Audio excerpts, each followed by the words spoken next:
And I'm going to give you some solutions on how to deal with it. And this is probably going to change your life forever just by doing this alone. Okay, so the first thing you need to understand about depression is that it exists in your conscious mind. It exists in your thinking mind. So what is inside your thinking mind?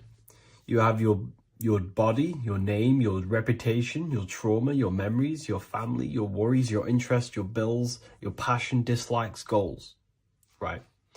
Most people identify their lives with this. They identify their lives with their thinking mind. They think they're their name, their job, their reputation, their memories. But this is not who you actually are. Who you actually are is the observer of that. What happens if you stop thinking? What is left? You're left with unconditioned consciousness. You're left with the self, which is what we refer to as I. We are the consciousness, not the thinking consciousness. You are not these labels. You are not your thoughts. You are not your job, your name, your reputation. Okay? And the reason why I'm telling you this is because it's very important, is that we are something beyond this body, beyond this name, beyond our thoughts. We are the consciousness. So depression exists inside of the thinking mind, the conscious mind. Okay? So if you want to get rid of depression, you must learn how to escape the thinking mind. And not only just escape, but that's step one. In meditation, you do meditations, right?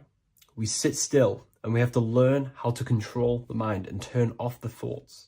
And when we turn off the thoughts, depression goes out the window because there's no thought present in your mental field of consciousness to be depressed. Okay? You must understand, who is the one suffering from the negative thoughts? Who is the one suffering? Your mind is not suffering because the mind is producing the thoughts. Your body's not suffering from the negative thoughts. You are suffering. And who is you? You are a soul. You are that feeling. You are that person beyond the thoughts, beyond the feelings, beyond that. You are the one experiencing. You are that. Meditation gives us the ability to turn off the thinking mind. This allows us to escape our thoughts, okay? And it gives us, over a long period of time after meditation, you'll be able to turn this switch, and this switch will be able to turn off your thoughts. And by doing this, we will be able to control our conscious mind directly by the hand. So when you notice yourself gaining them negative thoughts, we can then turn off the switch of turning off the conscious mind and rising to our authentic self and knowing the thoughts are just illusions. Now, let me tell you something that's very powerful. Most of your thoughts are coming from beliefs. Most of your feelings are coming from beliefs. So if you have a feeling of lack, this is coming from a belief that you don't have much. If you are feeling alone, this is coming from a belief that you are alone. So what we must do is restructure ourselves. We must restructure the subconscious mind. And we do this in many different ways. We can do this with meditation. We can do this with visualization, visualizing our desired reality as if we are living it. We can do this with affirmation. Now, a lot of people think, oh, I'm trying to speak something into existence with affirmation. No, you're not using vibration to try and change reality with what a lot of these new age people will teach you. Vibration, your words will not have much an impact on reality. That's the truth. But what they do have an impact on is reprogramming and recrafting and refining your mind. If you repeat, I am wealthy all day long, your subconscious mind, that word will be lingering inside your subconscious, and you will start to mold that into your conscious. You'll start to be consciously thinking about this. Most of your thoughts are coming from your subconscious. So if you want to get rid of depression, you got to figure out the trigger. What are you depressed about? What are you feeling? What are the beliefs that are making you feeling and thinking this way? And that's what you must restructure. You must restructure your subconscious mind through visualization, meditation, and affirmation. You do these all the time. You do these every single day, and you will slowly, if not surely, restructure your subconscious mind. While by doing the practice of meditation, you'll gain the off switch as well. Sometimes depression comes from not living in your authentic self. You're not doing the things that your soul is telling you to do. We all know what we should be doing at all times. I don't care what you have on. We all know we should be doing something. We all know that we have there's a higher aspect of our mind that tells us, oh, we need to be doing this, but I'm actually sat here on my phone. Oh, I shouldn't be eating this, but I'm doing it anyway. There's always that higher voice. And that is the voice that has to be connected to. And when your body's not acting out the voice of the soul, then the soul becomes sadder, and suffers more and more and more. There has to be a connection between the soul, the mind, and the body. They have to work in unison. Okay? So I hope this video helps with depression, with whatever you're going through mentally. Hello, everyone, and welcome to another lecture inside Ethereal University. In this lecture, you will learn about the death process and how to prepare for it, and why that preparation is so important. So let's get straight into this. You must understand, as a spiritual creature that you are, you have a visible nature and an invisible nature. You never truly die. You are an eternal soul experiencing a temporary physical world. The inner world of thought and emotion is eternal, while the outer world of matter is mortal. Everything that is seen is mortal. Everything that is unseen by the eyes is immortal.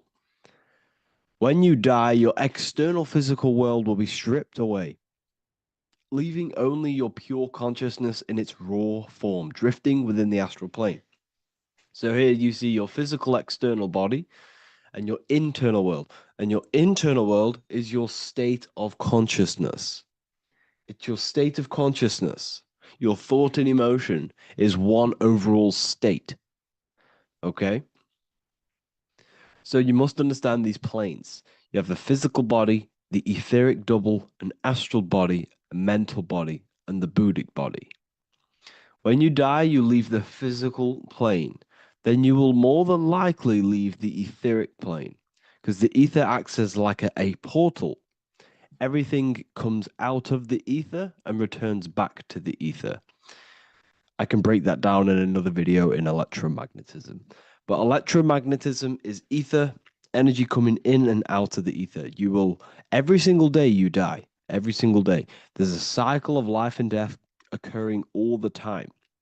Every single day, you go to sleep, you go back, your consciousness slips back through the ether. And then when you wake up, your consciousness comes back through the ether into the physical plane. Death is just a bigger macrocosm of the microcosm cycle of life and death. So you will return back to the astral, which is the realm of imagination, infinite possibilities. And this is where thought forms start to manifest. Okay, so depending on how advanced you actually are mentally and emotionally, will depend how long you stay in the astral. Now, what we must understand is that there is many different components to the astral. We have the higher astral, the middle astral, and the lower astral. These are all vibrational states.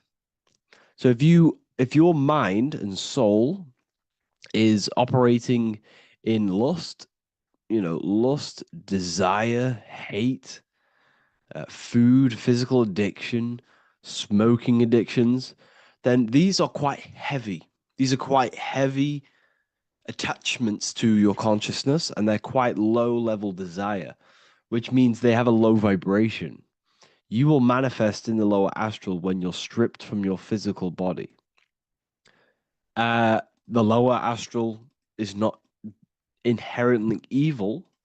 However, there's just low vibrating things going on there. Low vibration does not mean evil. Okay? So, just like bad doesn't mean evil. Okay?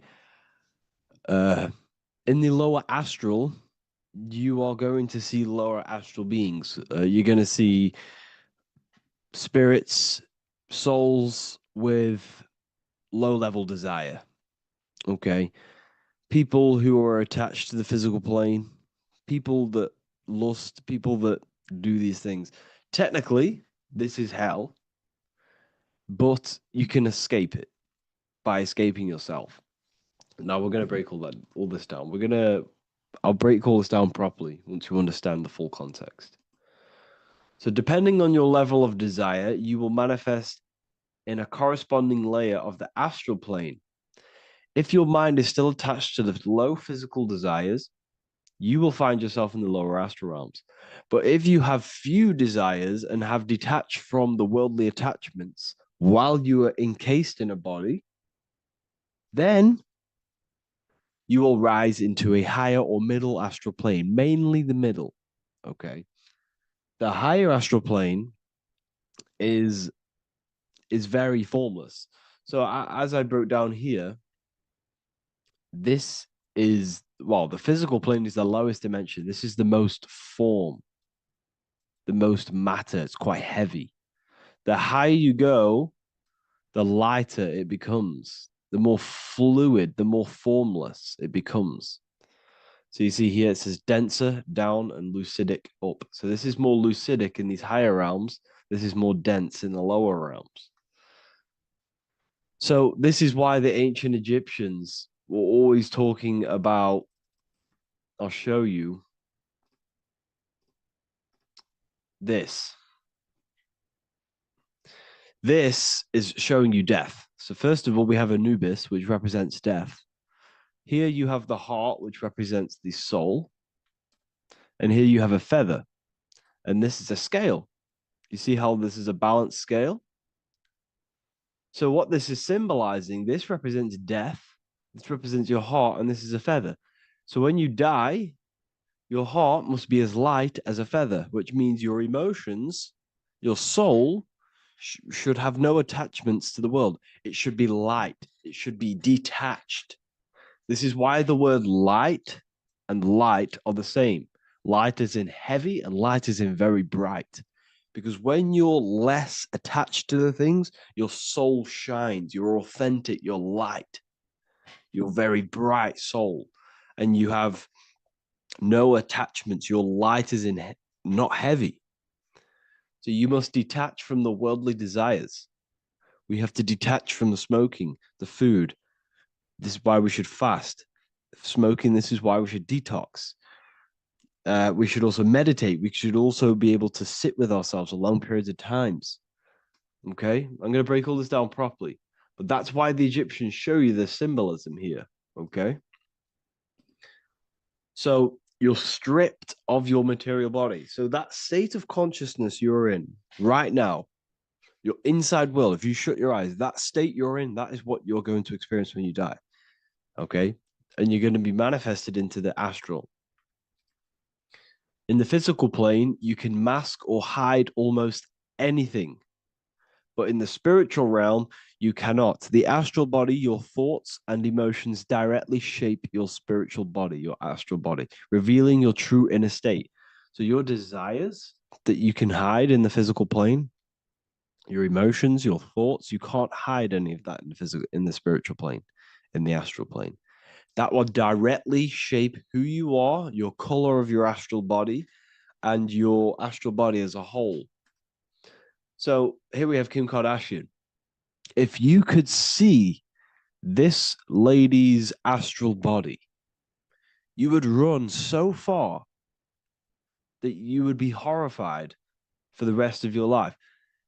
If you could see their spirit, their astral form, it would be horrific because their mind is so attached to, physical things, so attached to desire, money, fame, worship, power. These people do not want to die. These billionaires and millionaires will never want to die. They will do whatever they can to stay alive because they understand what when they die, they have to face themselves. They have to face their inner world. And their astral body, their true authentic self on the inside is horrible and horrific and so low vibration. So this is where it comes in. You must be as light as a feather. This is what the Egyptians are showing you in their artwork. Your soul must be as light as a feather. In order for the soul to ascend to a higher plane and not look at that physical plane and say, I want to go back or I want to desire things down there, you must detach now and prepare for death. Hell is not a place, it's your own personal suffering born from within. If your mind and soul are deeply attached to mental fixations, emotional wounds, and physical addictions tied to the material world, that pain will follow you into the astral. This is your true judgment day. You judge yourself when you die. You see your authentic self. There's no hiding. Right. Imagine right now that you that everything you cling to was stripped away. No matrix, no electricity, no food, no TikTok, no phone, no possessions, no distractions, no one else. Could you sit alone with yourself for just 1 hour? Could you sit alone with your thought and emotion? That moment of truth is what you must begin to prepare for. Could you sit alone with yourself? Can you sit alone for long periods of time and just think? And if you cannot, then you're running from your internal world. You're running from your thoughts. You're distracting yourself from your thoughts. This is what we must address. Now, don't feel bad if this is you. We've all have problems. We all have internal problems. But this is what we have to face directly in order to prepare for life after death. We must meditate for long periods of time. Not even meditation. We should be able to sit with ourselves with no distractions and just think. This is what the people of the past used to do when we had no technology. People would sit and think for hours. This is what we need. Because if you cannot sit with yourself, imagine sitting with yourself with no physical body. That's the level that's going to happen. And we need to prepare for that. The soul and mind must become as light, as weightless, as radiant as a feather to ascend to a higher plane and move beyond the physical life. To rise, they must release heaviness, attachments, burdens, fears, and desires. The lighter and brighter your inner being becomes, the more freely it can rise into a higher state of existence. Ascension is not about going somewhere, it's about becoming something pure, clear, and luminous. Okay, this is very important. Very, very important. We must detach from the worldly things. So, enough of that. How do we do it? How do we attach? How do we prepare? Number one, you must detach from the material things. Start loosening your grip on things, possessions, titles, even identities. They are temporary. Appreciate them, but don't let them define you. Let nothing outside of you define you. Nothing. Your name is not you. Your job is not you. Your reputation is not you. Your bad past is not you. Your good past is not you. Your business is not you. Everything outside of you is not you. Now, what I'm saying is, I'm not saying go full right-hand path and never care about anything physical, never care about your family, don't love your family. I'm not saying that. What I am saying, love these things, love these outside things, but do not become attached and do not let them define you. You must be okay with losing anything that is outside of you. You must be okay with that because you must understand the physical plane it's promised that everything is temporary. Everything is temporary in this plane. So don't ever think it's going to be there forever because it's not. And you must remind yourself, not remind yourself, but I think about this sometimes when I start becoming a bit attached to work and stressed. I just remind myself that I'm going to, this is temporary. I'm going to leave this world one day and I'm not going to care. So you must have the balance. Okay. The balance is key. You can go down that right hand path and just fully cut off from the world like a monk and shave off your hair, disconnect from the physical world. You can do that. That's not wrong. There's different paths in life. You have the left-hand path, purely physical. You have the middle path, which is balance between the physical and spiritual. Then you have the right-hand path, which is monk mode, where you fully disconnect from the world. They shave their hair off to disconnect from the physicality. They meditate for long periods of time. This is what they're doing. They're preparing for death. Monks prepare for death. They understand this. They understand that you don't die. Your inner world is the true world. The inner world is the only world that exists. Everything outside of you is an extension of you. Number 2, cleanse the mind. Watch your thoughts. Are they rooted in fear, anger, regret, or craving? Meditation, mindfulness, and inner reflection help purify the mind. The cleaner your thoughts, the lighter your spirit. So your astral body is formed by your thoughts. It's formed by your emotions. If you sit around thinking about eating all day, you're going to have a very heavy astral body. It's going to manifest in the lower planes. But if your mind is thinking about good things with good intentions, love, knowledge, expansion, you're going to manifest even the middle or the higher. And there are ways to even ascend out of your astral body.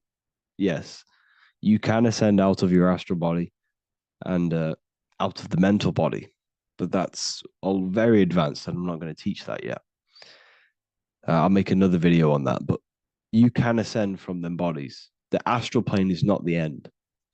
You can keep ascending as a soul until you're left with just the pure essence of the soul. But we're going to, anyways, cleanse the mind, reprogram the limiting belief systems, let go of mental attachments. And the way you do this is by getting a piece of paper and writing down every single attachment that you have. And you're going to realize, dude, there's more than you think. Okay. We have to detach from these. We have to. 4, practice presence. Can you sit in silence with yourself? The more at ease you are with your own inner being, the less you'll fear death. The afterlife is just an extension of your inner world. It's so important. This is so, so important. Can you sit with yourself? If you cannot sit with yourself, you have some inner work to do. You have some thoughts to address, some beliefs to address, and some feelings to address. Okay, so practice sitting in the present, meditation, or just literally sit there and try and be okay with yourself. And if you can't be okay with yourself, then there's something you need to address, whether it's a belief system, whether it's an emotional trauma, or something.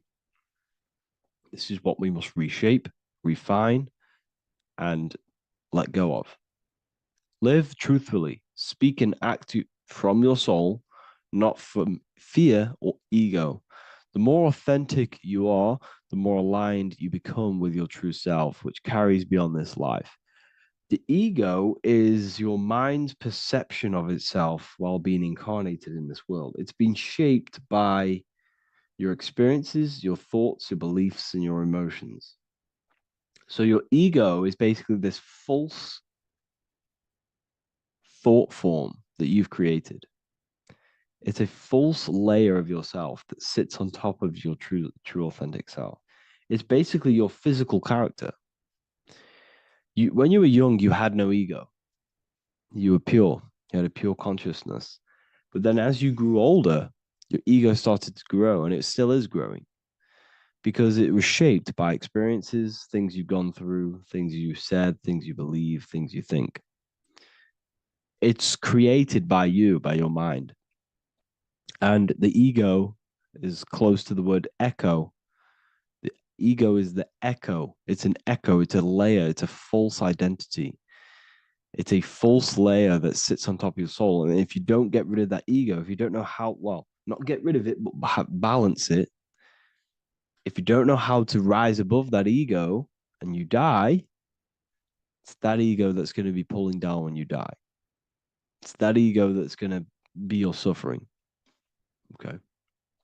7, connect with the divine, whether through prayer, meditation, tune into something greater than yourself. The connection is the soul's compass beyond this world. If you can meditate and rise above them clouds of thought, that's the soul, that's the observer. we must connect with that. Okay, this will definitely help with just allowing yourself to connect with your true self. Meditation's great because you can just fully detach from the world. And the more you meditate, the more you can prepare for death. A powerful way to cultivate detachment is through daily detachment meditation, done either at night or in the morning or the first breath upon waking. We'll do this as many times as possible per day. Start by physically grounding yourself in the present moment. Say out loud, I am here right now, nothing else matters. Let that phrase draw your awareness into the now. Just keep saying it until you're present. Then begin to slowly list everything you identify yourself with, one by one. I am not your body. I am not my body. I am not my name. I am not my possessions. I'm not my house. I'm not my children. I'm not my everything. I am not my thoughts. Release each layer gently. Imagine if you want to, if you have a good imagination, imagine placing these things into a big box. Placing your body, placing your name, placing your possessions, placing your house, your car, your thoughts, your beliefs into a box, and then shut that box. If you have a good imagination, do that. That can help. And you'll be left with yourself. And you're not even that. It goes even deeper. Eventually, you'll reach the mind itself. Detach from the language that the mind is even using. Now, that's very difficult. And not many people have ever thought about that, and they've ever even been there. Detach from the language that the mind is using. Think about that for a second. Your mind is not what you actually think. It goes very deeper. Your mind is not that little voice. It's that voice that the language is using. So even the language is a spell on your mind.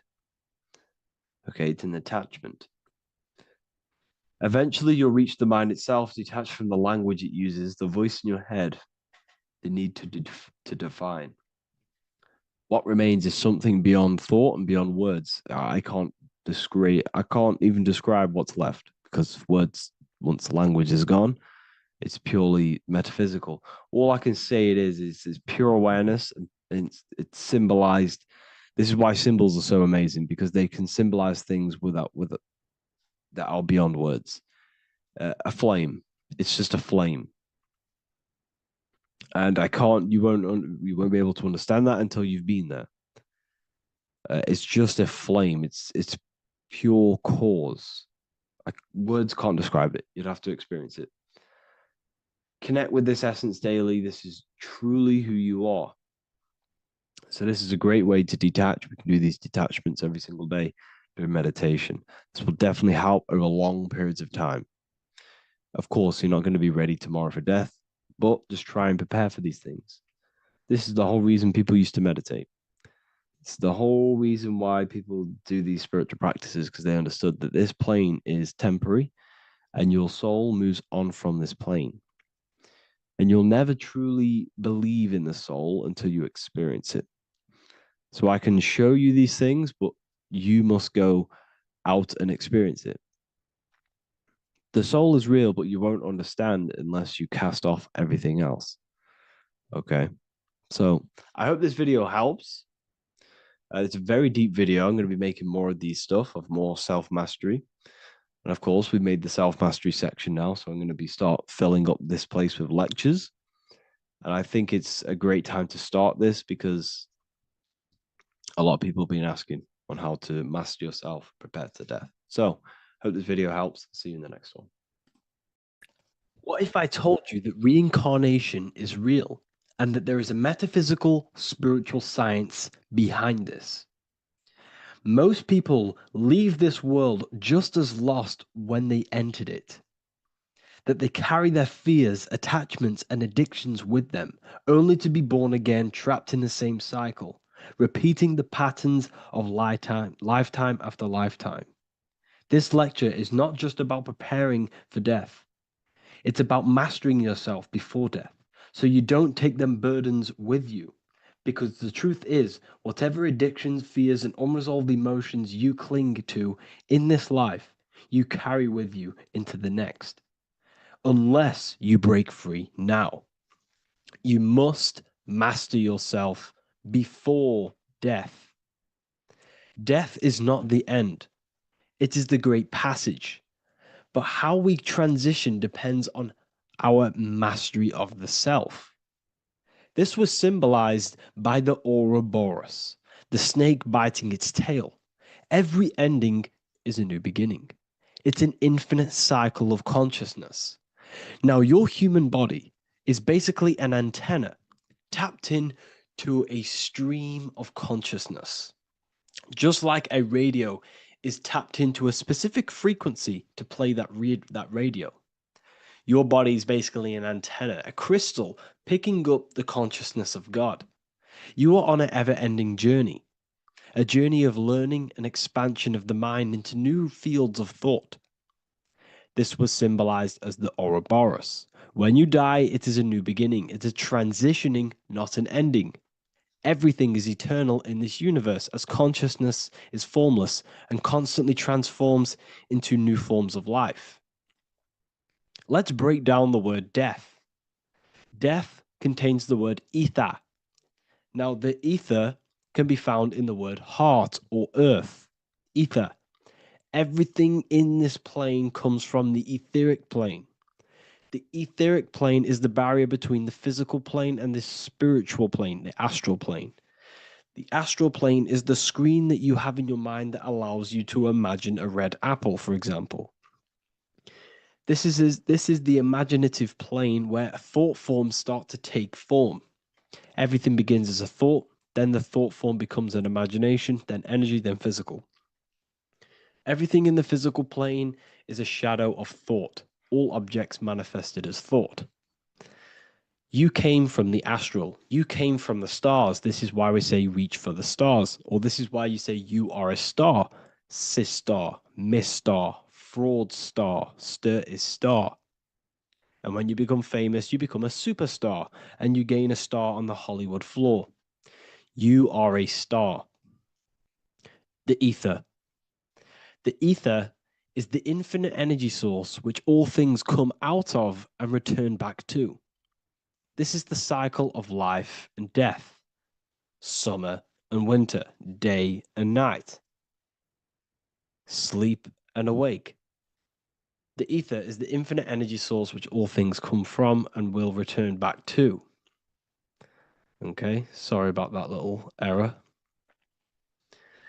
The ether is the boundless source of energy from which all things emerge, to which all things return to. We can see this in the cycle of the sun. The sun does this wave of creation. It rises and it falls. We have the day and the night. The daytime represents our conscious mind when we are alert. The nighttime represents our subconscious mind when we are inside the spiritual realms. The nighttime is spirit, the daytime is matter, spirit and matter, awake and asleep, conscious and subconscious. We see this in the yearly cycle. Summer is life, winter is death. Spring is the morning, summer is midday, autumn is evening, winter is the night. Everything is a macro and a micro cycle of being born out of the ether and returning back from life and death. Life and death is manifested within the cycles of the sun and everything outside of you, as within, so without. This is why we say sleep is the cousin of death. The macrocosm is death, the microcosm is sleep. Every time you go to sleep, you are essentially it's a miniature death. You're entering into spirit and then returning back into matter in the morning when the sun rises. Everything is a reflection of the macrocosm cycles. Preparation for death. The first thing we must do in order to prepare for death, for life after death, in order to stop being reincarnated in this cycle of materialism, in order to progress as a soul, because remember, you are a soul in a body. Just like the sun gives power and life to the earth, your soul gives power and life to your body. When you say I, you're referring to the soul. And your soul can be stuck underneath layers of false identifications. Who you believe yourself to be is merely a collection of subconscious programs running within your mind. Now that's very deep. That is very, very deep. Who you think you are is a part of your thinking mind. Your name, your job, your reputation, your family, your friends. These things are not you. They're all aspects of the thinking mind. What happens if you meditate and you turn off the mind? Then all these things do not exist. You're left with the pure soul, the pure awareness, the pure observation. If you turn off the thinking mind, you're no longer your body, you're no longer your reputation, you're no longer your friends, you're no longer your job and your labels. You are the soul. That's the true you, the observation of the mind, not the thinking mind. The ego is the echo. It's an echo of your true self. The ego is your mind's perception of itself, shaped by experiences, trauma, emotions, and beliefs. It is merely an echo of your true soul self. The ego is not you. Your mind is not you. You are the soul.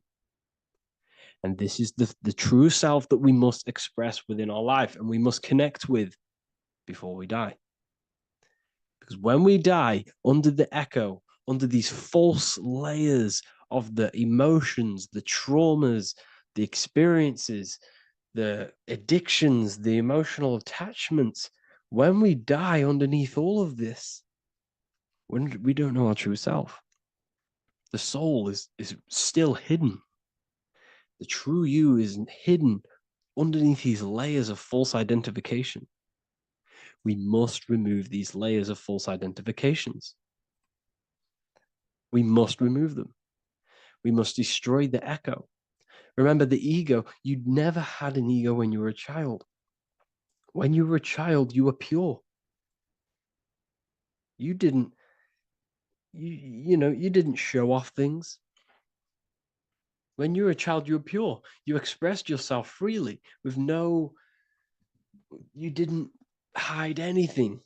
You didn't hide any aspect of yourself. You didn't suppress any aspect of yourself to fit in as a child, as a baby. Because the ego was not here when you came here. The ego grows with experience. The ego is a false perception of yourself while being incarnated in this material world. It's your mind's perception of itself and it's created through your experience. Remember, you are unconditioned consciousness, and your experiences, thoughts, traumas, emotions, and beliefs have conditioned your consciousness into believing you're only a physical body, but you are the soul. We have to remove these layers. How do we remove these layers?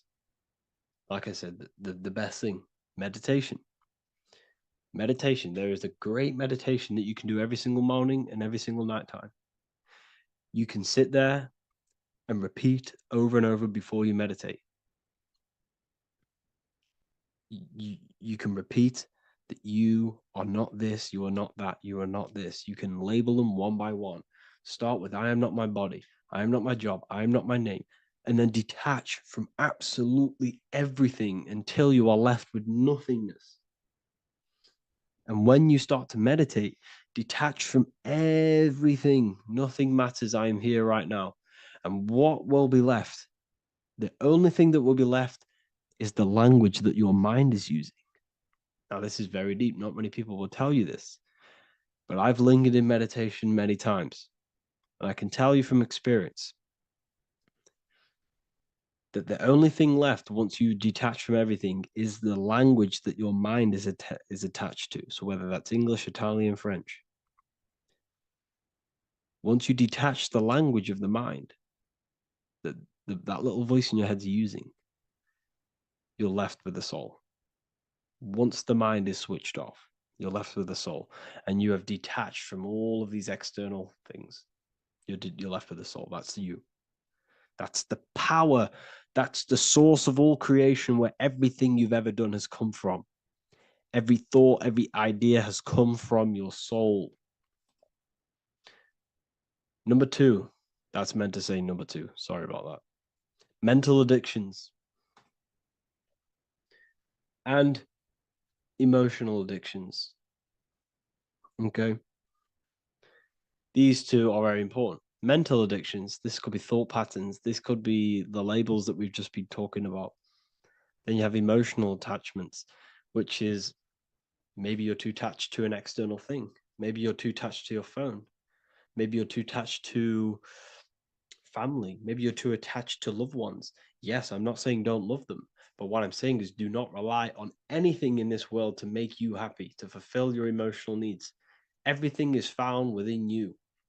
You must look within, and if you're looking without, if you're trying to find yourself in the outer world, you'll never find yourself. You'll constantly be looking around in loops. Because nothing, you cannot find yourself in the outer world. Nothing will give you long-term validation. Seeking validation in the outer world will leave you soulless, leave you feeling empty inside and sad and depressed. You have to find yourself within. You have to detach from everything you are relying on to give you emotional stableness. You have to detach from all. Yes, love your children. Yes, love these people, but do not rely on them. Because everything in this world is temporary. Do not conform to this world. The Bible tells you this. Everything in modern society nurtures the body, but neglects the soul. They keep you addicted to as many things as possible. Smoking, you have to detach. Drugs, you have to detach. Alcohol, detach. You cannot rely on anything. This is why this path is very, very difficult to walk. But I'm showing you the way. These are the things you must do before death. You have to detach from absolutely everything. If you die and your mind and soul is still addicted to these worldly things, then guess what? You're going to reincarnate. You're going to reincarnate because your mind is still thinking about these material earthly things. And if you are operating in that vibration, you're going to project that vibration and come back here. You have to detach. You have to master the soul and master the mind. Like I said, the matrix is designed to keep you addicted to as many things as possible. Your phone, food, smoking, drugs, alcohol, clubbing, all of these things. Everything in society is made to trap your soul and reincarnate in this world. That's why it's very, very, very difficult to walk this path. Very difficult. Matrix, matter tricks. John 2:15 to 17. Do not love this world, nor the things it offers you. For when you love the world, you will lose God. Do not love this world, nor the things it offers you. Do not conform to the pattern of this world, but be transformed by the renewing of your mind. Great quote. Do not conform to the pattern of this world, but be transformed. Let this world transform you. Learn from this, expand from this, but do not be mentally and emotionally attached. Okay? What good will it be for someone to gain the whole world yet forfeit their soul? Like I said, everything in the Bible is telling you the truth. You just got to read it correctly. This is spirituality. This is spirituality. The Bible is spiritual. It's a spiritual text. We must disconnect from everything outside of us and connect with the true soul. Here we have the Egyptians showing you the soul leaving the body. Here we have the soul here. Here we have the Masons showing you the soul coming out. The soul is real. You are the soul. And when you leave this physical plane, you will go into the astral plane. That's where you came from. You came from the astral. You came from the stars. You incarnated into this physical body. Your consciousness fell into this material form to experience limitation, to experience a 3D world. So in order to ascend properly before we die, we have to let go of all the attachments. Every addiction you have, write them down. And one by one, tackle them. Before you die, you have to, or else you will reincarnate. This is the teachings of Egyptians. This is the teachings of Masonry. All of these addictions contribute towards life after death. Everything must be controlled. And we must be attached to the soul. I'm not saying I'm perfect. I'm not saying I'm perfect, people. We're all not perfect. We're all under psychological operation by the government. We're all in a very difficult situation with this awakening. I'm simply pointing out what I know from my journey and what I've been learning through occultism and research and reading lots of books and many different things. I'm on this journey just as you are. Maybe I'm further. Maybe you're ahead of me. We don't know.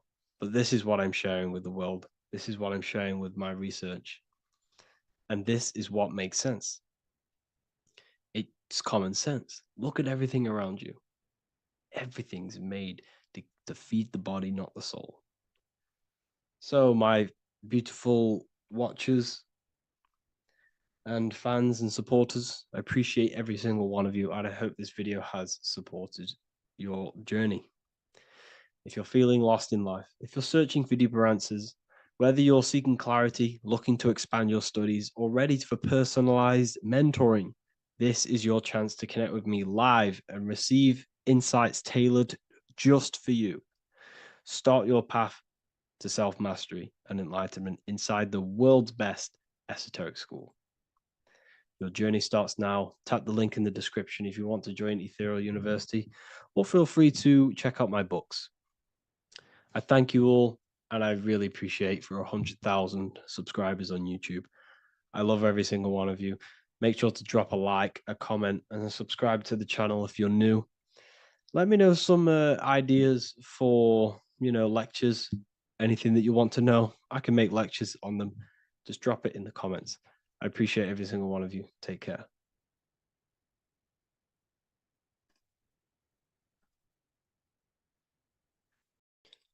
What if I told you you don't have one body? You in fact have four. There's a secret hidden right in front of you, and most of you overlook it. And by learning these teachings today, this will change your perspective on life, on yourself, and completely change the conception of yourself. This is the key to your highest potential. If you stay with me today, you will find secrets about yourself that will change your life. But I warn you, once you step this path of esoteric knowledge, there's no going back. Once you see, you can't unsee. So stay with me, and we will discuss the four bodies of your soul and how you can master yourself to reach your highest potential. The first thing we must understand is that there is a sun. And just like the sun gives life to the earth, there is this life force within the sun that gives life to all matter. We must understand that matter itself is dead. It has no life potential. It has no ability to create or destruct anything.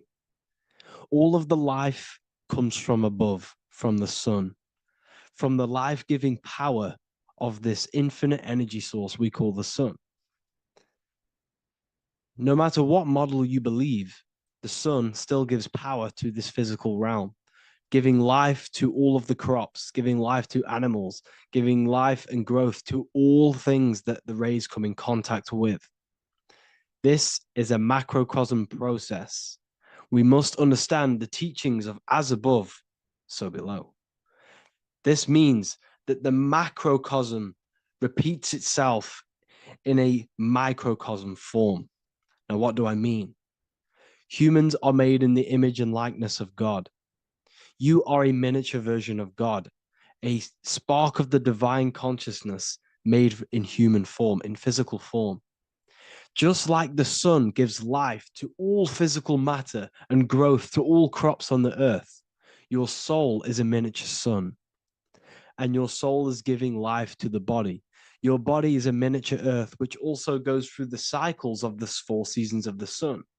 We feel different in each one of these seasons. It's because our body does not only go through these cycles externally, but these cycles happen within ourselves, within consciousness. Your soul is the sun. The sun you see in the sky is an externalization of your soul. Your soul is the life force. You are the soul, not the body. And like the sun gives power to the earth, the soul gives power to your body. So first, let's look at the etymology of the word sun. The word sun comes from it's a Latin word solis or sol, which means the sun. Sol then became soul, sun, soul. And in fact, S-O-N and S-U-N in the old etymology dictionary mean the exact same thing. They are interchangeable. So when we look at the symbol of the sun, we look at a circle and a cross, which represent the four aspects of the sun, the four seasons of the sun: summer, winter, spring, and autumn. These are the four states of the sun. Like we said, this is why we get this symbol. You have the four states of the sun, which represent the four bodies of the soul. Now, this is where we get deep. Like I said, the sun you see in the sky is a macrocosm of your soul, an externalization of your soul. Just like your sun has four seasons, the four seasons within us are the four bodies. Our soul is incarnated and split into four sections. We have a mind, we have a physical body, emotions, and spirit. These are all interchangeable and they are all linked. In ancient alchemy, we have the exact same symbolism of the four stages of alchemy. But in this case, they're symbolized as the four elements: earth, water, air, fire. In this ancient alchemical symbol, we have the pentagram with the top one representing the soul, ether. Our soul then has the four bodies with the human here. We have the man, the eagle, the bull, and the lion. We see this on the tarot card, the Wheel of Fortune. The man, the eagle, the bull, the lion. We see this in Matthew, Mark, Luke, and John. The lion, the bull, the man, and the eagle. We see this with depictions of Jesus. Jesus, the man, the bull, the lion, and the eagle.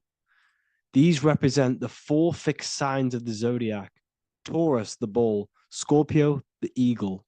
Scorpio was symbolized as an eagle. It's an ancient symbol. Now it's been changed to a scorpion, of course.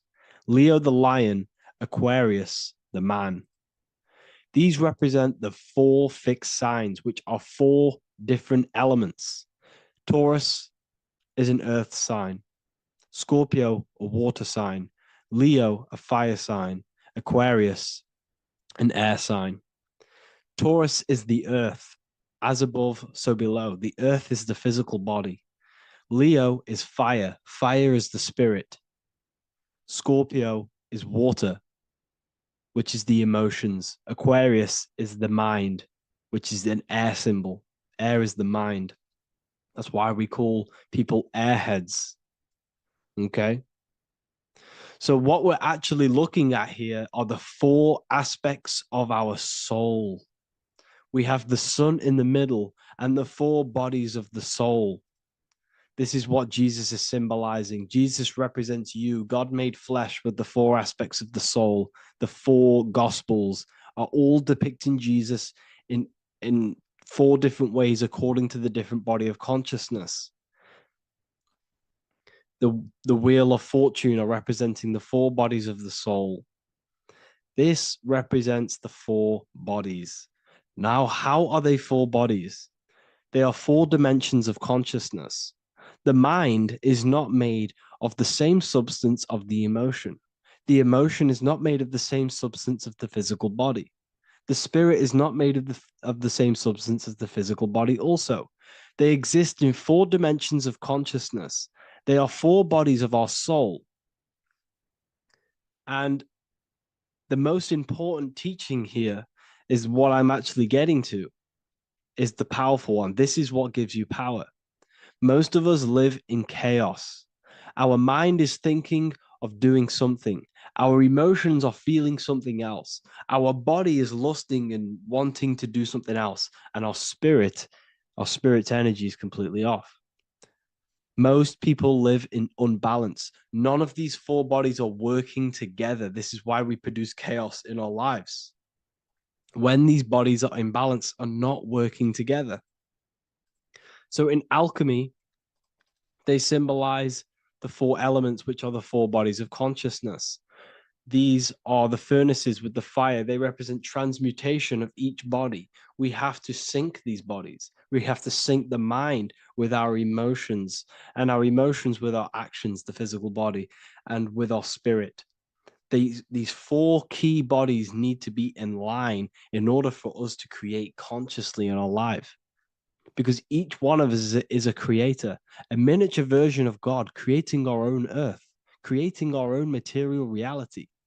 And in order for us to create consciously and with effect and power, we must have these bodies unified so that we can create consciously and not create chaos.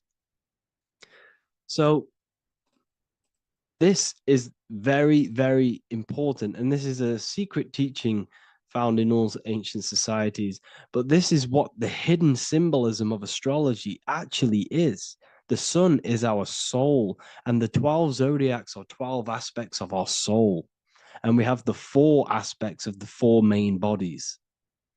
This is what we're looking at. We're not looking at the sky. We're actually looking at aspects of ourselves, aspects of our soul that we must master and transmute in order to become our highest potential. So I hope this makes sense. And it may take a while for you to fully understand this, but the key knowledge in order for you to understand any of these teachings that I've gone through today is the major teaching of as above, so below. What is above is below. What is within is without. Your inner reality projects the outer reality. What is inside of you is outside of you in some form or way. Whatever trees, whatever roots that go down will always shoot up. When you throw a bouncing ball, you shoot it down, it will go up. As above, so below. As within, so without. God did not make a creation separate from himself. We are all extensions of the divine made in physical form. And we are incarnated into 4 sections. Our soul is separated into 4 sections. These are the 4 corners of reality. These are the 4 pillars of reality that we must control. So in order to access our soul in meditation, we must turn off these 4 things. Turn off the mind, the emotion, the spirit, and the body. And then we access the soul. So I hope this video helps today. And you can learn all about this in the Book of Wisdom, Volume 2. This book is a revolution in consciousness. I do not recommend everyone reads this book. This book is only for people who are serious and want to transform their lives. This book is a book that will change the scope you see reality. It will change your perspective on yourself because you will resonate with this. This book does not just give you information. It gives you a sense of well-being. It gives you truth, and you will find your power from this information. This information is not just information, it's a key to your path of enlightenment and transformation. So you can find this book in the description of this video. And if you are part of the university, I will see you on the live calls. Thank you, everyone. Please leave a like, subscribe, and a comment, and let me know whatever videos you want me to make next. Anything that you fail to understand or have any confusion with, I can make a video on it. So let me know in the comment section any reviews or anything I should do. Thank you all, people. Have a great day. Mentalism, conscious and subconscious mind. You need to understand that the mind is the root and the cause of all reality. I am mind, you are mind. Every single living creature in this physical plane expresses and manifests mind. We are all the invisible substance of mind. We are all the source, which is God. We are all consciousness, which is mind. Before we manifest something physically, we manifest it within the realm of thought, which is the mind. Thought then manifests into astral imagination. This then gives energy within the etheric plane. Then we manifest it physically within the material effect world. Everything begins in the mind, and this is why the government are called government. The word men comes from the Latin word mans, which is an English translation for mind. We see this word in entertainment, government, mentality. It means mind. Govern means control. They are controlling the mind through information. Information creates perception within our minds, and so do the words that we use and the language that we speak. It all creates perception within the mind. It is our perception that creates reality, and our reality is a level of realization. Your reality is realization. Everything begins in the mind. This is why they are controlling your mind through many different things. Okay? So essentially, they understand how the mind works. So this is why they manifest all things through mentally and not physically. Okay? You have a conscious and a subconscious mind. The conscious mind is what you are consciously aware of. It is the 10% of your mind. It is the mind that keeps you alert. A part of your conscious mind is for survival. A part of it is your visual field. A part of it is your just five senses. It is basically what you are consciously aware of right now. Your subconscious mind is the 90% of your mind. The subconscious mind is what holds all of your memories, your programs, and all things that you have ever experienced is all stored within the subconscious mind. It is this part of you where you draw memories from, where you draw your words from. I am consciously speaking, but the words that are coming out of my mouth are not thought about consciously. They are coming straight from the subconscious mind, where all programs and memories are stored. It is essentially this part of the mind which is manifesting our daily basis behavior, because the subconscious mind stores the programs which we are operating our life off. For example, if you tie your laces, you do no longer have to consciously do them. Your hands literally just know exactly what to do because you've done it that many times. So essentially, you create these programs within your subconscious mind through repetition and emotion. These are the two main ways your subconscious mind is programmed and installs things that you do on autopilot. The subconscious mind, like I said before, manifests 90% of your daily basis actions and 90% of your daily basis thought patterns. For example, if you were in a car crash 10 years ago and you had a very traumatic event, that car crash and that emotion that you felt in that time impressed your subconscious mind with a program. And even to this day, 10 years later, you are still wary about entering cars because of that program. Even though you may be not thinking about the car crash, you are still wary about entering cars because of that program, because of that emotion impressed upon the subconscious mind. You see, everything you say, everything you think, and everything you feel is telling your subconscious mind, that is what I want. The subconscious mind takes everything literally. Even if you are talking about someone else, your subconscious mind only knows you, and it only knows yes, and it only knows the now, the present moment. So this is why the golden rule back in the ancient days was treat others like you want to be treated. Because the way you treat others is telling your subconscious mind that is how you want to be treated. And this will create subconscious programs within you, affecting you. So, before you go to sleep every single night, what you want to do is to impress your subconscious mind with thinking and feeling of something that you want to become. Become that reality. Think and feel that reality. And by doing this, you are impressing your subconscious mind, and you will wake up in the morning with ideas. Because when you install a program within your subconscious mind, like I said before, it manifests into at least 50% of your thought patterns. So let's say I created a program within my subconscious mind of how to become financially free. Well, I created the program that I am financially free.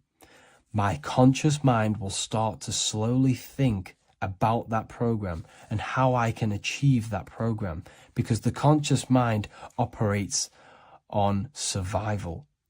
So if you create a subconscious program of I am financially free, your survival conscious mind will start to operate and think and act on this program subconsciously. You won't even know that you are doing it, but you are.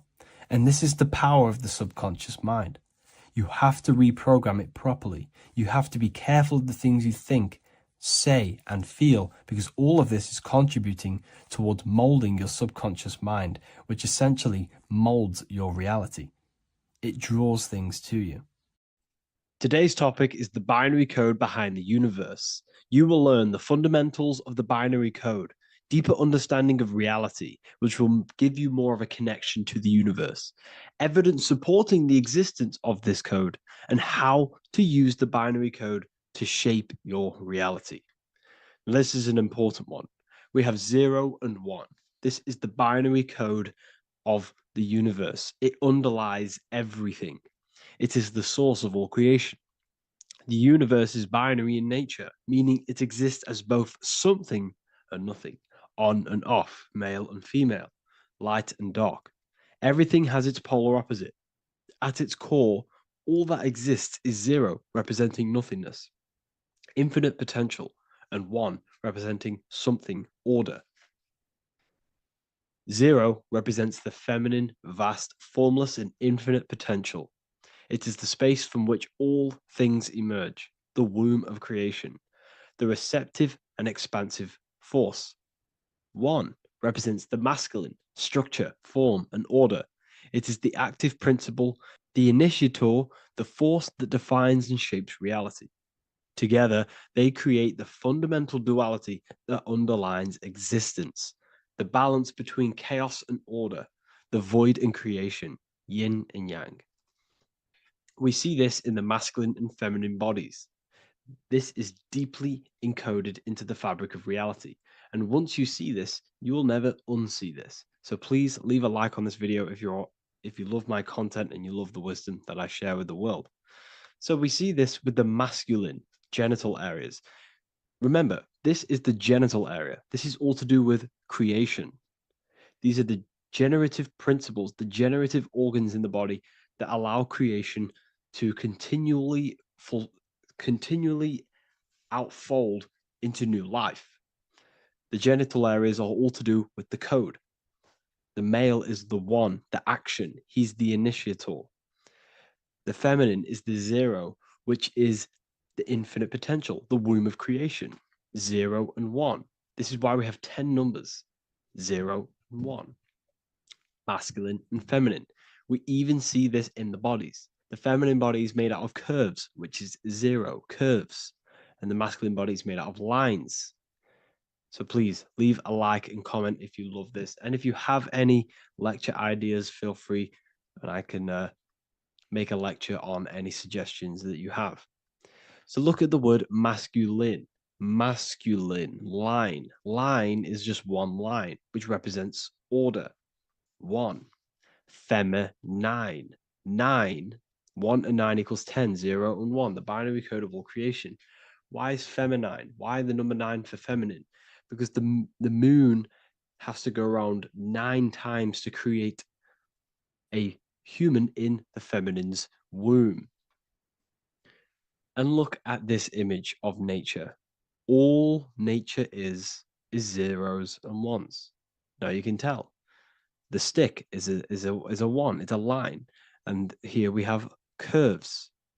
It's curves and lines. Curves and lines create reality, creates matter.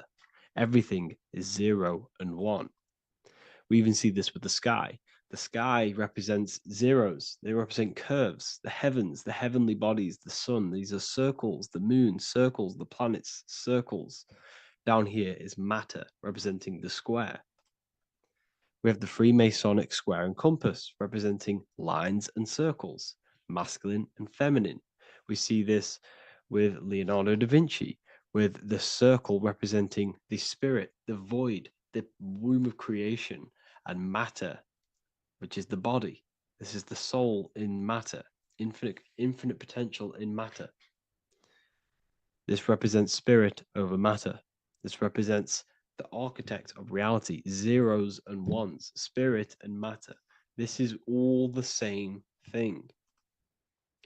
Understanding this binary nature of the universe, where zero, feminine, represents the infinite potential and one, masculine, symbolizes order and structure, can benefit you in several ways. Manifestation and creation is the first way it can benefit you. Now that you understand this, you understand that everything comes out of infinite potential. Zero, infinite potential. One, action equals manifestation equals creation. So you must pull things out of infinite potential. If you have ideas but don't take action, too much zero, nothing materializes. You'll never materialize if you sit there imagining all day, visualizing all day. You have to take action. They both come hand in hand. If you only take action without tapping into intuition and creativity, too much one, your actions may feel hollow and misdirected. Using both effectively leads to greater success in life, work, and relationships. This is the 33rd degree motto, or this is on the 33rd degree of Freemasonry Scottish Rite logo, and it's called Order ab Chaos, order out of chaos. Chaos is the zero, infinite potential. Chaos is the dimension of the imagination. This is where this all ties in now. Imagination is the dimension of infinite potential, pure potential, formless creativity, and the realm of infinite possibilities. It is the void, the unmanifested energy that contains all that could ever be. That is the imagination. The imagination is the dimension that you are connected to, and you can pull any idea out of and materialize it into a reality. Matter, on the other hand, is order brought out of the imagination, chaos. It is when raw potential is structured, defined, and crystallized into form. This is the fundamental principle of order out of chaos, the process of turning the unseen into the seen, the abstract into the concrete, the dream into reality. That's why we say dreams into reality. Dreams are in the imagination, infinite potential, and the human mind is connected to higher dimensions of consciousness, which we can pull ideas, things out of, and materialize it into our lives. Whether that's good or bad, that's completely up to you. But we have access to higher dimensions beyond the physical plane. And this is the secret that the human mind is connected to, and that you are not just a physical body. Okay? The universe itself was born from chaos. Before form, there was only energy and potential. Our minds function the same way. The mind is a microcosm of the universe. Our thoughts exist in an infinite field of possibility, but they only become real when we take action and give them form. If your inner world is filled with chaotic thoughts and impulsive emotions and negativity, then creating order within is essential for balance, clarity, and growth. What do I mean? Order out of chaos, zero and one. All creation comes out of infinite potential. The mind, the imagination, is the infinite potential. The material world is the order. It's the effect. Therefore, if your material world has chaos, if your room is messy, if your body is out of shape, if you do not look after yourself, everything in the physical world is just a reflection of what's going on inside of you, what's going on inside of you. So if you have a messy room in a messy house, this reflects as a messy mind, a chaotic mind, and we must create order in our mind. So this applies to all realms of your life. This applies with your mind, it applies with your emotions, it applies with your manifestation, it applies with the physical world, with the masculine and feminine. Zero. 0 and 1 is heaven and earth. It's everything. It's duality. It's on and off. It's everything. So it applies to all realms of your life. Okay. So in order for this to benefit our lives, we must, one, have awareness and observe the chaos. Step back and observe your thoughts and emotions without reacting to them. Recognize that you are not your thoughts. You are the observer of them. You are the soul. You are in between them. You are the midpoint between the left and the right, the 0 and the 1. You are the soul. Journaling or meditation can help you identify patterns and negativity and impulsivity. So it's important that we recognize these patterns, we recognize the chaos within us, and we transmute it. 2, implement structure, mental discipline, mindful practices, meditation, breath work, and slowing down your reactions. Cognitive reframing, replace destructive thoughts with constructive ones. This is so, so important. For every negative thought that you place attention to, place your attention onto 5 more positive. Never think about something that you don't want to manifest, because whatever you're placing attention on inside that mental field of consciousness, you're giving attention to it, which then can manifest into your action, and that will materialize into your world. Routine and ritual. Create daily habits that anchor you. Morning routines, exercise, or creative outlets bring stability. We must master the inner world of thought and emotion. We must bring chaos into order. In order to create anything in your life, you're turning chaos into order. Order out of chaos. You're turning 0 into 1. This is the binary code. All things underlie it. 0 and 1. So it's so important that we master our minds, we master our emotions, we master our inner world so we can produce effect in the outer world. We cannot create consciously and effectively if we have chaotic thoughts and impulsive emotions. So I hope this has made more clarity to you so you can implement this into your life. I know I haven't given you much strategic things to implement into your life, but now that you have a better understanding of how this world is pulled out of infinite potential, you can use that.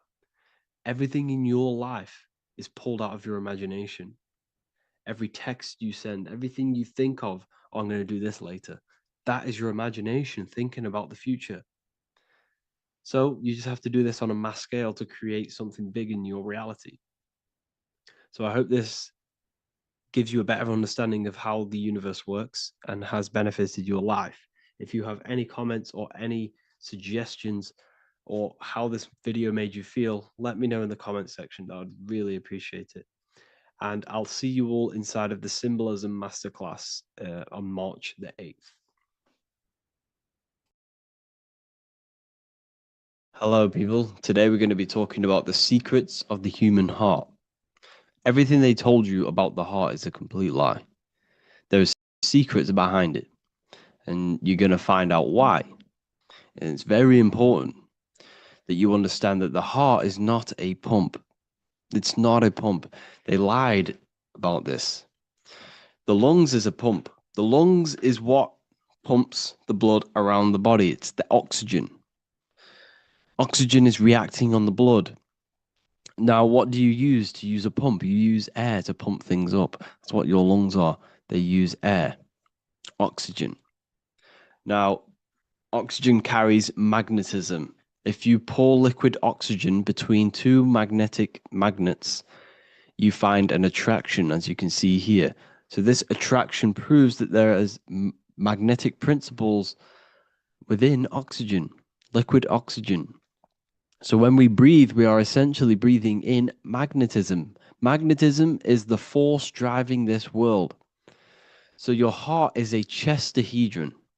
It's a 7-sided shape in geometry, and each side is pretty much equal. It's a chestahedron. Look at the word chestahedron, chest, where your heart is. And it looks very, very similar. So this is the sacred geometry of the heart. And when a chestahedron is placed in an angle, when it's placed in a box, a cube, it sits at an angle of 36 degrees off center. This is the same angle which the heart sits within the chest. That's why it's called a chestahedron, because that's what the heart is. It's a chestahedron. And when you place a chestahedron into water, it causes a spiral. It causes a vortex motion, because your heart is essentially a vortex generator. So the heart is not a pump, it is a valve. This is where blood goes into. And when the blood goes into the heart, this is what causes it to vortex, because the heart is in a shape of a vortex. Look at the tissues, everything's wrapped around, everything's spiraled. See this here? This is the spiral of magnetism. So all of the valves and the cords and the fibers are all wrapped around each other. It's a vortex. And if you take off the tissue of the heart, you would see this. Kind of looks like the Holy Grail. And this is essentially the vortex spiraling of the heart tissues. And if you unraveled the heart, because your heart is one tissue, it's one muscle. Look at it here. This is a heart unfolded. And it's just spiraled together to create this. That's what the heart is. So the heart's tissues is spiraled here, and the heart itself is all wrapped around each other in a vortex, in a spiral. Because all spiraling is all to do with magnetism. So the heart is a vortex generator. The heart takes blood, so blood enters the heart. The heart charges this blood. It reacts with the heart. The blood is turned into the heart moves through the blood moves through a vortex motion within the heart and then goes back out of the heart. So there is something going on inside of the heart which is very, very crucial that we might be missing. So the heart is spiraling blood, and there's a reason why it's doing this. When you spiral something, it gives it more energy. It gives it more frequency, more energy, more force behind it. So by spiraling the blood, it's turning blood into plasma. That's what the heart is doing. It reacts with the heart, it turns it into a vortex and turns the blood into the fourth state of liquid, or fourth state of matter, which is plasma. Okay? Plasma is proved to be in the blood. Plasma is a part of the blood that carries platelets and red blood cells and white blood cells around the body. Plasma makes up approximately 55% of the blood. So plasma is a state of matter, which they'll never tell you about because they try and hide plasma as much as possible. It's ionized gas. And that's what's going on in the heart. The heart is a vortex energy generator for the blood. And the body is being fed by plasma energy, the fourth state of matter. And if you go and read the Emerald Tablets will tell you this exact same thing. Emerald Tablets of Thoth. They're supposedly thousands of years old, or it was supposedly written by M. Doriel, who was an occultist. Apparently, he translated them. Either way, he was an occultist. So it's either written by an occultist or it's actually 100,000 years old. In the physical are these channels, the blood which moves through the vortical motion, reacting on the heart to continue its beating. So what is that telling you? The blood moves in vortical motion. It's a vortex. Reacting on the heart. What's it reacting with? There's something in the heart that turns blood into plasma. It reacts with the blood, reacts with the heart. Then it says magnetism, which moves through the nerves paths, carrier of energy to all the cells and tissues. So your body's being fed by magnetism, people. They'll never ever teach you this in school. That your whole body is running off magnetism and plasma. You're literally You are an energy being. When you understand this, you are made of energy. You're running off spiritual, etheric energy that you cannot see. They just teach you in school that you're running off blood and oxygen. It's way deeper than this. We're being run by magnetism. Magnetism is the driving force of all creation. Magnetism, which moves through the nerve paths and carrier of energies to the cells and tissues. Akasa, which flows through the channels, subtle yet physical, completing the channels. Personally, I think Akasa is plasma. Okay, plasma is Akasa.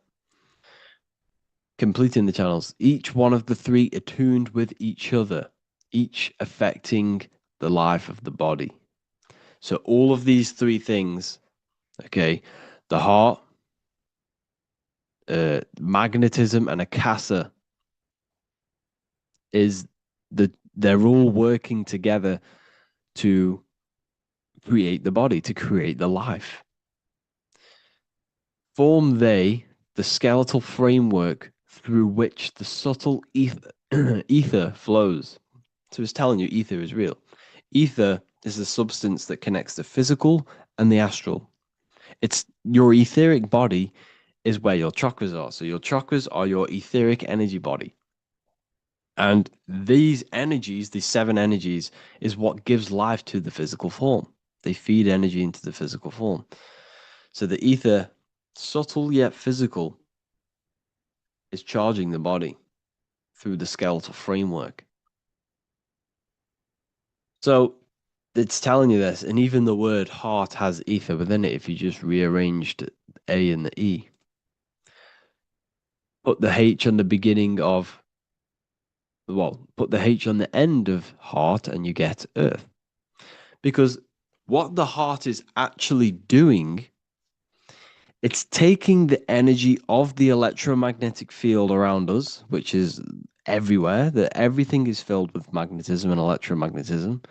The Earth is a giant electromagnetic Taurus field, and all of this energy from the center is feeding directly into your heart. Because the center of this Earth is the heart of the Earth. The center of you is your heart. And the center of the aura borealis, whatever you want to call it, this energy that's emitted from the center of this Earth is feeding directly into you, and your heart is transmuting this energy from the earth to react with your blood, and your blood is then feeding your physical body through plasma. That's what's going on. You yourself and your heart is directly connected to the earth. That's why your heart rearranged its earth. You're directly connected to the cosmos. Everything they do to poison you and give you all this stuff is to keep you disconnected from the universe. You yourself are the universe. Your body is directly in correlation electromagnetically with the earth. So the heart is the balance. That's how you connect with things, through the heart. Okay. You see Jesus with the Sacred Heart, always pointing at the heart. Matthew 6:21, for where your treasure is, there your heart will be also. What's that telling you? What's your treasure, your goal, what you're doing in life? There your heart will be also, because your heart is a guide through this lifetime. Your heart has an intelligence. Every single organ in your body has consciousness, and you think with it. You can think with these different organs. You can think with the brain, you can think with the heart, you can think with, the reproductive area. That's why, everyone always says you're thinking with your penis. For if you're a man, you know about this. People say that. That's just a saying, but it's true. You think with these body parts, people, and your heart is a guide. It knows everything that's right. It knows the things that you need to do. So that's why your heart is called a chest, because your treasure chest is in the chest. Sorry, your treasure is in the chest. And what's the treasure? Your heart. All of the wisdom, all of the understanding, all of the guidance is inside of that heart. And you need to follow your heart. That's why we say follow your heart. To find your treasure in this life. Find your purpose. That's what your treasure is, your purpose in this life. So the heart is also producing your electromagnetic field around your body. And the heart is all to do with emotion. So thought happens in the mind, which is not the brain. Then the thought in the mind produces brain activity, electrical signals, and then these electrical signals are sent to the heart, which produces an emotion. So essentially, the brain and the heart are directly connected. You need to sync them. You need to sync the brain and the heart. Why? Because you need to be thinking with emotion behind it. If you think with lack of the heart thinking, also, if you think without the heart, you are only thinking for yourself and not for the empathy of others. You have to think before you take action of the emotion of others and have thought of people's feelings behind. So you must sync the heart and the brain. The actions you must take must be in line with your heart. Your heart tells you everything. Before you do something, you can feel whether it's right or wrong. You can feel it deep down within you. When you quiet in your mind, you can feel it. Where if you know when you're doing something wrong, especially when you're a child, because this, as you get older and you constantly do negative things, then yes, you can block out the heart completely. But deep down within people, they know what they're doing and they know whether it's right or wrong. You feel horrible when you do something bad. You feel it inside of you. And Manly P. Hall said, every time you go against the heart, you are destroying your electromagnetic field. It kills the magnetism of your body every time you go against it. Obviously, I don't know if this is true, but I agree with this. Manly P. Hall was an enlightened individual who understands the anatomy of the body, understand all of the occult things. And essentially, every time you go against your heart, you are killing the magnetism of your body, your cells, and everything about you. Because your whole body is magnetic. You have magnetic attraction all over you. So there's a saying, well, obviously in Christianity, what happens in heaven happens on earth. Well, what happens in the brain happens in your heart. Heaven is the head, earth is the heart. Every thought you think produces an emotion in the heart. Every single thought triggers an emotion. You know, when people say they got a broken heart, because all of that emotion is in the heart. Not in the heart, but in the invisible intelligence behind the heart. You must understand there's a consciousness, an invisible spiritual consciousness behind every physical thing. So your brain is dual, your heart is single. Your brain consists of two hemispheres. So when it comes to decision making in the brain, there can be confusion between the left and right hemispheres. This is why when people are confused. But the heart is a singular organ. And if you go onto Google and type in brain cells found in the heart, there are 40,000 neuron cells in the heart, the exact same cells which are found in the brain, in the cranial brain. This means that your heart is essentially a brain for your emotions, what it is. And your emotions tell you what is right and what is wrong. So every thought you think produces an emotion, and whether that emotion is good or bad will tell you whether something is right or wrong. So the heart is the guidance through this life, and your higher self resides in the heart. You have to follow the heart. You have to do what the heart tells you all the time. So I hope you enjoyed this video, people. Please feel free to contact me if you have any video ideas or anything like this. And welcome to the university. I look forward to connecting with you all. Hello, everyone. Today we're going to be discussing the esoteric and occult meaning behind the story inside of Genesis, the story of Adam and Eve. This is a widely known story, but not many people know the true esoteric meaning behind it. Okay. So today we're going to be breaking this symbolism down. Before we get into this, please leave a like and a subscribe on the channel. I would greatly appreciate it. And please comment below any lectures or anything you wish to know, and I could maybe make it in the future. The first thing we must understand about the Bible is that it is an esoteric and occult book. It is written in allegory. It is written in such a way that we understand the book compared to our level of perception. Now, what do I mean? If a child read the Bible, they would gain a standard meaning and story behind it.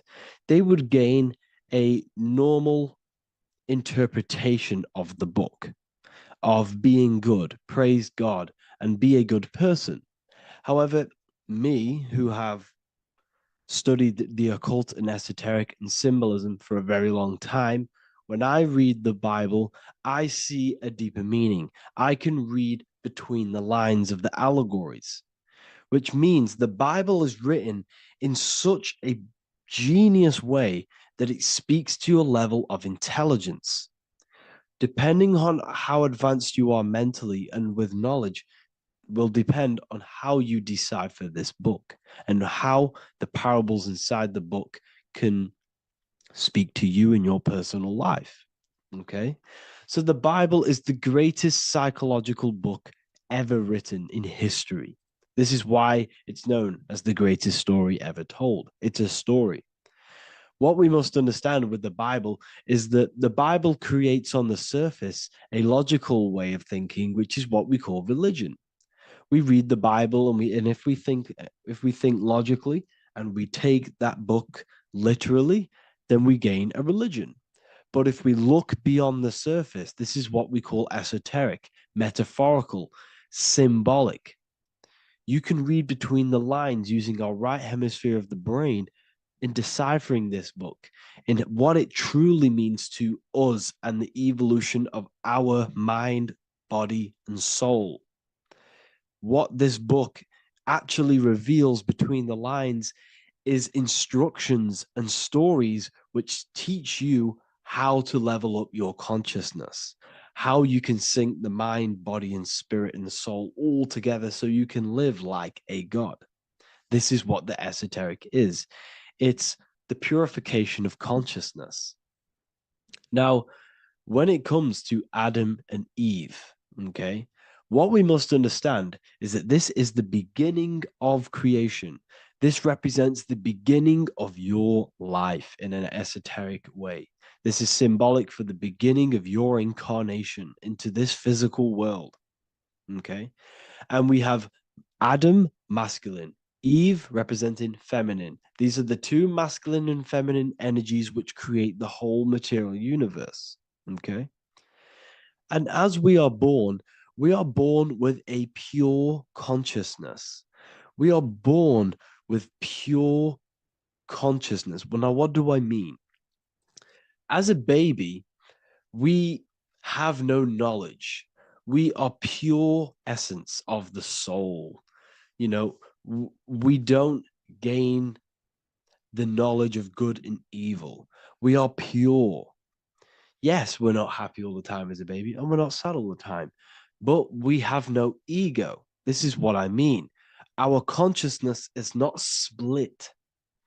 As a baby, you are whole. You have a whole consciousness. You are yourself. You have no false identifications, no limiting belief systems, nothing. You are pure awareness and the pure soul and the pure mind. Now, this is what Genesis is representing. As we grow older, the more experiences we gain, the more thoughts we start to think, the more knowledge we gain of this world, the more impure our mind, our heart, our soul, our spirit becomes, the more impure our body becomes. As we grow older, we're infected with negative beliefs, negative thoughts, and society norms. This is a big one. As we grow older, we are molded by society. We shut off areas of ourself and we push them away so that we fit in with society. We all know this. We all did this in school. We pushed away parts of ourselves to act cool or to fit in, whatever it may be. whatever type of person you were in school. We all went through this because society and culture is programmed. So as we grow older, our consciousness splits. We gain a persona, an ego, and we gain a shadow self, the subconscious, and we gain an ego. Now, the ego is what you show to people. It's that character that you show, that you put on to your culture, to your family, to your friends. This is a false identification. And we also gain a shadow self. The shadow self is gained through experience. This is the subconscious. Our ego is created through experience. And so is the subconscious and the shadow self. Okay. So as we gain age in this material body, we fall from the Garden of Eden. We gain the knowledge of good and evil. This is what the symbolism represents of us leaving the garden, us eating from the fruit. Now, the fruit represents the knowledge, it represents the insight, the experience, which splits our pure consciousness. Our soul splits. Okay? We lose connection with the divine. We lose connection with our pure self through material experiences. We may lose ourselves in material experiences. We may lose ourselves in lust and material gain, wealth, and all of these lovely things that the material world offers. We lose ourselves in this. Okay? And not only that, there's another symbolic thing that we're missing with being a child. There's another symbolic meaning behind this tree in this story of Adam and Eve. And this is sexual energy. Okay. As we are a baby, we have no ability to create another human life. We have no sexual urges. We have no desire for the material things as a baby. Nothing. As we grow older, our sexual energy cultivates around the age of, it's like 10, maybe earlier for some people or later for some people. This is what we call puberty, when our sexual energy activates. This is when the masculine and feminine energies are present within the body. And we are now given the ability to create human life. We're now given the ability to bring in a soul into the material world. Now, this is what we believe and know in the esoteric world.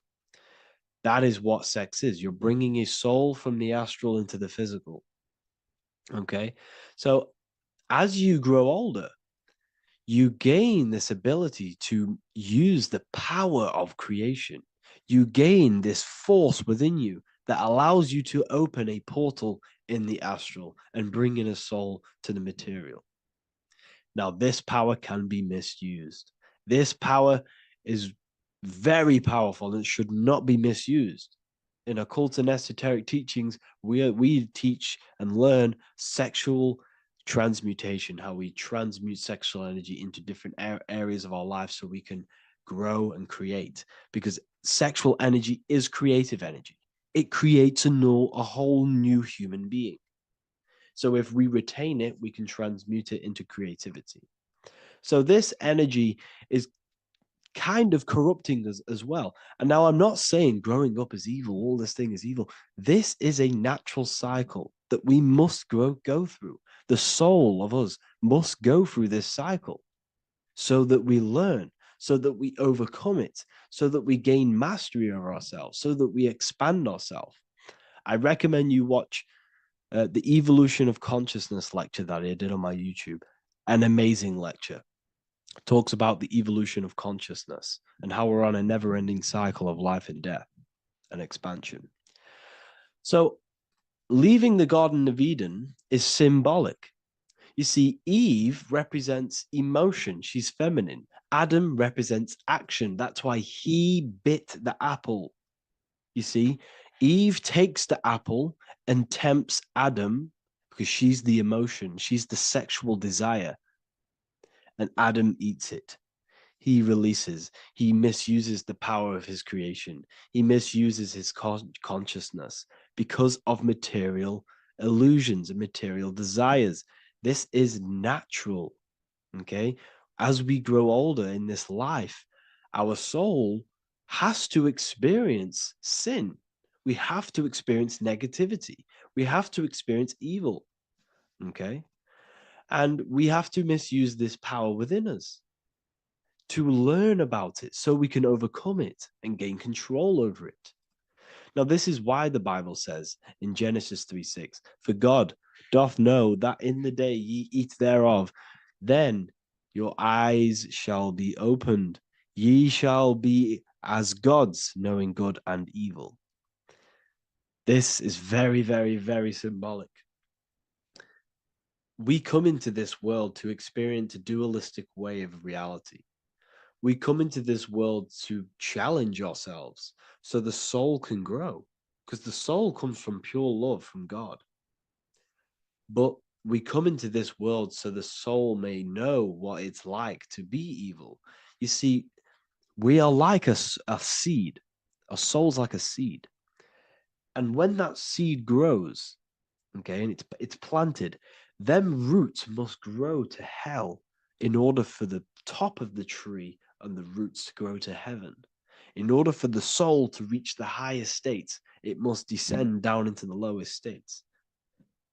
Good and evil. This is the story of good and evil, okay? And this is the story, a psychological story of how the human mind has functioned in this life. This is what this story is representing of how our soul and mind is functioning, how our consciousness is splitting and growing up and evoluting. Okay. Like I said, snakes represent sexual energy. They represent, snake, when you've been snaked. This is why we say you've been snaked, because it represents a temptation of sexual energy. This is why the Kundalini is symbolized as a snake.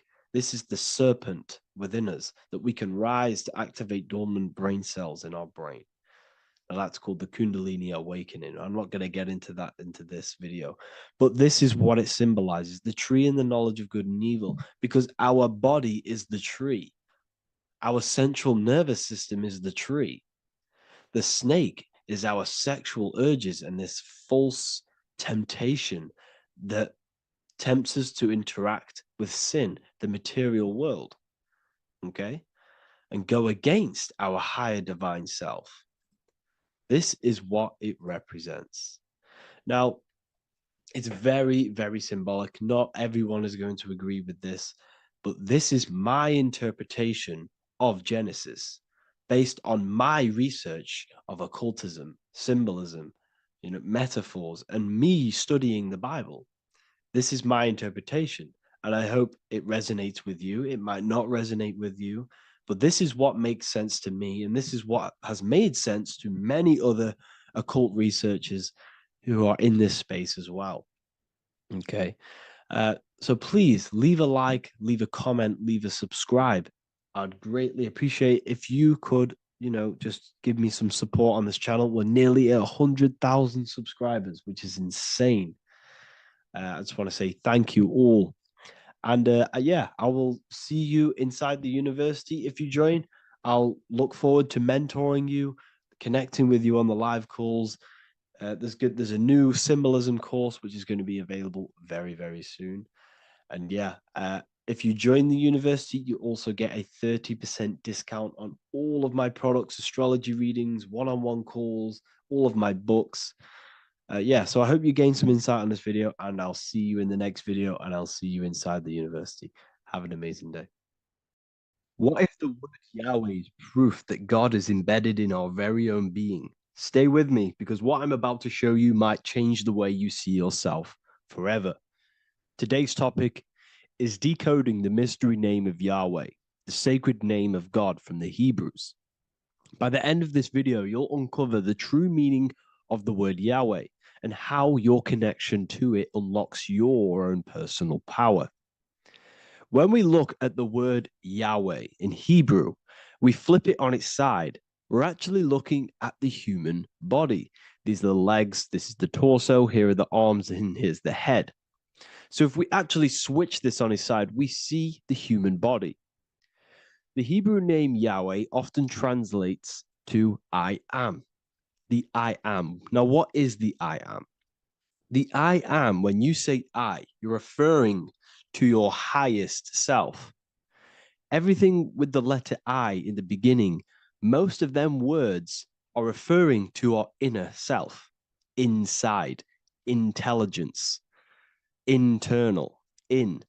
The I represents the inside self, the invisible self. You cannot see the I am because this is the spirit, this is our consciousness. It's the intelligence controlling the human body. When you say I, you're not referring to your name, your job, your reputation, your ego, or your thoughts. You're referring to the observer who is beyond the thoughts, the one who's observing the thoughts. That's the soul. Look at the word Yahweh, Yahweh, the sacred name of God. Yahweh can be observed in the natural rhythm of the human breath. When inhaling, we subtly hear Yah. When exhaling, we hear Wei. Do this yourself. Breathe in through your nose, you'll hear Yah. Breathe out, you'll hear Wei. And in fact, the letter H, H, when it's pronounced, it carries the soft sound of wind or breath, a gentle exhale that mirrors the very essence of life, giving air. Breath is the spirit of life. It's what connects us with consciousness. If we stop breathing, we lose consciousness. The body shuts down. We're breathing the spirit of breath. We're breathing in the spirit of life. It's the very essence that gives us physical existence, and we're constantly staying connected to this breath at all times. Now let's look at Yahweh. 1, 2, 3, 4. There are 4 letters. The Tetragrammaton is the 4-letter Hebrew name for God. Okay? Tetra meaning 4. We have 4 gospels of Jesus. Jesus is depicted with a cross with 4 sections. Jesus has the 4 sacred animals around the side of him, always depicted with these 4. A bull or an ox, an eagle, a man, and a lion. These are the 4 fixed signs of the zodiac.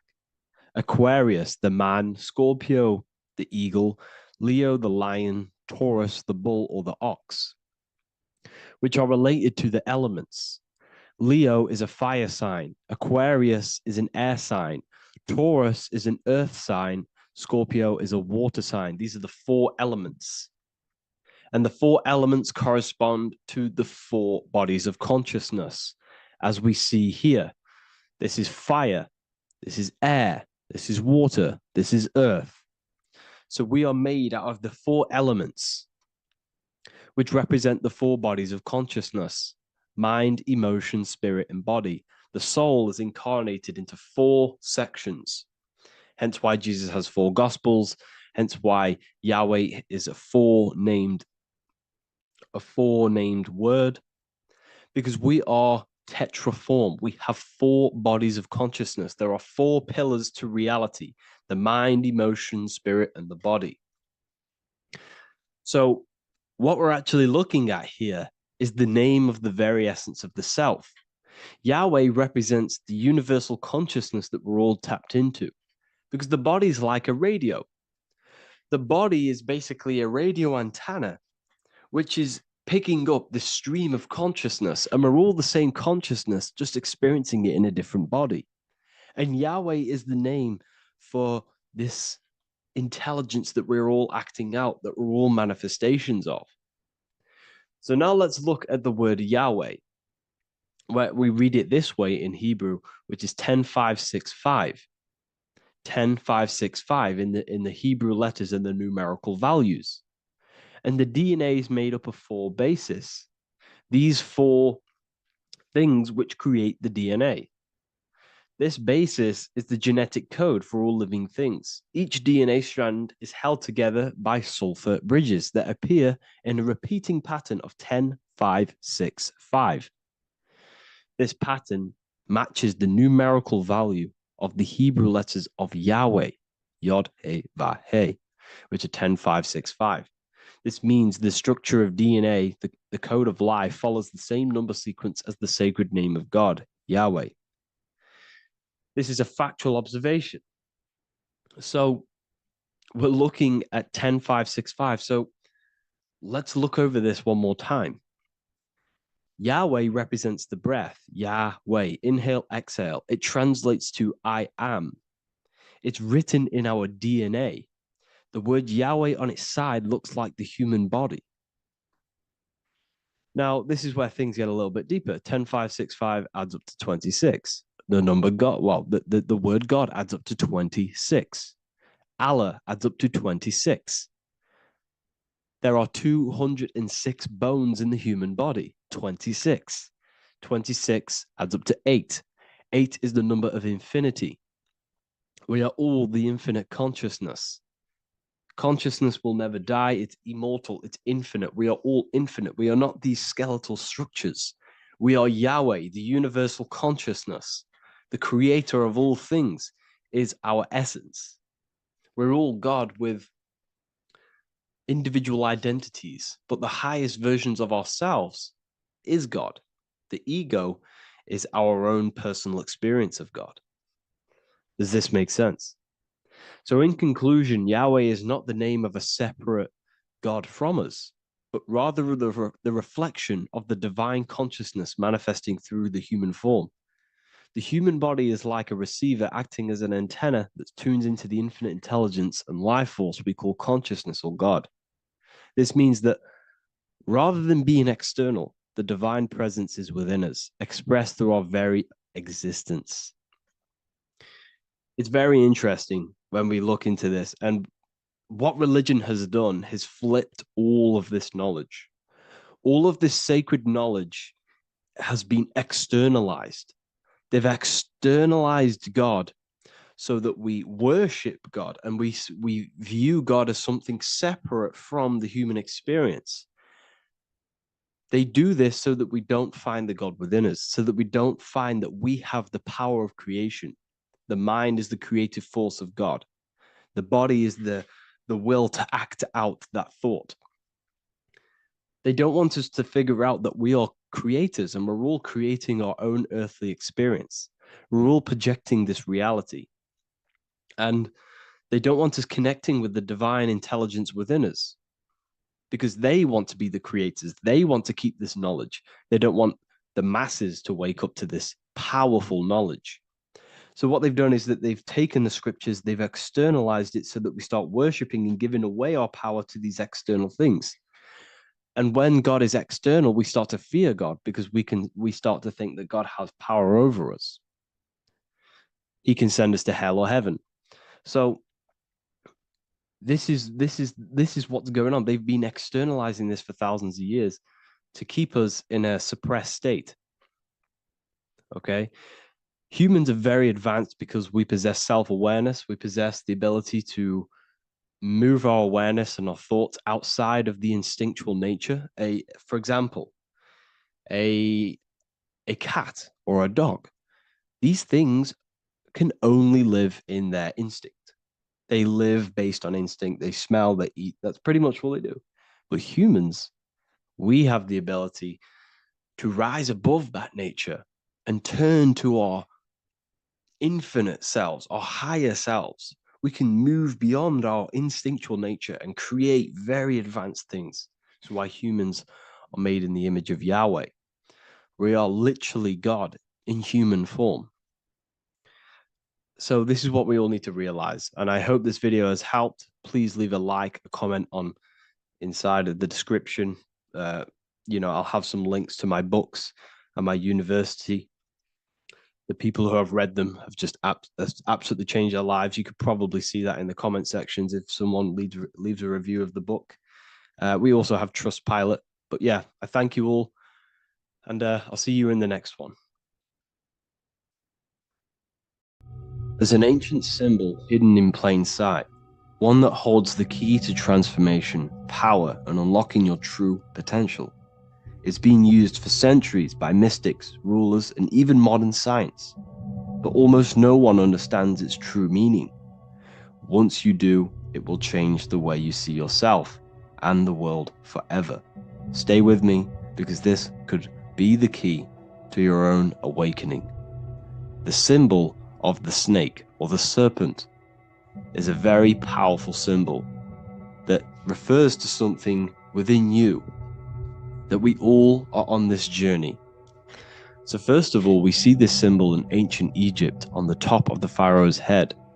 We also see this with Buddha, with the snake on top of the Buddha's head and below. We also see this in Rome, with the Roman god Mercury holding the staff with the snake. We see this in Adam and Eve's story, with the snake tempting Eve. We even see this today on the medical facility. But what does this mean? Why is this symbol being used for thousands and thousands and thousands of years? It has a very deep esoteric meaning. We see this in the caduceus staff, and we even see the snake representing the kundalini. What does the snake actually mean?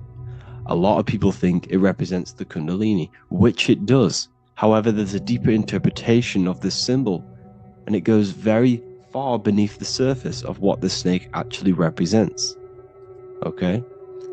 So first of all, when looking at symbols, we need to observe what the snake does in nature.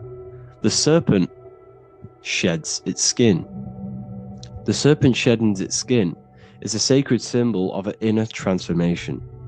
It transforms from its old self to a new self. It sheds layers of itself. As the snake discards its old exterior, it mirrors our own journey of realizing outdated beliefs and patterns, paving the way for a renewed, authentic self on the esoteric path of awakening. Essentially, it represents transformation, but not transformation of our physical bodies, transformation of our inner world. Now, this is where things get a little bit tricky, and you may become a little bit confused, but I'm going to make this very clear for you.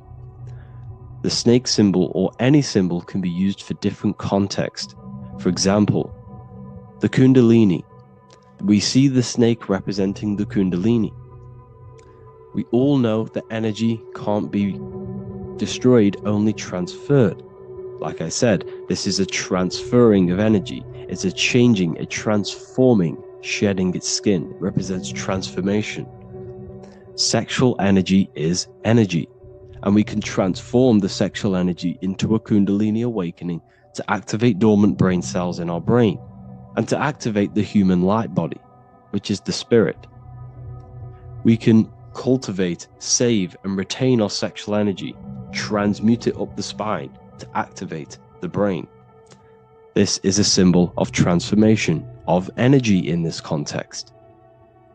However, when we go to the emergency services, this does not mean the same thing as the kundalini. The snake in this context represents transformation of health.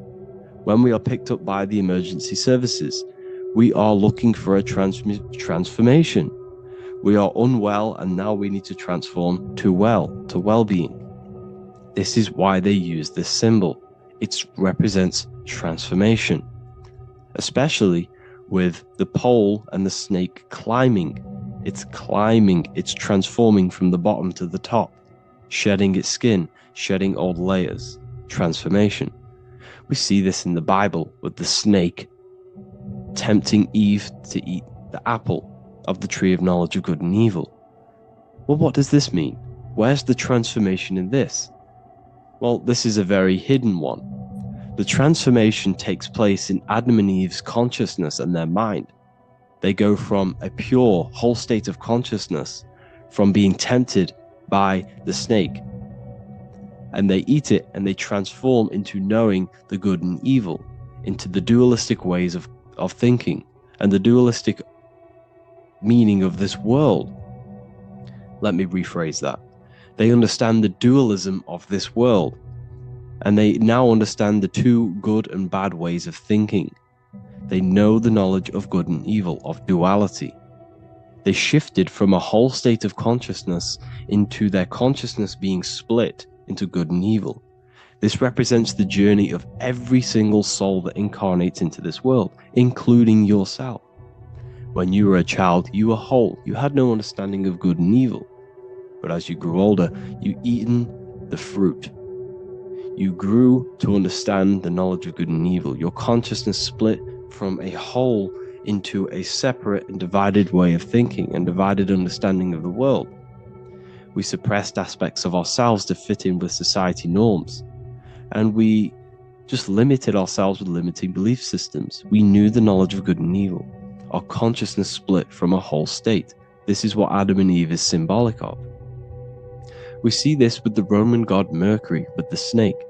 Mercury represents intellect, communication. He's always flying in the air, which represents the air, the mind, the intellect. He's holding the snake to represent transformation of the mind. This is what we call mental alchemy, turning base metals into gold, turning the unenlightened aspects of our mind into enlightened ones, turning our negativity into power and control. We see this with Buddha, and Buddha is all to do with transformation of the inner world, transformation of the mind and the soul and the emotions. And it also represents the Kundalini. We see this in ancient Egypt. We always see the snake on the head, representing the place where the third eye is, representing the intellect or the mind's eye, the third eye, whatever you want to call it. This is the place of the invisible intelligence within us. This is our mind or intellect.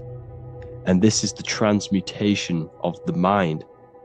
This is why the snake is on the head, representing the transformation of the mind, going from the unenlightened into the enlightened, going from the uncontrolled to the controlled mind, so that we can control the very fabric of reality. I've kind of just given that away. Why is this important? Humans are creators. We're the architects of creation, endowed with the divine power to channel the fourth dimension, which is the imagination, into reality. Each thought and intention is a seed. When nurtured with focus and clarity, transforms the unseen into the tangible experience. This creative process bridges the gap between the ethereal and the material. Humans are creators. It's impossible for you not to create. Whether you're doing this consciously or subconsciously, you've been creating your whole life, turning non-physical thought into physical reality. We are creators. However, the mind cannot create in a state of chaos. The mind cannot create with limiting beliefs. The mind cannot create with thoughts that come and destruct our minds. The mind cannot create consciously and effectively if there are impulses within our mind and we have no control over the mind. So this is where self-transformation comes from within. This is where the snake comes in. The snake represents the transmutation of our mind from the uncontrolled to the controlled.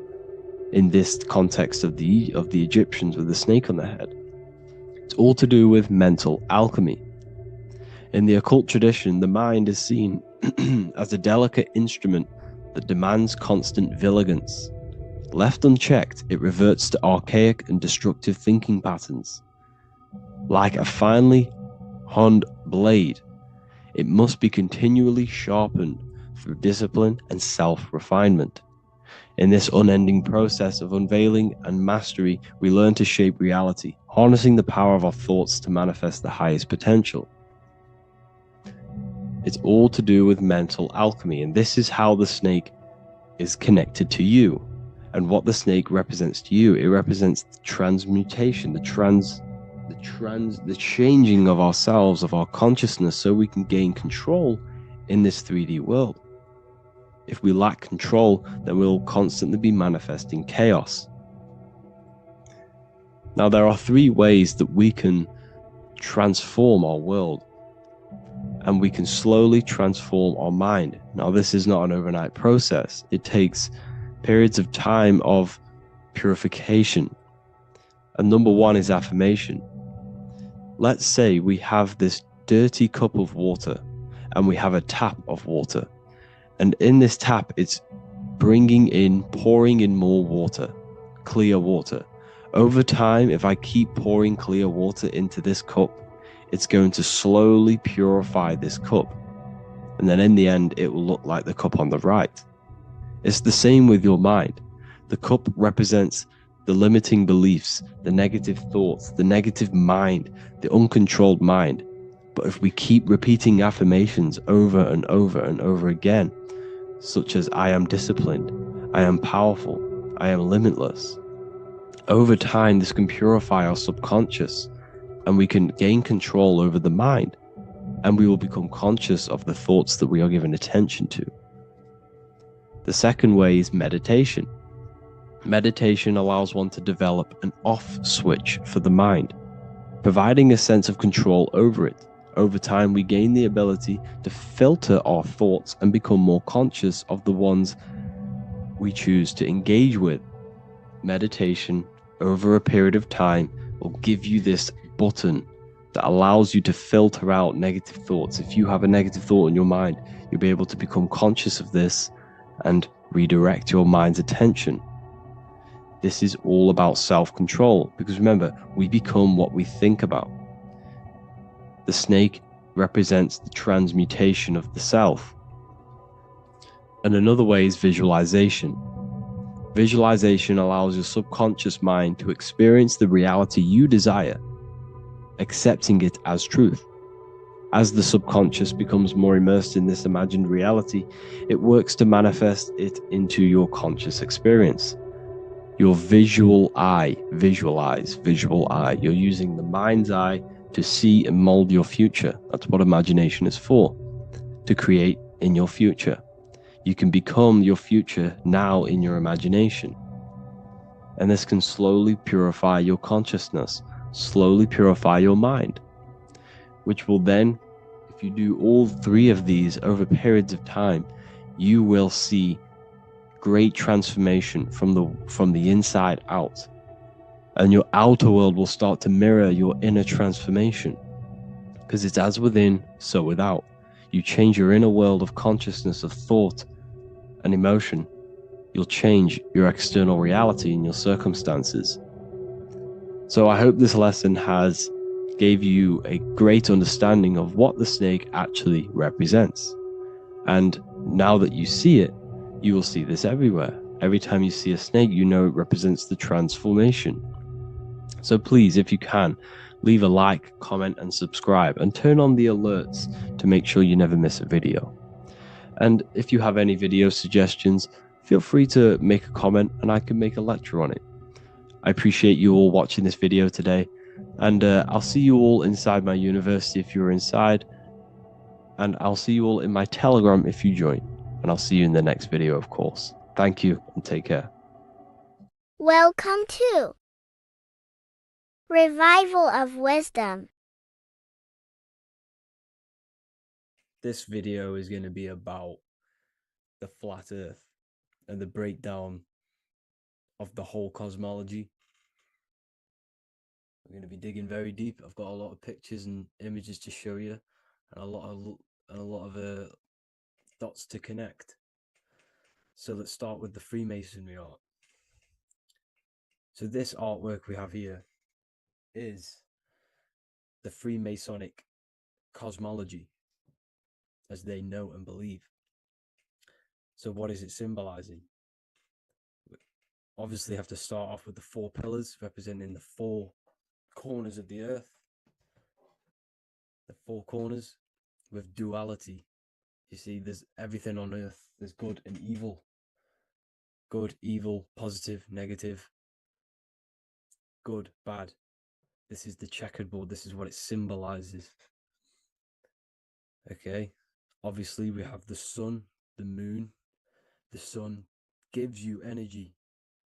It's the anode. The moon is the cathode. It's the opposite. It takes your energy. So therefore, you become sleepy when the moon comes out.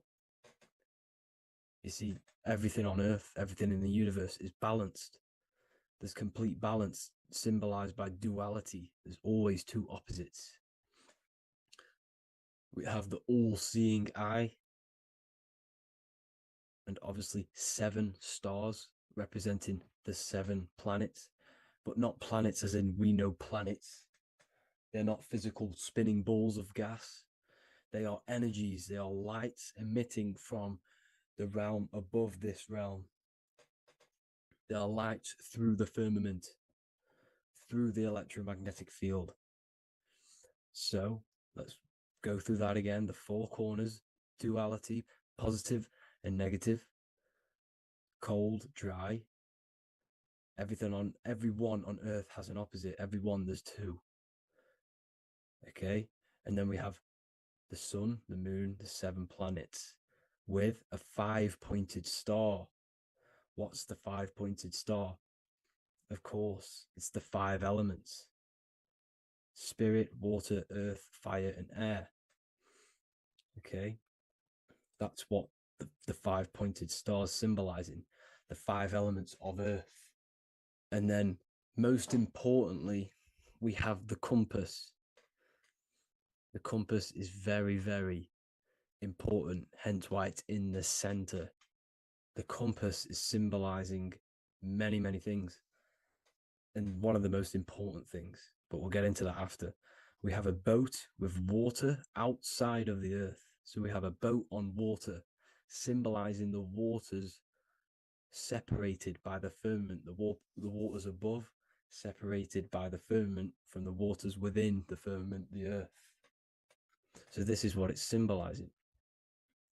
So the compass, what's the compass? This is where the compass comes from. The Polaris, the most important star there is, because it's in the center of Earth, the sun, the moon, and the black hole, black sun. Because all creation comes from center, the seed center. Okay, but we'll get into this after. But also, this is a very important Masonic symbol because they use this symbol a lot. This is one of their main symbols, hence why Neil Armstrong has the Masonic ring with the compass on it. The people who supposedly went to the moon, which obviously they faked to push this globe model, because the globe model is based upon fear. Because the globe model, if they can sell you the globe model, they can sell you anything then. You don't know where you actually are. The globe model is to push fear upon the masses, because the globe model means there's not enough resources. There's also risks of asteroids hitting the planet. There's also risks of space extraterrestrial invasions, global warming, asteroids.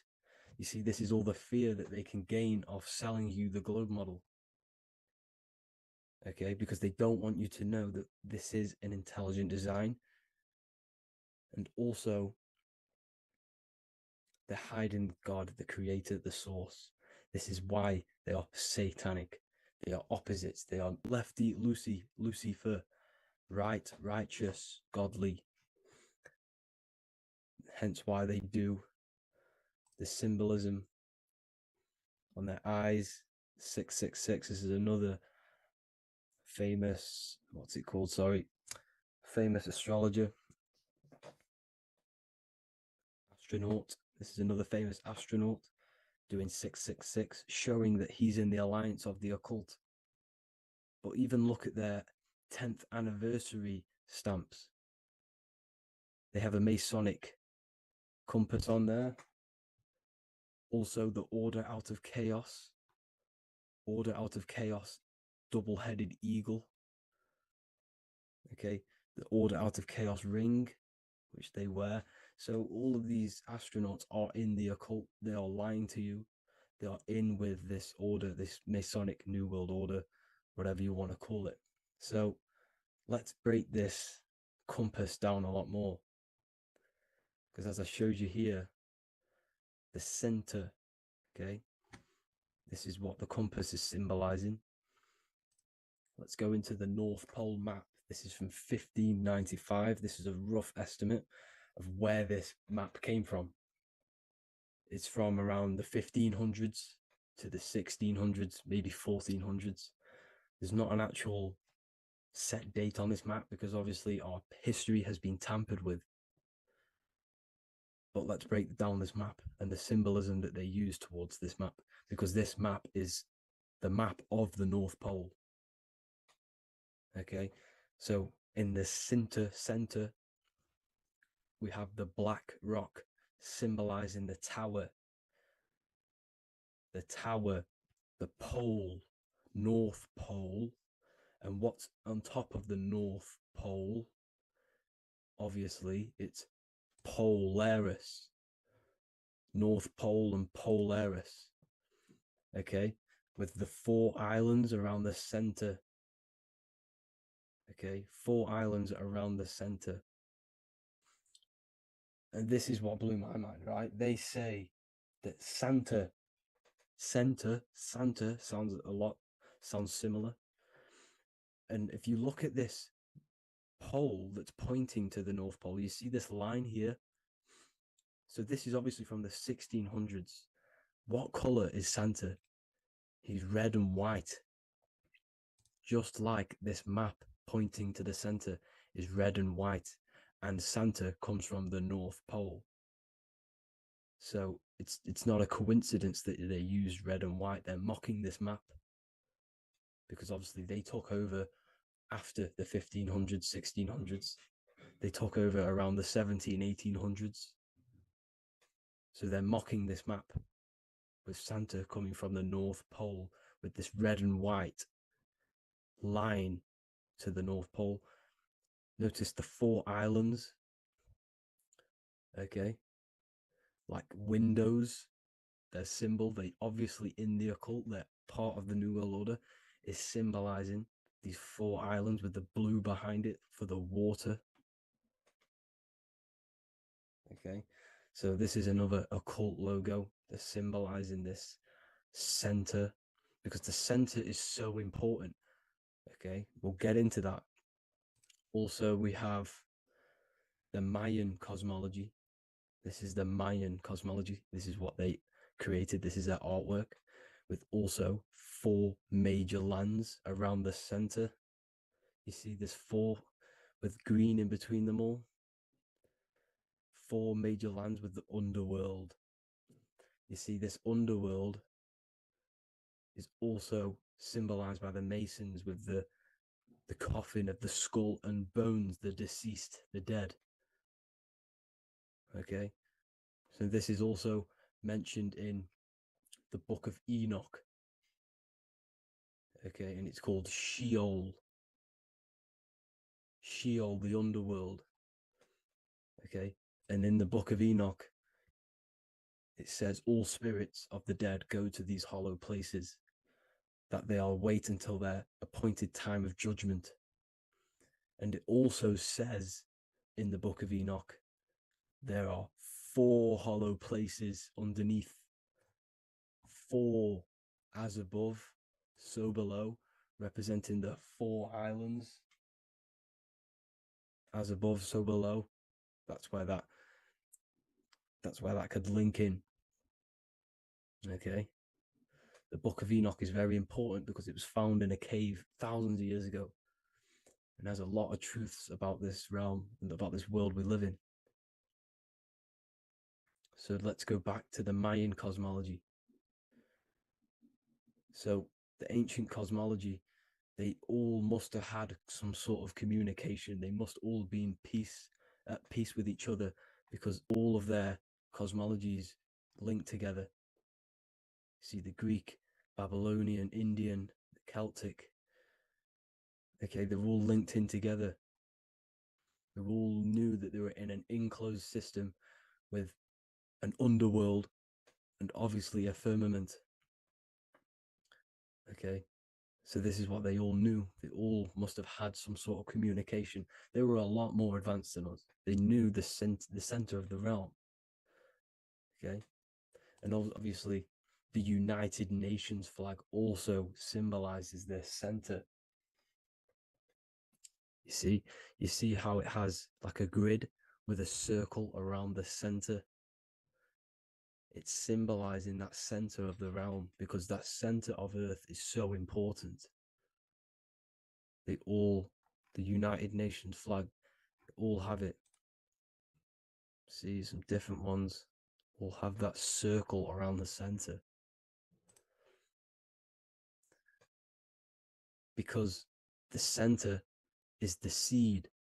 All things come from a center. So the Taurus field is so important because it is the spark of life. It's the building blocks of the universe, this creation. Because all things have a Taurus field. Just like an apple with what's in the center of an apple, a seed.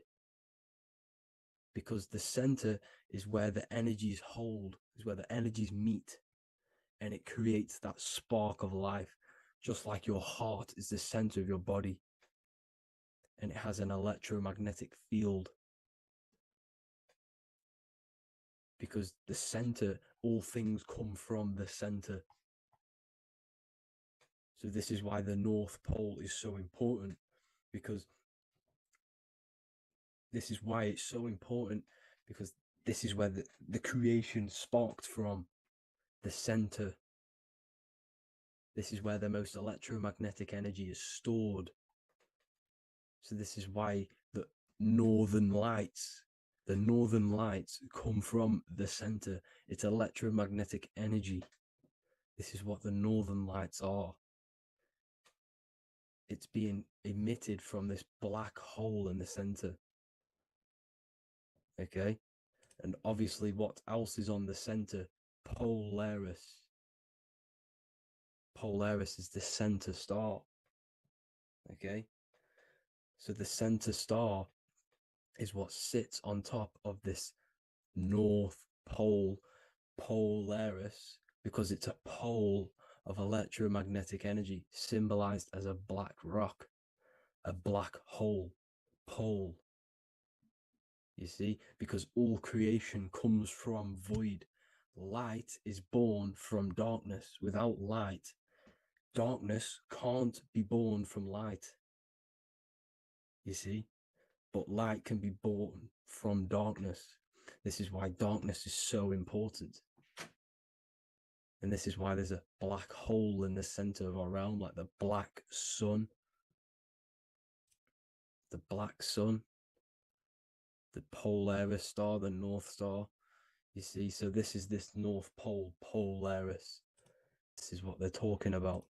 And this is why compasses are an 8-pointed star. Because Polaris is symbolized as an 8-pointed star. This is where a compass will point you to. It will point you to that center. So notice how a compass has this black hole in the middle. You see? And it will point you to this meeting point. The north. Because in the center is the center of the Taurus field of the Earth. This is where the most electromagnetic energy is. You see, everything gets sucked into the black hole. Okay, this whole reality is being projected from that center point, just like your eyes suck in light. It's a black hole. Your eyes suck in the light of this light being emitted from this center place, this electromagnetic energy at the center, which is the seed of everything, of everyone. You see, just like an apple has the seed in the center in darkness, because in the center of the apple, it's dark. It's black. It's pitch black. But that's where the seeds are. That's where the life is. But Polaris is so important because it's that center star which lines up. It is the pole, it's the top of the pole of the Taurus field. So Polaris would be here at the very, very top. And this is where the compasses point you to. And this is why the star of Ishtar, the 8-pointed star of the Sumerians, also talked about this 8-pointed star. and it's called the Star of Ishtar. Okay, and who is Ishtar? Ishtar is the goddess.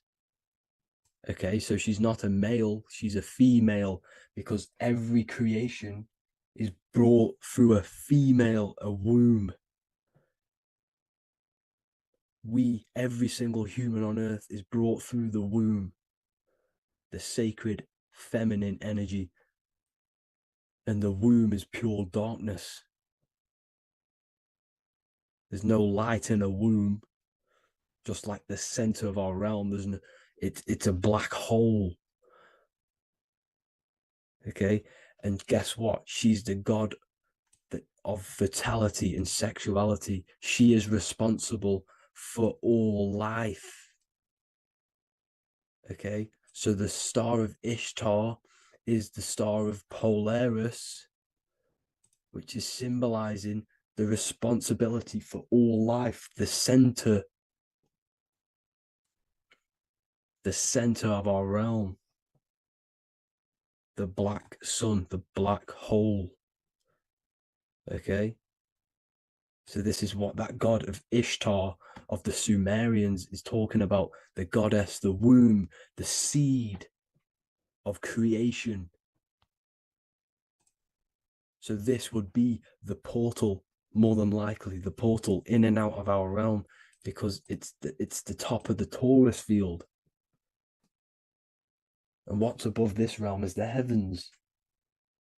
So this is where you get sucked in from the heavens. Your soul gets sucked in and brought onto this plane of existence called Earth. These are some space NASA symbols. Look how much Polaris symbolism there is. And notice how it's at the center. You see this circle? This is like a half circle. And at the center is an 8-pointed star of Ishtar. It's the same thing. It's Polaris. It's at the center. And notice on some of these, look, this one is a bear holding the key and an arrow pointing to the Polaris star, so that they hold the key to Polaris. Another one with like a demon holding a key to the what? Polaris on top of him. Also an eagle, which is a Masonic symbol. The eagle holding a key on top of the center. You see, and notice how there's an arrow going up to the Polaris and an arrow down, as above, so below, to Earth. So you can go out of Earth and into Earth through Polaris, and the eagle holds the key. You see? The eagle holds the key, just like this. This demon dragon holds the key to Polaris. And look at this one, Earth, with an arrow up to Polaris, an 8-pointed star. So Polaris is more than likely that portal which the Anunnaki used, the Sumerian gods used, because the Anunnaki symbol is also an 8-pointed star. Okay, and like I said, that center is the seed of creation. The center is the black hole. Okay, just like your pineal gland is at the center of your brain. The pineal gland is at the center of your brain, and that's what connects you to that spirit realm, to the source. That's it for this video, guys. Thank you all for tuning in. I hope you all learned something today. Please leave a like, a comment, and please subscribe to the channel for more content. God bless you all.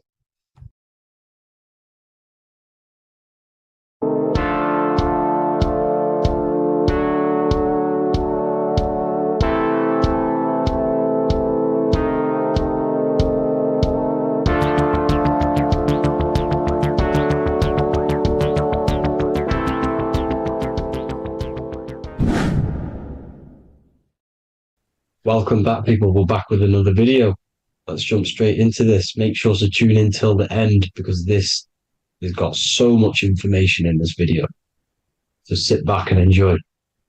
So everything's Taurus fields. The Earth's a Taurus field. Everything's Taurus, which is electromagnetic field, electric and magnetic.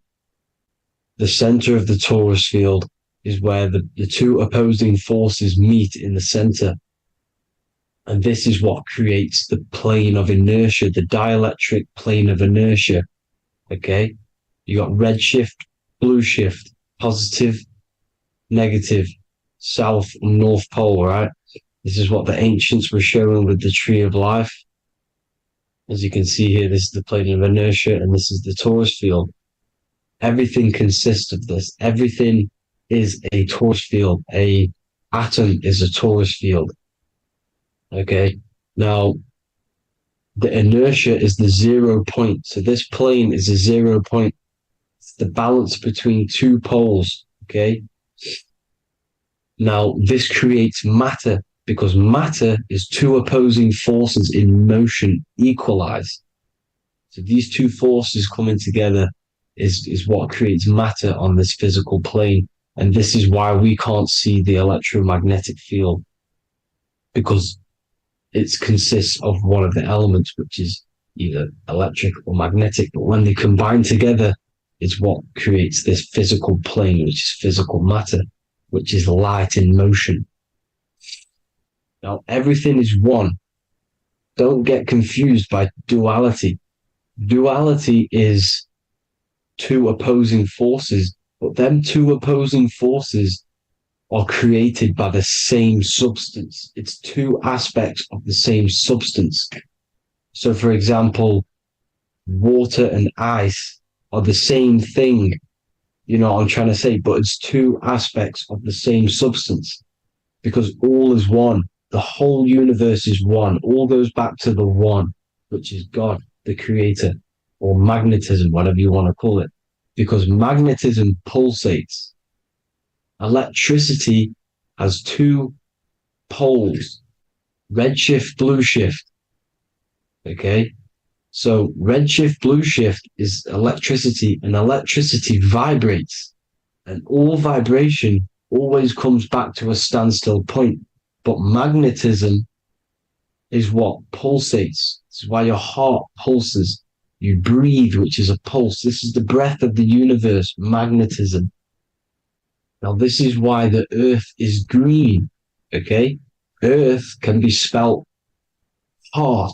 If you just move the H to the beginning, it spells heart, okay? Because the heart is the center of the Taurus field, which is the heart chakra for us humans, okay? We consist of the same field, as you already know. Heart being the center, which is green, which is the center of the seven colors. The center of the seven colors. This is the most powerful chakra in your body. People think it's the crown chakra, but it's the heart chakra because it's the center of the Taurus field. You must align them all and combine them all into one, which is the heart chakra. Now, Earth is green. Nature's green. Okay, this is because we live on heart chakra, the plane of inertia. It's the center of the Taurus field. Okay, and this is what the Egyptians called Isis, which is nature. Nature is balanced, and nature is female, Mother Nature, because it looks after us with the fruit it grows with abundance, and the water. It's a female energy, Mother Nature, and this is the symbolism of an equal, balanced arms. This is the scales, it's balanced. Mother Nature is balanced. This is why the sky is blue, because what comes after the heart chakra? Blue. Sky is blue. We live in Midgard. This is what the ancients called Midgard. You don't have to take this tree literally. It's a metaphor. We live in Midgard, where both positive and negative duality here. Now, Mount Meru. Mount Meru was known as the center of the earth, okay, or known as Hyperborea. And this is the North Pole, the electromagnetic North Pole. But when I say Mount Meru, it's not an actual mountain. They weren't saying there was a real mountain in the center of the earth. a magnetic rock. No. The plane of inertia, okay, there's something called a hyperboloid. That's what it's called, a hyperboloid. And this is the center of the Taurus field. And this hyperboloid is what is in the shape of a mountain, you see? So if I go to this next one, they say Hyperborea on this map. Why do they call it Hyperborea? Because this is the hyperboloid in the center of the Taurus field. And this is the electromagnetic mountain, a metaphor. Mountain, what they're metaphorically saying, this is the electromagnetic mountain at the center, the double vortex, the center of the Taurus field, which is the North Pole. Pole of electromagnetic energy. So this is why they call it Hyperborea. It comes from the word hyperboloid. And the center of the earth is so sacred. And they symbolize this with, obviously, the North Star, which is Polaris. And this is where the swastika comes from, because it's the 4 seasons moving around the North Star. This is the Big Dipper constellation moving around the North Star, which is Polaris. There's that pole again. Pole. Magnetic pole of the Taurus field. And this is where the green, emerald green, aurora borealis comes from. It comes from this center hyperboloid at the center of the earth, where the most electromagnetic energy is stored. The center of the plane of inertia. The center of the plane of inertia. This is the all-seeing eye as well. As you can see, they got the sun, the moon, this is the Masonic cosmos, the sun, the moon, and the all-seeing eye, because the eye is Polaris, the eye of the stars. It's all a big eye. Now, the eye means a lot more as well. It's not just that. There's different ways you can interpret symbols. Now, this is the emerald tablets. Deep in Earth's heart lies the flower, the source of the spirit that binds all in its form. Okay? The flower of life is thine own place of thine spirit, and stream through the earth as thine flows through thy form, giving off life to the earth and its children, renewing the spirit from form unto form. This is the North Pole. This is what he's talking about. He's talking about the aurora borealis. Aurora borealis. It's the Earth's aura. Emerald green. Heart chakra. Plane of inertia. Green. Earth. Heart. You see? All related. Now, there's many symbolism of this. So much symbolism of the ancients. The 7 layers of heaven. 7 layers of heaven, which are the 7 planets. Okay? These planets are the solar system. It's the solar system because we are the soul. We are the sun, the soul. And we're inside of a solar system, which is the 7 planets. That's why there's 7 layers of heaven. Okay? The rings of Saturn, the rings of the planets are moving around us. Okay? So this is what the ancients were depicting in their cosmology. Now this is the Hebrew cosmology of the earth. This is the Mayan cosmology of the earth. You see, it's all an enclosed system. We live inside of a giant Taurus field. All is atum. It's what the ancients said, ancient Egyptians said. All is atum. Atoms are Taurus fields. Don't be tricked by the modern science today with the current model of an atom. It's completely wrong. They're hiding the Taurus field. They're hiding the electromagnetic field, which is in everything. Absolutely everything is in motion, and motion comes from this field. And you see, this is upside down, but this is I think it's pretty sure it's candles, but the 7 candles, the 7 planets, the 7 Elohim. You see, it all goes back to the stars and the heavens. Now, this is how the earth really works, with the stars on the outside of the cosmic egg, and then the Taurus field spinning around the sun and the moon, the positive and the negative charge. The sun gives you energy, the moon takes your energy. The moon controls monthly cycles. Moon is mon. This is etymology. Mon, month, money, demon, monster. Stir is star, moon star. We are all stars. Youngster, minister, superstar, Hollywood star. We're all stars. We come from the stars, which is heaven. Our soul comes from the stars. You see, we are the universe. The image of man is made in the universe. We are a microcosm of the universe. The universe is a macro. We are micro. We consist of everything: the body, mind, and spirit. The sun, the soul; moon, the mind; earth, the body, mind, and spirit. We have 12 systems in the body, which are governed by the 12 zodiac signs, starting at the Aries, which is the ram, the ram of God, all the way down to Pisces and Capricorn, kneecap. It all goes back to the stars. We are the stars. We are the universe. Everything is inside of us. Everything. Like they say, the Temple of Solomon, the temple of the soul and mind. The soul, the temple is the body. The soul is the soul, and the mind is the mind. The temple of the soul and the mind, body, mind, and spirit. We consist of the 5 elements: air, spirit, water, earth, and fire. We consist of everything. We are the universe. We're made in God's image, which is the universe. You see? Now, everything goes back to the stars. The ancients worship the stars because the stars govern everything. They govern the systems in the body. They govern your life. This is why your zodiac is so important, your sign. Each zodiac has a specific element associated with it as well. Aries, which is the first sign, the ram of God, the lamb of God, which is a fire sign. Fire, first. Fire, first. F-I-R, this is etymology. The cerebrum, ram, which is in the brain. Aries, the ram, controls the head, the face, and the nose upwards. So it controls the cerebrum. The Torah, which is, I'm pretty sure it's the Hebrew Bible, which is the Taurus. Tornado comes from the Taurus field. You see?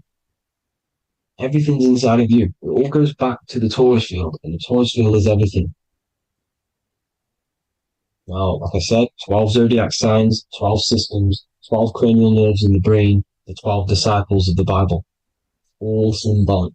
Have to read the Bible properly.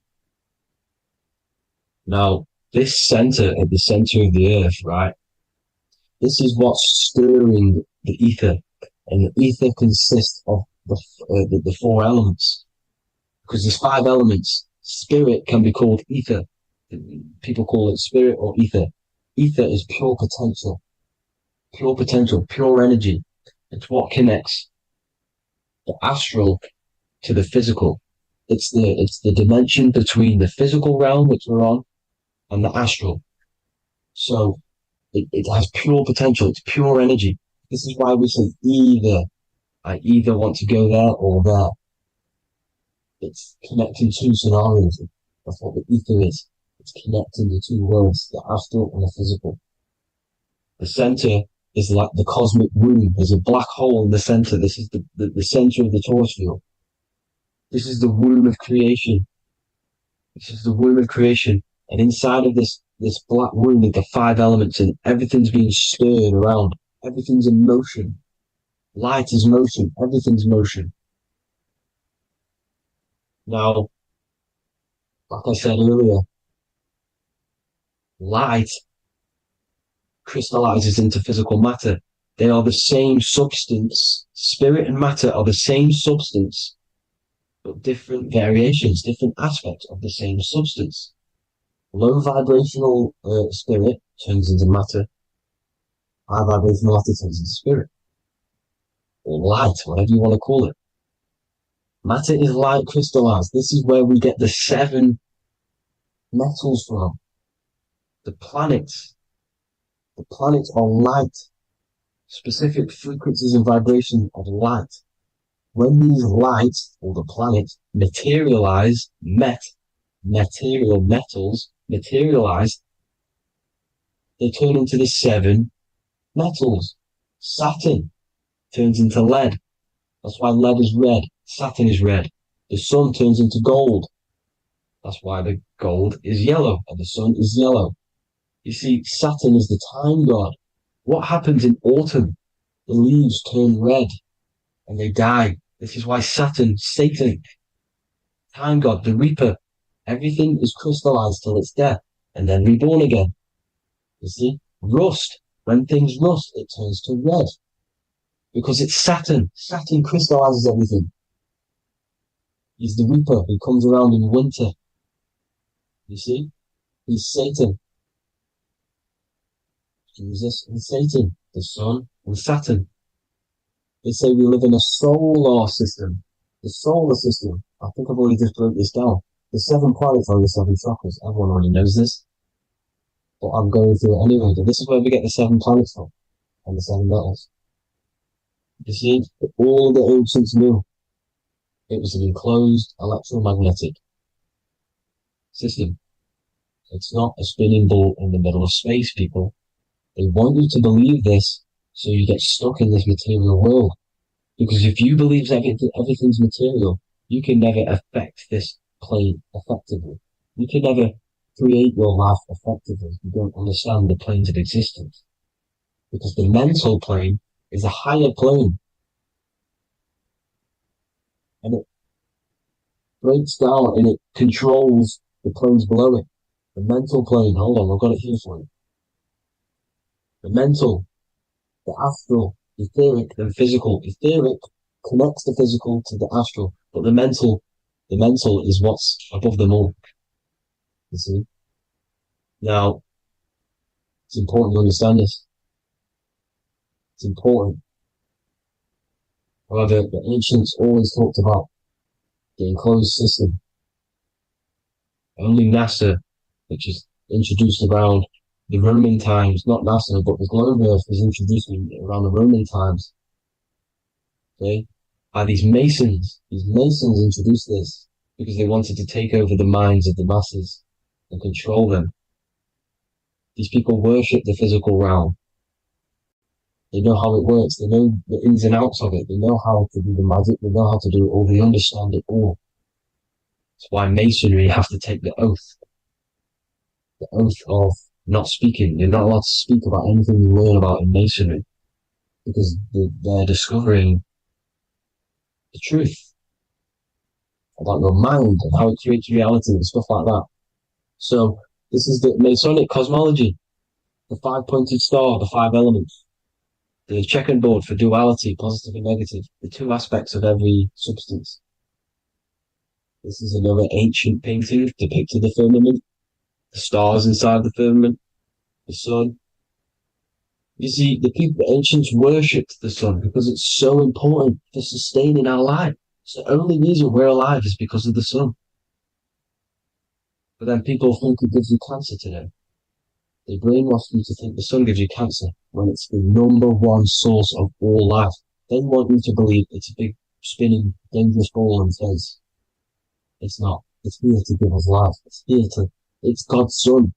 That's why Jesus is known as God's son. It is the Son of God. God created that to sustain us. You see? So it's important you understand the true cosmology of where you are. Because if you don't know where you are depleted of all of your morals. You're depleted. You're demoralized. You're lost. You don't know where you are. You don't know where you exist. Okay? Once you accept the globe model, the heliocentric model, you will subconsciously think that you come from nothing.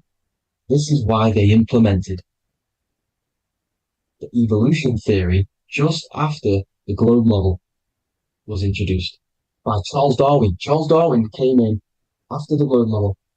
He's a Mason. He was another Freemason. And implemented evolution where we came from monkeys because they want you thinking less of yourself so they can manipulate your mind. You see? They want to manipulate your mind and they have done since you got here. Since you came through that portal, you were manipulated from that day to believe this, believe that. The true cosmology, the truth will set you free. You will understand things better. You will feel better in yourself when you know the sun is here for you. You'll feel better in yourself that you know that you didn't come from a monkey. You were created as a human, a manifester, a creator. You're so intelligent. Your mind is amazing. It can manipulate matter, mind over matter. See? Thank you all people for tuning in. Tap in with yourself. Love yourself.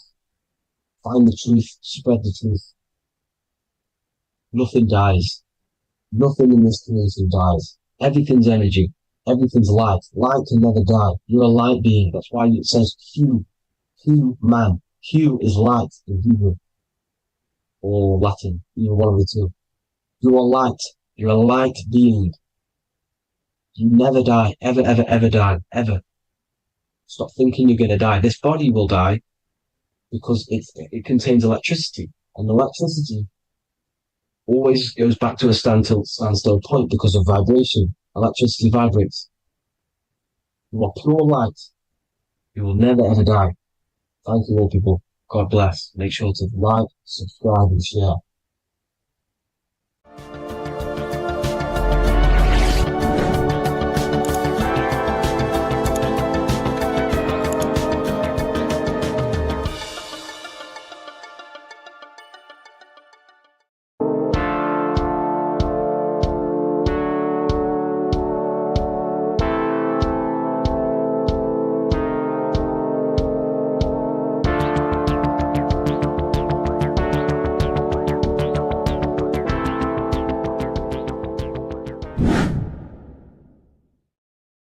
What's good people? We're back with another video.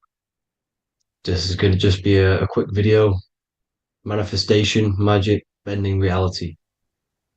So let's jump straight into this. So you have a conscious and a subconscious part of your mind. The conscious is what you're conscious of, what you're actually doing, where you can choose or not. However, the subconscious is the part of your brain which is automatic. So all of the systems in your body, like the digestive system, your heartbeat, these are automatically being ran. And you do not have to tell these systems to do anything. You do not have to consciously tell your heart to beat. It's automatically doing it. And this is what the subconscious mind is controlling. It's like the dark aspect of your brain or your mind. It is the way bigger aspect of your mind. Okay, it controls all the systems in your body. Okay, and this is where all of your programs are. So when you're in it from your childhood, what you've learned in school, all of these things are being kept in your subconscious, maybe traumas and stuff like that. So the subconscious is the female aspect, and the conscious is the male aspect, because the male is all about action and doing, and the female is more about creation, creativity, intuition. So you have a right and a left hemisphere of your brain, and these are obviously male and female. The right side of your brain is your female. It's to do with creativity, imagination, intuition, insight. Okay. And this is one of the most important sides of the brain. This side of the brain is the most attacked by the elites, whatever you want to call them. This side is one of the most important because obviously your intuition is a massive part of reality. And if you don't have intuition, then you lose track of the things around you. You can't consciously feel if things are wrong or right. They don't want you to have intuition or creativity or imagination. They want you in the left side of your brain, which is just reasoning, logic, and basic things. So they just want you to tell you what you want, tell you what to learn, and then that's it. They don't want you thinking for yourself, which is the right side of the brain. So whatever the conscious side of your mind impresses the subconscious side of your mind.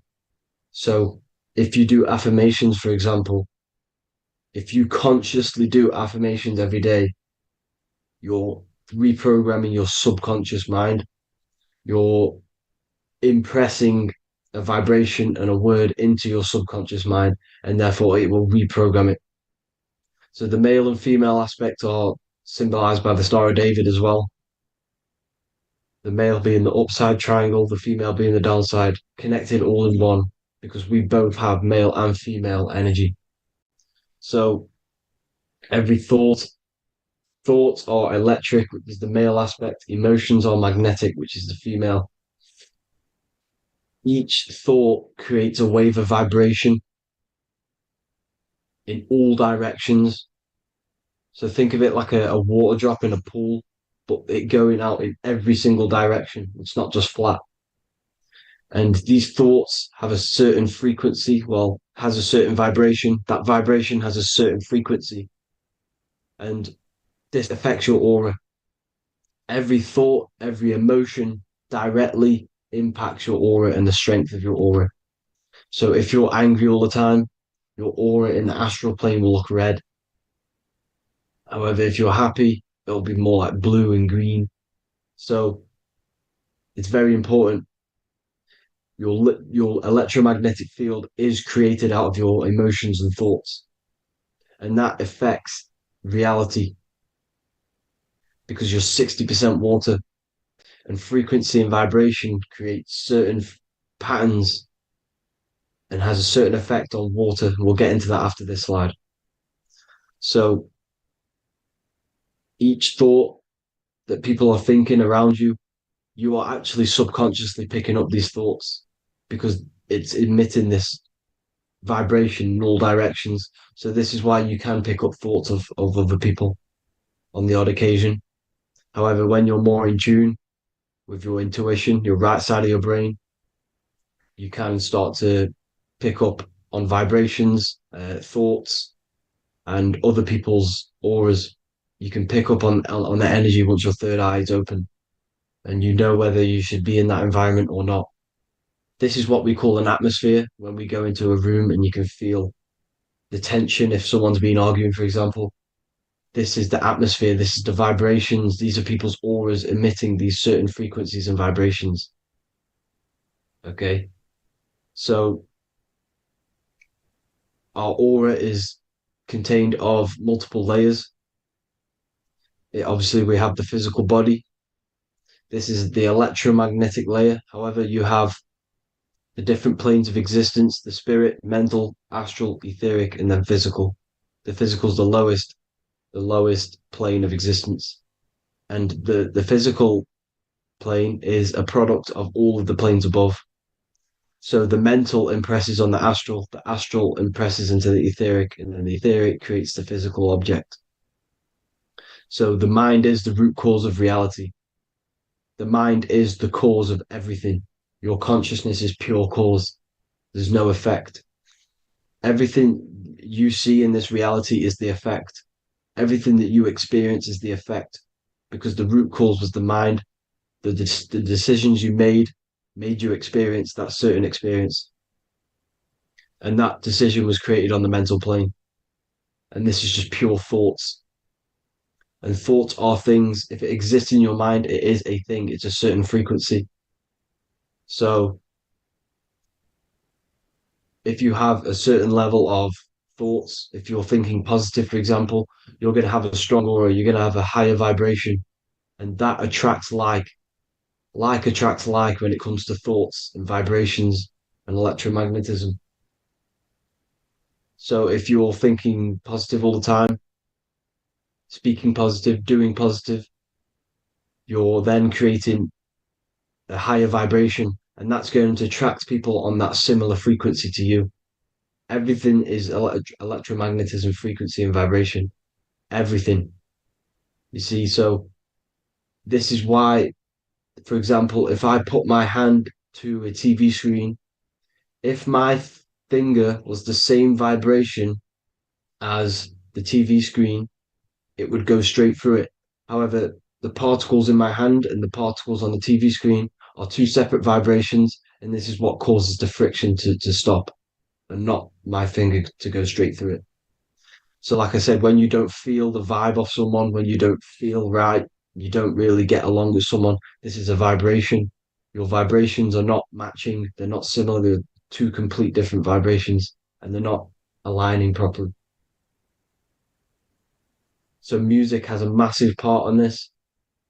Music is a massive, massive tool for the elites because music is frequency. And in 1975, the musical instrument are all tuned to 440 hertz. So Spotify, Apple Music, most of the music on YouTube is all set to 440 hertz. And 440 hertz is not divisible by 3, 6, or 9. And when you can't divide a frequency by 3, 6, or 9, it's not a natural frequency. As you can see here, this is 432 hertz. This makes a nice geometric pattern. However, 440 hertz is a distorted pattern. So when you listen to this actually shuts off the whole right side of your brain. Like I said at the start, this is the most attacked side of your brain. It's to do with creativity, imagination, intuition. When you listen to 440 hertz, it shuts off the whole right side of your brain. And obviously shutting off all of these forms of your brain. Music is very, very powerful tool for the elites because it's the only thing which can enter your soul or your ears without consent, your body without consent. Everything else has to be through consent. You choose whether to eat something, you choose whether to drink something, but frequency, you're going to hear it no matter what. This is why it's so powerful. And music influences the body in many different ways. It's the most powerful imitator of everything. It directly affects all listeners. It directly affects intentions, gestures, movements, and actions. It stimulates your mind, and certain songs, certain catchy songs, can reprogram your subconscious mind, invoking certain emotions. This is why when you listen to slow beat songs, it makes you feel more sad. When you listen to upbeat songs, you feel more energetic. This is because these frequencies have a profound influence on reality and on how you feel. Because, like I said, you are 60% water. And as you can see here, each frequency creates a different geometric pattern. And inside of you is 60% water. So, like I said, 440 hertz is going to make a distorted pattern in your water. And this is going to have a profound effect on your emotions and your reality. So, like I said, health is not just the body. It's you are made of body, mind, and spirit. You need to look after what you put in your body. You need to look after your spirit and look after your mind. It's very important to keep all these in balance because once one of these are unbalanced, it affects the other two. So if you're eating wrong, it's going to affect your spirit and mind. If you're thinking wrong, it's going to affect your body and spirit. These are all interlocked. You have to look after them all. So it's very important you understand music. Stop listening to low vibrational music. To be honest, you want to listen to music without any sort of speaking inside of it. You just want pure frequencies, which are the solfeggio scale, like one of these, for example, 432, 528 hertz. These are all good frequencies. It's called the solfeggio scale. And these frequencies make you more in tune with nature. 528 hertz is what the earth vibrates at. So it's very important. And the Rockefellers are the one who changed this to 440 hertz. The Rockefellers, one of the elite families. So if you want to manipulate reality, it's very important to have your chakras aligned and having a high vibration, because the higher your vibration, the more powerful your words and your intentions are on reality. So the lower your vibration, the harder it is to affect reality because you're on a lower state of consciousness. Like I said, you have the mental, astral, etheric, and physical. Everything is a product of the one above. As above, so below. This is what Hermes Trismegistus was saying in the Egyptian days. This is where it comes from. As above, so below. If you affect above, it directly affects below. So, like I said, meditation helps on this, helps align your chakras. Think positive, feel positive. Like I said, your feelings are magnetic, your thoughts are electric. So once you combine these two together, you're then creating an electromagnetic frequency, and that will have profound effect on reality. So the law of cause and effect. So the law of cause and effect. Every effect has the root cause. Like I said, your mind is the root cause of everything. Every decision you make is having a different effect on reality. Everything happens for a reason due to the root cause, which is your mind. You choose everything that happens in your life. Okay? So it's very important you understand this and you constantly make the right decisions, the good decisions to have good effects on your reality. You have to be very conscious of this law because nothing escapes this law. This is the law of all consciousness. So think about it. Imagine a massive ball of consciousness. However, off this ball are different sparks, and each one of these sparks are in each and everyone's body. This spark is governed by these laws, the law of cause and effect, the law of correspondence, the seven hermetic principles. It's very important to understand this because this mass ball of consciousness is what is obeying these laws. And everyone has this spark of consciousness inside their third eye. And like I said, everyone is the same consciousness. This is why if you do bad onto someone else, that will directly affect your reality.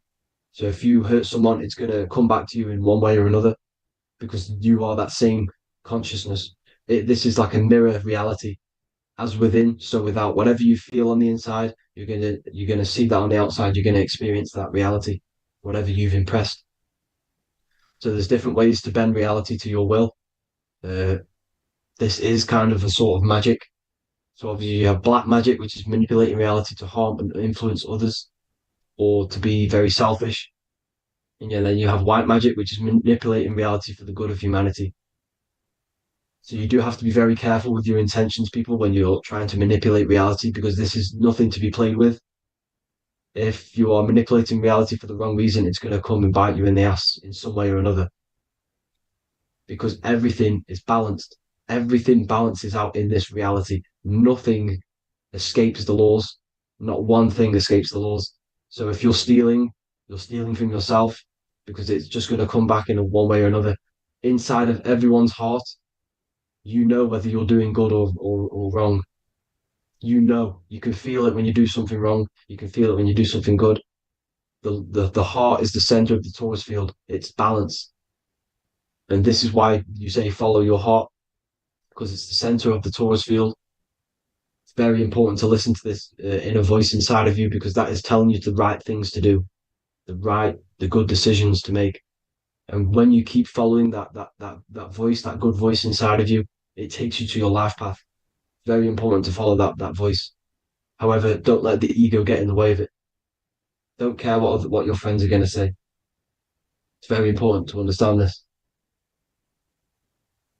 So you have different ways of manipulating reality. You have sigil magic. This is where you create your own sigil or symbol. You create your own sigil and symbol, and then you charge it. You behind that symbol, you have an intention. So, for example, if you want to manifest wealth, you create a sigil which represents what you want. You create that sigil, you draw it out, you charge it because wherever your attention goes, energy flows. So whatever your attention is, you're sending energy that way. So what you do with your eyes and your hands, you place attention on the sigil. Imagine that it's glowing. Imagine that you're sending energy to the sigil, and then you burn the piece of paper once you've done this. And then after this, you meditate on that symbol. You constantly think about that symbol because that symbol is the frequency, is the thing that you want to manifest. So that's one way. Or you can just meditate on your reality. So imagine yourself having already what you have. This is what they call a mindset. You must set your mind to the frequency what you want to manifest. Okay. So if you want to manifest wealth, for example, imagine yourself being wealthy. What would it feel like? What would you be doing? Imagine a scene in your mind. Constantly do this, and you're putting out that frequency. Like I said, you must think because the thoughts are electric, and then you must feel, which is magnetic. Together, this creates an electromagnetic frequency, and this is how you attract things to you. You will attract the certain people to come in your life to bend reality to your will. Okay. Or you've got mirror magic. Stare yourself in the mirror because a mirror reflects light. It also reflects energy. So you've got to be very careful with what you say to a mirror. You've got to be very, very, very careful because whatever you send into that mirror is directly sent straight back to you. So if you're thinking negative, you're sending negative energy back straight to you, and that's going to have an effect on your reality. Affirmations are very important because your words are frequency. Your words are vibrations, and each word you say has a certain frequency. If if it's positively charged, it's going to affect you positively. If it's negatively charged, because like I say, your brain and your mind is like the director of energy. That's what your brain is. And it directs energy into certain things. You can either positively charge it or negatively charge it. And this brain is creating your reality constantly. It's manifesting your reality constantly in the present moment. So this is what the government knows. The government know your mind is the root cause of reality. This is why they call themselves a government. Government. The New World Order is not being manifested by them. They are controlling the information. They are controlling your perception of this reality. And they know the mind is the root cause of reality. Therefore, if they control your perception of reality and your information, what you believe, you're going to manifest that information, that perception. So we, the people as a collective consciousness, are the ones manifesting this New World Order. You see, so this isn't black magic. They're actually tricking us into manifesting their own their plans, this New World Order. You see, this is how smart these people are. They know how to get around the laws of reality. They know how to bend reality to their will without facing the consequences. They're getting humanity to do it. You see, there is a collective consciousness. As like I said, we all have that same spark of consciousness, right? So as a collective consciousness, we are on a very low vibration at the moment. However, we are waking up rapidly. There are more and more people waking up at the moment, and light always chases away the shadow. Light is a lot more powerful than darkness, you see. So one person waking up has a massive effect than one person being asleep. It has a profound effect. Because like I say, the light always chases away the darkness. It's more powerful. The light is always more powerful. High vibrations are more powerful than lower. So that's it for this, people. I hope you all enjoyed. This is a short, quick video. God bless you all.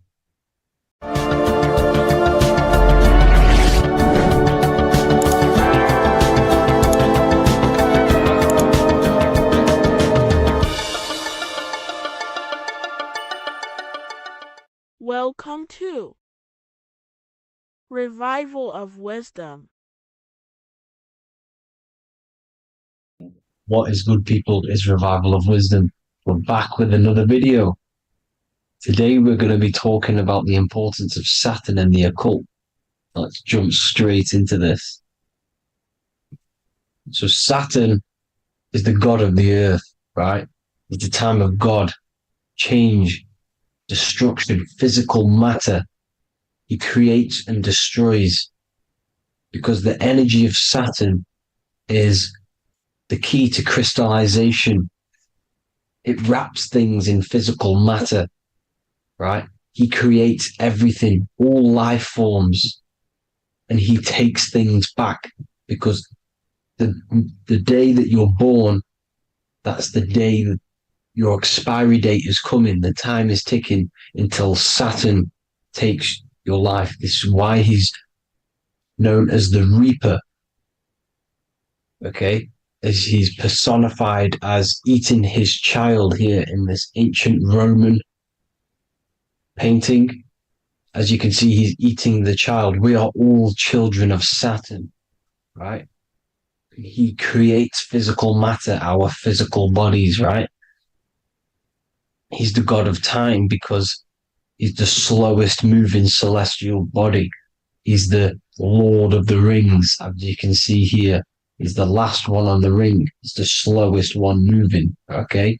So he is the Lord of time, destruction and creation, okay? This is why his name is Saturn, Satan. He's the devil, okay? But I'm not saying Saturn's evil, guys. It's a part of life. Everything lives and dies, right? He's the key to crystallization. Now, as we have the clock here, our god Saturn, or Chronos in Greek, just means time. He's also the god of time, as I've already said. 60 seconds in a minute 60 minutes in an hour, 24 hours in a day. Add 2 plus 4 equals 6. 60 seconds, 60 minutes, 2 plus 4 equals 6. That's 666. Okay. And as you see on the clock, 6 take away 12 equals 6. 7 take away 1 equals 6. 9 take away 3 equals 6. 6 is the number of Saturn. It's associated with Saturn, right? He's the god of time, of justice.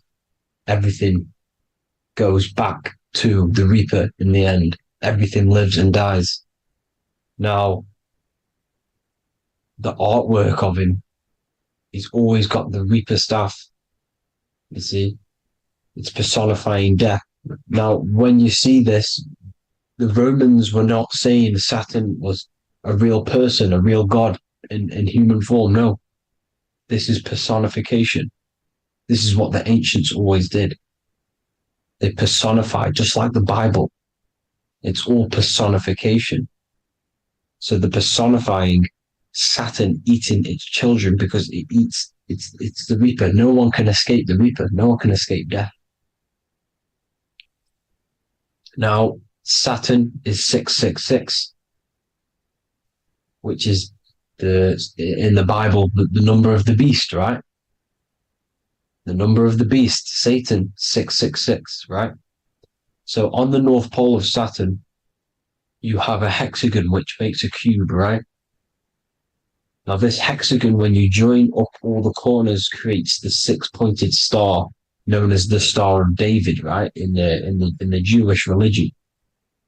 Now, as you can see, the 6-pointed star has 6 points, 6 mini triangles, and a 6-sided hexagon. That makes 666. And also, your Saturday is named after Saturn, the 6th planet, the 6th day of the week, and has a 6-sided polygon in its North Pole. That's also 666. Now, this Star of David, this symbol goes back thousands of years, and it originates from Saturn. It's not the Star of David, right? It originates from Saturn. It symbolizes the physical and spiritual aspect combined into one, which makes us humans, right? Also symbolizes the male and female combined into one. These two sacred energies create the human. We consist of both male and female energy, also known as the Seal of Solomon. And we all know if Solomon was a real person, he talks about communicating with 72 demons. He could apparently, in the text, he could communicate with 72 demons, and this is sorcery. This is black magic. Now, this symbol is associated with hexing people. When you place a hex on someone, that is a form of witchcraft, which a hex is just a curse. When you're cursing someone, this is black magic. Now, the black magician would stand in the middle of the symbol and cast his spells onto other people. Now, this symbol is obviously on the $1 bill, twice on the $1 bill. And it's very, very ancient symbol. And it originates from Saturn. And let's keep going. So the cube. So I've just said how you see the cube on the North Pole of Saturn, right? The cube is limited. It's a 3D shape. It symbolizes limitations to the physical 3D dimension, the third dimension, the physical realm which we are in. Now, as you can see, the color associated with Saturn is black, right? Black is infinite potential. Black is the creation of all things before there was light. Light is born out of blackness, darkness, okay? Now, black is physical matter. And as you can see, the black cube, black symbolizing physical matter, the cube being limited as the physical realm that we are in is limited. It's not like the fourth dimension where everything can exist in a thought. The third dimension is limited, right? And this is what Saturn is. It limits you to the 3D 666. Your body limits you to your physical body. Now these black cubes are placed everywhere, as you can see: Australia, Denmark, Manhattan. There's one in New York. As you can see, the Apple have a cube. The Nintendo GameCube, Trump Tower is a black cube. This is worshipping the energy of Saturn, the god Saturn. Okay, it's not a god; it's a celestial energy. However, it rules over Earth because it pretty much created the physical realm. Now, as you see, when you go to a funeral, you wear black, a black suit symbolizing Saturn, which is the color associated, black. And as you see in Mecca, they walk around the black cube in rings. As you can see here, they're stood around in rings, like the rings of Saturn. The Mercedes symbol. You probably wouldn't notice that, but yes, it's Saturn. And when you graduate from university, you wear a black cube on your head. This is all symbolizing Saturn. Okay. Now, as you can see, the Jews here have a black cube on their third eye whilst they pray. Notice how he's shutting his eyes into blackness, darkness, and he's wrapped around a black strap around his arm. This is symbolizing the wrapping of physical matter, of how physical matter wraps things into existence. And as we all know, the Star of David is a Jewish symbol. So he has the black cube and the Star of David, right? So all of these religions are secretly worshipping Saturn. Okay, this is all Saturn worship, Kronos, the god of time and destruction, the physical reality. Now, as you can see, it's symbolized everywhere in all major corporations. Pepsi, internet, that's obvious. NASA, of course, NASA. NASA means to deceive in Hebrew. Universal, Walkers, that one's so obvious. Nike, Toyota. So many different ways they symbolize it. You either see the rings of Saturn or the black cube, as I just showed you here, the Nintendo and the Mercedes, right? It's absolutely everywhere. Now, they also use 666 to symbolize it, as I've just broken it down to you. 666, the World Economic Forum. We all know how they're trying to enslave us into this new world agenda. Google Chrome, CERN, Disney, Coca-Cola, Cadbury's, all of these have 666. Now, every UPS barcode has 666. And even www. Is Hebrew for 666, as you can see here. Monster. It's the same Hebrew letter that means 666. Drake, 6 God. That's his God, Saturn. Why? Because they love physical realm. They love the physical dimension, the third dimension. Because they can rule here through riches. They can build an empire here. It's not like the fourth dimension. They don't want to ascend. They want to stay down here in the physical realm. Okay? Now, this is why they're cloning. They can move their consciousness into other clones to live forever. This technology exists. This is why they love the third dimension. As you can see, all of these sellouts here, Drake, Leonardo DiCaprio, you know, all of these people doing 666 because this is their God. This is their God.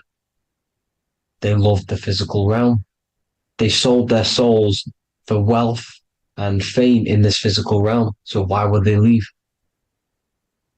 You see? Now, this isn't all just evil, okay? So you have 7 chakras, right? You have 7 days of the week, 7 solfeggio scale notes. These are frequencies, the solfeggio scale. Now, it's called the Saturn moon matrix because the moon symbolizes your mind, because you're created out of the Holy Trinity, which is body, mind, and spirit, right? That's the triangle, the equal triangle, body, mind, and spirit.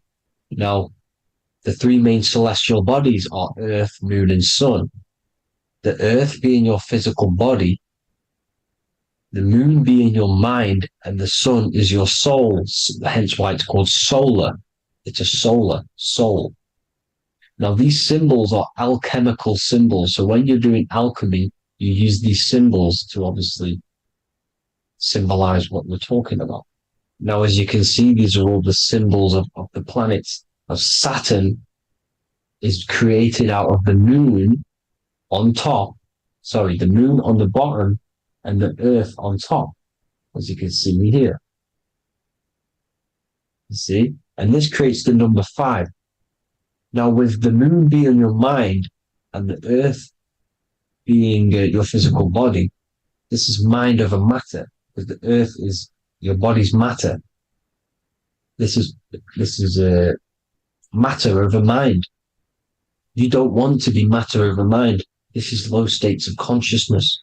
You won't be mind over matter. You see, to manipulate matter, to create your own reality.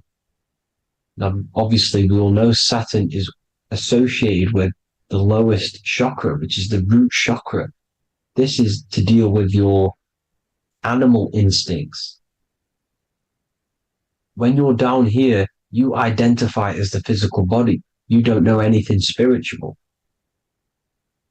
You're you have a pure physical mind. You don't believe in anything spiritual. This is survival mode, consumption. They want you trapped down here, which is matter over mind. They don't want you to create your own reality, which is mind over matter. You see? Now, that's what Jupiter is. Saturn is the moon on the bottom and the earth on top. But Jupiter is the moon on top with the earth on the bottom. That's mind over matter, you see? So these chakras are an ascension process from matter, physical matter to spiritual. This is the ascension. This is the stairway to heaven. This is Jacob's ladder. You see? Now, the number 5, which is obviously associated with Saturn as well, which create the symbol for Saturn, created the number 5. You have 5 senses, 5 elements, 5 physical elements. As we all know, Saturn crystallizes everything into physical matter out of the 4 elements. 5 fingers and toes, 5 points of man. Okay, the number 5 is the number of justice. Saturn holds things back. He restrains things from you, makes you learn the lesson. Now, 666 is not all evil. 666 is the atomic structure of the carbon atom. 6 protons, 6 electrons, 6 neutrons, right? We are carbon-based life forms. All life forms are based on the bonding properties of the element carbon. Because Saturn crystallizes everything into physical matter. Now, the Masons symbolize this with the checkered boards. They have the black square, which is obviously matter. As I just said, the black cube. And spirit is the white square. Because white is eternal light. White and light. You see? Black is physical matter. Now, this is what we are. The point of our soul is to transmute from matter to spirit. But these are interchangeable. This is the constant cycle between spirit and matter, spirit and matter. High vibrational matter turns into spirit. low vibrational spirit turns into physical matter. You see? Now, we are carbon-based life forms. This is what 666 is, the number of the beast. Well, when I say we, the physical body is the beast. It's the animal. It's the carbon suit to operate in this physical dimension, in this physical realm. See? It's the vehicle used to operate in this physical realm. But your mind isn't from this physical realm, you see?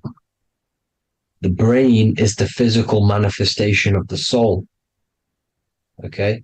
So, as you can see here, the spine is an extension of the brain. Everything goes back to the brain. This is literally what your physical body is. You see, this is the nervous system, and everything reports back to the brain, and everything's controlled from this control center. And this spinal column, at the top of the spinal column, is your third eye, which is known as the pineal gland. And this is the seat of consciousness. It's the center of consciousness. That is your true self, pure consciousness. This body is just a physical body. This body is mortal.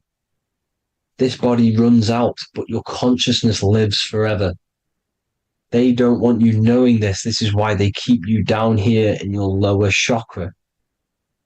They want you to believe everything is just physical. They don't want you to believe in the spiritual side of reality.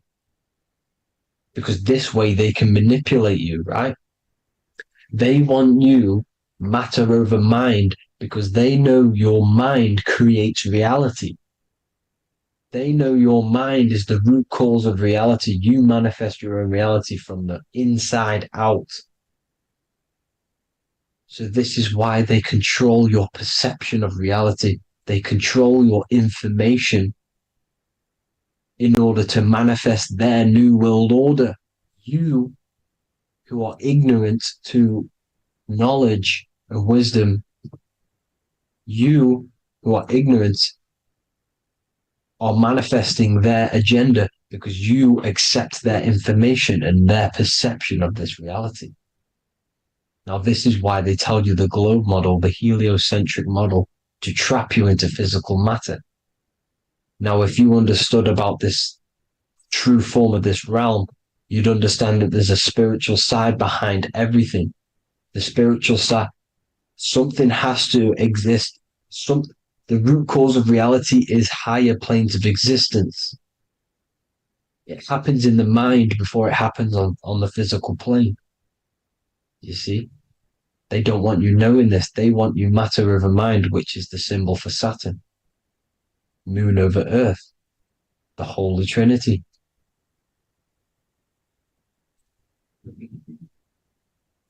Now, as you can see, the cube also makes IXXI. This is Roman numerals. This is Roman numerals, and when it's translated from 9/11. Yes, 9/11. This is the secret code of the One World Order. The two twin towers, when the two become one. Okay, when the two become one, this is how you reach the higher states of consciousness, the physical and spiritual. Now, as you can see, the 9/11 memorial are two black cubes. It's two black cubes. This is all Saturn worship. Now, I'm not saying that Saturn is an evil celestial body, right? No, everything has a good side and a bad side, right? It's duality. The spirits of Saturn on the dark side are the most evil demonic spirits. Now, these are the spirits that these are invoking through these rituals, right? Yes, 9/11 was a massive ritual. It's a satanic ritual, okay? Now, we all know Elon Musk. Elon Musk is coming with the mark of the beast. And English gematria, this equals 666, right? 666, as I said, is the number of the beast. You are the beast, your physical body. You see how the Bible twisted things up to make things more confusing, right? But it's there. You just have to have the knowledge to be able to read the Bible properly. As we all know, we had this virus. I'm not going to say the name because I'll get flagged. This virus adds up to 666 because this is all part of the New World Order. It's all part of keeping you in this physical dimension. Okay, now as you can see here, Novus Ordo Secularum on the back of his shirt, on Elon Musk's shirt. This is also on the $1 bill, Novus Ordo Secularum. This means New World Order. Yes, New World Order. This is on the back of Elon Musk's shirt. And as you can see here, he owns Neuralink, which is the brain chip, which they're going to be putting into implanting this onto your brain. This is the New World Order to connect you and merge your consciousness with AI. Neuralink and Meta, he owns Meta as well, which is the metaverse. These are going to be linked in, hence why they have the same symbol, but just in a different format. It's the infinity symbol. And the infinity symbol comes from the Taurus field, as you can see here, your electromagnetic field from around your body. Now, the end goal is for this New World Order is to trap your consciousness inside of an alternative reality being projected from the metaverse. Because the metaverse will be the reality. Neuralink will be the brain chip inside of your brain, projecting your consciousness into an alternative reality while they harness your energy of your physical 666 body. Now, this stuff gets real deep, people. Now, this is the end goal of the New World Order, is to connect you with AI. This is why they're trapping you and keeping you in these lower states of consciousness in the Saturn associated root chakra. So you don't find out about the spiritual side of reality, because if you knew the truth of this reality, you wouldn't connect to AI. You see, you have the power within you to travel to other worlds, the astral plane, for example. You travel to different worlds when you are sleeping. Okay? They want you to know it's just a dream. However, their end goal is to trap your consciousness and feed off your energy, spiritually and physically. Okay?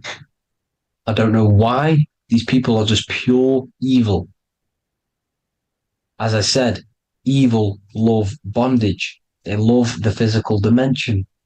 They don't want to ascend to other realms. These evil love the third dimension. This is why evil spirits will inhabit bodies, exorcisms, because they miss being in the physical realm.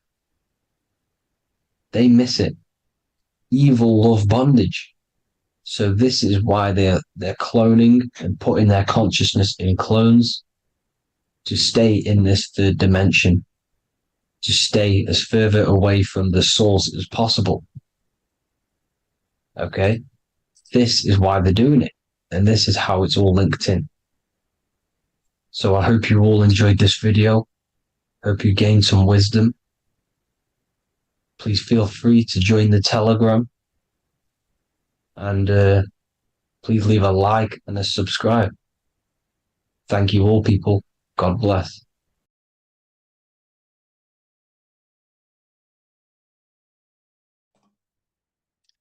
So this is known as the bag of the gods. This symbolism is widely known, but no one knows what it truly symbolizes. We see this in ancient Sumerian artwork. We see this in the Mayans' artwork. We always see this bag with the gods. What does this actually represent? Okay, so the bag itself represents carrying. Carrying what? It represents information, represents knowledge. Your mind is the carrier of the information. So this is why in his left hand, he carries the bag, and the right hand has the pine cone. This represents carrying of information. Why is it a bag? A bag can be passed on to someone else. The information can be taught to someone else. This is the information of activation of the pineal gland or higher consciousness of humans. Because as humans, we all possess an animal nature, the nature that tells us to eat, to steal, to gain material wealth, to survive, to hate. This is our animal self. This is our animal behavior. But we also have a divine nature of consciousness, which we have access to, the higher planes of consciousness, the planes that manipulate this material world and create all things in this material world. The human mind has access to. The animal does not. The animal has no idea he exists. The animal has no inner dialogue, but humans have the inner dialogue. Humans can create infinitely. We can expand our minds infinitely into new realms of thought. So we have this higher divine nature and a lower nature. This bag of the gods is basically just representing the knowledge they possess of higher consciousness, of the higher aspect of life. Okay? Which is the activation of the pineal. The pine cone. The pine cone is in his right hand. The right represents wisdom. The left represents intellect, knowledge. Knowledge and wisdom are two separate things. Wisdom is applied knowledge. It's a feminine aspect. Knowledge is just gained information that you know, which is masculine. So in his right hand, he holds the pine cone. The pine cone can be opened and shut. The shut pine cone represents the asleep human being, the human being that exists in his lower nature, that just basically survives, lives on eating, consumption, material lust, living in chaos with his emotions, living in a place of hell. This is the animal nature. Then we have the awakened human, the one who has consciousness of himself, the one who looks within himself, the one who knows there is more to him when he looks in the mirror. He is far more than just the physical body. He is a divine spiritual being, a divine being who has limitless potential of creation into the material plane. So this represents the awakened. This represents the asleep. This is why he carries the pine cone in his right hand. It represents applied knowledge. This is the information. This is the intellect he possesses. And this is the applied knowledge of the awakening, of activation of the pineal gland. Because remember, the pineal gland is not your consciousness. The pine, pin, pineals, the same root word. Pine cones were always symbolizing the state of consciousness one was living in, whether he was asleep or awake. We see this at the Vatican. We see the pine cone over the two pillars. This is the two pillars of Freemasonry, and the dome. This is the Royal Arch of Freemasonry. This represents your head. This is the two pillars, the two hemispheres, and the pine cone in the middle, which is the pineal gland. What is the pineal gland? The pineal gland is not your consciousness. It is not the third eye, and it is not the mind. It's not the mind's eye. The pineal gland is a radio receiver. This is your body. Your body is an antenna. Most people think they are this body. This body is nothing but a receiver and a downloader of consciousness. Your brain does not produce consciousness. You are not this brain in your head. This brain is a downloader of consciousness. Consciousness comes from a way higher divine plane, which is what this image is showing here with the clouds. The mind is light. Consciousness is light. And this light is coming down into the material plane, and your body is basically a crystal antenna which is receiving and downloading this consciousness. So you can experience a three-dimensional reality. So God can experience himself in a divided, separate state. This is what this represents. Now, the pineal gland can be activated, okay, and stimulated, because the pineal gland has physioluminescent crystalline jagged shaped cells on it. And obviously these are crystals. Crystals are on your pineal gland. And what do crystals do? Radios use crystals. Your phone uses crystals. They tell you that crystals are woo-woo and pseudoscience because they don't want you to know the power of crystals. Your body is basically a giant crystal. Your pineal gland is a radio receiver for your consciousness. So if they can ruin your pineal gland and damage it, this will damage your connection to the divine, to your true self, to consciousness, to God, whatever you want to call it, the source. There is all one source consciousness, and we're all collectively connected to it. And this is our connection. This is our antenna. So what a radio does, a radio has an antenna, and the frequencies are all around us because all the radios are playing in your ear right now. But what the antenna of a radio does is tune into a specific frequency to pick up that frequency and play that frequency. It's the same with your consciousness. You're all a fraction of God's consciousness. So that is essentially what we are looking at here. We're seeing knowledge, intellect in the left hand, and applied knowledge, activation of waking up to higher consciousness, to the higher human form. Because we can reach beyond our physical form. We can turn our animal self into a divine being, into one of these so-called gods. These gods are nothing but human beings.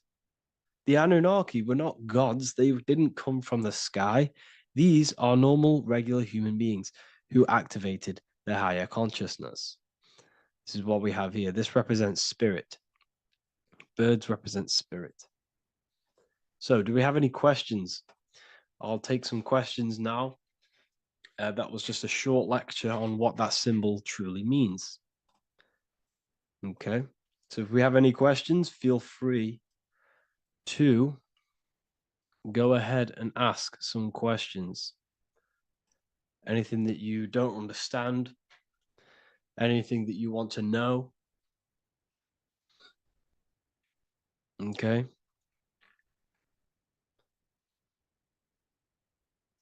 So base reality would be where source resides. Yes, the base reality is your consciousness. Are these lectures available in the university? There's a whole section, basically inside the university, there's a whole section with like over 30 long form lectures like this.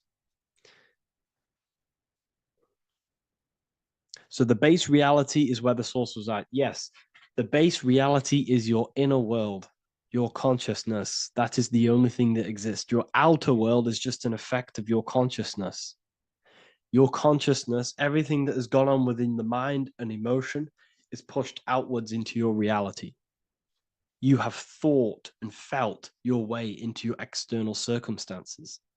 Your life is a direct correlation of every thought you thought in the past. Therefore, your inner world of consciousness is creating and molding your outer world.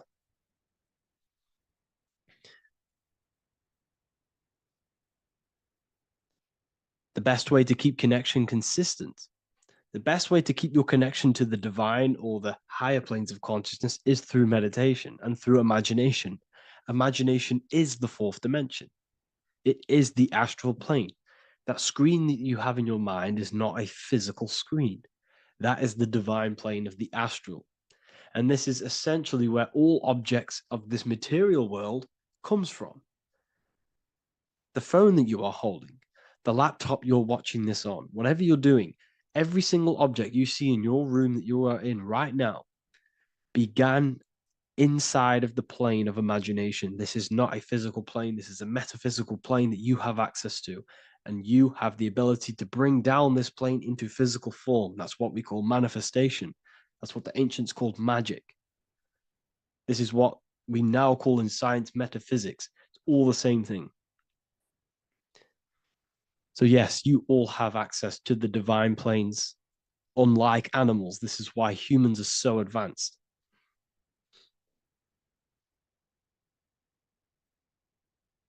Okay. Is the pineal able to constantly activated, or is it just a temporary experience? I don't fully understand that question, unfortunately. Maybe you could word it in a different way. The real meditations on the university, legit, y'all, yes. In order to connect to consciousness, you need to sit in meditation and turn off your feelings, and the feeling of unity will come. Do I understand correctly? Yes, that is correct. So when you sit in silence and in stillness, I highlight the word stillness because stillness, when you are still, no information from your nervous system is being decoded by the brain. So when your body is still and does not move, your nervous system starts to relax and comes to a balanced state. Your brain starts to relax, it comes to a balanced state. The left and the right brain stop working, the nervous system stops working. Then, once the body, the material body is shut down, you then have access to consciousness. You can't access consciousness if the body's in such a busy state. If electricity is being fired every 2 seconds, your whole body's electrical. When you move your foot, that's electricity being fired from the brain to the foot instantly through the nervous system. Your brain, your whole body is a technological machine. So you must shut down the technological machine to access the divine that exists beyond the technological machine. Do you understand that? Did we create ourselves from the higher plane? When you say yes, you created yourself, you manifested yourself in this material form for a reason in this specific time and place. Wisdom books, are these available inside the university? Yes, they are. So anyone who joins the university, they all gain 50% off the store. So you can get anything you want inside the store for 50% off. Plus, you get the Book of Wisdom Volume 1 PDF for free. You get the Human Health Guide. Plus, you get all of the library books. There's a load of different books on occultism, symbolism, esotericism. Do you need to place your attention somewhere specific during meditation? You can do. Okay, you can do. So if you struggle, when you first start to meditate and you struggle to turn off the thoughts, think of the back of the brain, the back of your head. Don't think of it, place your attention on it. Okay, so when you place your attention on the back of the brain, this now shuts off thought because the back of the brain doesn't have any activation to do with thought. The front brain does, the neocortex. That's all to do with activation of thinking. So place your attention on either the back of the brain or your breath. What's more important, creating yourself or finding yourself? It's balance of both. So in order for you to create fully, you must have awareness of self and awareness of thought and control over the mental dialogue, the inner voice inside of you. Okay? When you control that inner voice, that is when you gain power. That inner voice is what brings commands into physical reality. Before you kick a football, there is a change in consciousness. There's a decision made in consciousness before the body takes the action. Therefore, every physical manifestation is a change of inner consciousness before it's a physical reality. You can have the reality you want through consciousness before physically having it. That's the secret to creating. But you must believe it like you know the sun is going to rise in the morning. That's how much you should know that you have that reality in consciousness through feeling and thought and imagination. And that's how you can truly create in your reality. Shrooms help with consciousness or ego. I can't really talk about that because I'm maybe uploading this to YouTube, unfortunately. But we need to clean our pineal gland first from calcification. Yes, definitely. You should go on a detox the body. Because you can't really connect with consciousness if your body is in such a dirty state. Because the brain is, your nervous system is in a state of fight or flight, trying to fight off all these toxins. So when you meditate, you're probably going to be having thoughts all the time because your brain's firing, your nervous system's being attacked through toxins. So you must detox to have a true connection with the divine.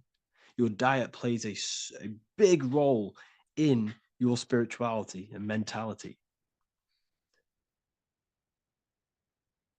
What is the most optimal food for pure consciousness? Fruits and vegetables. They possess consciousness. So when you place them inside of you, they're syncing with your consciousness. How to check the cleanliness of your body, your skin, your teeth, your tongue, your mouth. If your skin has spots, different colors on it, you're not clean because your skin is a reflection of your inner organs. Coffee's not the best for you. Coffee gives you fake energy. Okay. So what coffee does, that buzz you get off coffee is actually the toxic effect of the chemicals reacting with your body. If I'm inside the university and wanted to buy your book, you said it would be 50% off because we are your student. Is that automatic or we need to have a code? You will have a code. Yes, I'm going to releasing a code for all the students after this. Caffeine equals neurotoxin. Yes, it fries your brain, it fries your nervous system, it fries your dopamine receptors. Will the Q&A last week about money symbolism be posted? Oh, I didn't post that. That's my bad. I totally forgot. I will post that after this. Thank you for reminding me. How to detox the body. The best way to detox the body is going through a week cleanse of fruit. So only consume fruit, sea moss, and cayenne pepper, and lots of freshly pressed juice. Do that for a week or 2 weeks, depending on how you feel, and then start to fast. You will lose weight, but you're not losing weight, you're losing impurities. It's good to do this every couple months, to just go on a raw fruit diet, cleanse the body, push everything out, and then start to fast while, consuming sea moss and having lots of freshly squeezed juices. What is an alternative for coffee? Something with high energy levels. Okay. We're not taught the most simplest thing about the human body. It is an electromagnetic machine. It's electrical. It runs off electricity. The only energy you need is electricity, and that is found in fruits, vegetables. If you want energy, drink pure, fresh, pressed juice. That will give you more energy, more electricity than coffee. Can we cleanse ourselves through oil pulling? Do you recommend it? I do oil pulling every day with coconut oil in my mouth. Celery juice is a good one, very good one. Yeah, celery juice.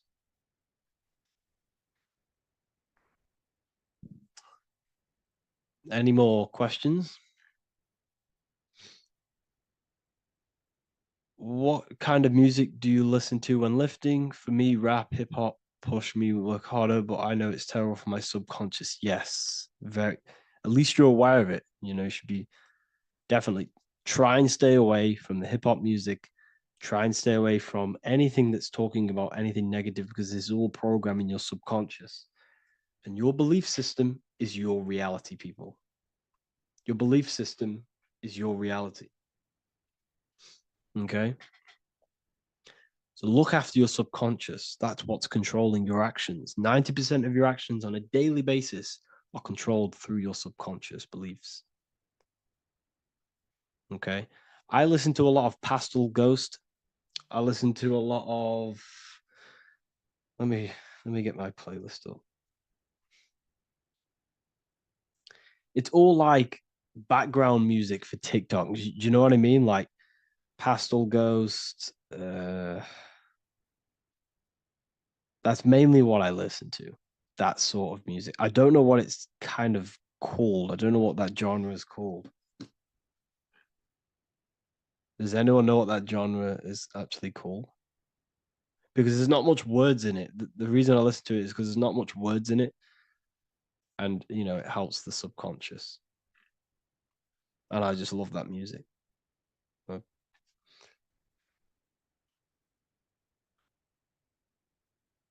Like Lo-fi, yeah, a bit of Lo-fi.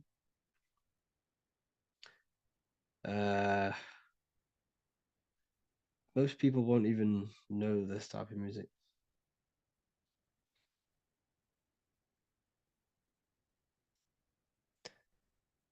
Can you tell us how you use cayenne pepper?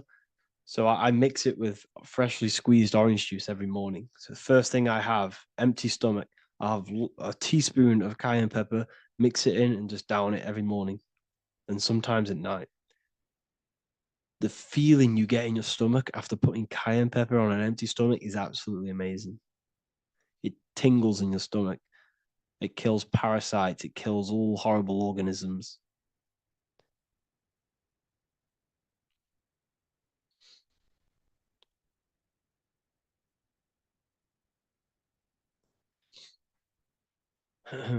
Mix it with hot water. Yes, hot water and key lime water. That I bet that's powerful. If you mixed warm water with key lime with cayenne pepper in first thing in the morning, I can imagine how powerful that is. I've never done that, but I'm going to try that. Do you use sea salt? I don't know what to think about sea salt, to be honest. I try and stay away from it. I don't know whether it's good, don't know whether it's bad. I'm kind of mixed on it. Mixed information.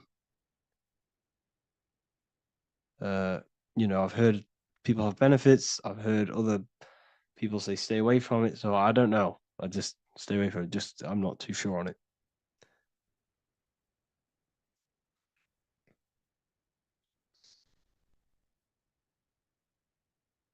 I drink fresh pressed celery juice every morning. Yeah, definitely. Is there any chance we could like move to like esoteric occult questions?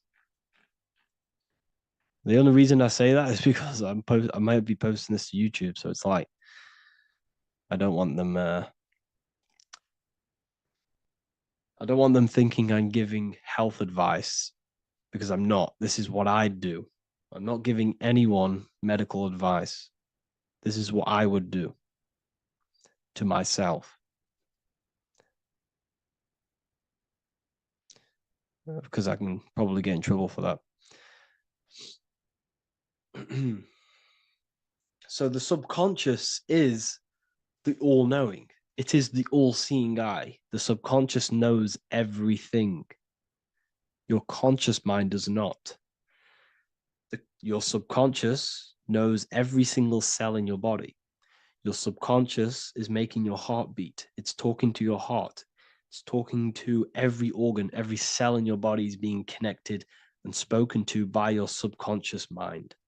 It is the all-knowing. The subconscious has access to the astral plane, imagination, the fourth dimension. It has access to the mental plane, thoughts. It has access to the ethereal plane, energy. And has access to your physical body. It's the door. It's the portal. The subconscious is the portal to the divine. You must go through the subconscious in order to access the divine. Any coupon codes for book 2? Yes, inside the university, there will be a 50% off coupon code. Speaking of ancient civilizations, why did they use symbols to give us true knowledge? This is a very, very good question. Very good question indeed. The reason they use symbols is because symbols are their keys. They hide meanings. They hide things. For example, if it was written down, if all of this sacred knowledge that I'm speaking now was written down, it can be easily taken. It can be easily misused. Someone can take it, read it, and steal it and misuse it and abuse the world and create horrible things. The reason they use symbols is because they're hidden. They hide the teachings. Only the ones who possess the key, that possess the knowledge, can read the symbol. So the symbols act as a guard towards this higher wisdom, this higher knowledge, which gives you power. All of the knowledge I teach you gives you power. And you can misuse it. You can misuse your imagination. You have no clue, unless you've put this into action, how powerful your inner consciousness is. You can become a Okay, listen. If you hate your job, it's not the job that you hate. Think about it. It's not the job that you hate. The hate is coming from your inner consciousness. It's the state of consciousness that you hate. So what does that tell you? You can change that inner consciousness to another reality, the feeling of another reality. You can become that consciousness within before you actually externally have it.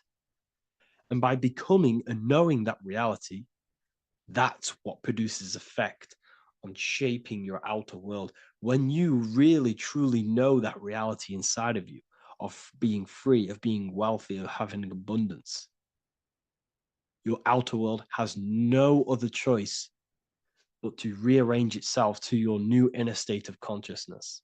That's what magic is. It's manipulating your inner state of consciousness. It's convincing yourself that you already have it, not believing it, knowing it. Okay? Knowing is different than believing. Believing is a lie. You should know thyself. Okay? So we can say that human overpopulation is intentional. There is no human overpopulation. We're all cramped in these cities. We're all cramped into one little place. We're not supposed to live like that. We're not supposed to live so cramped. This is why there's so many weirdos out in public. So many weird people doing weird things. This is when things start to go weird, and we shouldn't be living in this state, in this condensed state. We should be spread out. Okay. There is no overpopulation. It's just an illusion, because we all lived in such. Have you ever been on a plane? Have you seen how much land there is? It's crazy. There's no overpopulation. And how many people do they say there's in the world? There's not that many people in the world that they say. I think it's like 8 billion. I think they say there's 8 billion people. There's not 8 billion people. There's probably more like 2 billion. And the reason I say that is because I have a friend who only has like 300K followers. So that's a lot of followers, okay? And he gets recognized everywhere he goes. And he's into all this stuff. And he says, listen, the population is definitely not 8 billion or whatever they say. I think it's like a couple billion. It's probably more like 1 billion. How to properly manifest intentions. Thought, emotion, and imagination are the key. You must know that you have that reality. Don't believe it. Become that reality within your consciousness.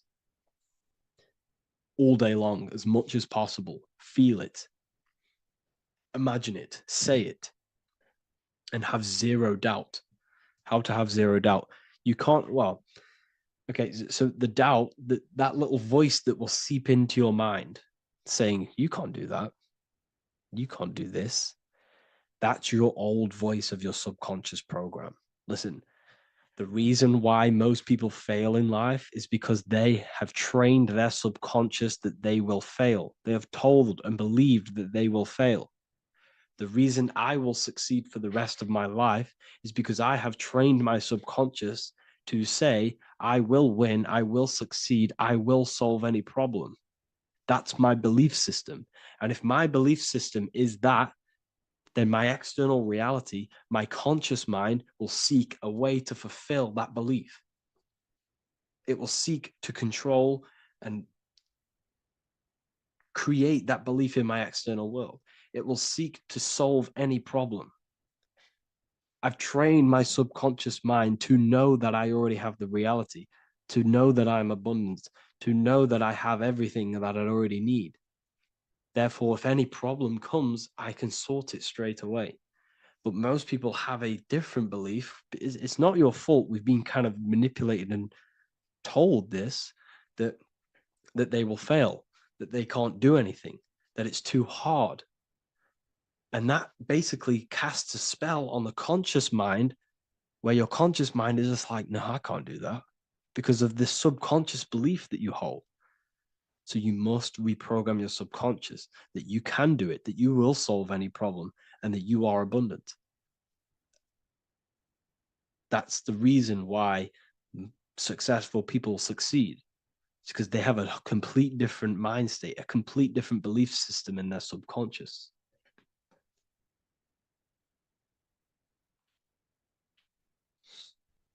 Do you offer mentoring? Yes, I do offer mentoring, but it's mainly for people who want to grow their online presence,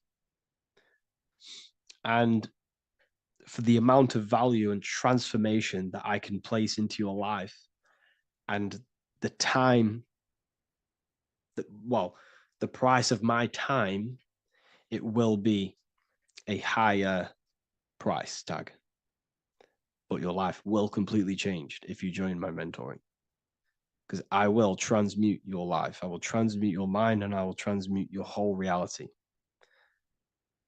because I could tell you exactly what you need to do. How to have super genius power pulling information from the source. Okay, so you can do this. I talked about this in Book of Wisdom Volume 2, if you've read it. This is a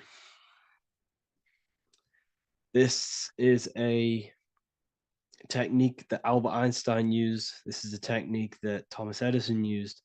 This is a technique that all of the ancient geniuses have used. So you get on a chair, you place metal below you or plates, and you hold a metal ball in your hand, and you fall asleep. And every time you fall asleep on the chair, you're going to drop the ball because your body will become unconscious, and you will basically drop the ball and it will wake you up because it's going to hit and make a loud bang on the plate. And every time you go to sleep, basically what this is actually doing is shifting your consciousness from conscious into the subconscious. So from physical into the astral. Your consciousness is shifting between these two planes. And as you do this, you can bring down great ideas from these higher planes. So when you fall asleep, have an intention. And when you fall asleep, you'll drop the ball. And when you wake back up, you'll have an idea, and you got to write it down.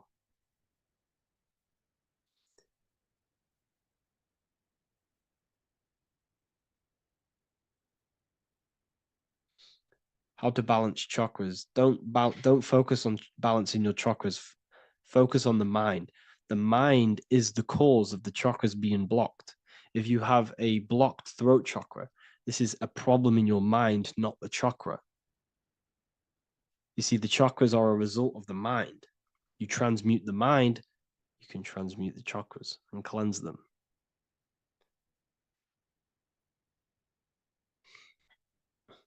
So was Jesus a real man that walked? Okay, so I'm going to tell you something. Like, some of the things that I say in my reels, they are to catch attention.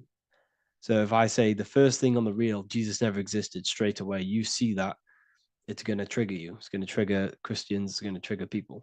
So yes, I do say things to catch attention. The reason I do that is because I have to in order to catch attention. Maybe there was a Jesus who walked. So in the past, I have said Jesus never existed. Yes, this is to catch attention, to boost the reels, views, and comments and stuff like that. Maybe there was a man who was called Jesus and walked the earth.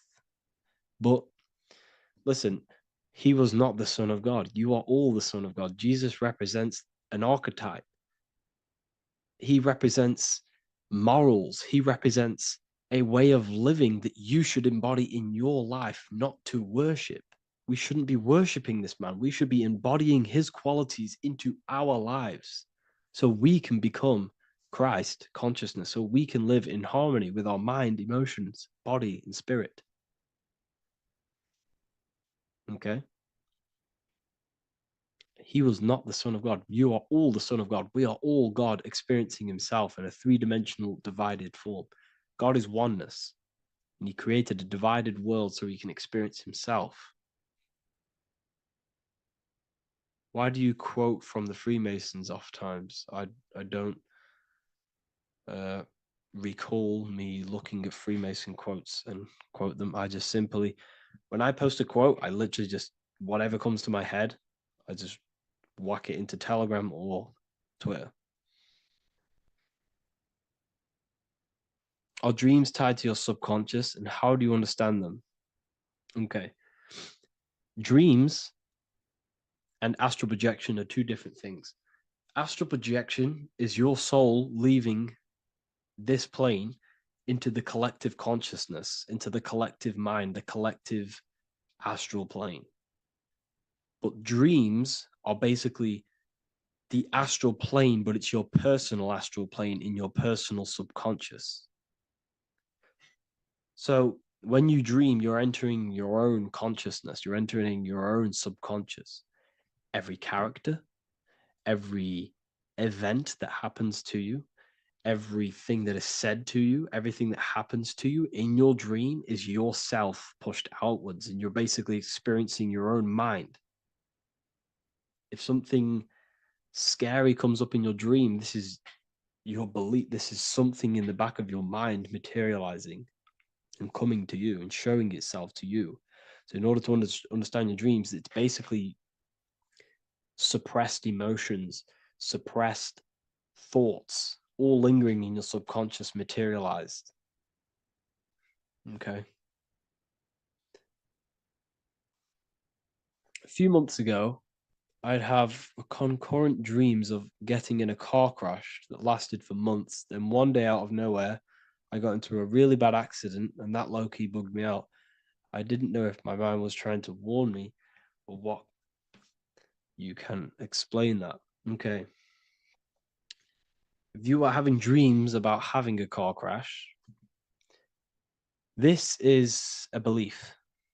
Okay, so let me tell you something. Let's say you're a drug dealer, okay? And you live in fear every single day of the police coming to you. This dealer every day is worried, he's scared, and he lives in fear of the police getting him. He was believing it. This fear, this emotion he was feeling on a regular basis, repetition, and the emotion is basically impressing your subconscious. It's impressed his subconscious that deeply that he now believes it.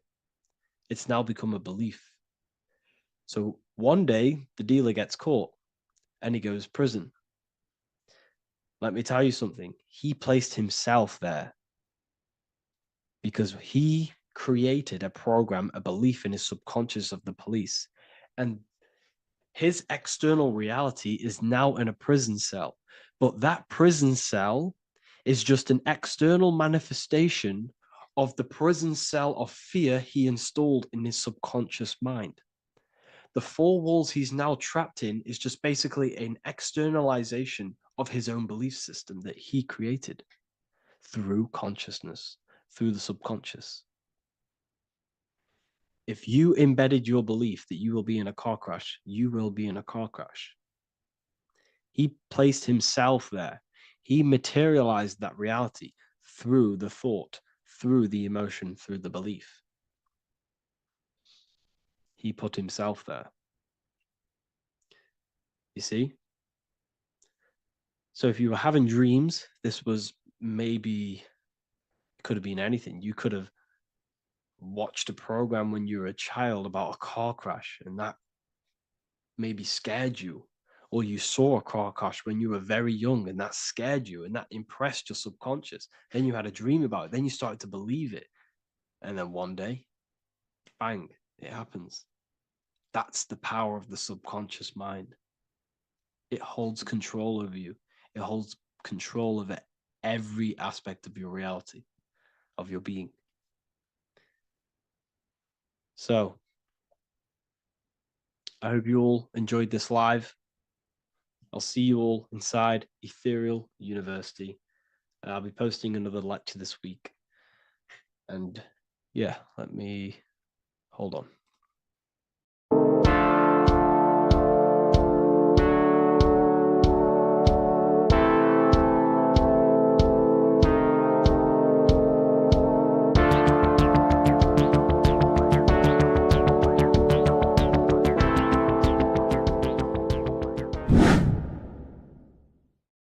What is good, people? We're back with another video, and this is going to be talking about the connection between the micro and the macro. You know, you are the universe. Everything is inside of you. So the first thing you need to understand is that the law of mentalism, we are a thought in the creator's mind. Everything's being thought into existence. We have a spark of this mind, this same mind of the creator. And everything is a state of mind. Particles or atoms, whatever you want to call them, are a mental thing. They're a product of the mind. Everything's thought into existence. Thoughts influence everything. Thoughts are energetic effects which send out waves into the quantum field around you. And your consciousness is actually the universe experiencing itself, expressing itself, and viewing itself.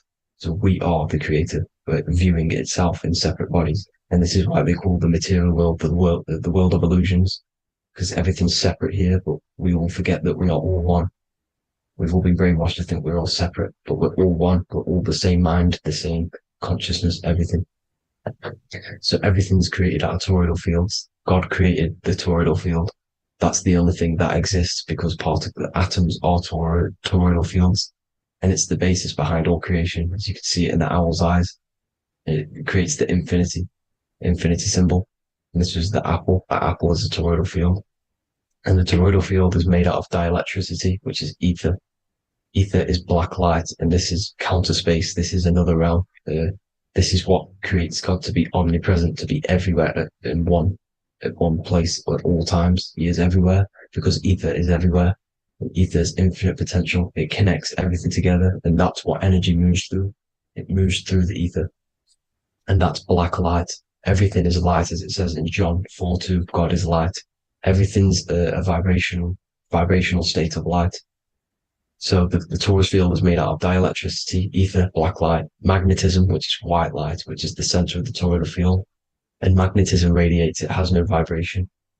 And then when white light splits, it turns into electricity, which is physical material, and that has a vibration.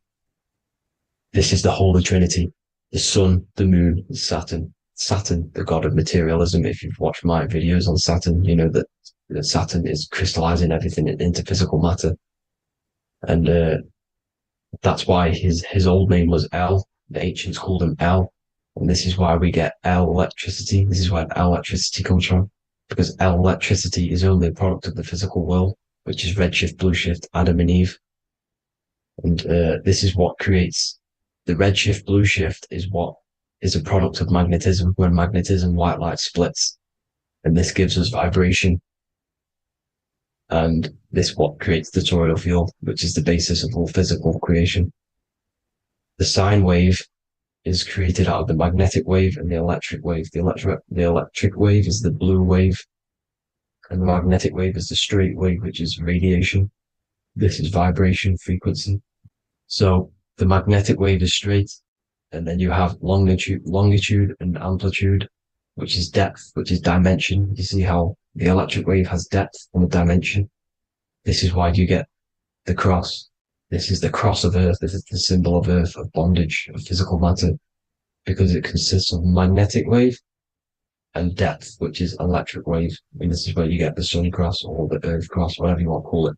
It's the cross of physical matter, and the ancients knew this. This is why they used that symbol. Red shift, blue shift, which is the toroidal field, is the basis of all creation, physical creation. And this is why you have the police siren is red and blue. The Matrix movie, red pill, blue pill. You have red blood and blue blood in your body. The Democrat and Republic, the two parties, red and blue. Like your taps on your taps, you have a red and blue tap. One's generative and one's destruction. Fire, destruction, water, generative. So this is the basis of all things. And electric wave has dimension, like I've already said, depth, material, and it's measured in hertz. It's measured in hertz because it hurts you. It decays because the electric wave has a vibration, and vibration always has to go back to a standstill point. This wave cannot go forever, but the magnetic wave will go forever. It's radiation. Magnetic is radiation. It radiates forever. It pulses. But the electric wave will at some point come back to a standstill point, and that's why it hurts. It decays. That's why our physical body decays, because we contain of electricity. This body is an electric body, and it will return back to stillness like a guitar string. If you vibrate a guitar string, you pull it, it will vibrate, make a sound, and then go back to a standstill point. It's the exact same with every single toroidal field within the body. It will decay, and this is why our bodies decay, and everything in creation decays. So we're born into sin, the sin of Eve. The sin of Eve is us biting into the tree of knowledge of good and evil, which is the systems in the body. And the sin of Eve is biting into the sine wave. We bit into the sine wave. The sun moves in a sine wave. Our DNA is a sine wave. Time is a sine wave. Everything in this creation is a sine wave. This is why the dollar bill is a sine wave. Magnetism and electric waves in one. And this is the sun doing its sine wave, which creates, when you go bowling, it kind of creates that pin that you hit over. That's the pin of the sun. The zodiac sign is a sine wave because the zodiac sign is an expression of the toroidal field, because magnetism unfolds into 12ness. And that's why you have 12 zodiac signs, 12 systems in your body, 12 cranial nerves in your head, in your brain. So if you can imagine this, see where my pointer is. Always starts with Aries. Aries is the head. It's the first thing that's created in the womb.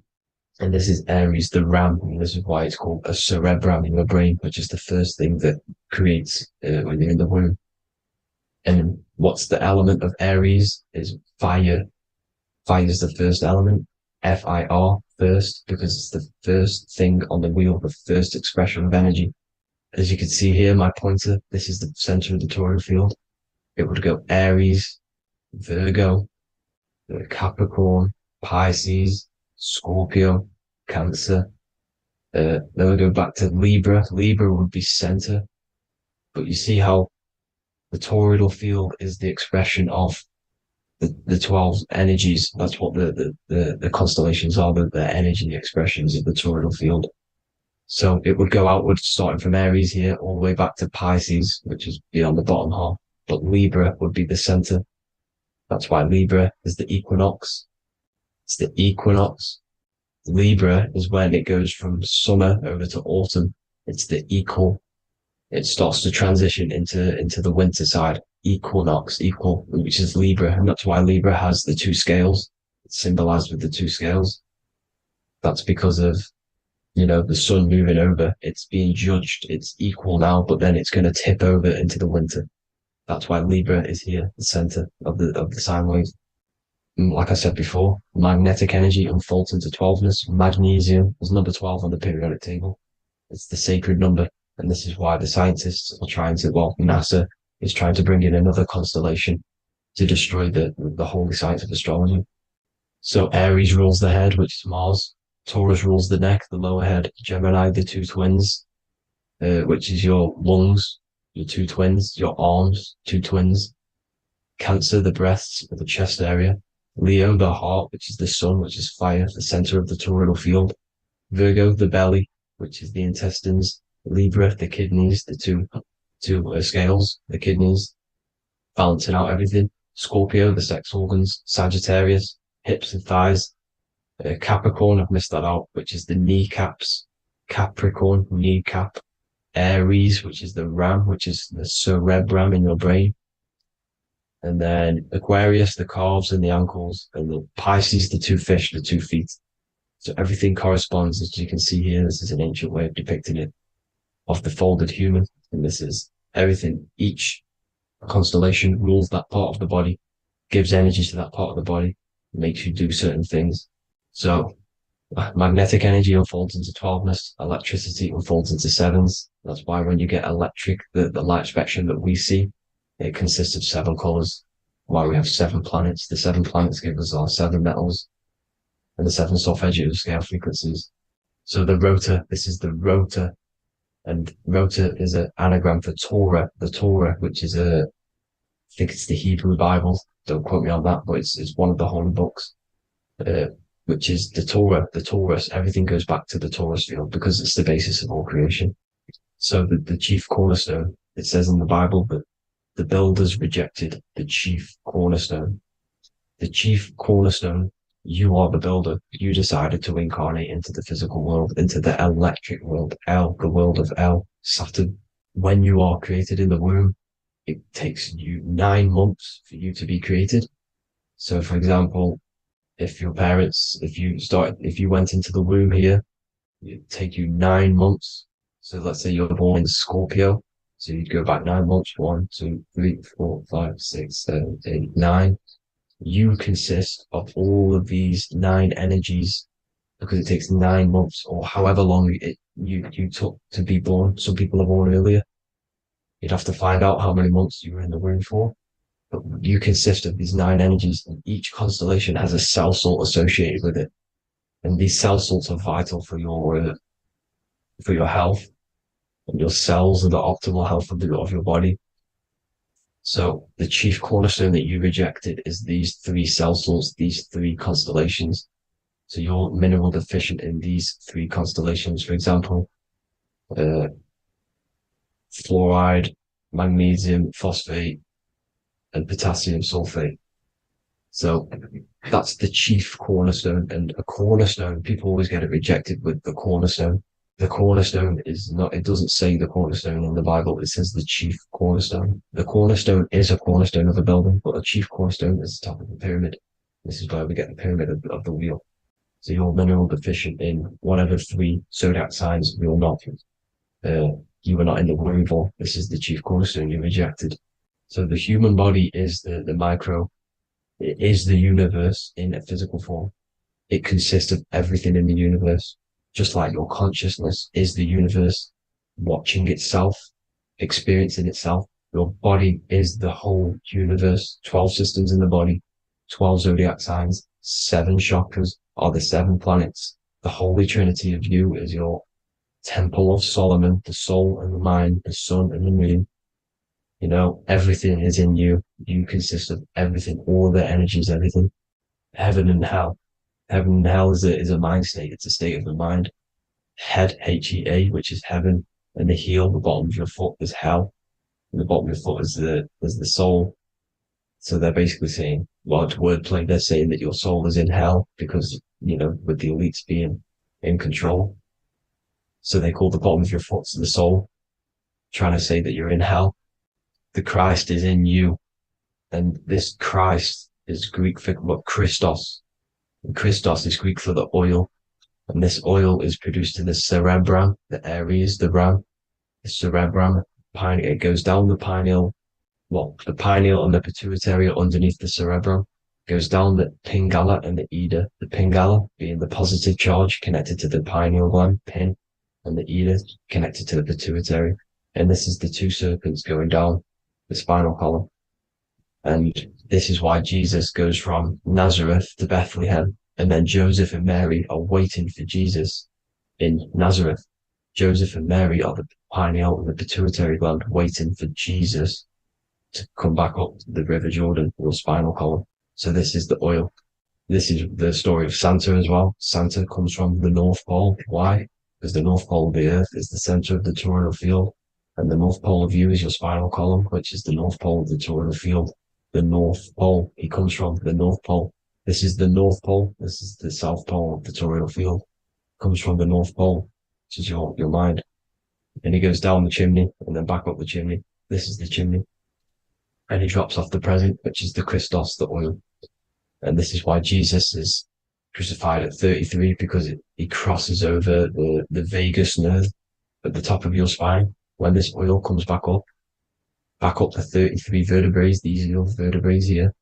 When it goes up to the 33 vertebrae, it gets crucified at 33 because it crosses the vagus nerve, and he's crucified on a cross at 33.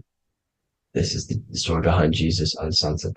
The Ark of the Covenant in the Bible is the two hemispheres which cover the vital parts of your mind, the brain side, which is the cerebrum, the pineal, the pituitary, etc. So the two hemispheres are the two angels, the Ark of the Covenant.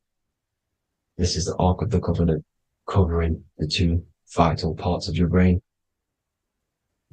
So these are the optic thalamus is another part, and it protects the Christ oil, which is inside at the center of the brain.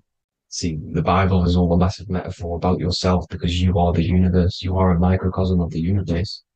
Your consciousness is experiencing itself, and the universe experiencing, and your body is the whole universe. Your head's heaven. So Moses crosses the Red Sea. These are the two hemispheres of your brain. This is the corpus callosum, the Red Sea.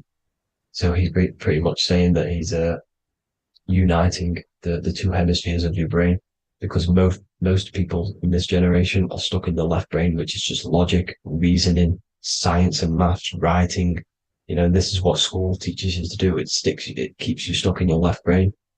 And you want to cross over to you want to cross the Red Sea, which is the corpus callosum, to the right brain, which is awareness, art awareness, creativity, imagination, intuition, insight, you know, using the higher mind, creativity, imagination. If you don't have intuition, then you can't read energy, you can't pick up on bad things. This is what Moses is symbolizing by crossing the Red Sea. And it's also the upper room where Jesus met the 12 disciples. 12 disciples are the 12 cranial nerves in your brain. It doesn't just represent the 12 zodiac signs, the 12 disciples. It symbolizes many different things. It's like I said, energy the universe consists of 12ness. So you have 12 cranial nerves in your brain, and that's the 12 disciples as well. And they want you stuck in your left brain, which is the five senses, materialism. So they say in the Bible that Satan blinds the mind. Satan is Saturn. If you've watched my videos, Satan is Saturn. And you consist of the Holy Trinity, which is the sun, moon, and earth. The soul, moon, the soul being your sun, the solar, the moon being your mind, the earth, your physical body. And Satan blinds the mind. Why? Because we enter a soul system. This is a soul system, not a solar system. And Saturn is the Lord of the Rings, which is the outer ring. When your soul enters the soul system, your soul starts to materialize, it hits Saturn. Why? Because Saturn starts to materialize you. You take on the 7 virtues, which are the 7 planets, which are your 7 chakras. And to get out of this soul system, you must get out of your lower nature, your animal nature, which is lust, desire, greed. You know, the number of the beast, 666, which is Saturn, Satan. So you enter the soul system, you take on the 7 energies, which you turn into physical matter. And this is your descension from heaven to, well, to say hell. And then you must raise back up from matter to spirit. They say Satan blinds the mind. Why? Because your mind gets materialized. Your soul and mind get materialized. And when you get materialized, it's an intense experience. You lose the divinity within you. You forget the divinity. So Satan, which is the first planet, the first energy you take on, the material body, he blinds the mind. He makes you forget everything, your divinity, then you must remember, ascend up Jacob's ladder, the 33 vertebrae, to heaven. And this is a microcosm of the macro, because you will ascend back up to heaven if you do this, when you leave your physical body, when your body decays. So when it talks about in the Bible, completely destroy them, the Hittites, the Amorites, the Canaanites, all the ites, this is what God says to the Israelites. It says completely destroy them. It's basically symbolizing saying destroy your lower nature. The Canaanites, cannibals. We're under a Canaanite system now, which is cannibalism. And this is flesh eating, lust, greed, all the demonic stuff, all the lower vibrational stuff, the lower nature, eating, sex, and survival, the lower three chakras. You must get out of these lower three chakras and return back to spirit, which is heaven, which is spirit, love, being holy, being truthful, being passionate, going back to Satan blinding the mind. All of the planets are made out of these three symbols. Satan blinds the mind. And that's why Satan's symbol, this is the symbol for Saturn, Satan, this symbol of Saturn is the cross, which is physical matter, the earth, over the moon. The moon is your mind. So the Saturn symbol saying matter over mind. He blinds the mind. Satan blinds the mind once you enter the soul system. And you must remember, in the Bible, it talks about the Genesis, which is Eve, the sin of Eve, which is biting of the tree of knowledge. The serpent, which wraps around the tree. It says the serpent placed himself on the tree. Well, the serpent is the spinal column. It's the serpent telling you eat from the tree of knowledge of good and evil, which is your nervous system. And eating from the tree of knowledge of good and evil is doing bad things. For example, over-sexualized, overeating, eating the wrong food. That's eating from your nervous system. It's decaying you, and it's preventing you from achieving the God self, the God consciousness. This is the symbolism of, the tree on the serpent, telling you to eat from the left brain, with the left brain being the sinister. Sinister is Latin for left. That's sin. Sin is left. And left is lefty Lucy, Lucifer, right, righteousness, right, God, godly. The tree of knowledge of good and evil, which is your nervous system, because it determines good or bad. That's the only thing you experience in this world is your nervous system. And then the tree of life is the cardiovascular system, and the Garden of Eden is your body. So that's it for this video, people. I hope you've got a greater understanding of how you are the universe and everything is inside of you. Just keep in mind you are the universe experiencing itself, and your body is a reflection of everything. The 12 constellations, the 7 planets, everything's inside of you. This world is an expression from the inside outwards. You can't affect the outside world to manipulate reality. Everything's inside of you. I hope you got a greater understanding of this. God bless.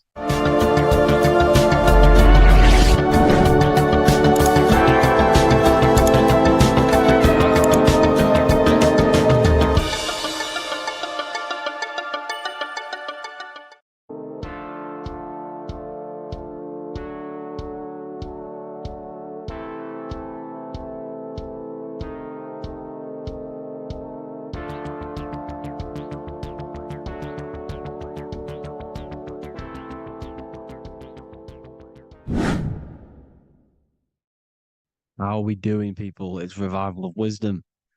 We're back today talking about sun worship. Okay? And please enjoy, sit back and enjoy the video. First thing we need to understand is that the sun is the risen savior. It's the light of the world. Without the sun, we have nothing. Now, the sun is the Son of God. We didn't make the sun. No one owns the sun. But who created the sun? Obviously, the Creator created the sun. Therefore, it is the Son of God. And that is what Jesus is symbolizing in the Bible. The Bible is a metaphorical story. That's why it's called the greatest story ever told, because it is a story about the sun, the zodiac. It's about you, the systems in the body. It's about everything that is sacred in this creation. Now you can see the suns behind Jesus' head in all of the ancient portraits, even the ones that are more modern, you still see a sun on the back of his head because he is the sun. He's the light of the world, our risen savior. And this is what Christians are lost because they don't realize it's a symbolic story and they think Jesus was a historical person. He's not a historical person. Okay, this is what we need to get out of our mind. This wasn't a historical person. It's the Son, our risen Savior. The Son is the soul. It's the soul of this creation. Because what is a soul? A soul is pure life force, pure energy. Whatever a soul inhabits, it gives life to. Like our soul feeds our body. The sun feeds the earth because the sun is a soul, and that's why the ancients called it soul. Because it's the soul and it's in you and it's the light of the world. It's the light of everything. It gives life to all things. Here's Jesus and his 12 disciples. The 12 disciples symbolize the 12 zodiac signs. Aries, it rules the head region because the 12 zodiac constellations rule specific regions of your body. Aries, the ram, you have a cerebrum in your head. This is Aries on the head of the table. His Gemini rules the arms and the lungs. The two twins, Gemini. He's holding up two hands for the two hands and arms. The twins. Cancer has a knife in his hand. It's not so clear, but he has a knife in his hand. Cancer is the crab. Crabs have claws. And he's pointing at Virgo's Adam's apple, saying there's no Adam's apple there. It's a woman. Who's the sixth sign? The sixth sign is Virgo, the Virgin, the only woman in the painting. Now notice how there are 3 people in 4 groups for the 4 seasons and for the 3 months and 3 zodiac signs in each season: spring, summer, fall, winter. Matthew, Mark, Luke, and John with the suns on the back of their heads because it's the 4 states of the sun. The 4 states of the sun. Now, 6th sign, Virgo, the Virgin, the only woman in the painting with no Adam's apple. Then we have the sun, Jesus, red and blue, red shift, blue shift, electromagnetism. The ancients knew this. He's got one hand open, one hand down, because the sun gives and retrieves. The sun rises and it falls. It gives, then pulls away. That's what the sun does, and that's what he's doing. His arms are out, symbolizing the rays of the sun, casting down onto the earth, giving and then receiving. Libra, his 2 hands are equal. He's holding his arms out equally because Libra is the 2 balanced scales. Libra is when the sun is balanced between the summer and the winter. It's being judged. The sun isn't balanced. That's what Libra is, the 2 scales. Capricorn is the goat. Goats have 2 horns, and you can see the 2 horns on his head here. See? So this is astrology. This what Leonardo da Vinci is depicting here. It's astrology. And he knew the story of the Bible is all astrology. It's all based on astrology. The Son of God, the real Son. Now here are some Bible verses. I am the light of the world. Obviously, that's the sun. What other light is there that lights up the world? The moon can't do it. It's the sun, the one and only Son, our risen Savior. Because if the sun didn't rise, we'd all be dead. So it's our risen Savior. And it dies for our sins every night and then gets reborn every day. Now Jesus calms the storm. Mark 4:35-41. The disciples are all on a boat and there's a heavy storm. But Jesus is asleep. The disciple says, Jesus is asleep. We need to awake him. They wake up Jesus, and Jesus got up and rebuked the wind and said to the waves, quiet, be still. Then the wind died down and it was completely calm. Well, when Jesus was asleep, this is the sun not being risen. It's not risen yet. Because in the night times, that's when the storms happen on the sea and the ocean. And when they awake Jesus, Jesus rises because he's the sun. He rises and everything calms. Because when the sun comes, the storms go. You see? So it's the sun. It's all about the sun. Here's another, Luke 22:10. A disciple asked Jesus, when will we know it's the end times? And Jesus says, as you enter the city, a man carrying a jar of water will meet you. Follow him to the house that he enters. Well, this is clearly talking about astrology, the topic that Christians think is satanic, when they don't realize the whole thing's based on astrology. Because the end times is the end of Pisces, which is the two fish, which is the age we've just gone out of. And you can see all these ancient churches here with two fishes, because they knew it was the age of Pisces. There's an ancient photo, ancient artwork with the two fish, Pisces. And the end times, as it talks about in the Bible, and Christians think the world's going to end or something. But no, it's just the end of Pisces. As you enter the city, a man carrying a jar will meet you.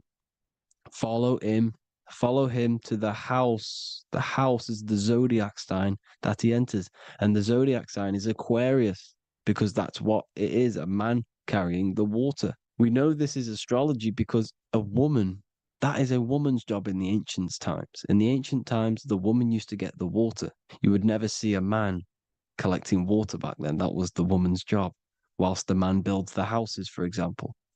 You see, so we know it's talking about astrology because astrology is the man holding the bucket of water. It's the end of Pisces. Now we are in Aquarius. And of course, Luke 24:36, the risen Savior, the sun. Now, the sun is also born on the 25th of December, a virgin, just like Horus, Mithra, Buddha, Krishna, Hermes, and thousands of other gods, all born on the 25th of December. Well, it's because the sun moves 1 degree northward on the 25th of December. And on the 22nd to the 24th, it stays in the same degree because it's moving south. But then on the 22nd, it stays in the same degree on the Southern Crux constellation. And the ancients called this the sun dies on a cross, because the cross is the Crux constellation, the Southern Cross. And it stays on that same degree for 3 days on the cross. The sun dies on a cross, and then on the 25th, moves 1 degree northward, bringing back the summer, the light, the warmth, the growth of crops. And this is the sun being reborn again, a virgin, because it's pure. And here's Mithra, another sun god before Jesus was around, before Christianity. It was Mithraism, and Mithra, Ra is Ra, the sun god, Egypt. It's all about Ra, the sun. You see the crown of thorns on Jesus' head, symbolizing the rays of the sun. And here are the rays of the sun on the back of Mithra's head. Krishna, the sun. Buddha, the sun. Horus, horizon. All born virgins, all did miracles, all resurrected. Dead for 3 days. Well, here he is, dead for 3 days on the cross. And resurrected, because it's the most ancient religion ever been on the face of the earth, the worship of the sun. And we should worship the sun, because without the sun we are nothing. The sun feeds us, feeds the earth, feeds everything. Without the sun we are nothing. It's been reversed, and now we're worshipping man. When we're worshipping a man called Jesus, was never real.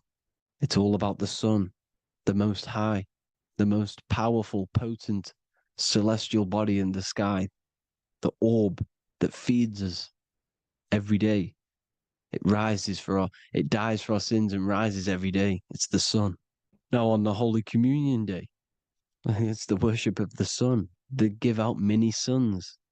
Here's Jesus holding a sun.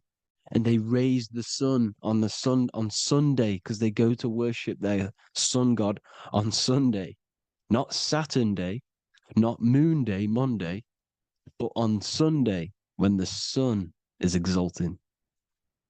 And they hold suns up above their heads because the sun rises. They're symbolizing the sun rising above their heads as Savior. It's the sun. It's the Holy Communion Day. And here's Jesus giving a piece of himself to the children. It's the sun, the light. Judas was known as a backbiter, a backstabber, because he stabbed Jesus in the back. He betrayed Jesus.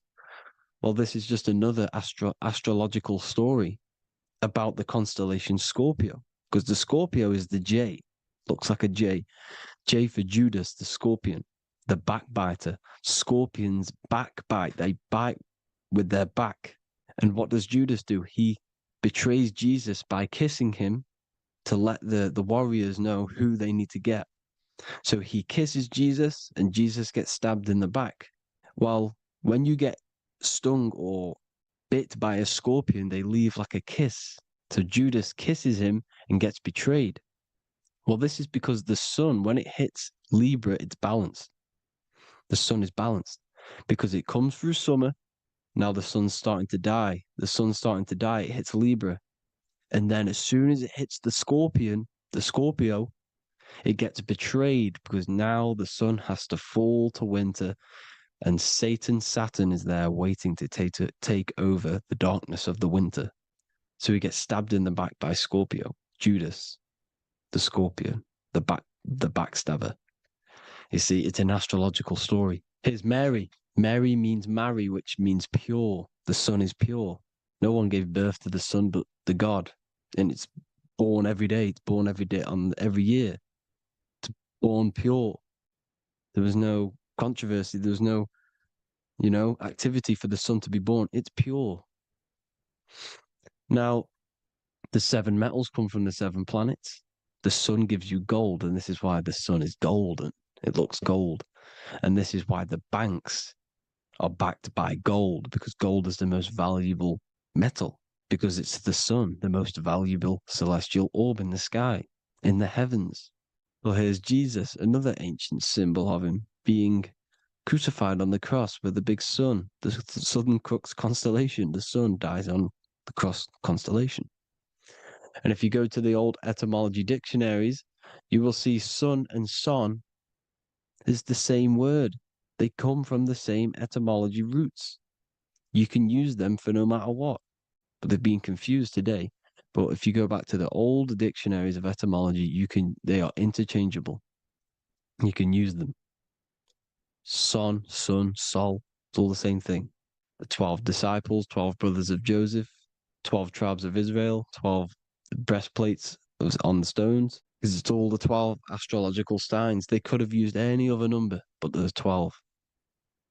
Because 12 is the mind, which is God. 7 is the number of matter, which is man. 7 energy centers in the body. 12 cranial nerves in the brain, because it's the mind. 12 is the 12ness. The zodiac is literally the mind of God, the signs of God. Now here we see here, Job 38, 31 to 33. Can you lead forth a constellation in the season? He's asking you, can you read the sky? Can you read the heavens?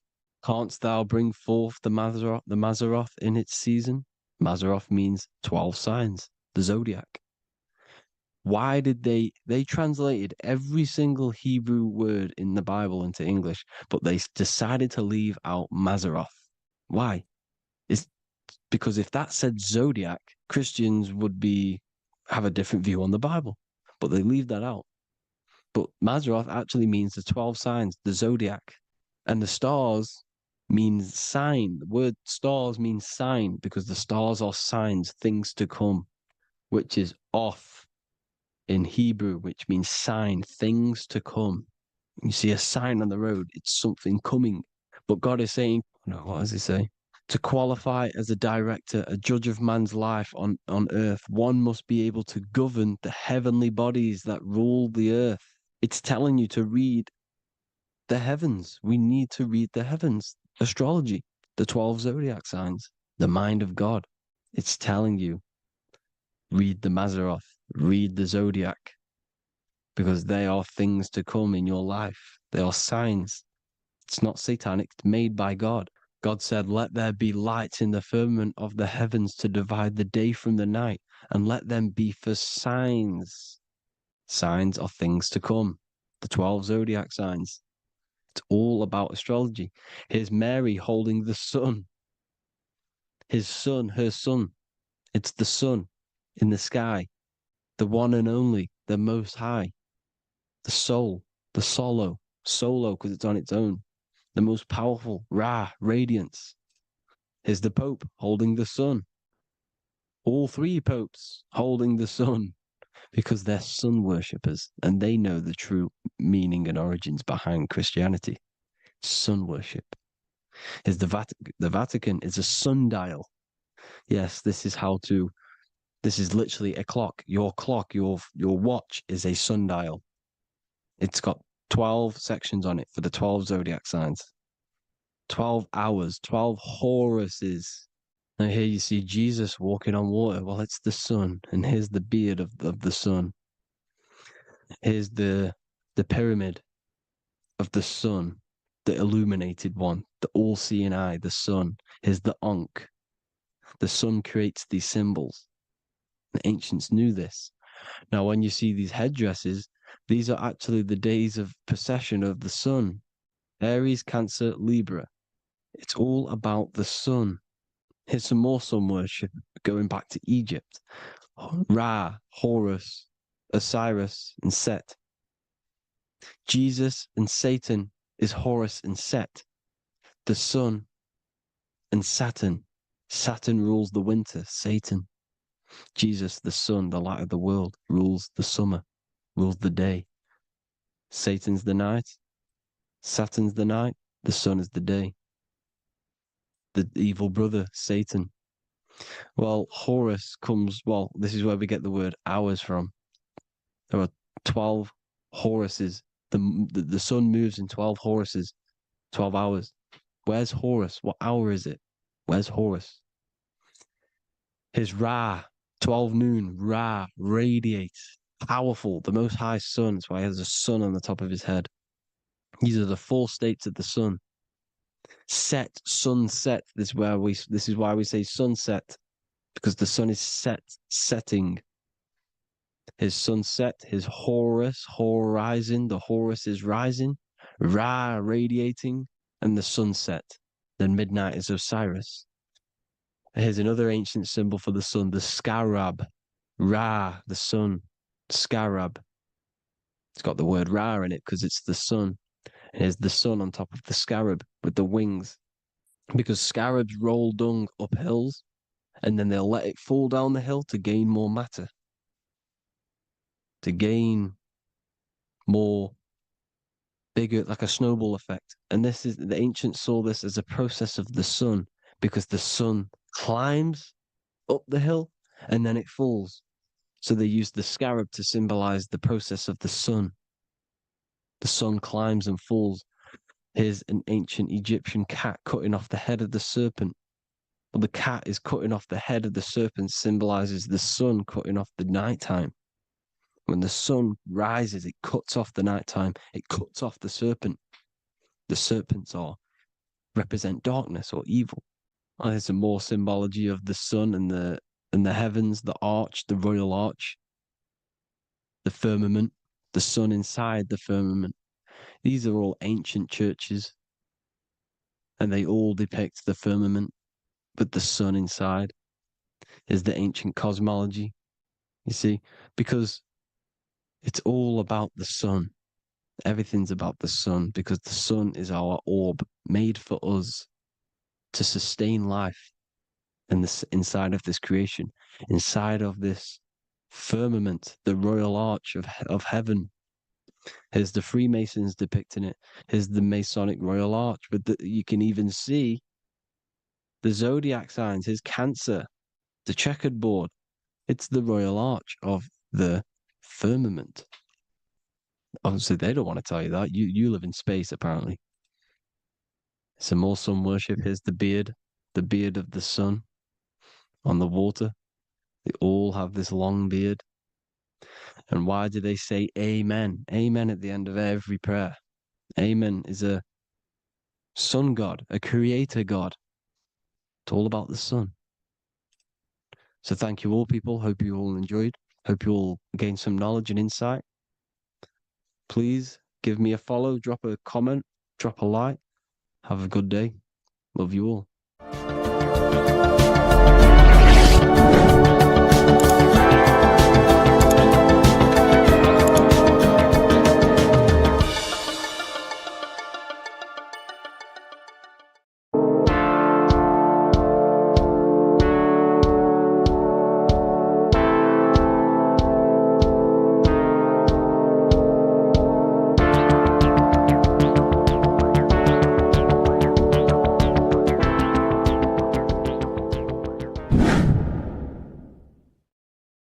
is good, people? We're back with another video, and today we're talking about the chakras. Let's jump straight into this because I know there's been a lot of requests for this video. So let's jump straight into this. So you have 7 chakras, right? 7 chakras, and these chakras are feeding off your electromagnetic field, known as your aura. This is both positive and a negative pole, male and female, right?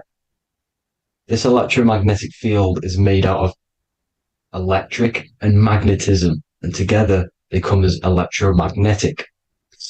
Now, your chakras, the word chakra just means wheel, spinning wheel, because that's what they are. They are spinning wheels of energy. They do not exist on this physical plane. They exist on the etheric plane. Okay. Now, these energy centers are known to regulate your emotions, and each energy center controls the organs and cells in that particular area of the body. So, for example, your sacral chakra will control the cells and organs of your sexual reproduction area. Okay, the navel chakra or solar plexus will control the digestion in your body. Same with the heart, same with the throat, right? So they are like mini brains for each center of your body. They run along up the spine, but notice the crown chakra exists outside the body. It's just above the head.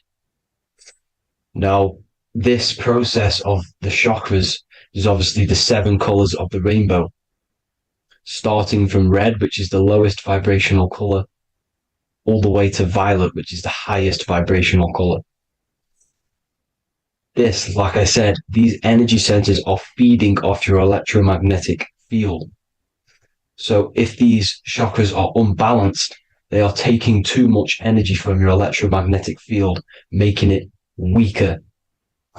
Now, this is the North Pole. As you all know, the Earth is flat, and we live inside of a giant Taurus field, and the North Pole is the Earth's heart chakra. And this is why the aurora borealis, or the northern lights, whatever you want to call them, that's why they are green, and they are being emitted from this center point of the Earth, because it's symbolizing the heart chakra, which is green, right? Now, you do work your way up to these. However, this is a Taurus field. You are a Taurus field. You have different layers of this Taurus field, right?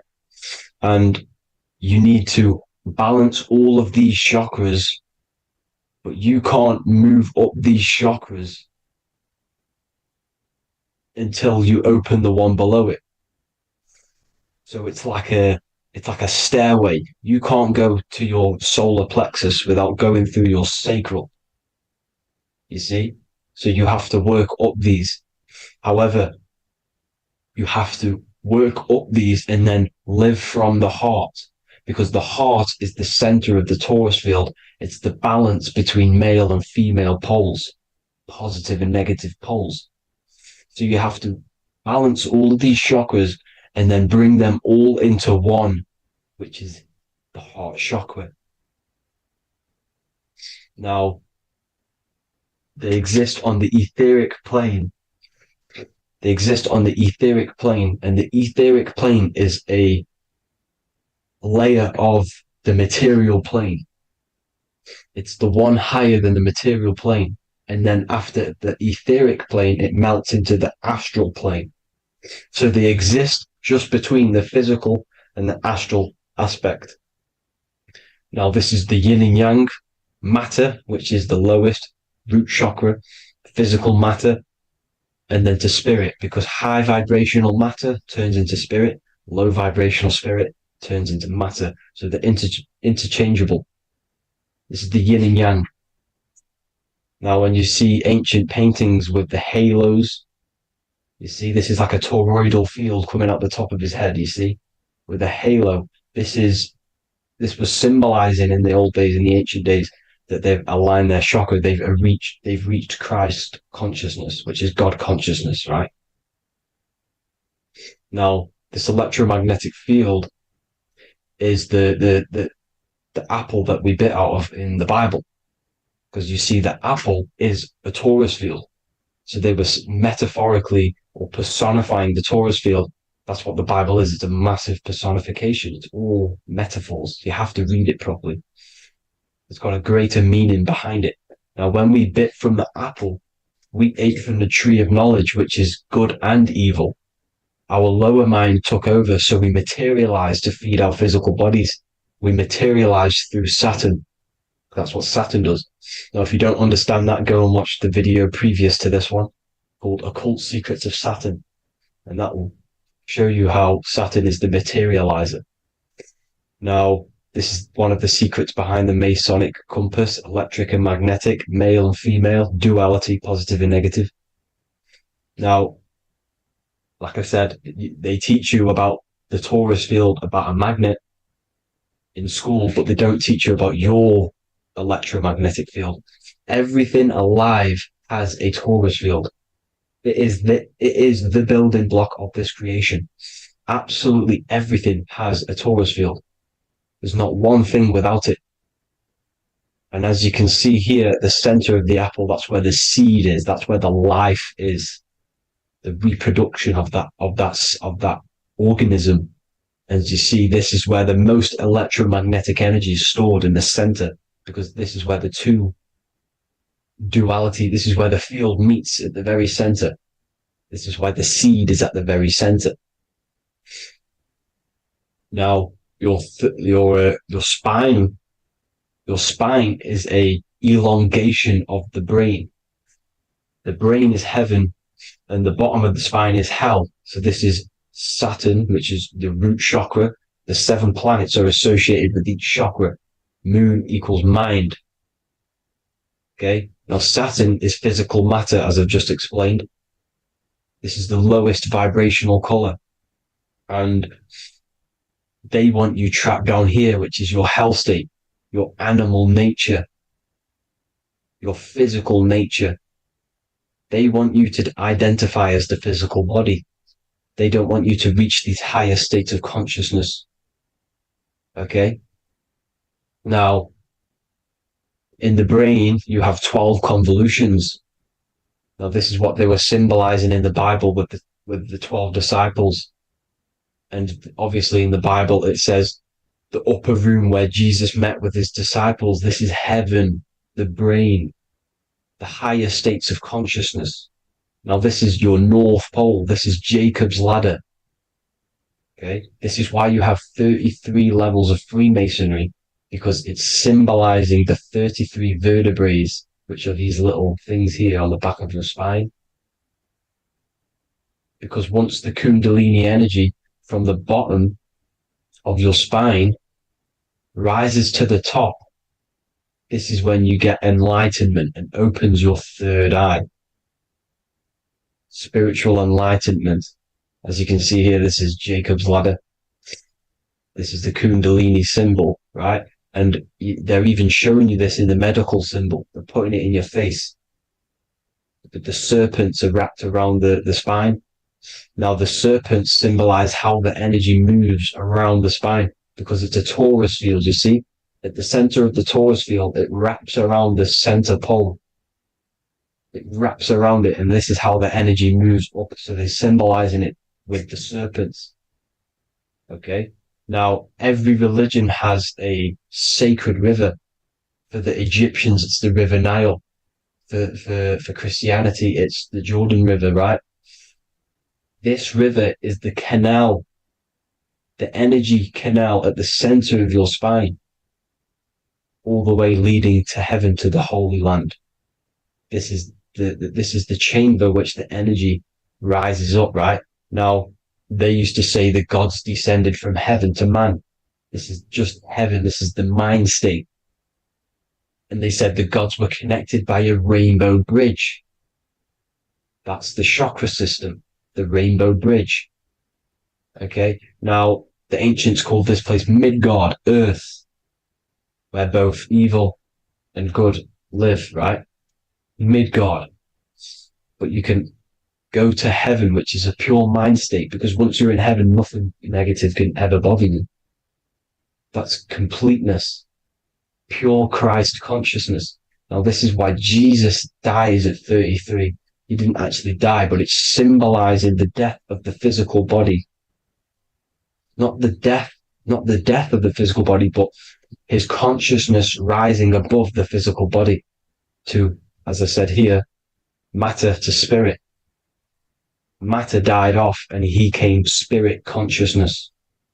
This is symbolized by the 33 vertebrae, which is obviously the 33 levels of Freemasonry. And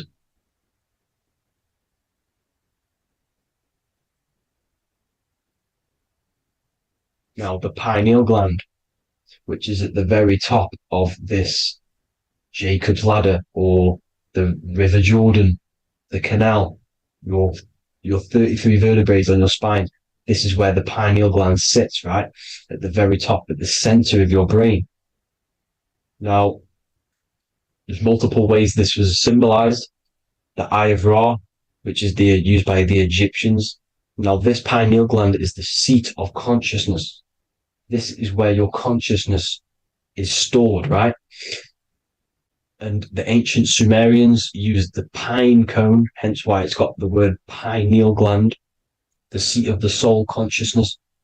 It produces DMT, dimethyltryptamine, which is known as the spirit molecule. And the pineal gland is wrapped in microcrystals, and we all know crystals transfer frequency and energy. Now, radios use crystals. A radio is a frequency transmitter, turning a frequency into a frequency that we can hear with our ears, right? Because all the radios are actually playing right now in your ears. However, our ears can't pick it up, so the radio transmits it into a frequency that we can hear using crystals. So this is the power of crystals, and this is what our third eye is wrapped in, crystals. Now, this third eye is not actually your third eye, it's your first eye.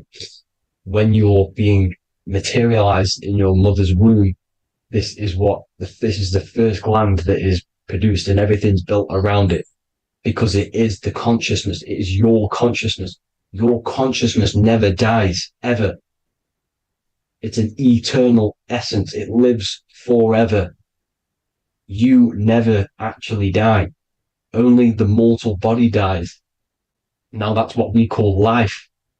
Life is abided by time, and time is change.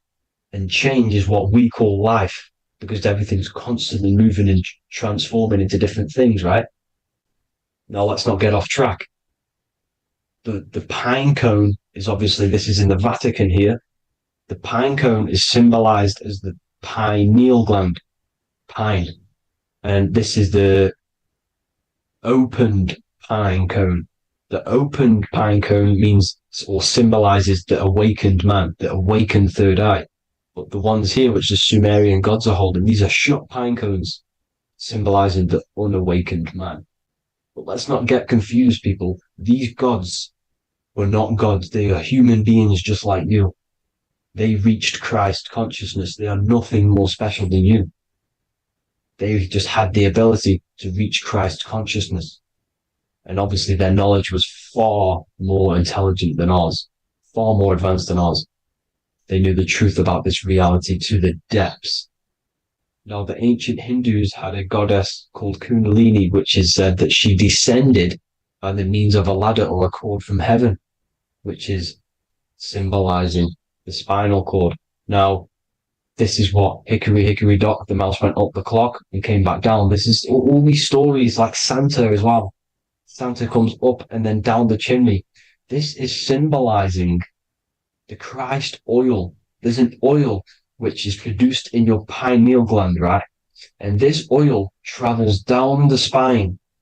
And once it's down on the spine, you must have to raise your consciousness, just like I said, with the chakras. You have to raise your consciousness, raise your vibration to heat up this oil and turn it into a gas.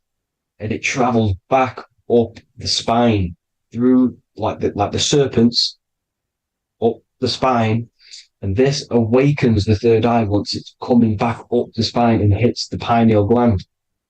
This is the secret behind Santa and Hickory Hickory Dock, because Santa comes down and feeds the presents and goes back up the chimney. And he lives in the North Pole, the positive pole. This is the North Pole, people, and the presence is your sacred oil. This oil, your physical body is the furnace. It's the spiritual furnace, which you have to heat up this oil by raising your frequency and turning it into a gas to rise up this chamber, the River Jordan, to your third eye, right? Now, this is an alchemical process. Your body is the alchemical furnace. It says in the Bible, if therefore thine eye be single, thy whole body shall be filled with light. I shouldn't have cut that out, but that's what it says.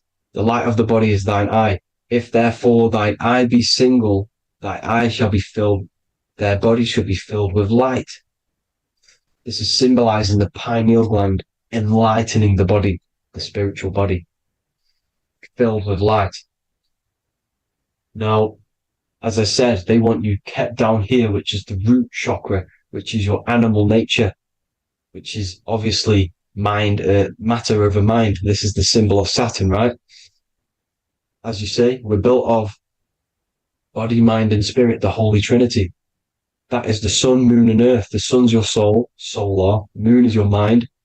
Earth, which is the cross, which is your physical body, the 5 elements, right? So body, mind, and spirit. So the Saturn symbol is actually made out of the cross on top, which is the earth, and the moon on the bottom, which is symbolizing matter over mind, because earth is physical matter. You don't want to be matter over mind. You need to be mind over matter.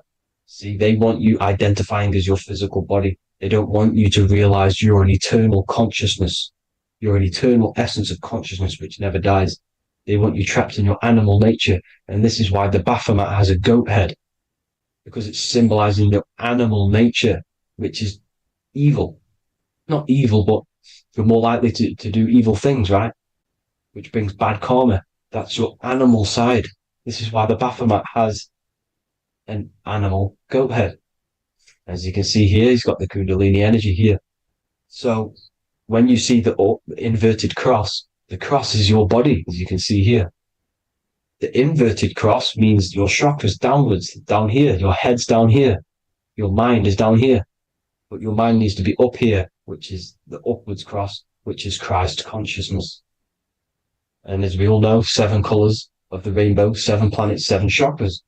Red light is low frequency and long range. This is why Saturn is the slowest moving celestial body. And it's the lowest chakra, because it's low frequency, long range. The moon being the crown chakra, which is high frequency. This is why the moon moves around the quickest. The moon is your crown chakra, which moon in mind. See, so there are multiple ways of your chakras becoming blocked. Now, each chakra has a specific intelligence. It has a specific thing that it's doing for the body, right? Now, this can be overused. It can be abused. For example, masturbation. That keeps you down here in your sacral chakra, because you're abusing the energy center. You're abusing your sexual energy, which is then becoming unbalanced. So this is how energy, this is why these centers are pulling more energy out your electromagnetic field, because these centers are wheels. The chakras just mean spinning wheel of energy. So when you're abusing these certain centers, you're pulling energy out of your electromagnetic field, which is making your field weaker, which is making your frequency lower, which makes you prone to diseases, prone to lower negative energy, right? So you need to align these chakras. You need to unbalance them. And as you can see here, you can screenshot these to see how they're blocked. I'm not going to go over each one because it'll take me forever, but have a little read yourself. This is why they're blocked. Now, the ancients used to say Aum when they meditated. Now, these are the 7 vowels, There's not 5 hours, there's actually 7. Now, when they say Aum, they're aligning all their chakras by saying this when meditating. This is where the Aum originated from. Now, emotion is energy in motion. So if you're feeling a certain way, that's the energy you've put in motion. It's a reflection. We live in a mirror reality. Everything's mirrored. Everything's mirrored. As within, so without, as above, so below. Everything's a reflection of some sort. So whatever you're feeling, you're doing something wrong. It's telling you you're doing something wrong from the root cause, because your energies are the effect. You're feeling the effect of something you've caused. The law of cause and effect. Nothing escapes it. Now, the Jehovah's Witness believe that exactly 144,000 faithful Christians go to heaven or be resurrected, right? This is not true. This is symbolic. 144,000 go to heaven. Now, the petals on the chakras, this is the root chakra, this is the crown chakra. Now, if you add up the first 5 chakras, the petals, add up the petals on the first 5 chakras, you get 48. And then you get to the third eye, which has 2 petals. 48 times 2 equals 96. 96 plus 48, which you got from here, equals 144. The last chakra has 1,000 petals. Times 144 times 1,000, you get 144,000. This is a frequency.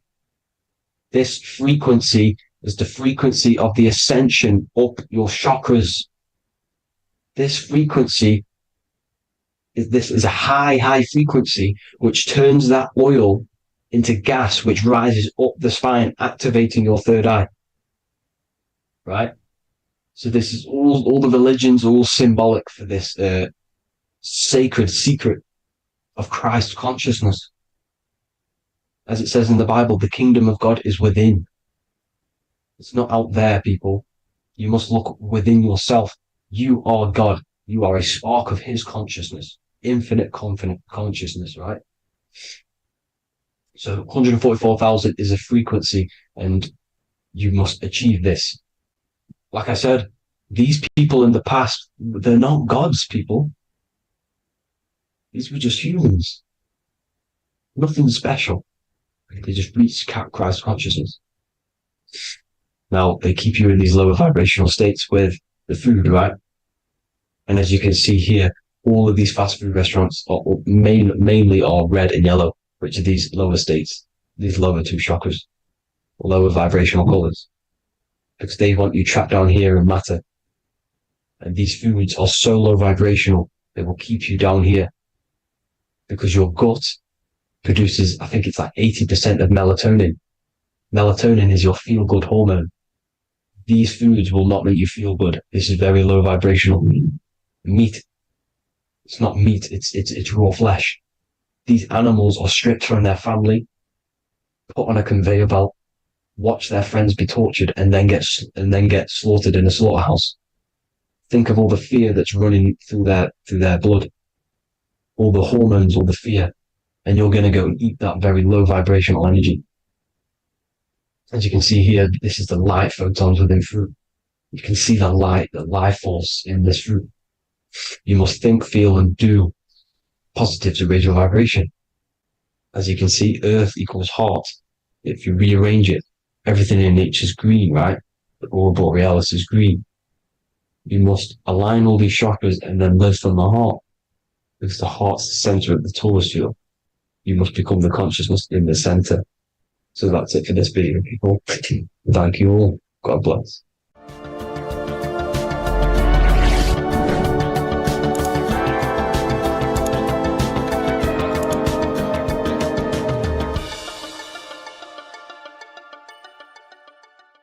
Welcome to Revival of Wisdom.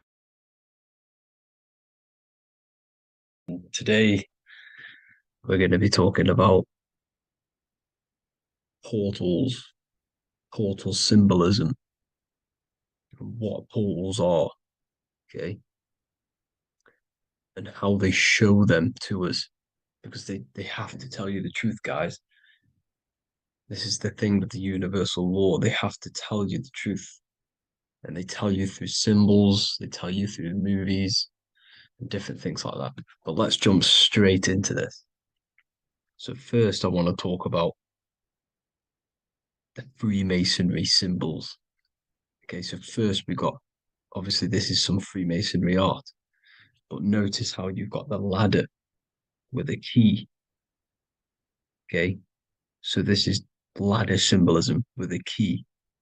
So maybe this is talking about ascending. Okay, because look, because this is ascending into the heavens, because it's a ladder with humans going up it with a key. In order to ascend, you must have the key. Okay, so what else do we have with a key? Well, the Netflix show Lock and Key, which is all about portals and keys. Because what the keys do, they open doors, gateways. Okay. So what's interesting about this is that they've got this key here, which represents the Kundalini energy rising up the spine. Okay, but we'll come back to this. But it's that same portal key symbolism. We've also got the Vatican. The Vatican is in the shape of a key. Okay, so you can see the start of it here and the end. So this is key symbolisms. Keys open doors. And notice how it's got the 8-pointed star. Okay, what is the 8-pointed star? Okay, we'll come back to this. This all ties in, guys. I'll break it all down for you. But then you've also got the god Janus. Janus, okay, is known as the god of the doorways. He's an ancient god of Rome, and they worshipped him. However, he's not a god, he's more like a high-level ranked demon. Because he is the god of the doorways. And notice how he's got two faces. Because doorways always have two sides. You're going into somewhere, there's always two sides of a door. And he's always depicted with two sides of a face and a key, because he holds the key to the doorways, to the portals, to other worlds and realms. Okay, as you can see, he's always got two faces and a key. Okay, so now we have the Sumerians, the Anunnaki, and they are always depicted with the two faces.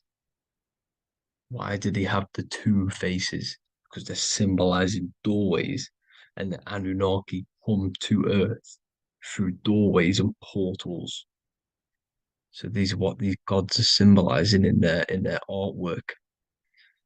But they always have the 8-pointed star. Okay, what is the 8-pointed star?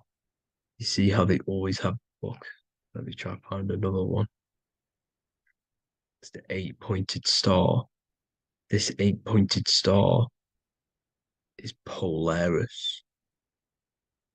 Okay, Polaris, just like the Vatican has the 8-pointed star with a key. Polaris is the center star. Polaris is a fixed star, it doesn't move. Okay, so the Anunnaki symbol is also the 8-pointed star. So this is symbolizing the portals and doorways that they come through in order to get to the earth. But Polaris is that center star which does not move. It's always symbolized with the 8-pointed star, just like a compass. Why is a compass the 8-pointed star? Because at the center of our realm is where the most electromagnetic energy is stored. as you can see, we have an aura field, an electromagnetic aura field. So does the Earth. And in the center, so like our heart, for example, is where the most energy is stored. And like the center of the Earth, this is why all compasses point to the center, because this is where the most electromagnetic energy is stored. It's at the center of our realm. Okay. So like I was saying with the lock and key series, see this here? The Kundalini energy rising up the spine, just like your Kundalini energy rising up the spine. Let me try. I can't zoom in. But you know what I'm trying to say here. Let's go back to Polaris. Because at the center is where pole. Can you see the pole of electromagnetic energy? Polaris, the North Pole. It's symbolized. The truth is in the words. It's like a pole of electromagnetic energy. And this is where the aurora borealis comes from. Notice how it's got the word aura in it, because it's the Earth's aura, electromagnetic field. Just like you have an aura, also known as the northern lights, because it's coming out of this center hole in the center of our realm, where the black sun is. And this is where the electromagnetic energy is coming up from. And this is what the aurora borealis is, or the northern lights. It's just electromagnetic energy. And it's symbolized through our symbols, the original O. Okay, because it's like a pole through the middle. Polaris. So this Polaris is the sky vault. It's the portal into this realm. Because this is what the Anunnaki are always talking about. Always symbolize it with the 8-pointed star. And just like a compass, it's the 8-pointed star pointed to the center, to Polaris. Okay. See here on the Sumerian tablets with the 8-pointed star again. And how we know it's talking about portals with this 8-pointed star is because CERN 666 are opening up portals to the underworld, letting in demonic entities into this realm. How do we know it's a portal? Because their Hydro Collider has 8 points, just like the 8-pointed star. So they are creating synthetic portals to the underworld to let these demonic entities into our realm. But what is the key? Because if we're talking about ascending through Polaris, notice how here on the masonry art, this luminary here, so this is the sun, that's the moon, this is Polaris because it's a luminary with what? 1, 2, 3, 4, 5, 6, 7, 8 beams coming off the luminary, just like the 8-pointed star. So you see the ladder with the key going up to Polaris. It's symbolizing ascending out of Earth. So what is this key that they're keeping from us? Because it's a human holding a key going up the ladder to Polaris. Well, chakras. We have 7 chakras. Okay, so this is what they are telling us in the lock and key symbolism. The Kundalini energy rising up the spine. Okay, just like they have 33 vertebrae on the back of your spine.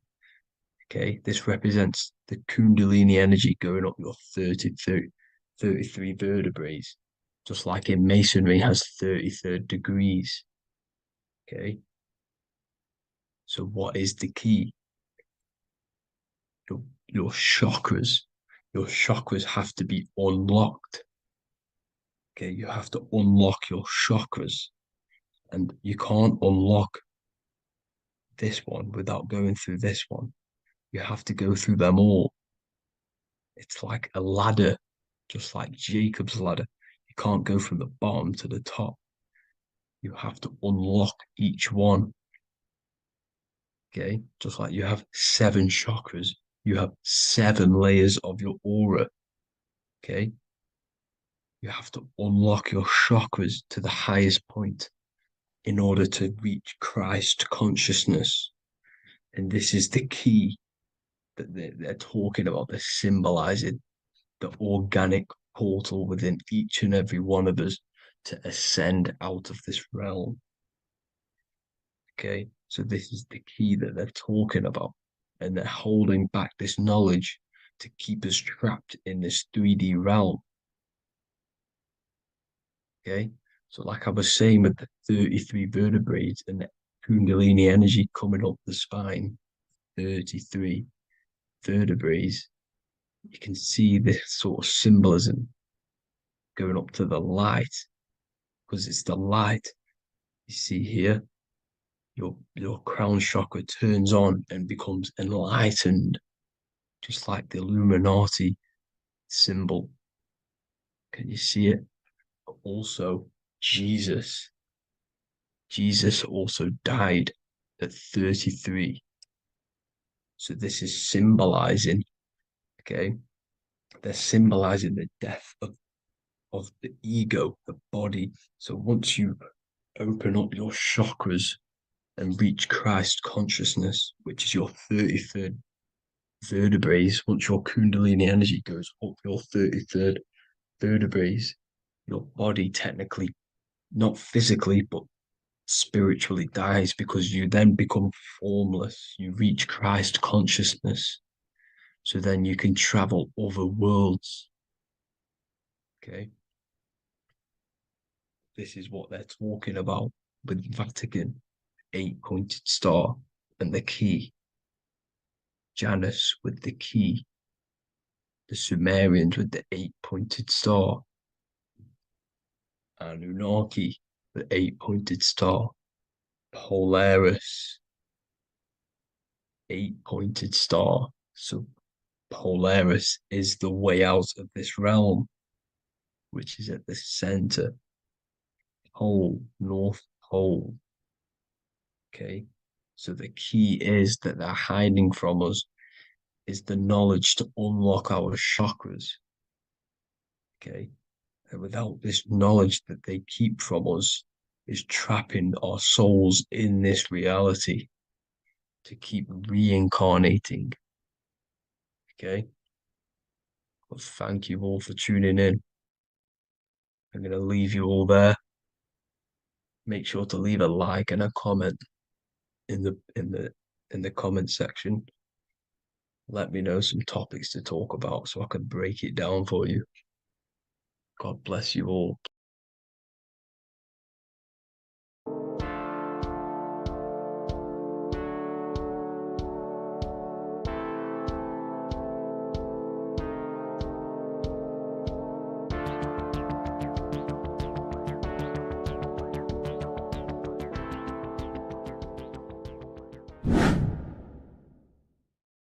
Hey people, how are you all doing? It's Revival of Wisdom, and today we're going to be talking about your birth certificates and how we are slaves to a system and how they have trapped us into this system.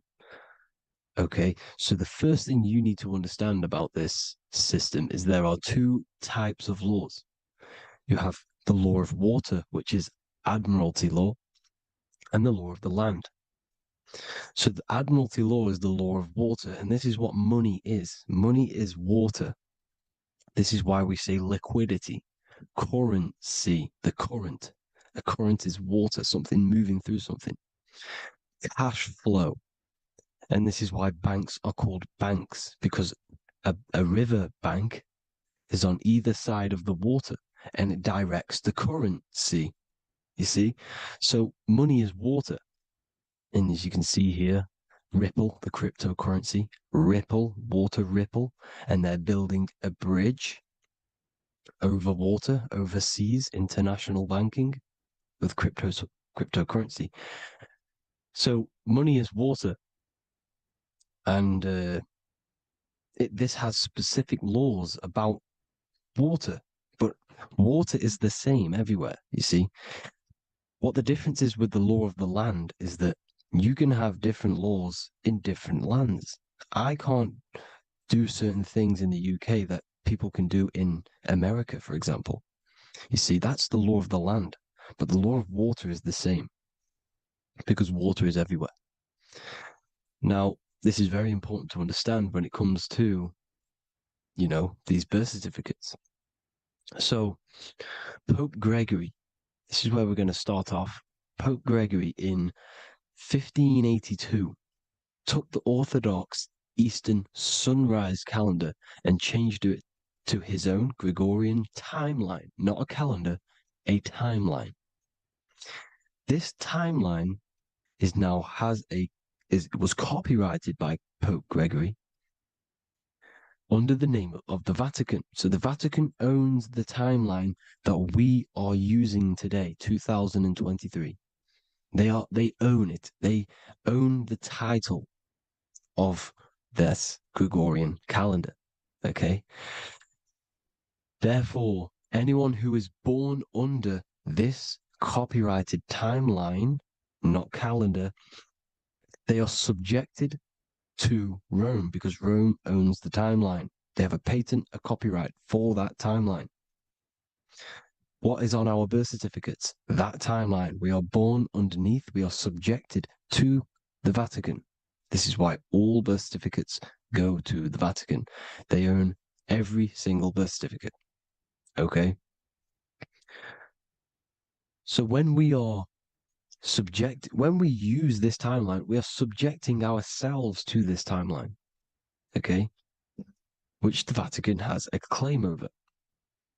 This calendar or timeline is set to sunset, not the sunrise, which is associated with death, darkness, and the moon, lunatics. You see, so this is a sunset calendar timeline. Okay, this is now, they've changed a couple things, right? They say that the new year is January the 1st. Okay, when we know this is in winter. January is winter, which is associated with darkness, death, the death of nature. So this is a death cult, people. These people are evil. They're so evil. The Vatican. And this is why we use April Fool's Day, because April is in Aries, and Aries is always the start of the zodiac. This is why Aries rules the head region. 12 zodiacs, 12 systems of the body. Each zodiac is associated with each part of the body, and this is why Aries is the head, cerebrum. But we're not going to talk about it in this video. But yes, that is what April Fool's Day is. They're putting it in your face. April Fool's Day is the real start of the year, when the sun starts to rise again, when the risen Savior is resurrected, when it's born again. This is when the Jews celebrate the Passover. This is when the Christians celebrate the resurrection of Jesus, and they eat lamb. The Jews eat lamb because we're in Aries, the new year. The sun is now born again, our risen Savior, the light of the world. So yes, this is what April Fool's Day is. It's the first day of the year, which they changed. Pope Gregory changed. So you need to understand is that you are in the womb. You are inside of a ship, because every ship, literally a ship, every ship is female.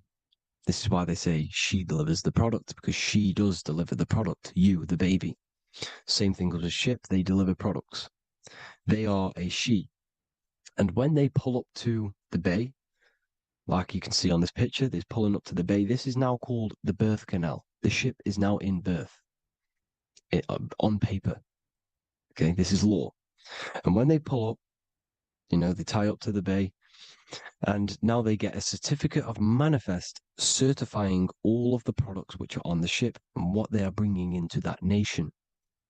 Okay, so you're bringing in this many of that, everything's on the certificate of manifest. And this certificate is manifest is also your birth certificate, because you are traveling through water when you are in the birth canal of your mother, because you are in water when you are in the womb, and you travel through the birth canal, and when you arrive, you get a certificate of manifest with the name, how many, the quantity, you know what, that's your birth certificate.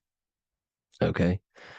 And this is what it is. We are a well, we're not a corporation, but we represent a corporation, which is your name in full capital letters. That is your corporation.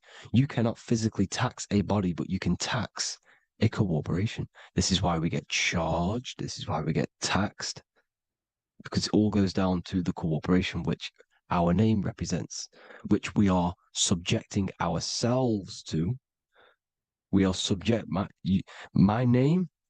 I am subjecting myself to this name, and that name has a corporation which I represent, which I subject myself to. You see, this is how we are attached to this straw man, this character that they have built on paper. So it's a character which is on paper. This is what we represent. So when the woman gives birth, she delivers the baby, and then she has another substance. Now I'm going to break down how they attach this name to us, how they do it. Okay. Our mother is carrying us the product in the womb, the water. And it goes, for example, it goes from the United Kingdom into a state-owned, corporate, federal-owned hospital, which is government-owned. She does not declare the package when she enters the building. Aha, so keep that in mind. When she delivers the package in the federal territory, she does not declare the package either when she leaves. Therefore, there is no evidence that we exist when we arrive on paper. On paper, there is no evidence that we came into the building or left the building. We have not been declared. So we do not exist on paper at this point. When the woman gives birth, she delivers the baby, and then she has another substance, which is called the afterbirth material. Okay? This afterbirth material has the same DNA as our physical body, with the body, mind, and spirit. Okay?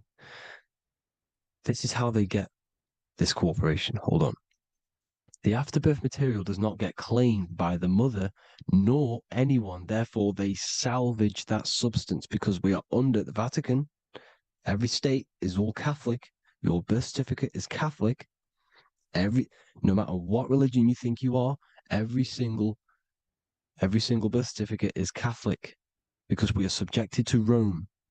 All roads lead to Rome. Rome runs all of this. Okay? We're still under the Roman Empire.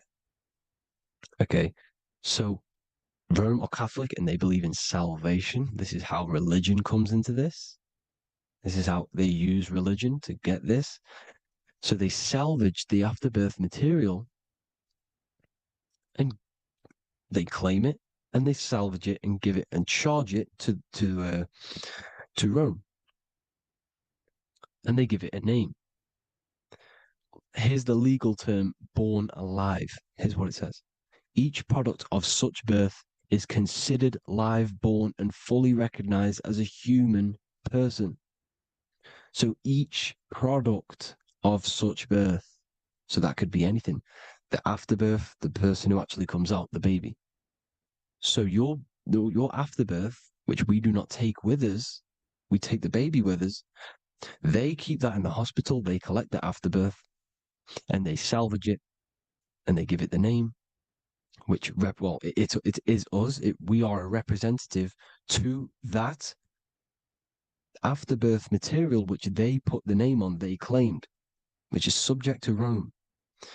So we are walking around our whole lives as a representative to that claimed salvaged afterbirth material, which the federal state have.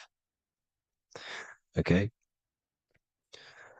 We are under the Catholic Church, Vatican. Therefore, the afterbirth material is a child of God. See? on paper. Therefore, they believe in salvation and salvage the afterbirth material. This material has no mother or father. The state pick it up. It becomes a war to the courts and gets charged to the state. So we are a representative to that character they salvage because it is the exact same DNA as you. Subject is the name or the title, and the matter is the physical aspect left behind in the hospital, which represents us. You see? So now we're moving on to Unum Sanctum. Unum Sanctum was in 1302, a very, very important year. Very important year. Unum Sanctum says this is basically how they claim everyone in the world. So the Vatican had all this power, all this gold, all these people under them. They need to get a claim for them so then they can rule over them and make them slaves. So what they did, they created Unum Sanctum. Pope Boniface VIII did this.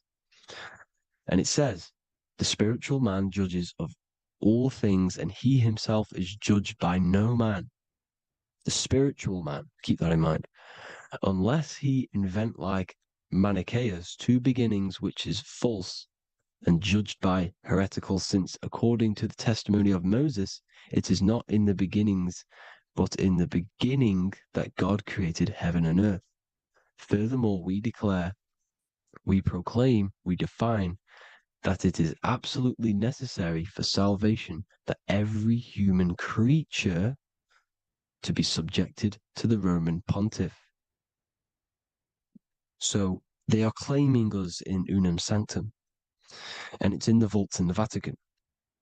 They will put a spell on it because they are sorcerers, they are magicians. They put a spell on it, they lock it up, and whatever goes on that piece of paper goes. And this Unum Sanctum is claiming all of us. So what does it say in the beginning? The spiritual man judges of all things, and he himself is judged by no man. The spiritual man, the man with the body, mind, and soul, the first baby that comes out the birth canal. That's you, your body, you, body, mind, and soul. You have the Christ, which is I am, which is grace. Grace means here now, in the present. You have the Christ, which means I am. Therefore, you have a soul. If you can say I am, you have the Christ. You have a soul. But a creature can be anything with no soul. You see, so no man can judge the man with the soul. However, as it says in the second part, we proclaim, we define that it's absolutely necessary for salvation that every human creature to be subject to the Roman pontiff. So they are subjecting the afterbirth, not the man with the body, mind, and soul, but the afterbirth to the Roman pontiff, to the Roman Catholic Church. We are the ones who are claiming to be the afterbirth material, which is our birth certificate, which is our representative. We represent that because it is our DNA. This is how we are stuck. We are stuck because we represent this DNA, which is on paper, recorded. You see? So we, being untaught, uneducated in these subjects, we are subjecting ourselves to this system, to this slavery, because we just want to live. We just want to live happily, just peaceful. Think about it. Where's all this coming from? Where's all this war, all this killing, deaths coming from? We just want to live. It's coming from the Catholic Church, these evil death cult, which has subjected us, which has used us as slaves, and we are still slaves, and it's just going to get worse and worse and worse. So this is how we have subjected ourselves to be the slaves to this system. It's a lot to take in, and there's a lot more deeper stuff which goes into this. I'm just going over the surface. I'm going quite deep, but there is little details that I still need to learn myself. But this is the general how that we've been stuck to this slave system. So we are batteries, okay? This is why we get charged. When you go in a court, you get charged. Okay? Because you're a biological battery. This is why cities look like motherboards, because we are feeding energy to this matrix. Okay? When we look outside of ourselves, when we give power to so-called Jesus Christ, worshipping idols outside of ourselves, where attention goes, energy flows. We are feeding the matrix with energy. By looking within, placing your attention within yourself, you are taking back your power. Because the I am is Christ. The you, the soul, is Christ. It's God. The awareness is God. Okay? However, we are subjecting ourselves to this system. We're subjecting ourselves to this system and the feeding of our energy. So what we need to look for the future is that, think about it, with the end goal is to change our DNA, is to literally make us robots, transhumanism slaves. This is why we have smart cars, smartphones, smart watches, smart meters, smart cities. And all of this is going to be connected by the smart grid, which is 5G. This is why 5G is rolling out. 5G is going to connect all of these technologies to one. It's like a big net system. And you know why they're doing this? It's because all of this is going to be connected through this 5G, and that 5G is going to be controlled by the elites. So you say anything wrong, you do something wrong, you say the wrong thing online, they'll turn off your car, they'll turn off your phone, they'll turn off your smartwatch, they'll turn off your TV, because it's all going to be connected and controlled by the smart grid. And this is what the Great Reset is, people. But they're going to trap us inside of these 15-minute smart cities, so we can't leave the area, because they're going to use climate change as a tool to enslave us to not travel because of so-called climate change and the fumes that we are putting into the air, which is all BS. They're doing this to push these new cities, to push all of it. But listen, they're trying to get inside of your body. The only way they can do that is to get you addicted and using this technology. First, they got on the body with the smartphone. Well, first of all, we use the technology. We get used to it with it in our hand. The next step for them was to get on the body, which is the Apple Watch, as you see down here. They have now successfully got onto the body. The next thing is to get inside of the body. This is the brain chip. You see how they've slowly lured their way in, slowly got you addicted to this technology, got you dependent on this technology. And what they're going to do is that they're going to mold society to be dependent on the brain chip. So in order, for example, if you want to go and pay for food, you're going to have to get a chip to pay for the food, because it's all going to be digital money. And that digital money will be connected to the chip, and you'll need the chip to pay for things. You see? So this is how they're slowly transhumanizing us. These phones, these apps, these things which are all we are all using was created by Freemasons. Mason means traveler, because they travel the depths of the mind. They understand human consciousness. They understand the brain. They understand the mind. By the deepest root cause, they understand it. This is what Masonry is. It's the occult. So these technologies is designed by these people. This is why they're so addictive, because they understand how it works. They understand how to get people addicted, because they understand human consciousness, the brain, the body, and the mind. So this is the advantage Freemasons have over us and these secret societies, which have gone through the orders of Freemasonry and progressed onto these secret societies, which are the evil side, because I'm not saying Freemasonry is evil, okay? But the societies which they go beyond Freemasonry, because you can go beyond the 33rd degree into these secret societies, and they use this knowledge for the bad, to enslave people. And this is what's going to happen. Transhumanism. So I hope you all learned some insight for today. Please do a bit more research on, the birth certificate and stuff like that, the straw man. And have an amazing day, people. Please like, comment, and subscribe. Peace.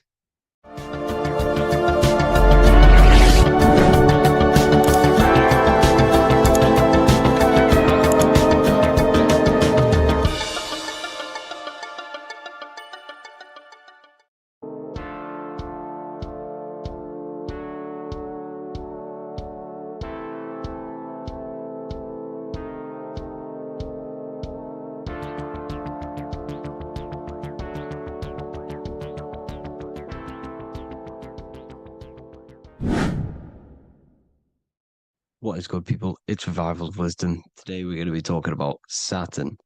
I've done this video in the past. However, this video is going to contain a lot more in-depth explanation of Saturn. So the 33rd degree Mason, Manly P. Hall, said, Saturn is the key to crystallization, physical matter. Light is matter, matter is light. They are interchangeable. Low vibrating light turns into matter, high vibrating matter turns into light. And Saturn is the god of this world, this physical world. He crystallizes light into matter. This is symbolized as the Masonic checkerboard, matter and spirit, matter and light, light and matter. He's also the god of time, destruction, justice. He creates and destroys, because all things in time die. He creates and destroys you. So, because we live in this physical world, which is the electric world, this is why we say electricity, because it comes from the root word of El, Saturn. They used to call Saturn El, E-L. This is why we used to say Elohim is God. The real God of this world is Saturn, but it's being hid. This is being hid. Jesus is Saturn. All of this is Saturn. It's all Saturn worship. It's the real God of this world, So, physical matter is a result of two opposing forces equalized on the plane of inertia, because everything is created out of electromagnetic Taurus fields, toroidal fields.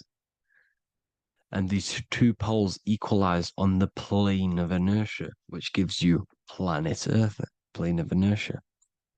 The plane of inertia is what Saturn is. It's the ring around the center of the plane of inertia.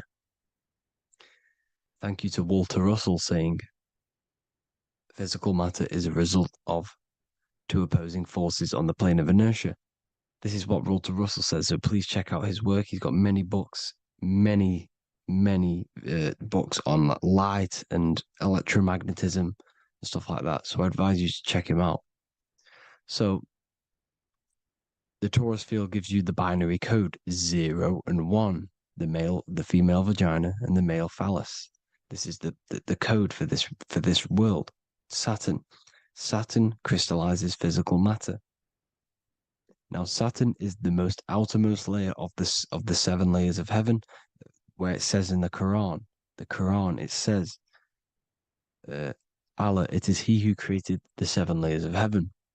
Saturn is the outermost layer. He's the top. He's the most high. So when we say the most high, we're referring to Saturn. He's the most high before the firmament, before the stars.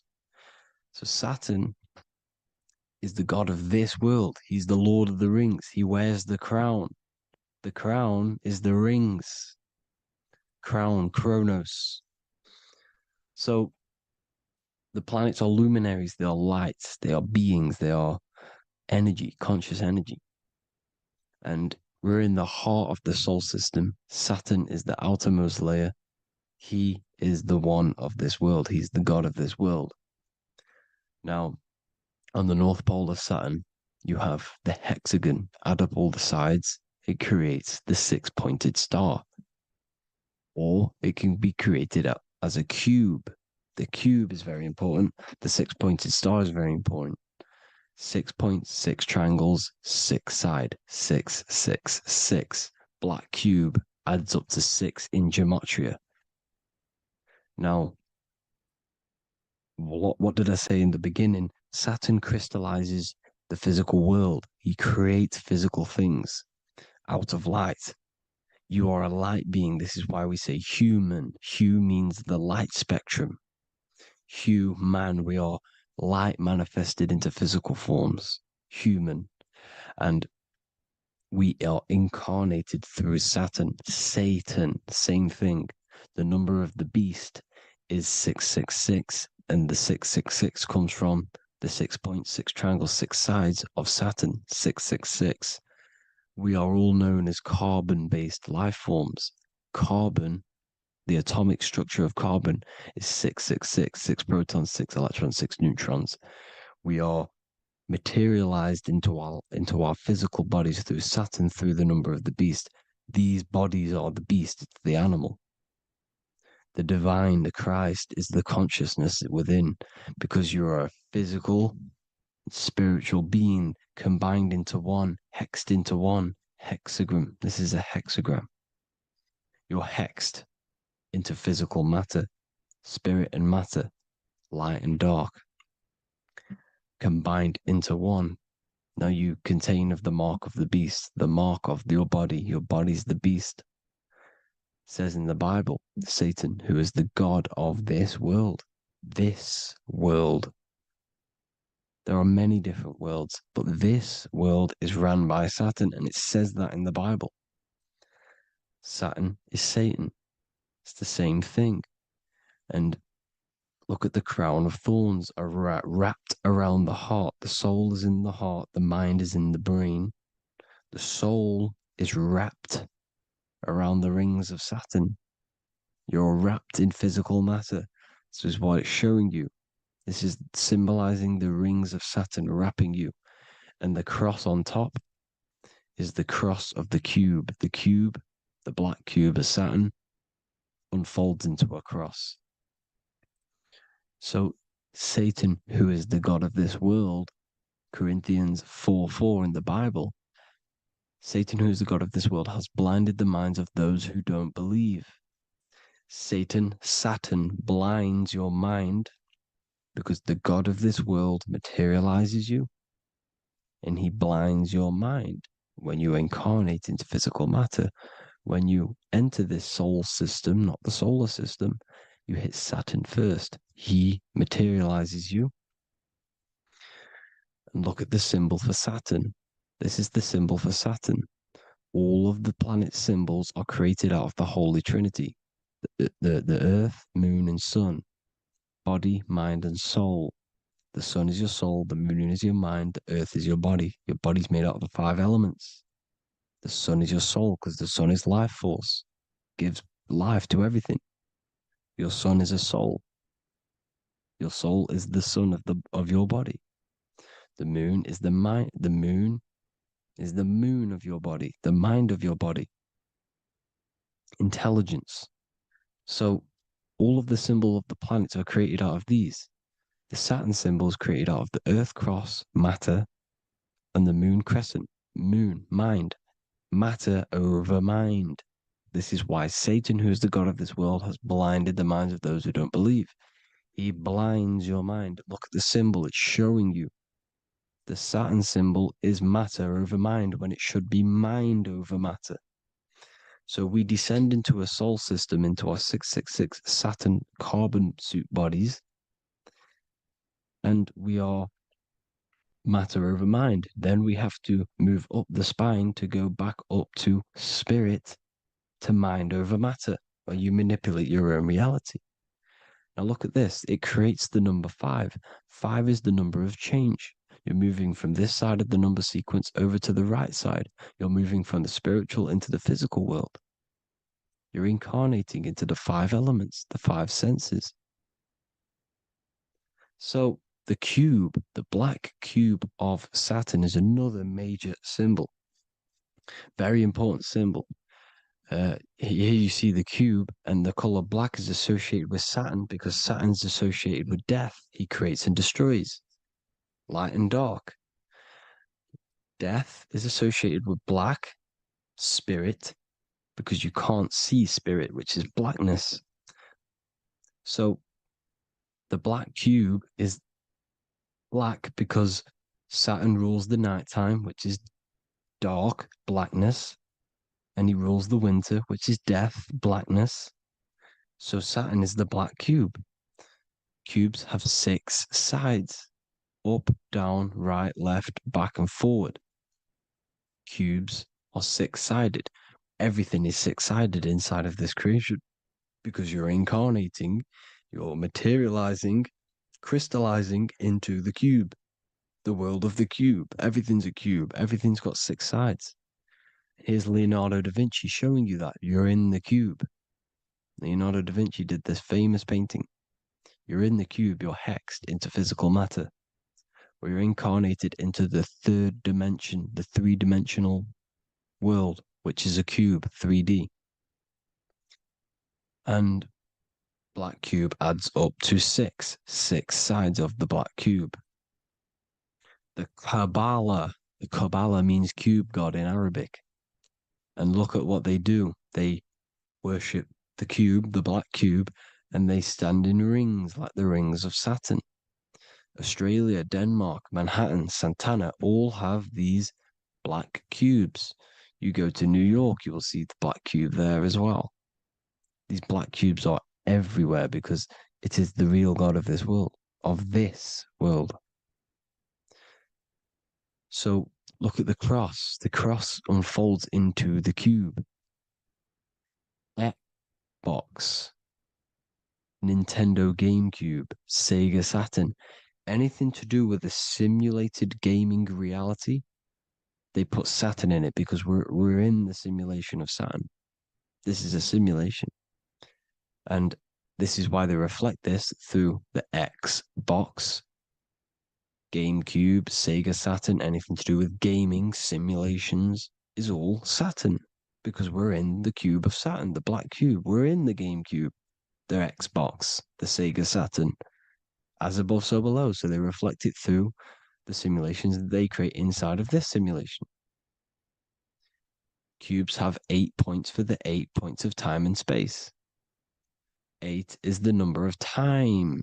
Everything's cycling, infinity. So look at the cube. The cube is symbolized as in Judaism. The Judees have the black cube. They wrap themselves in a black band and they cover their eyes into blackness. The black cube, for the black cube of Saturn, they use the star of Saturn and they worship their god on Saturn Day because it's all Saturn worship. And look how the Saturn god is wrapped around with these thorns or leaves, just like Jesus is wrapped around his heart. And Jesus on the cross is us on the cross. We are in the cross. We are in the cube. The cross is the cube. And the cross is even in the Saturn symbol. This is another symbol for Saturn. There's 2 symbols. You got this one, the one I've just broke down. And there's this one. This is the cross of Saturn, the cube god, the simulation, the game cube. Now, Chronos is another word for Saturn. Chronos means time. When you clock into work, you go to the Chronos machine. Well, I did anyway. And I tap my card on the Chronos because Chronos is time. Anything to do with time is Saturn. He creates and destroys. Look at the artwork of Saturn with the sand, the time.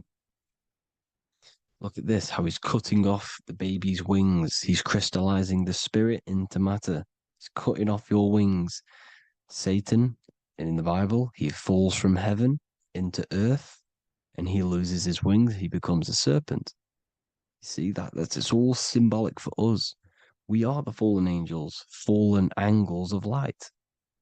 We're fallen angles of light. We are light beings. Now we've fallen into physical matter. Saturn's chopped off our wings. He's chopped off our spirit wings, because when you astral project, you can fly. You will fly around. He's got the Reaper staff here, always depicted with the Reaper staff. Now look at the clock.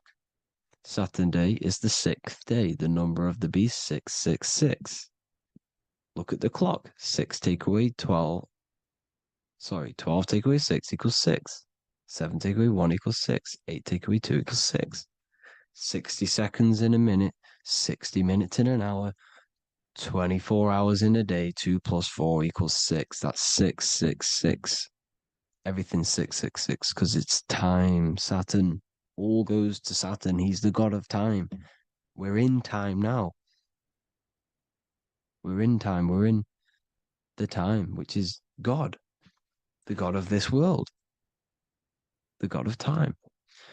Now look at this. The Reaper is also depicted as the Reaper with the staff, the black cloak, black symbolizing death, spirit. Judges wear black because Saturn is the law. He's the god of this world. He's the law.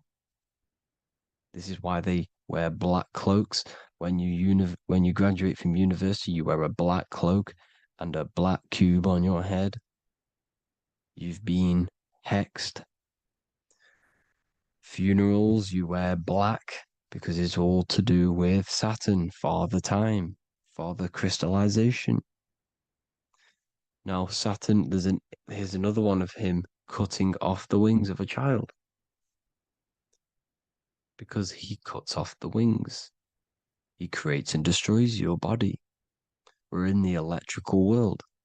Everything that is electrical vibrates. All vibrations have to come back to a standstill point, which is death. This is why your body dies. Your atoms stop vibrating. Corona. Look at the crown. The crown is the corona. Corona means crown. And look at this is an alcohol brand for beer. You can see the staff of Saturn in the symbol with the moon crescent. Corona, which is the crown, Saturn, the crown on Saturn, the rings. And then you've got the staff. It's all Saturn worship.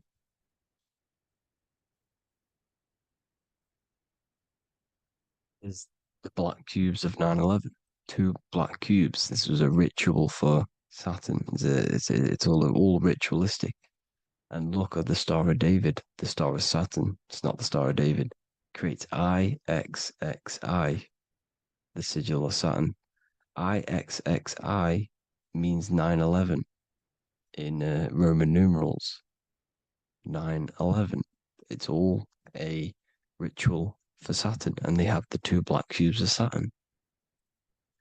Now look, XX. There's more symbolism of Saturn now. We're going deeper.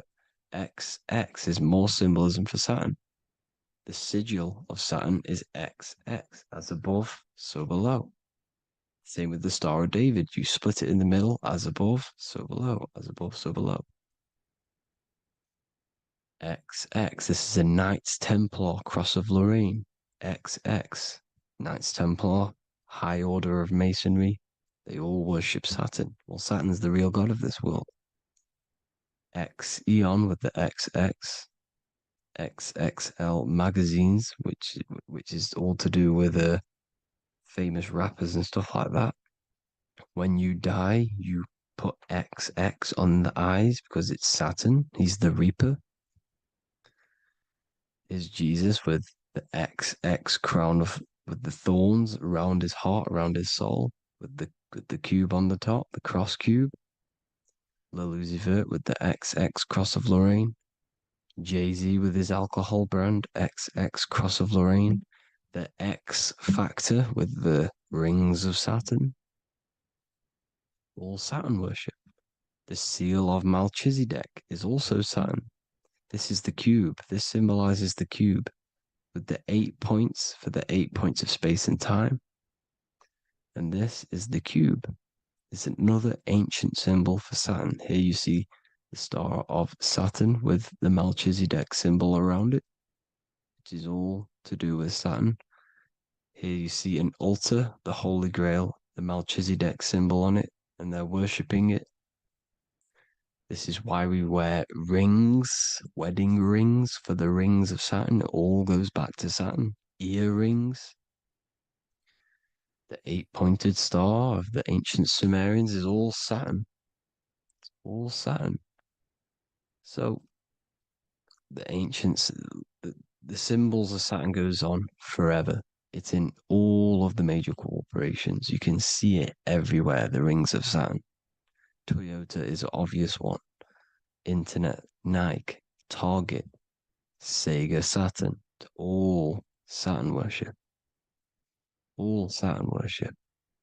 Because he is the real god of this world. Here's Kanye West's album with a Saturn here. Here's Michael Jackson's album saying X, escape. There's the X again. The X, escape. You have to escape this reality. Maybe that's what he's pointing at. Here you see it on the dollar bill. The star of Saturn. Here you see it again on the dollar bill. So that is it for today's people. I hope you all gain some insight on Saturn. Please like, comment, and share if you can. Subscribe if you like the channel. Please have an amazing day. God bless.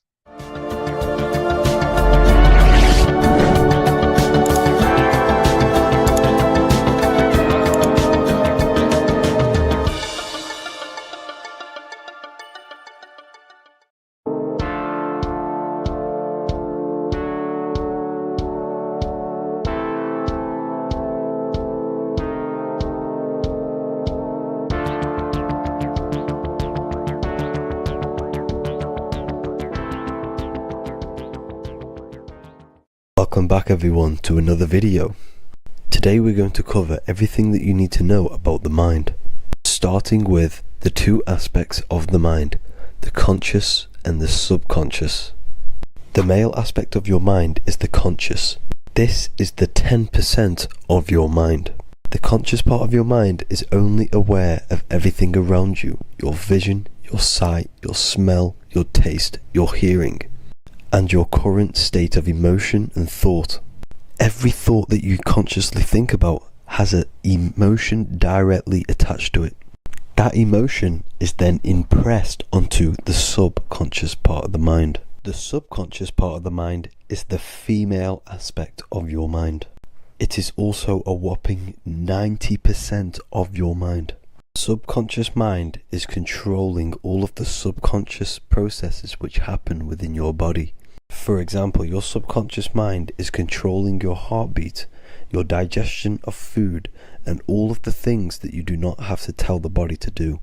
It is the hidden part of our mind which is controlling all of the hidden things. The subconscious mind is like a recording supercomputer. Everything that you have experienced in your life is all recorded and stored within the subconscious mind. One of the most important things about your subconscious mind is that it stores your mental programs.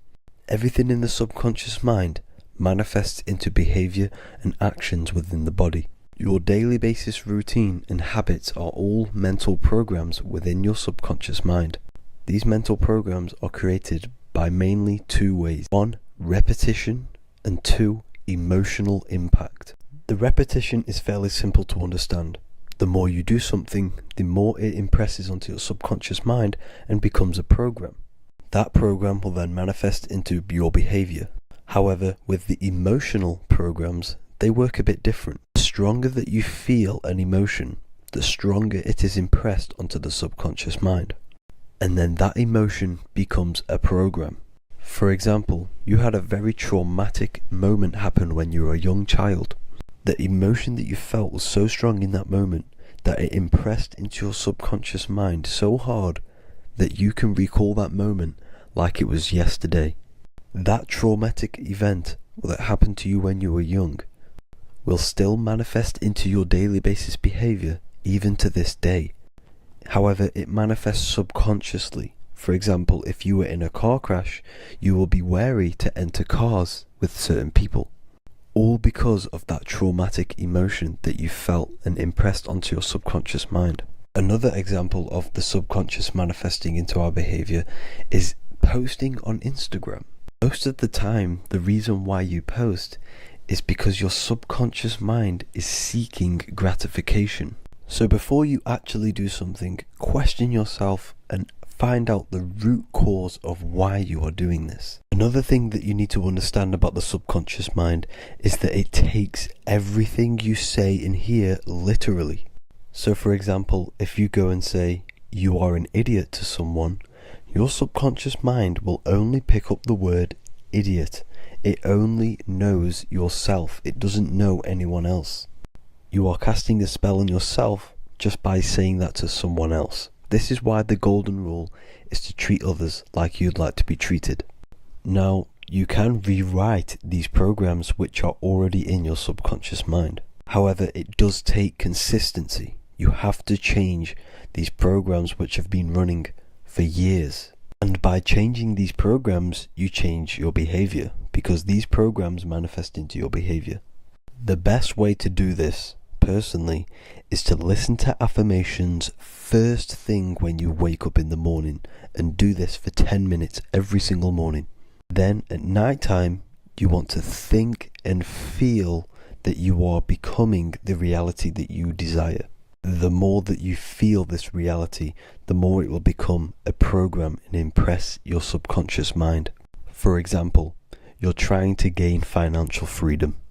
If you trick your subconscious mind into creating a program saying that you are financially free, this will manifest into your behavior. You will start doing more work. You will start looking for ways to make money.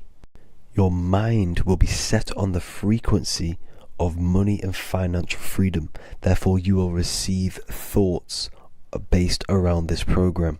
If you take enough action, your life will dramatically change because of this program that you created in the mind. This is why we call it a mindset, because your mind is a frequency tuner which sets its frequency onto different thoughts, because thoughts are frequency. If you fill your mind with a specific frequency, you will gain thoughts and ideas based around that frequency. To create a stable mind, you need to master your emotions. You need to change your mindset. Everything that you experience is neutral. Based upon the mindset that you see it, you either give it a positive or negative charge. By understanding this deeply, you will then control your emotions. I hope you gained some wisdom and enjoyed this video. Please, if you can, leave a comment and a like, and subscribe to the channel if you like this content. Love and light to you all.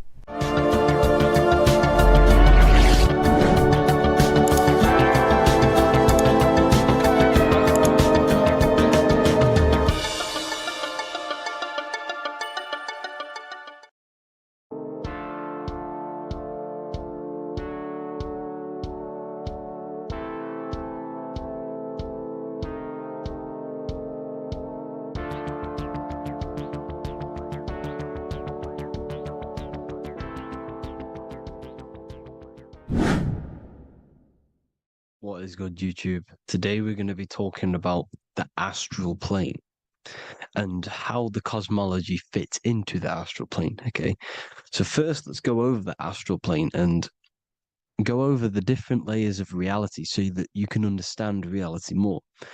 You are a multi-dimensional being. You are not in these, you are in all of these realities at the same time. They all interweave into one big reality. But there are different planes. They are different vibrational dimensions. There are different dimensions of reality. The mind is the root cause of reality. We're living in the mind of God. Everything is being thought into existence from the root cause, from the universal mind. This is why the ancient Egyptians said, all is mind. We're living in the mind of God. And we are a microcosm of this mind. This is why we all have the same mind. This mind is the world of thoughts. Now, this world of thoughts is just the thought alone. For example, it is the thought of a chair.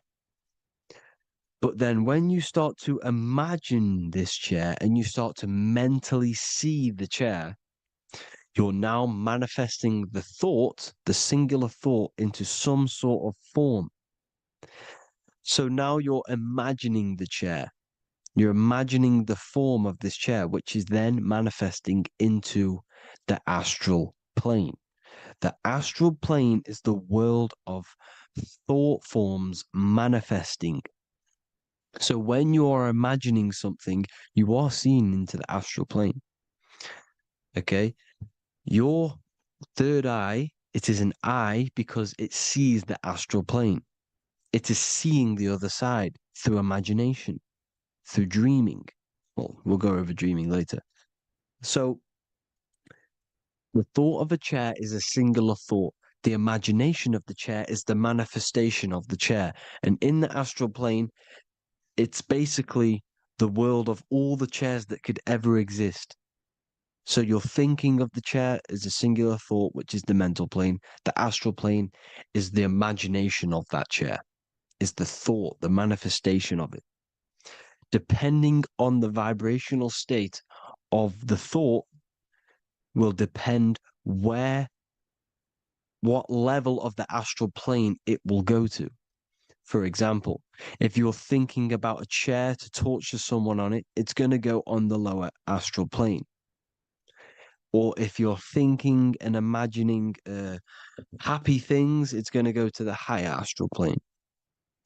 So wherever your mindset is, that we call it a mindset because your mind is setting frequencies to certain things. Thoughts are frequencies.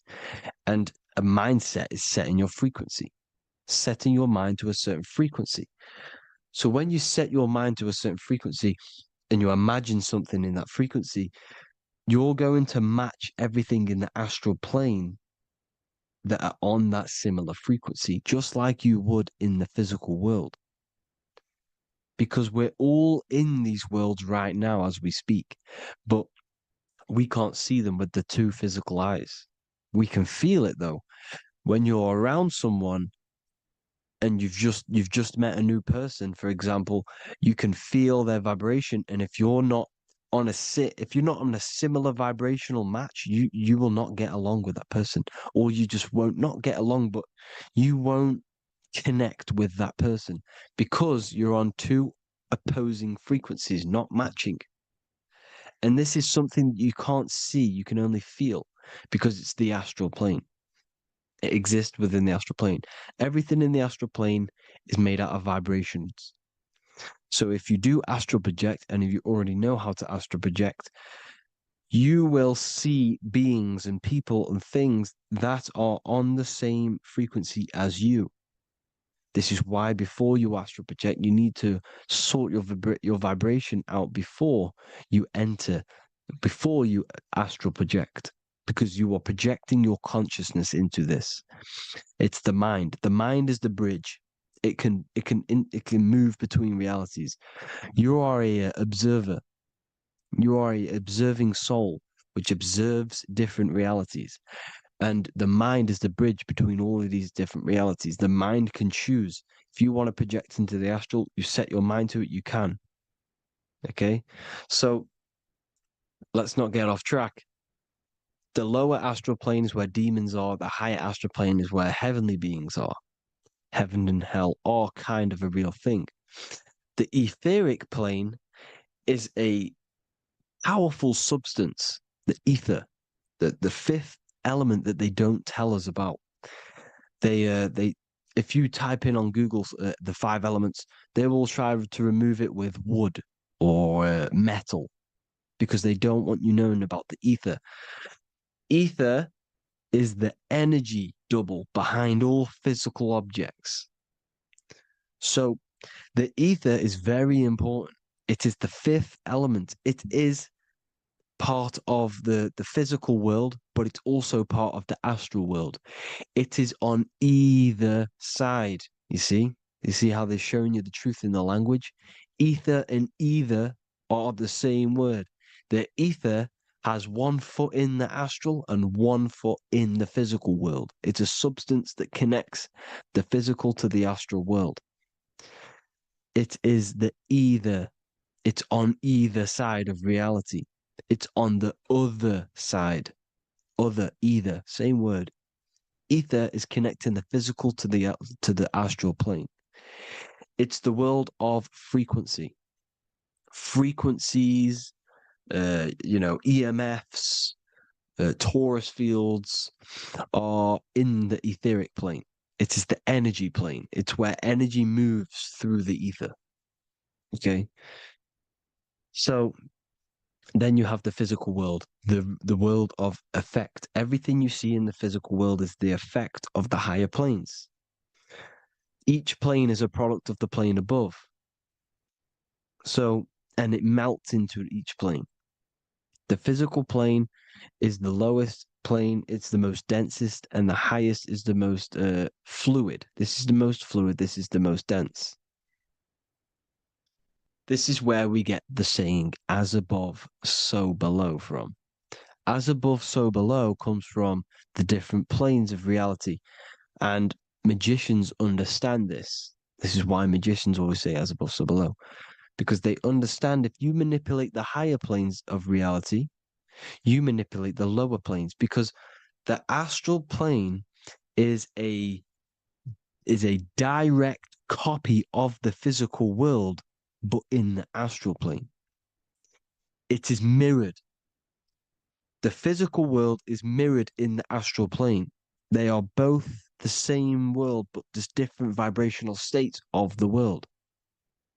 Kind of. It's hard to put this in words, people. So just try and understand. The astral plane is the double.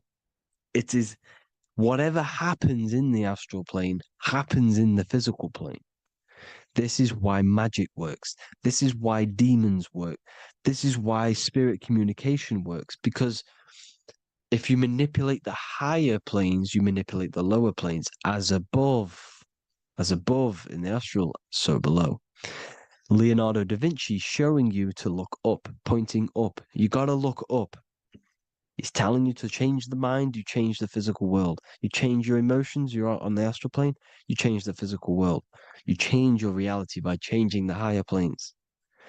This is the Masonic 11, the 2 pillars. This is the 11 also symbolizing the 2 hemispheres of the brain here. But the 11 symbolizes the 2 mirrors. 11, 9, 11. 9, 11 adds to 11. 9 plus 1 plus 1 equals 11. The Twin Towers were an 11. Flight 11 was hijacked. Because it's a mass ritual within the astral plane. Now, we're going to go deep into that later, and I'll show you these rituals they do in order to manipulate the astral plane. So, this is what the 11 is. It's the mirroring of reality. If you contact spirits and conjure spirits, you can either summon or attract demons and spirits. Summoning is creating a spirit. You create demons. Okay? Like I said here, the mind is the root cause of reality. If you think of if you think of a traumatic event that happened in your life over and over and over and over again for years and years and years, where attention goes, energy flows. The mind is the director of energy. If you are directing energy into the specific emotion, the specific thing that is torturing you in your mind, that will manifest as some sort of being in the astral plane, which is called an elemental. And this elemental being that you have created through your thought forms and emotions will latch onto you and feed off this energy. So it's important that you get your mind right, okay? It's important that you sort that you file the mind and you discipline the mind. Make sure it's only entertaining positive things, because you are quite literally creating your own demons. The word demon has the word mon in it. And if you've watched my videos, to know mon means moon. The moon is your mind, the sun is your soul, The earth is your physical body. Demon is mon means mind. Moon is mind. You create demons with your mind. Summoning. Now, this is where the rituals come in. 9/11 was a ritual because everyone was thinking about this big fearing, the death of 9/11. Everyone was thinking about it. And all of their minds thinking about this horrific thing will manifest and summon a negative energy spirit elemental within the astral plane. That's how all of this works. This is why it was a mass ritual. Okay. Chris Brown, new album name 11/11. Release date on the 11/11. This will be my 11th album and contain 11 songs. All of these people know the occult. This is Hermes Trismegistus with the star of Saturn, the six-pointed star, as above, so below. The mirroring of reality, physical and astral. The two Masonic pillars. So as above, so below. What's above us? The stars. The stars are connected to the astral plane. This is why we call them stargates. When we dream, we are experiencing these different realities. And what are stars? They tell in the Bible, it says Genesis 1:14. And God said, "Let there be lights in the firmament of the heaven to divide the day from the night, and let them be for signs." Signs translates to things to come. Why things to come? The stars tell the future. Why? And why do we say as above, so below? As above us is the astral plane and the etheric plane. As above, so below. Whatever happens in the stars happens on Earth. The stars are connected to the astral plane. Above us is the astral plane. We are a star in a physical body. This is why we say Mr., sister, stir equals star. The E and the A are interchangeable. We are stars, and the stars are the start of our incarnation. We start in the stars, same root word, and we descend through the seven energies, which are our seven chakras. Then we enter the heart of the soul system. The heart rearranged spells earth. And this is the true cosmology. Here's the Masonic cosmology. This is Masonic now. Here's the firmament. Let there be a firmament in the midst of the waters to divide the waters from above, from the waters that below. Genesis 1:6. The firmament, firmament comes from the word firma, Latin, I'm pretty sure, which means firm. When something is firm, meaning it's stable, it does not move, it is firm. The firmament is firm. So, is the firmament Genesis 1:6. What does it say? Genesis 1:3, sorry. Let there be light. This is before the sun and the moon was created. Let there be light. Before the sun and the moon was created, light was appeared. So what's that tell you? This is a holographic projection from some sort of light being, some sort of projector. And that projector is the all-seeing eye you see in the Masonic cosmology. This is the all-seeing eye projecting the light beams. Let there be light. Everything is made out of light. The universe is created out of light waves. The Taurus field is one unit of light. The light projecting this reality is Polaris. Okay, the famous all-seeing eye. Now, what else? Then we have after let there be light in Genesis 1:16, and God made the two great lights. This is the sun and the moon, electric, magnetic, male and female. Then we have the Masonic checkerboard, the black and white symbolizing dualities within the dualistic reality we're in, spirit and matter, light and matter, rest and motion, positive and negative, good and evil. Everything's dualistic here. Okay? And it's a dance. The universe is a dance between flickering of white and black light, which is the Taurus field. We're not going to go over that, but this is all connected to the astral plane. This is the true cosmology. The astral plane cannot work on a spinning monkey ball in the middle of space. Does not work. Cannot work. It's impossible. Okay? Impossible. So even in the Quran, it says, Allah has made the earth for you as a carpet, flat. Quran 15:19. And the earth we have spread out like a carpet, set there on mountains, firm and immovable. It is immovable. In the Quran, it also says 65:12, it is Allah who has created the 7 heavens of the earth. The 7 heavens, meaning the 7 layers of heaven, the 7 planets. And Psalms 104:5, he set the earth on its foundations and it can never be moved. Never.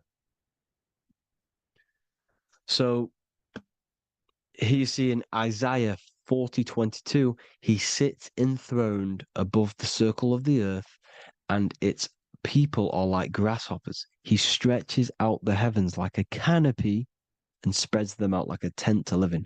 We live in a tent. This is the tent. The projection of light. Here you see an ancient picture here. Here you see the ethereal barrier, meaning the firmament, the etheric barrier, and here you see his head popping out. Why is his head popping out? Because your head is heaven, your heel is hell. Your head has access to the astral plane. This is why your head is heaven. The pineal gland, when stimulated, has access to project itself, project consciousness into the astral plane. Here you see another ancient picture here with the Masonic Royal Arch, with the zodiac here, the zodiac on the top, arching, because there's a firmament above us. Here's God in the brain. Consciousness is God. Here you see the Masonic Royal Arch, symbolizing the firmament. George Washington above the Masonic Royal Arch. These are the stars. This is Polaris projecting reality. Here's ancient churches with the dome, Polaris projecting reality with Jesus. Disney World is under the dome. The 7 layers heaven, ancient paintings, all depict if you go and look at the ancient paintings, they'll all depict the firmament, the arch above us. This is where we get interesting. The Masonic Royal Arch has the 6-9, which is Cancer.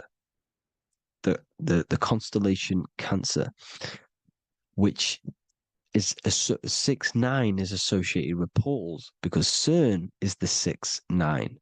Okay, CERN is opening portals. They're trying to create a portal to the other side. Cancer has the word CERN within it, so there is a link between Cancer and the opening, the firmament opening above us to Ascension. Here you see the Masonic Arch with the Royal Arch and the light and the opening. Here you see the light and the opening. This is the opening of the firmament. Here's the Hebrew cosmology with Sheol, the underworld, and the opening. So Cancer is definitely some sort of portal in and out of this reality. I'm just connecting dots here. Now, we're going to go change a bit now. These celebrities that you are seeing they have not sold their soul to Satan, okay? They have not sold their soul to Satan. Satan is a demonic, low vibrational energy that has been summoned over the thousands and thousands and thousands of years of evil occult arts. So since Babylon was summoning this demonic energy, and this demonic energy in the astral plane will grow and grow and grow.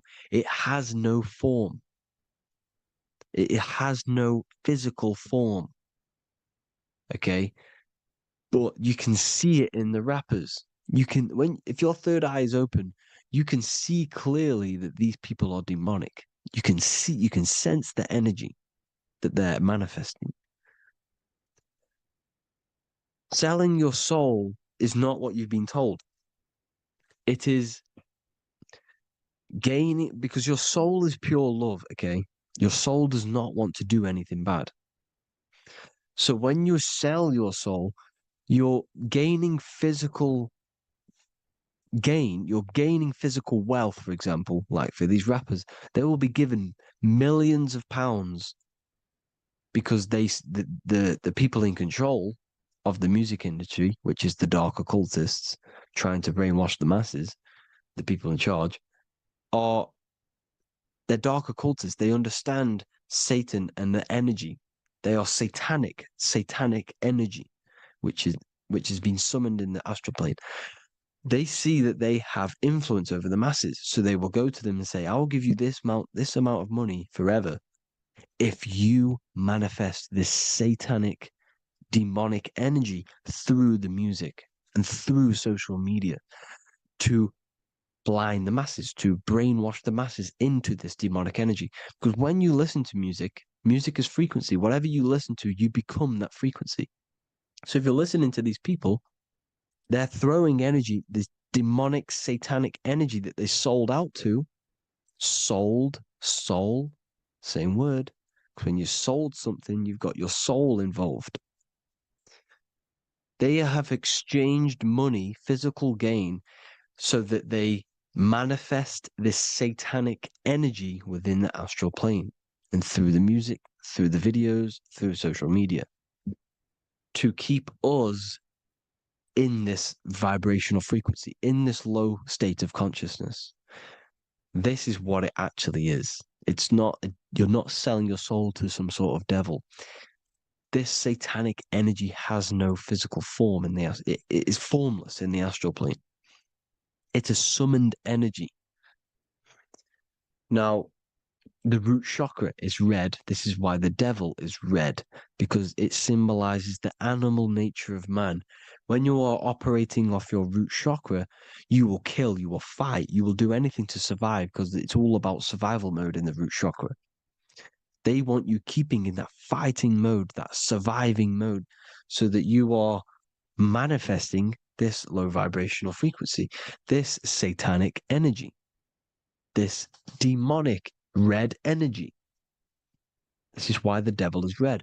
And the devil has a tail with the red arrow pointing down because it symbolizes your light body. This is your Merkaba. Your Merkaba is your light body. Mer equals light, Ka equals spirit, Ba equals body.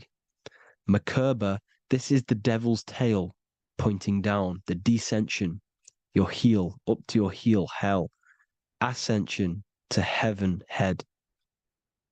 You see, this is the all-seeing eye with the illumination coming off it, your head, when you're illuminated. The Merkaba is your celestial sphere to portray different planes of reality. It is the vehicle of ascension. It's your light body.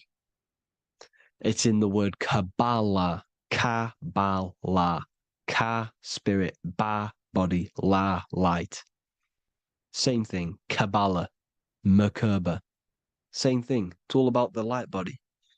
This light body sees different realities. So when you see the goat in the music industry, it's this satanic summoned energy that's been summoning for thousands of years within the astral plane. When it becomes to the physical plane, it will manifest through different things. A goat, an owl, Satan, Moloch, Baal, same deity, same demonic energy that's been summoning in the astral plane. And this is why the Baphomet has a goat head. Drake's new album is the goat. The Polo G, the Masonic G, with the goat. And here's Ryla Rodriguez in the mirror with the goat in the mirror and him in his physical body. It symbolizes, the mirror symbolizes the astral plane, because he's manifesting the goat, the demonic energy. He's sold out to the demonic energy, and in the physical plane, he's his physical body. The mirroring, the Masonic 11, the mirroring of reality, the astral and the physical. And what do you call them when they're an amazing rapper, the best rapper? You call them the goat. because you're the goat because you're manifesting the goat energy, this satanic, demonic energy within the astral plane. So Baal, Moloch, all the same thing.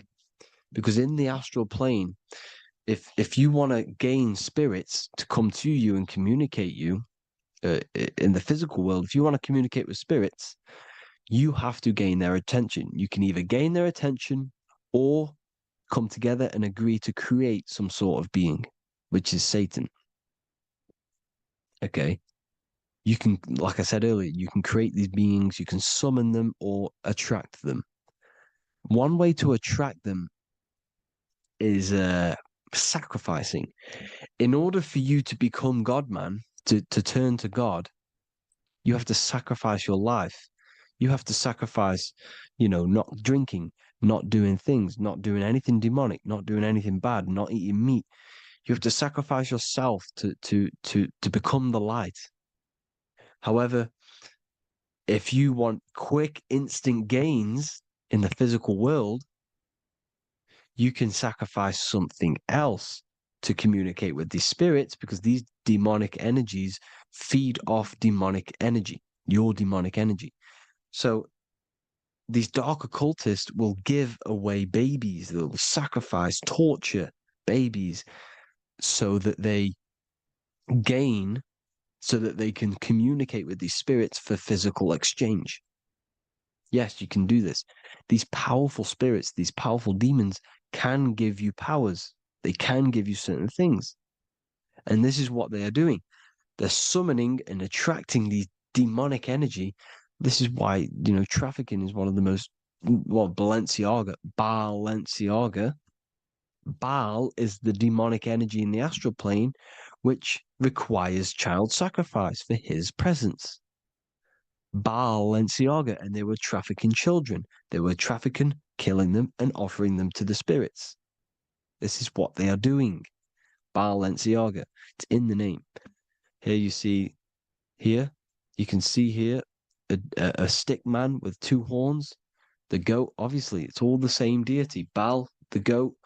Moloch, Moloch, the owl, the Egyptian owl, because it comes from the owl of Moloch, which is Baal, which is Satan, all the same demonic energy. And it's on the dollar bill, a tiny dollar bill, tiny on the $1 bill. All the same thing. Bohemian Grove, they worship the big owl, Moloch. It's all the same thing. It's all one big demonic energy which has been summoning in the astral plane. And it's trying to take over Earth, the physical plane. That's what it's doing. So I hope you all gained a deeper understanding of the astral plane and what's actually going on in the world. Please leave a comment if you can to help the algorithm. Drop a like if you like this content. And hope you all learned something today. And God bless you all. Thank you all.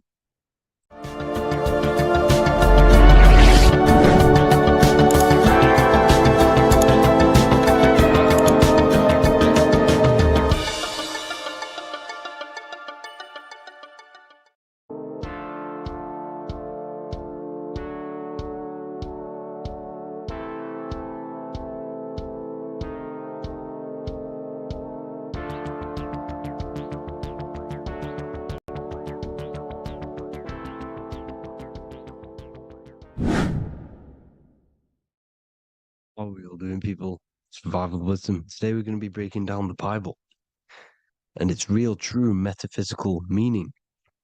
All of these slides within this video is taken from my book, The Book of Wisdom. So you can get all of these slides. So the Temple of Solomon, you are body, mind, and soul, which is the Holy Trinity.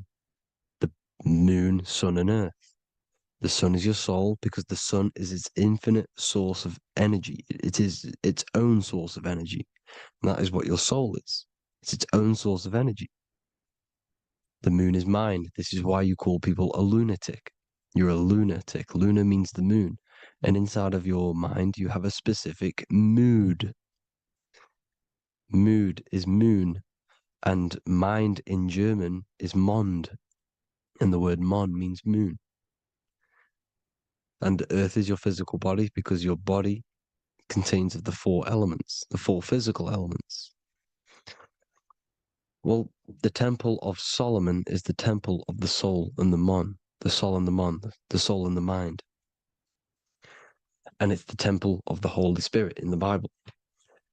Everything leads back to one singular point in the center of the brain. The brain is not the mind. It's mind over matter. Okay? The brain is the physical manifestation of the mind. The brain is the electrical computer which decodes the light waves given to it by the mind. This is why everything in the body leads back to one singular point. And we'll go over this in a minute. But this is controlling the physical body. This is the within. If you rearrange within, it spells high twin, because within you is your twin, your true self. And it's just an entity in the center of the mind. And if you shut your eyes, you can feel it. Your awareness is in the center of the brain.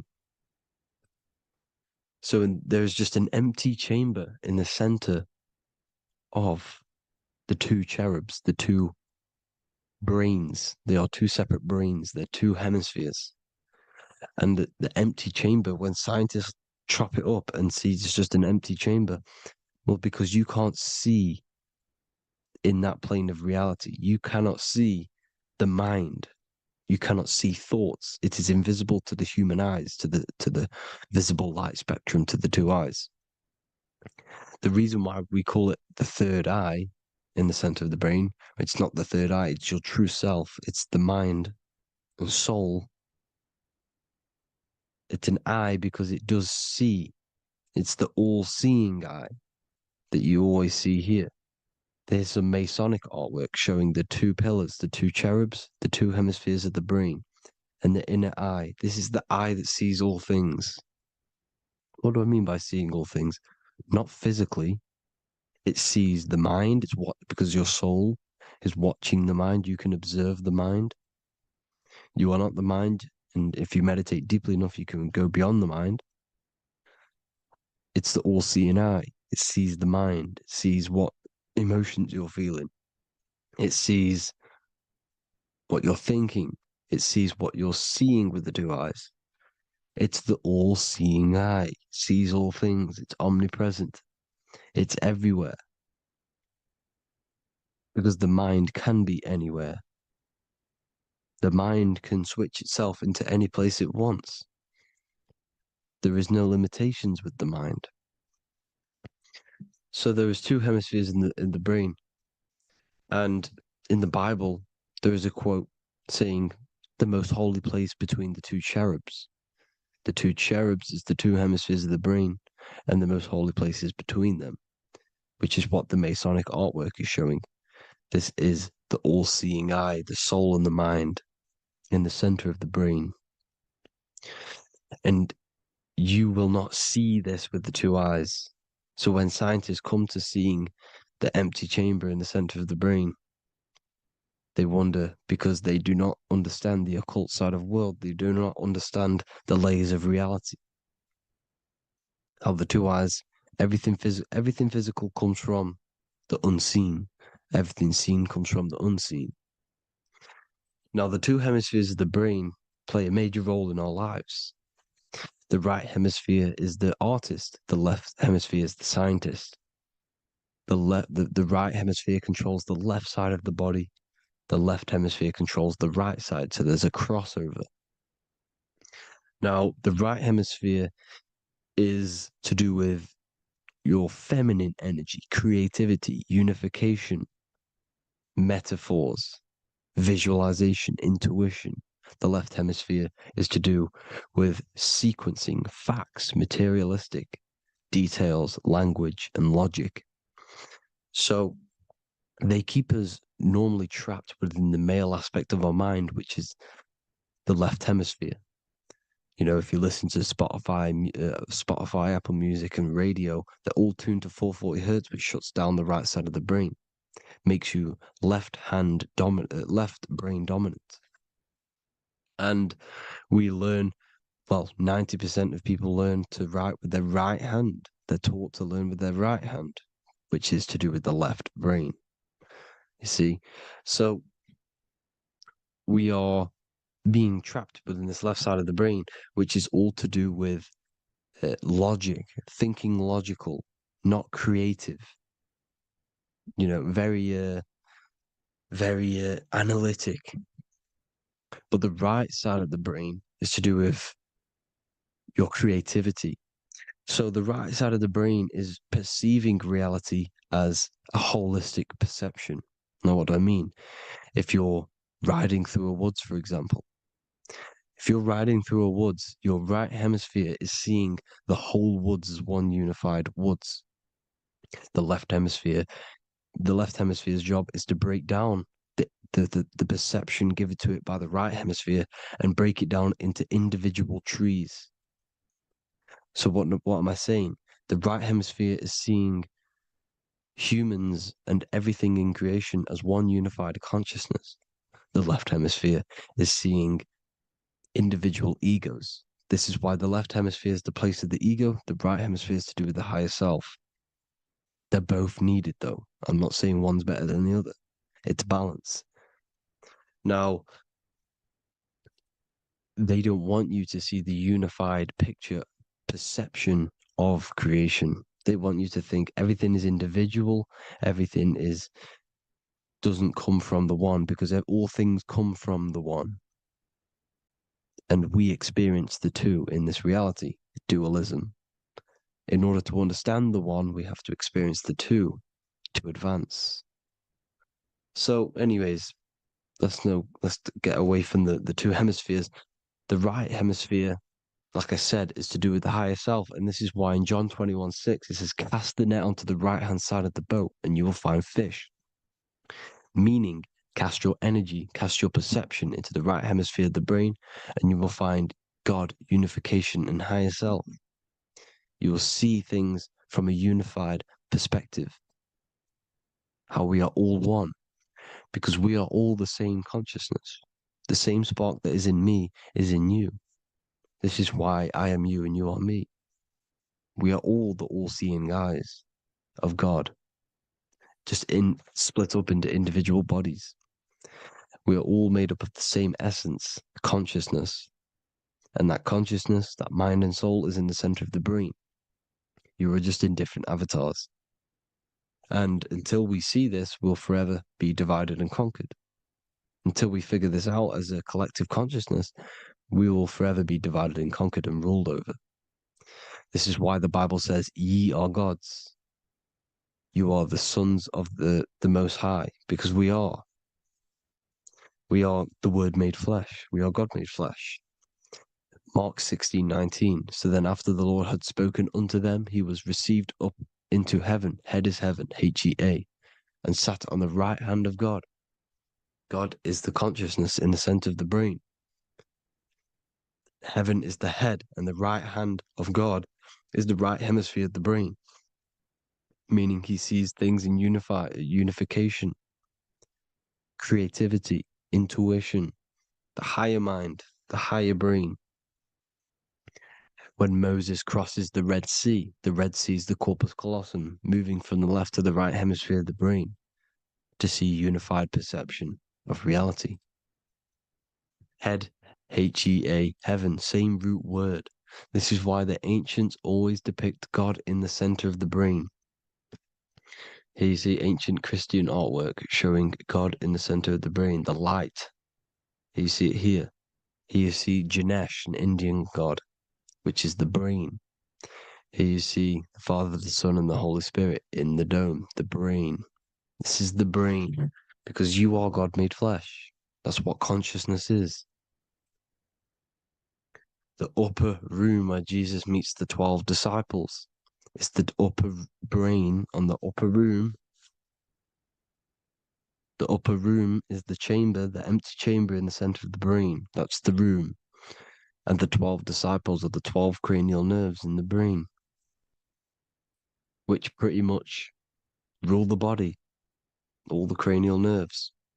The tree of life, the cardiovascular system. This is why in Genesis it says the tree of life was in the midst of the garden. Midst meaning middle, because the middle of the body is the cardiovascular system, which is controlling all of the systems in the body.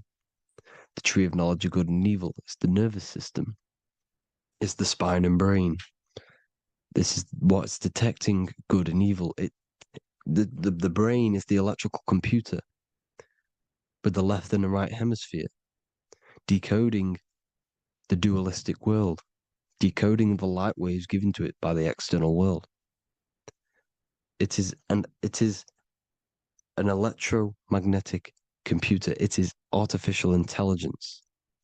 It is very intelligent, the brain and the nervous system, the human body as a whole. But the tree of knowledge of good and evil is the nervous system, because it is the tree that detects good and evil, makes you learn good and evil in this dualistic reality. Here you see Adam and Eve around the tree of knowledge of good and evil. Adam and Eve, male and female energies, with the serpent in the tree, and the tree of knowledge of good and evil. Well, this is the spine, the brain, and the serpent is the kundalini of the spine. The serpent is the S. That's why S, serpent, S, the letter S is the serpent. Sex and serpents make an S noise. You know, the Bible cursed the serpent. So we don't figure out the true religion. The true religion is raising the kundalini and becoming God-man and reaching our higher states, our true God self. Because once the kundalini is saved and hits the pineal gland, it activates 100% of the brain, when we're only using around 20 to 10% as of right now without the kundalini awakening. So when you use it, you're activating 100% of the brain. You're activating all the dormant brain cells. You're regenerating the body. And this is the serpent in the tree of knowledge of good and evil.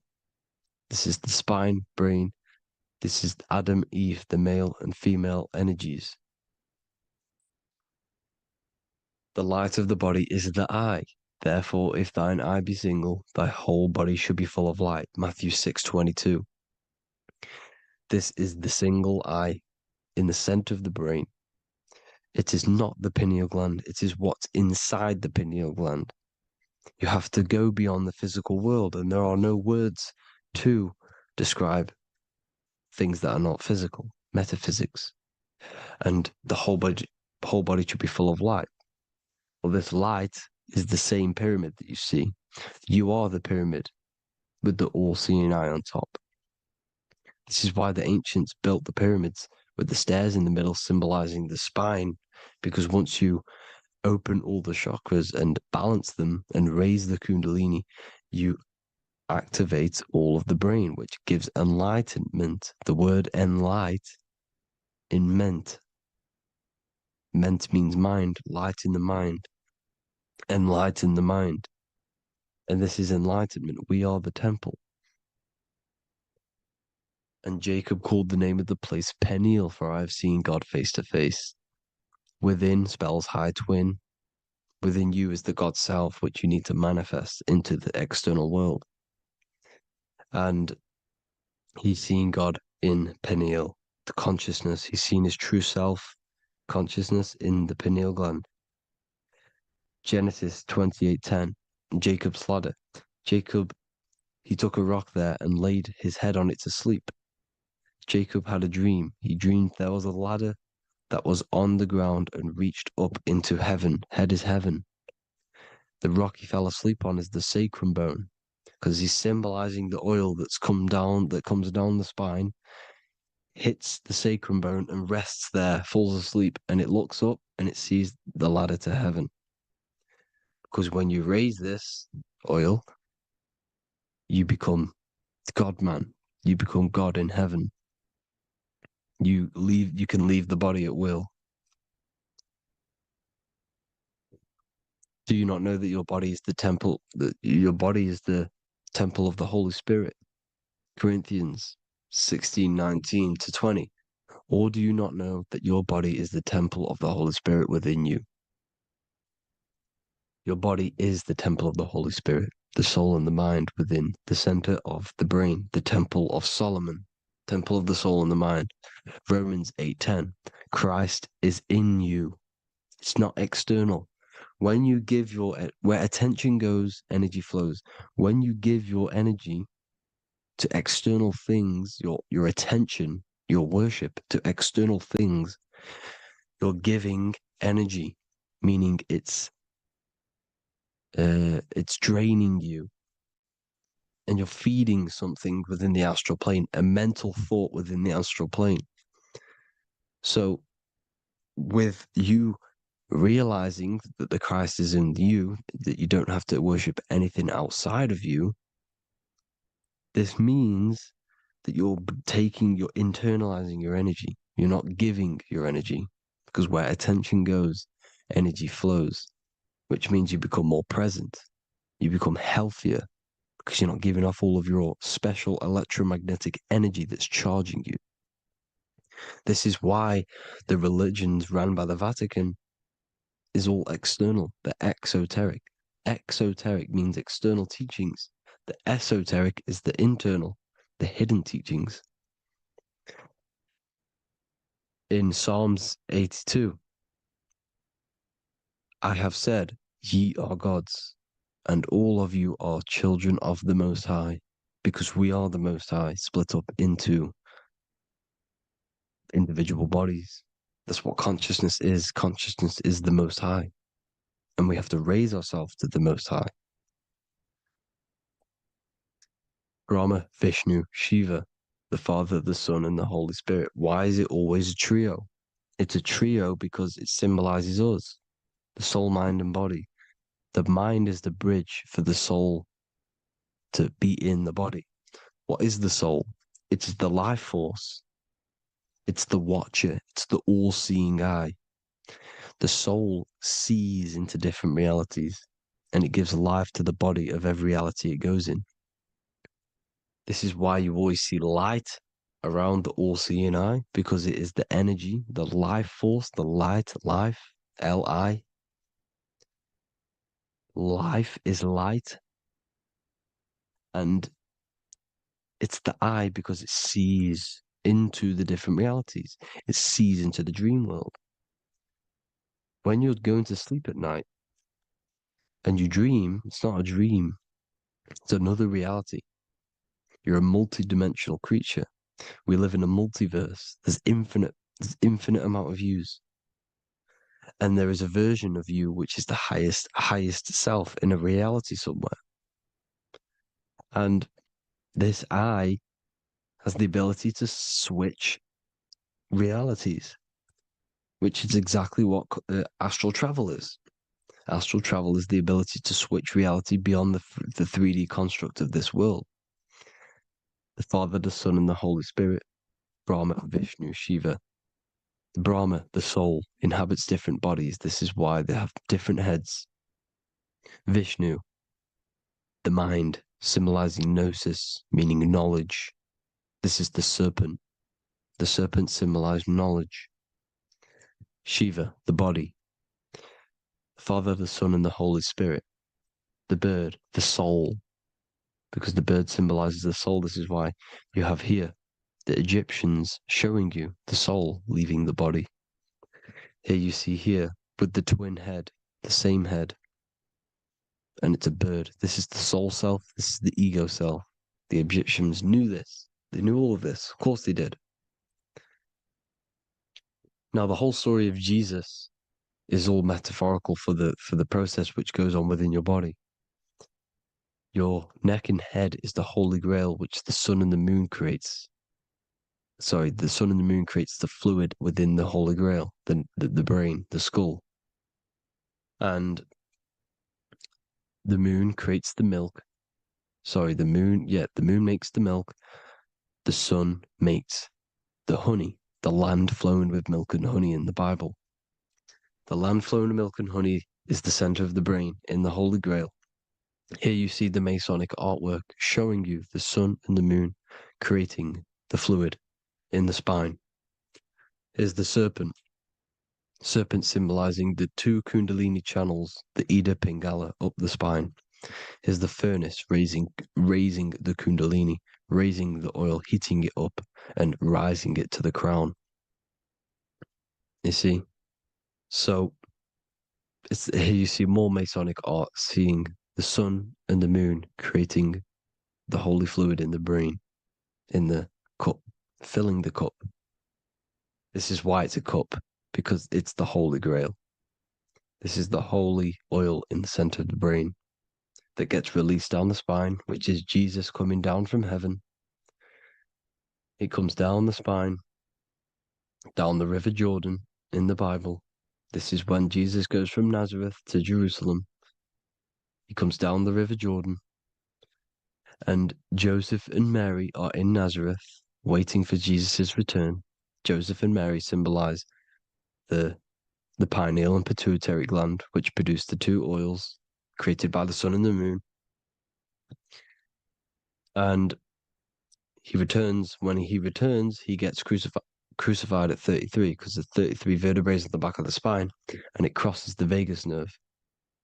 The crucifixion of the oil past 33 vertebrae creates God-man, and it creates your higher self, and it activates 100% of the brain.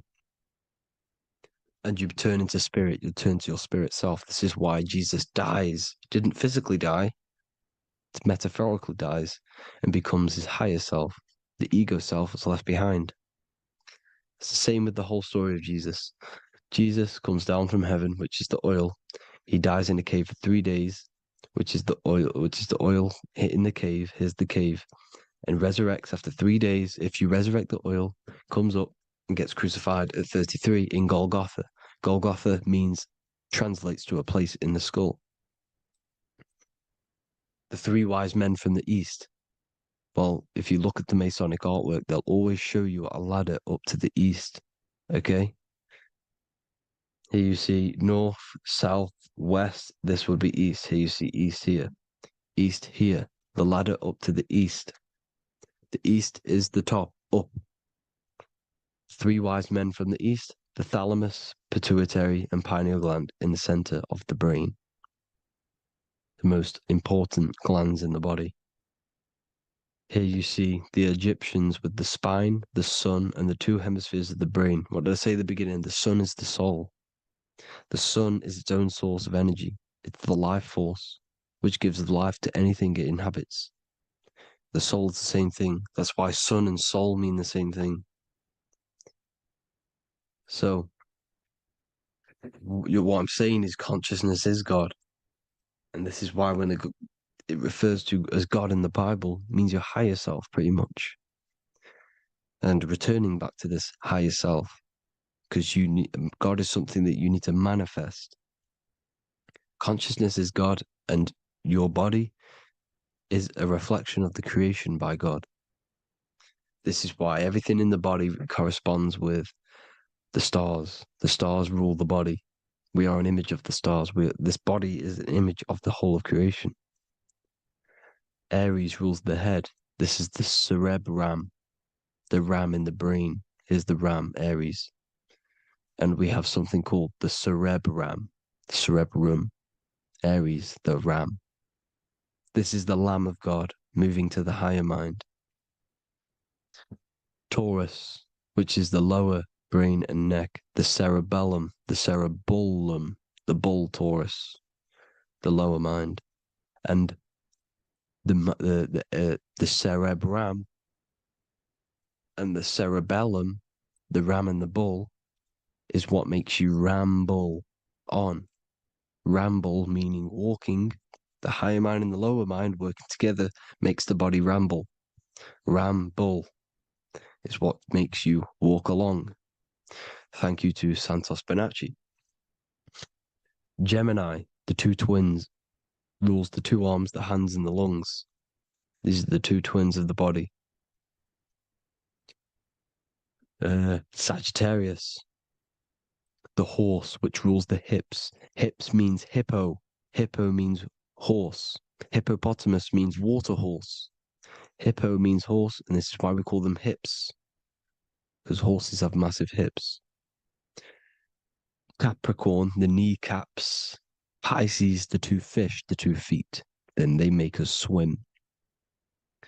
We are an image of the stars, people. Well, the body is anyway. Consciousness is God, and the body is the image of the whole of creation. It's a reflection of the whole creation, as above, so below. 12 systems in the body, 12 cranial nerves for the 12 constellations, 12 cell salts. The body's made out of 12 cell salts. So this is where it gets kind of deep. This is where we get deep. And he said Jesus was known as the fisher of man.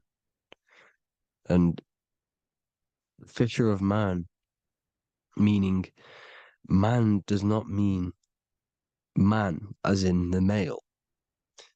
Man means mind. He's the fisher of minds. So the Bible is not patriarchal. It's not patriarchal. Man just means mind, pretty much. So the fisher of mind, man, because he was fishing minds out of this reality into the higher realities. He was teaching people how to leave the body when he walks on water. Walking on water is the physical, etheric, astral, and mental. These are the different planes of reality. The ether is the either, because the ether is the substance that's on either side, astral and physical. It's the fifth element, is ether. And the fifth element is the water. The same water at the beginning of the Bible when it says, let the firmament divide from the waters above from below. The water symbolizes the ether. It's the base of all physical matter. And the ether symbolized is known as the water.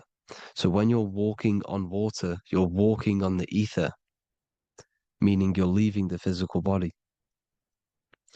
So when Jesus walks on water and he's teaching Paul to walk on water, Paul becomes scared and falls back into the water. Well, when you astral travel and you become scared when you're projecting, you'll fall back into your body. So he's pretty much saying walking on water is leaving the body, and walking on the ether, because the ether is the veil between the astral, and that's what devil means. Devil has the word veil in it, because the devil is trapping you between one veil, which is this world. They're trapping you in this world, this thin layer of reality.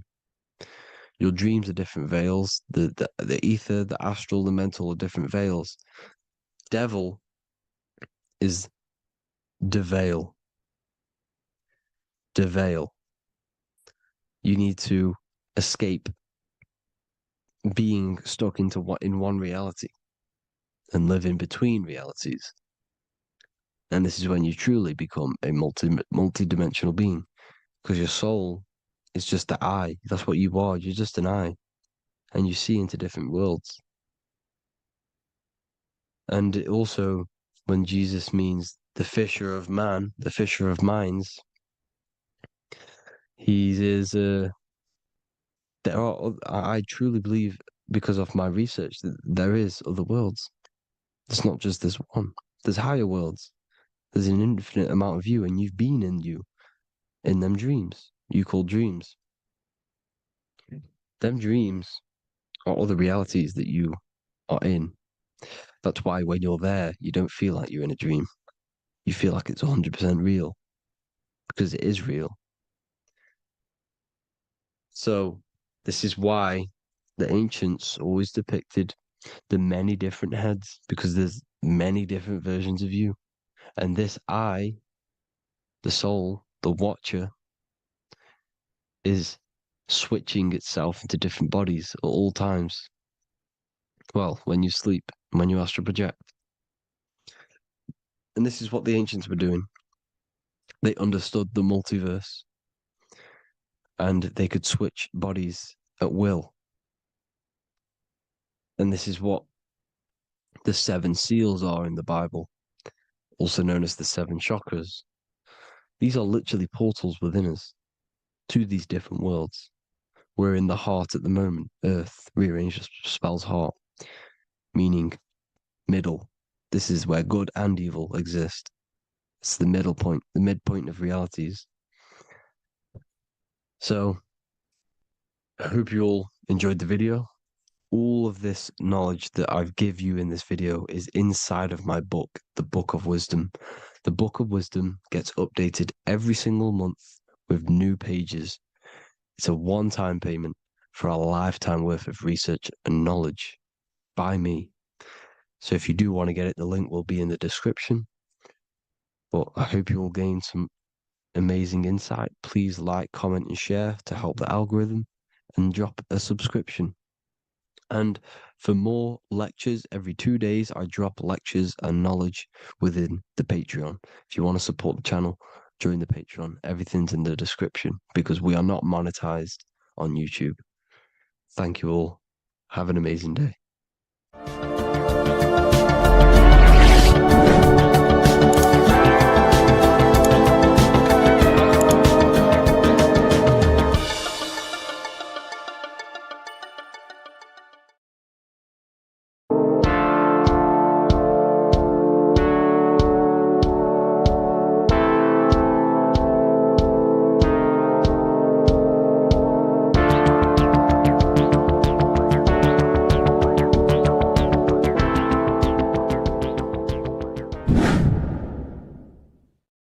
What is good, people? It's Revival of Wisdom. I hope you're all doing well. And this video is how to raise your holy oil or your kundalini. Let's get straight into this. So this is a monthly cycle. Every month, when the moon is in your zodiac sign, this oil is released. Now, the moon is in control of monthly cycles. For women, it's the menstrual cycle, and as well, this holy oil cycle. The moon changes sign every 2.5 days and passes through the zodiac signs in 27 days. So the moon tells the day, the sun tells the time, the stars tell the month. This reality is a massive clock, if you like to say. It's a cycle. Okay. The moon controls the night, emotions, water, fluids, and the mind. Okay. So this oil is produced in the claustrum. It's produced in the claustrum, which is here, right? This is where you get Santa Claus from. Now, the claustrum is at the center of the brain, and it is next to the pineal gland and the pituitary gland. Once it starts in the claustrum, this is the holy present. This is the present that Santa gives to us, Santa Claus. And it goes to the pituitary gland and the pineal gland. And what's connected to the pituitary gland and the pineal gland is the Ida and the Pingala. The Pingala is the pineal gland's nerve, which is the honey, which is the positive charge, electric. And the pituitary is the Ida nerve, which is the magnetic charge. This is the milk, the land flowing with milk and honey. This is the brain, the heaven, okay? And it travels down the spine using these two nerves, these electromagnetic charge. And this is what the ancients symbolized with the two serpents wrapped around the spinal cord, the Ida and the Pingala. And this travels down to the sacrum or the solar plexus. Okay. So once it's here, okay, the spine is an elongation of the brain. So the spine is pretty much the brain. It's an extension of it. And it's kind of a microcosm of how we descended from heaven to physical reality, to physical matter, which is our consciousness has done. Our consciousness has descended from heaven into physical matter. And this is a microcosm of it. Okay. So once we're in the sacrum bone, this holy oil, like I've just explained, this holy oil starts in the Santa claustrum, goes down the chimney to the sacrum. This is the sacrum, the solar plexus, and drops the present off at the sacrum. Now, once we're at the sacrum, we need to raise our vibration to take this oil back up the spine. Okay. And the River Jordan symbolizes this in the Bible. King Herod wants to kill Jesus in Nazareth, which is here, this is the River Jordan, is Nazareth. He goes to be born in Bethlehem and then goes back up to Nazareth to Joseph and Mary. Joseph and Mary, the pineal gland and the pituitary gland. The Bible is huge symbolism. It's all metaphors for this sacred process which goes on inside of your body. You are the Temple of Solomon. You are the Holy Land. The Holy Land is your brain. Once this oil is at the sacrum, you need to raise your vibration in order to take it back up. Once this oil has gone back up to the pineal gland, it activates the crystals which are wrapped around your pineal gland. Your pineal gland is this tiny little beam here. This is the claustrum. This is the pineal gland. And it's wrapped in crystals. And when this oil travels back up the spine by raising your vibration, back to the upper room where Jesus met the 12 disciples, or the 12 cranial nerves in the brain, and it activates and it turns on this pineal gland. And once it's turned on, it illuminates all the cells and the nerves in your brain and turns them all on and activates the higher God man, the God consciousness, Christ consciousness. And it regenerates the whole body. This is the secret to regeneration. It regenerates all the cells in the body. And this is how the ancients lived for thousands and thousands of years, as talked about in ancient texts. They lived for hundreds and thousands of years because they knew this secret. And this fluid, this brain fluid, the secretion, or the Christos in Greek, which means gold, because this is the alchemical process from turning lead to gold. Your body is the alchemical furnace. Now, the ancients knew about this center of the brain because they symboled it.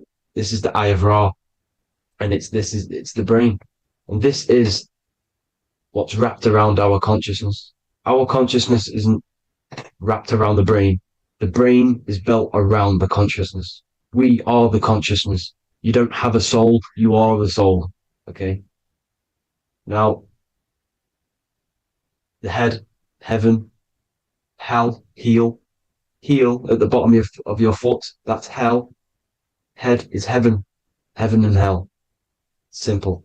Now, the pineal gland produces DMT, which is dimethyltryptamine, which is known as the spirit molecule. So, let's move on. Now, when this oil travels up, back, the spine, the chimney, it crucifies at the top, which is called the vagus nerve. So when it reaches here, the optic thalamus, it crosses and crucifies once it's raised back up. And this is why Jesus dies at 33. He was crucified at 33. Because you have 33 vertebrae on the back of the spine. And then it's crucified by the cross of the vagus nerve. When this oil crosses the vagus nerve, this is the crucifixion at 33. And it symbolizes the death of the physical consciousness. You then become spirit. You then become God consciousness, activating the Kundalini, regenerating the body and the mind. Okay. The Garden of Eden.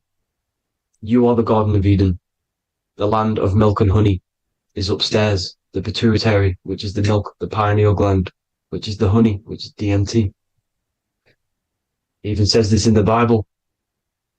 As he brought us into the place, and he has given us this land, a land flowing with milk and honey, which is also symbolized as the sun and the moon. The Bible also says, the light of the body is the eye, not the eyes, the eye. If therefore thine eye be single, thy whole body shall be full of light. This is the activation of the pineal gland by raising this oil back up to the pineal gland, to the center of the brain. Neither shall they say, see that here, or see there, for behold, the kingdom of God is within you. So he's saying, don't look out there. Nothing is out there. It's all inside of you. Everything's inside of you. You're the universe. Now, how to raise this oil back up to the pineal gland?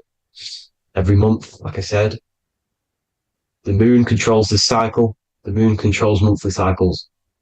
When the moon is going into your zodiac sign every month, this oil goes down the spine and you must raise your frequency to get it back up. You must retain your seed. This is the most important. Your fluid, your secret, your holy fluid, your life force. You can't let that go. That life force is the reason you're alive. This holy oil is the reason you're alive, because it feeds all of the systems in your body. It feeds all the systems in your body. You have to retain your seed, alkaline diet, positive thinking, and meditation. Okay? When you retain your seed, you will live longer. The moment you release it, you're killing yourself. You're killing a piece of yourself every time you release your seed. Every single time. You're killing a part of yourself. Okay? Now, this could be why this could be the illumination, the single eye on the Illuminati's symbol, the Freemasonic symbol, the illuminated eye, the triangle, which could symbolize the body, mind, and spirit, but the eye illuminated. Now, in the Bible, it talks about the two trees, the tree of knowledge and the tree of life. The tree of knowledge is the tree of good and evil, which is the most important system in your body, which is the nervous system. The nervous system, the most important. The tree of good and evil. And the tree of life, which is the cardiovascular system. Now, this oil, when it's released every month, feeds these two systems, and these two systems feed everything. Now, it's important you understand that. Okay? The ancients knew all of this knowledge. The Bible's telling you this knowledge. But it's in a metaphorical way. You have to understand the context behind it so you can read it properly. Now, eating of the tree of life, which is when it talks about in the Bible, eating from the tree of life is actually symbolizing a bad diet, ejaculation. Because you're eating from these two systems. You're killing yourself with a bad diet. You're killing yourself with an ejaculation.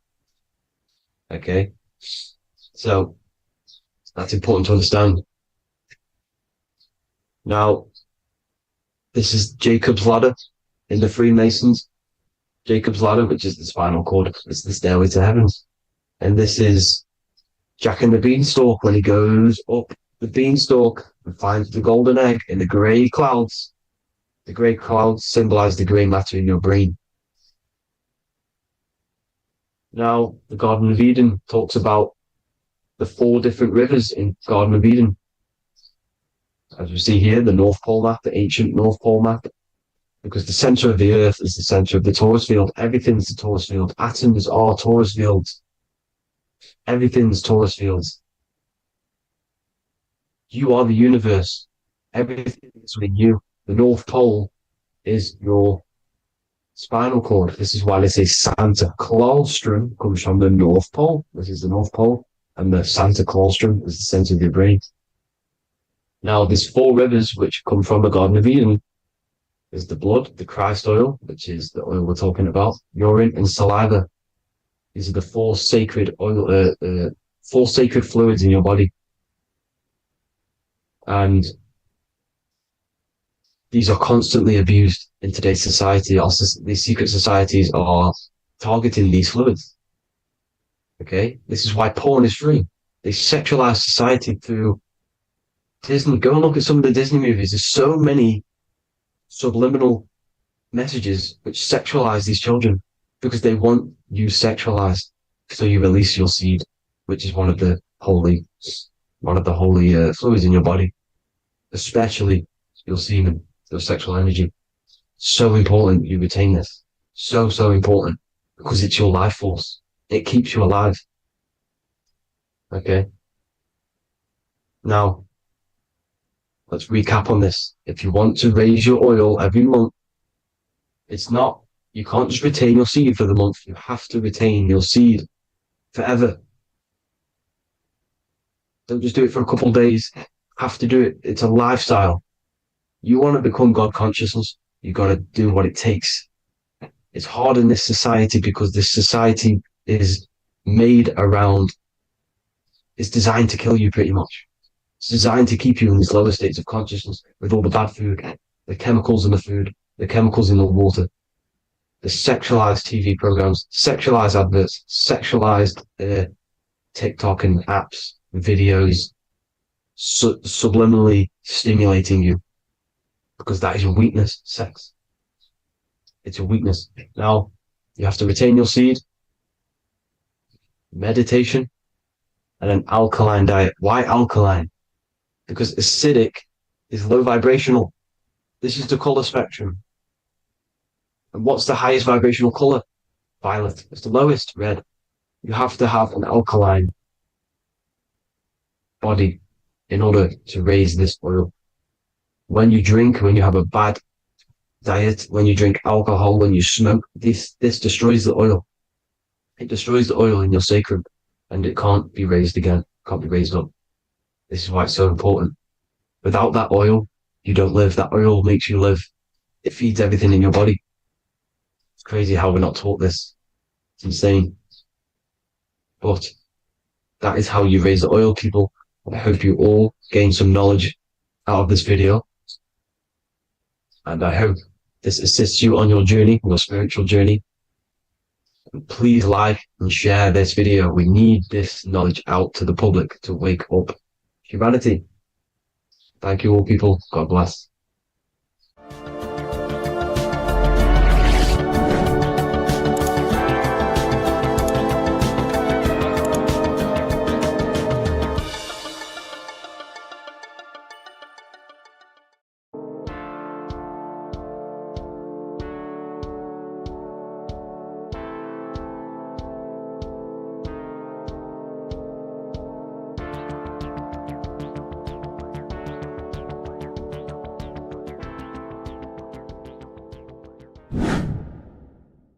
The earth has become a realm in order to trap souls within so that they can harness our electricity, our energy.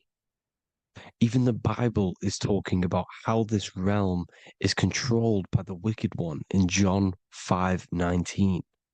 We know that we are the children of God and that the whole world is under the control of the evil one. Ephesians 6:12.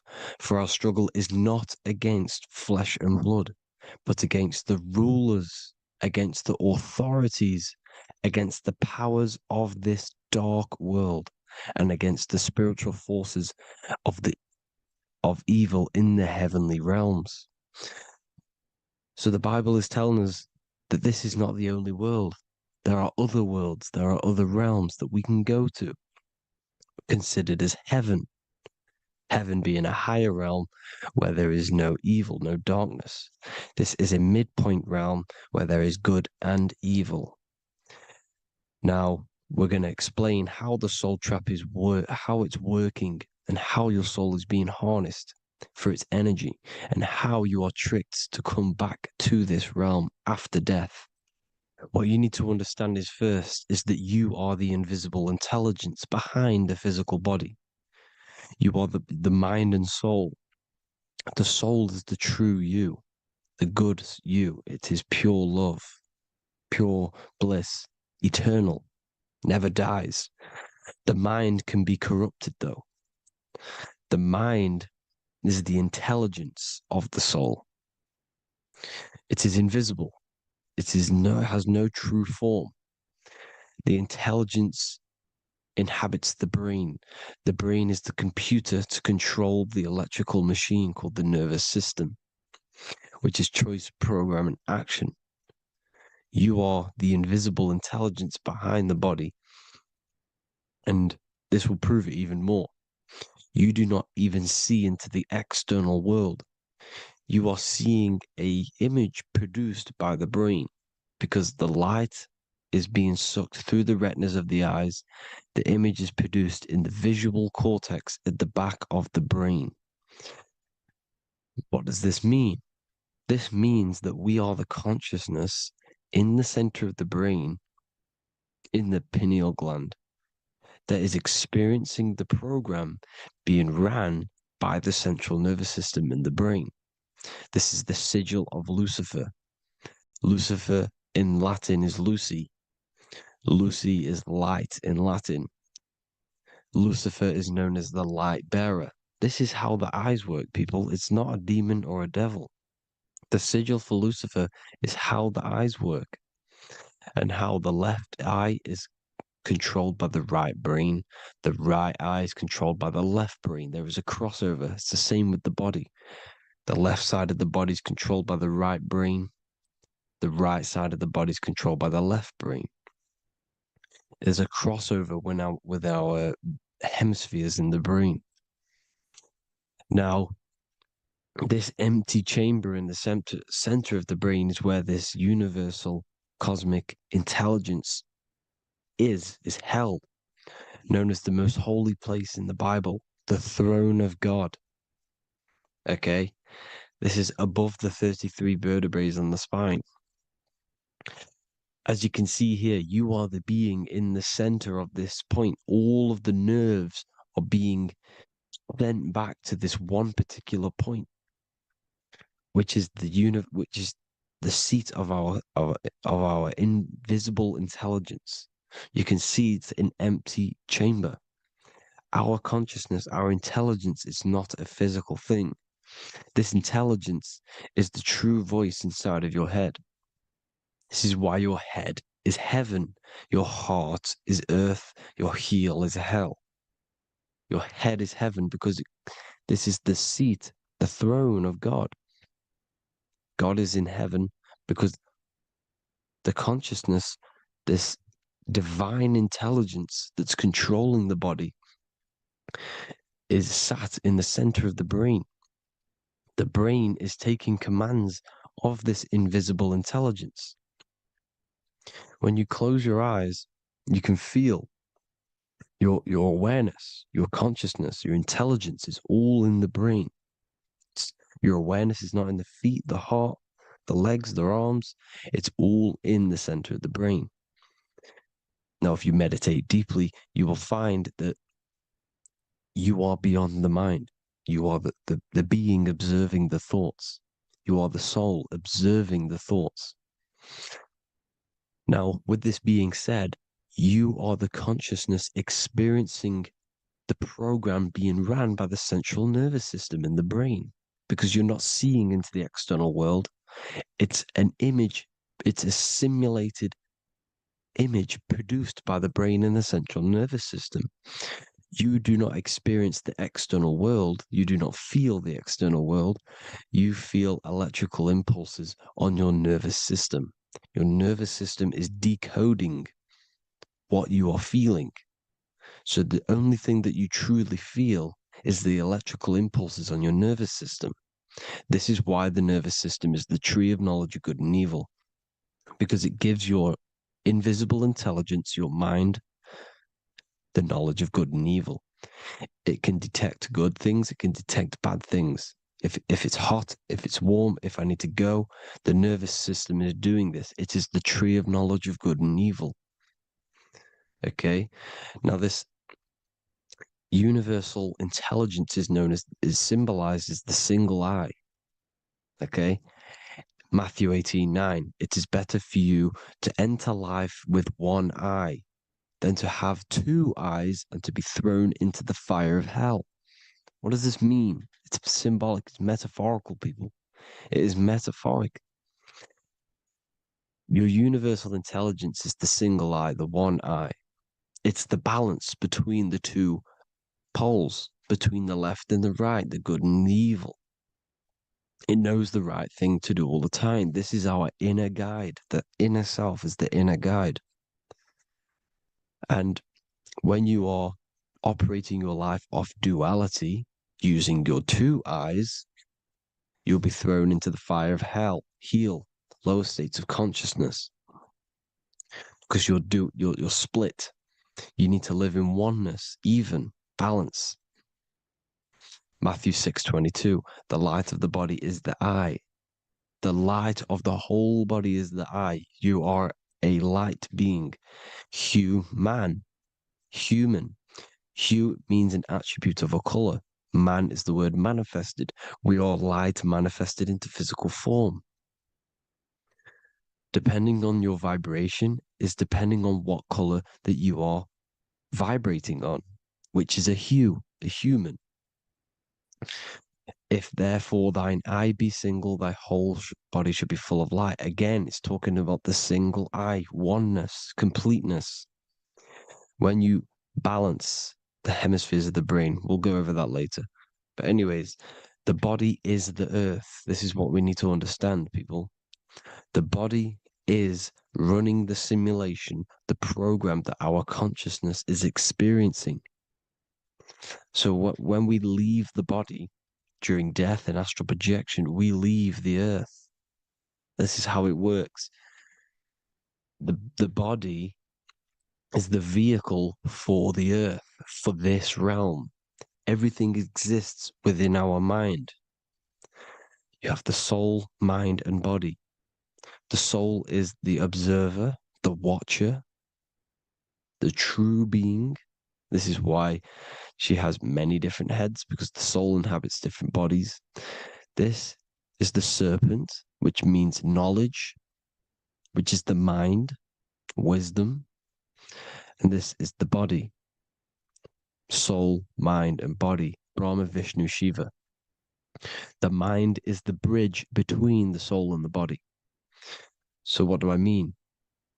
When you astral project, you are using your mind to project your awareness, your observing consciousness outside of the physical body. The mind is the projector, projecting consciousness. By using your mind, you can project your consciousness outside of the body, which is known as the astral realms, which is known as walking on water. Jesus was never walking on physical water, people. It's metaphorical. Believing the physical body. The water is the ether, which is the veil between the physical and the astral realm. It's a fluid substance. It's on either side. It's physical and astral. The ether is the fifth element that they hide from us.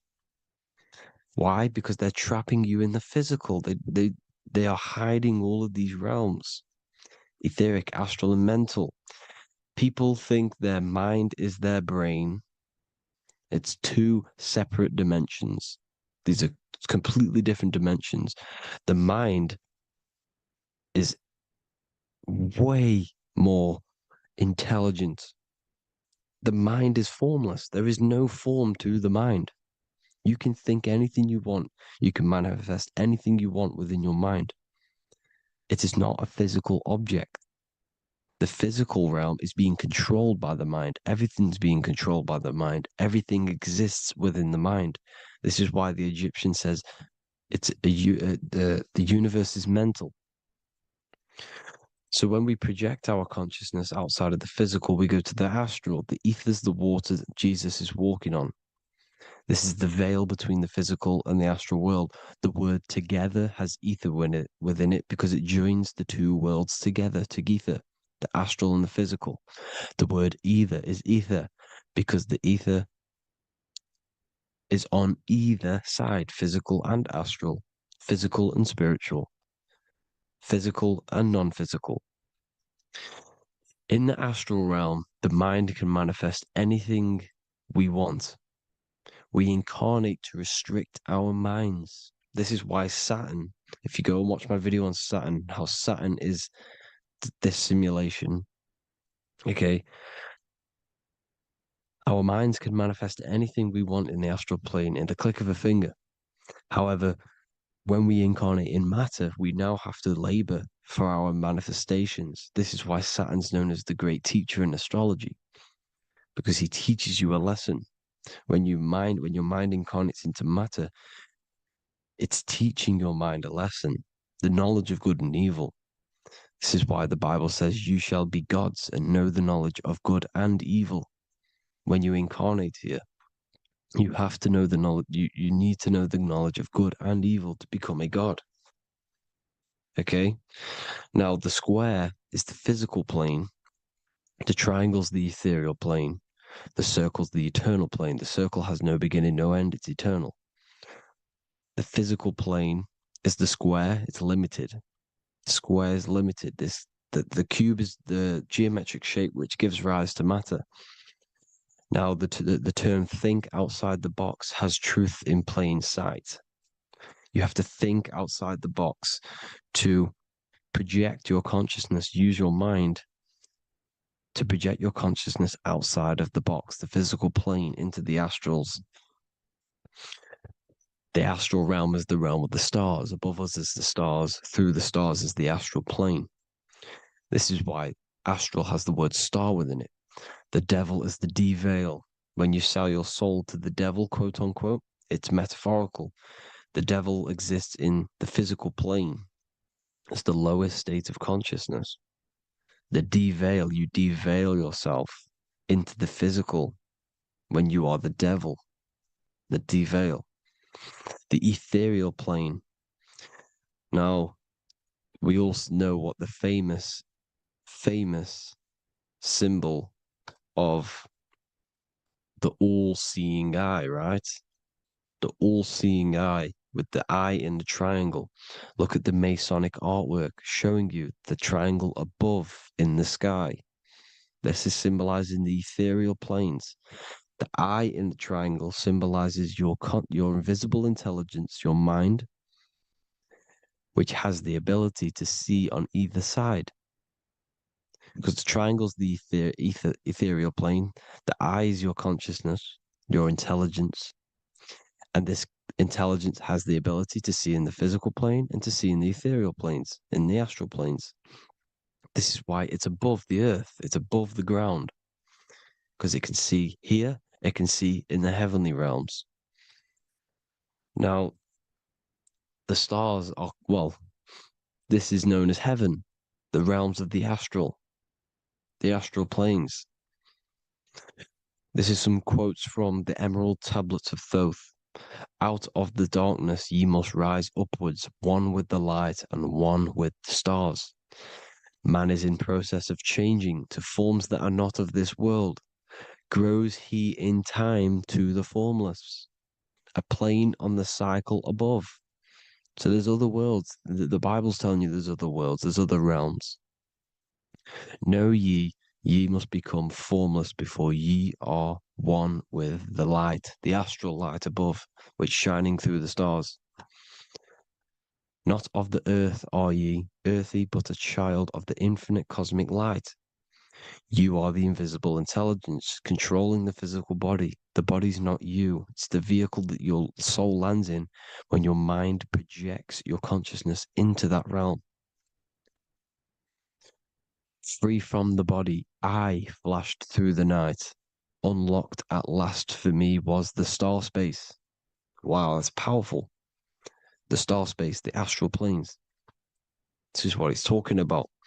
We are all a star. We descended from the astrals, which is the star. We are all a star. Look at the ancient paintings of Jesus' birth. It's the star beaming his consciousness down into the physical plane. Here's another one.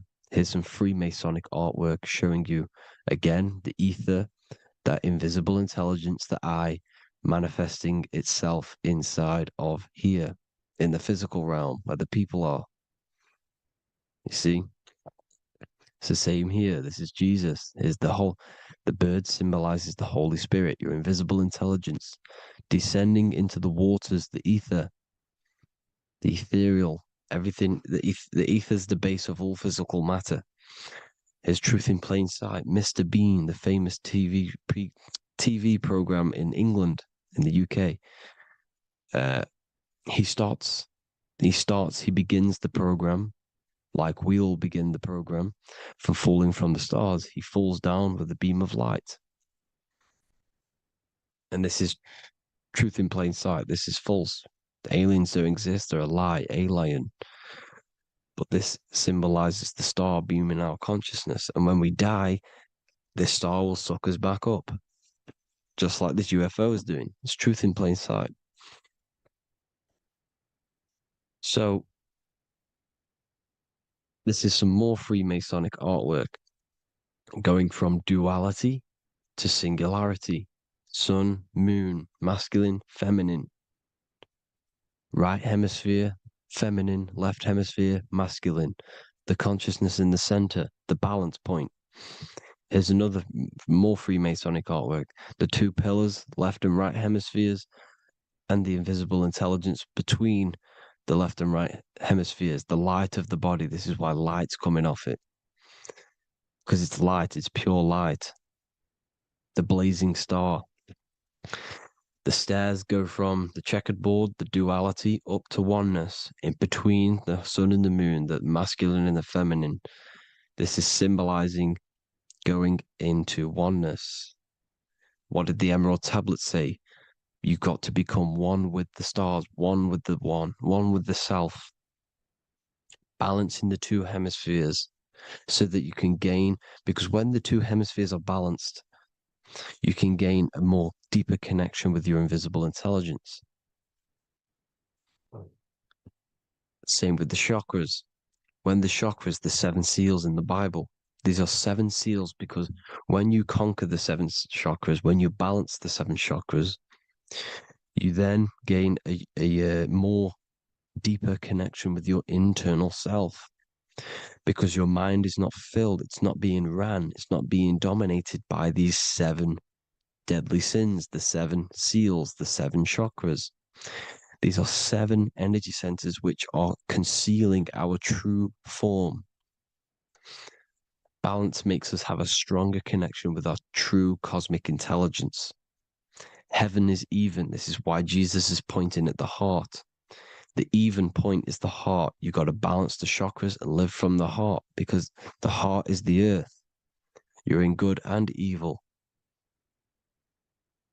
The body manifests the lower and the higher self. The higher self is in the higher parts of the body. Wisdom, intuition, expression. The lower self is in the lower parts of the body. Sex, food, and power. This is how they are trapping your soul, people. Like I said, the mind is the bridge between the soul and the body. So by tricking the mind, not giving it the right knowledge, and keeping the mind stuck in the lower three centers, thinking about power, food, and sex, this is low vibrating energy. It's going to keep your mind addicted to the physical realms. Okay, this is why you need to go even, balance, heaven. Okay, I will explain the soul trap in a second, how it fully works. But I'm telling you all the science behind it so you can understand. When you are doomed, you are domed. This is the dome, the firmament, the firmament, the mind. Ment is mind, firm is firm. A firmament is doomed under the firmament. You must have a loose mind, an open mind to expand your consciousness beyond the stars, beyond the ethereal barrier. You have to vibrate higher than this world. Your consciousness must be expanded more than the physical plane. You need to learn how to astral project. You need to learn how to leave the body, how to operate outside of the body, so that you, when you do leave the body, you will have recognition. You'll have knowledge. You'll have practice. But this is as above, so below. The woman's belly is the earth. It's as above, so below. It's a microcosm of the macrocosm. We are the children in the womb. We are the people in the earth being ready to be born into the heavenly realms. As above, so below. It's a microcosm, macrocosm. Everything is in everything. on a bigger and a smaller and a larger scale. Now, when the baby figures out that there is a world beyond its mother, what happens? The baby starts to move around and tries to get out of the mother. Because once it starts to hear the external world, starts to hear people, it's going to wonder, what's outside of why am I in here? What's outside? So the baby will force its way out of the mother. It's the same with our minds, as above, so below. When our minds figure out that there are other realms beyond this world, we will seek a way out. This is the womb, the Mother Earth, Mother Nature. It's the mother. We're in the womb. We can be born out of this world, which is being born again in the Bible. When you are doomed, you are domed under the dome, under the firmament, the firm mind. The firm mind will keep you under the firmament. Due to the law of polarity, there has to be other realms. There has to be. Because the law of polarity works in this world, and it will work on every scale possible. It's universal laws. These are universal laws. The law of polarity means that there are other realms polarizing this realm. There is a hell, there is a heaven. There is a midpoint, which is Midgard, which is the one we are in now. Earth, heart. Earth is the heart. Heart is the center, good and bad. The balance between good and bad. Your reality is your level of realization. Your mind realizes other worlds, you will seek a way to them worlds.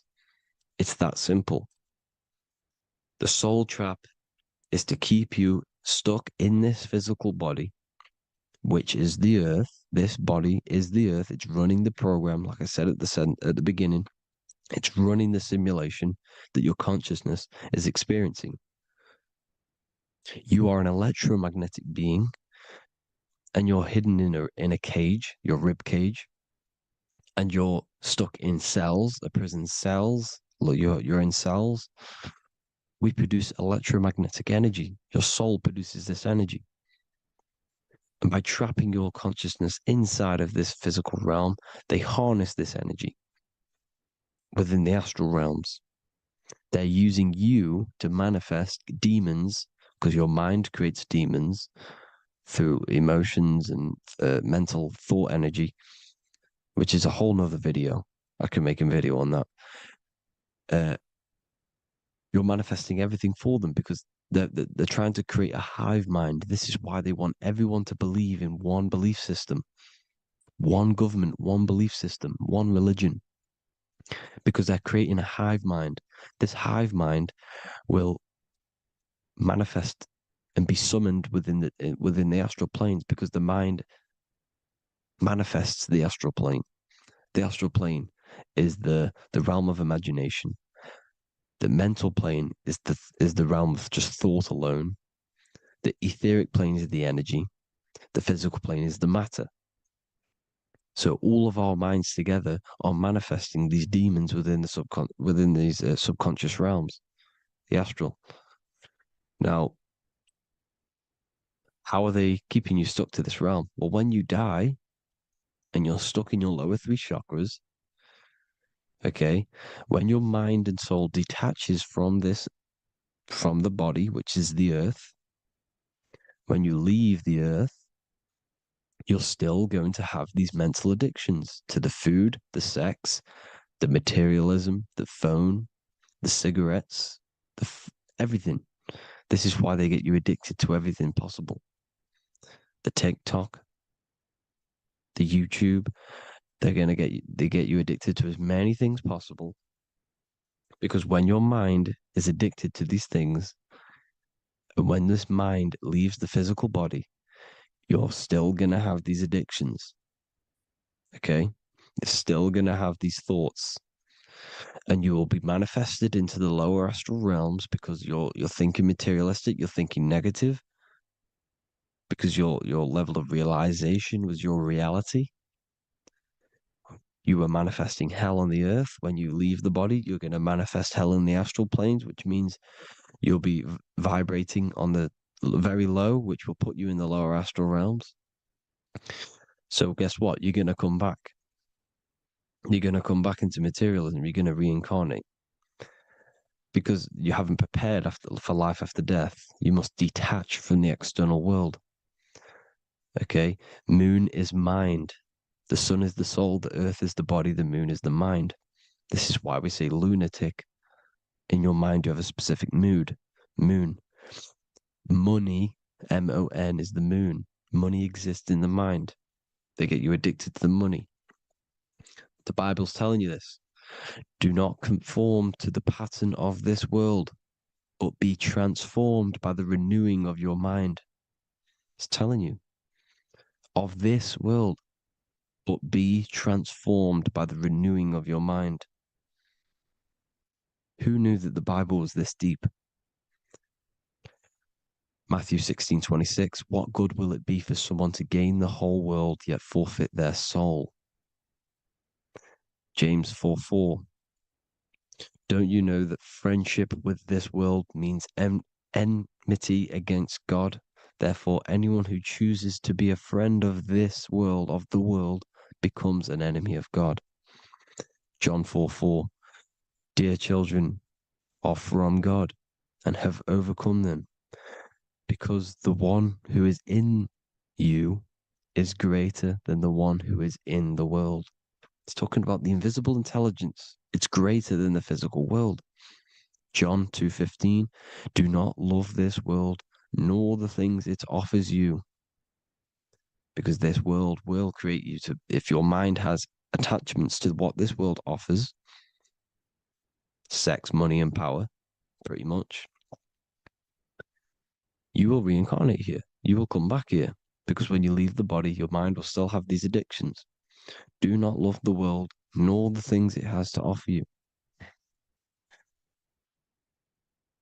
All of this is in my newly published book. The paperback versions are now available.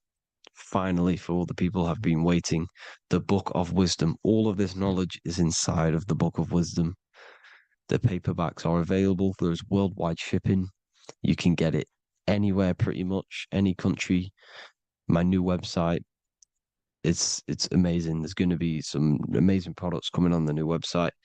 But I thank you all for the support. Before I leave, I need to explain what is going on with the soul trap. Like I said at the beginning, the mind's the bridge between the soul and the body. The body's the realm. By tricking your mind with false knowledge, they are keeping your soul stuck to this realm. They get you addicted to all the physical things, and that is it. As soon as you're addicted and you die, you're going to come back. So by tricking your mind, which is the bridge between the realms, they keep your mind stuck within this body. They keep you in physicality. They deveil you, the devil, the deveil. Thank you all for the support, people. If you do want to join the Academy, all the links will be posted below this video for the book, The Academy. Thank you all for the support and have an amazing day.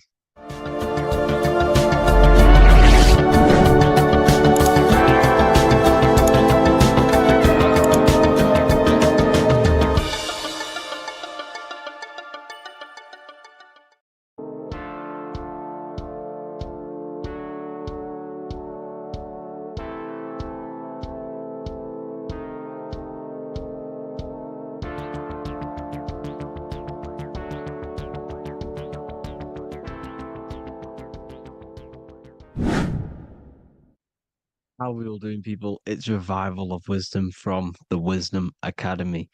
Today we're going to be breaking down God, consciousness, and the higher and the lower self, and how to overcome the lower self. Now, the first thing you need to understand is that you are the invisible intelligence within the brain, within the body. This invisible intelligence is known as the mind. But you are not the mind. You are the observer of the mind, which is the soul, the invisible entity. The mind is your intellect, your intelligence. Now, the mind is, it's hard to put this in words, but the mind is something that gives you the ability to explore the universe. And this inner self is the I am. It's the quiet, the inner self, the voice you see in you hear in your head. This is why within spells high twin, inside, internal. The I is also the number one, which is one line. Because the one and only, is the inner self, which is the I am. This is why you say, my name is Harry. You are not Harry, you are the I, the inner self, the intelligence. Okay, this is why Jesus in French is I am. You look with the two eyes and you see with the inner eye. I and I, the same thing. Okay, because the I inside is what gives you the perception of what you're looking at. So when someone's trying to explain something and then you catch on saying, I see now, it's because you're seeing with your inner eye, the one that gives you perception, gives you intelligence, gives you the the ability to understand things.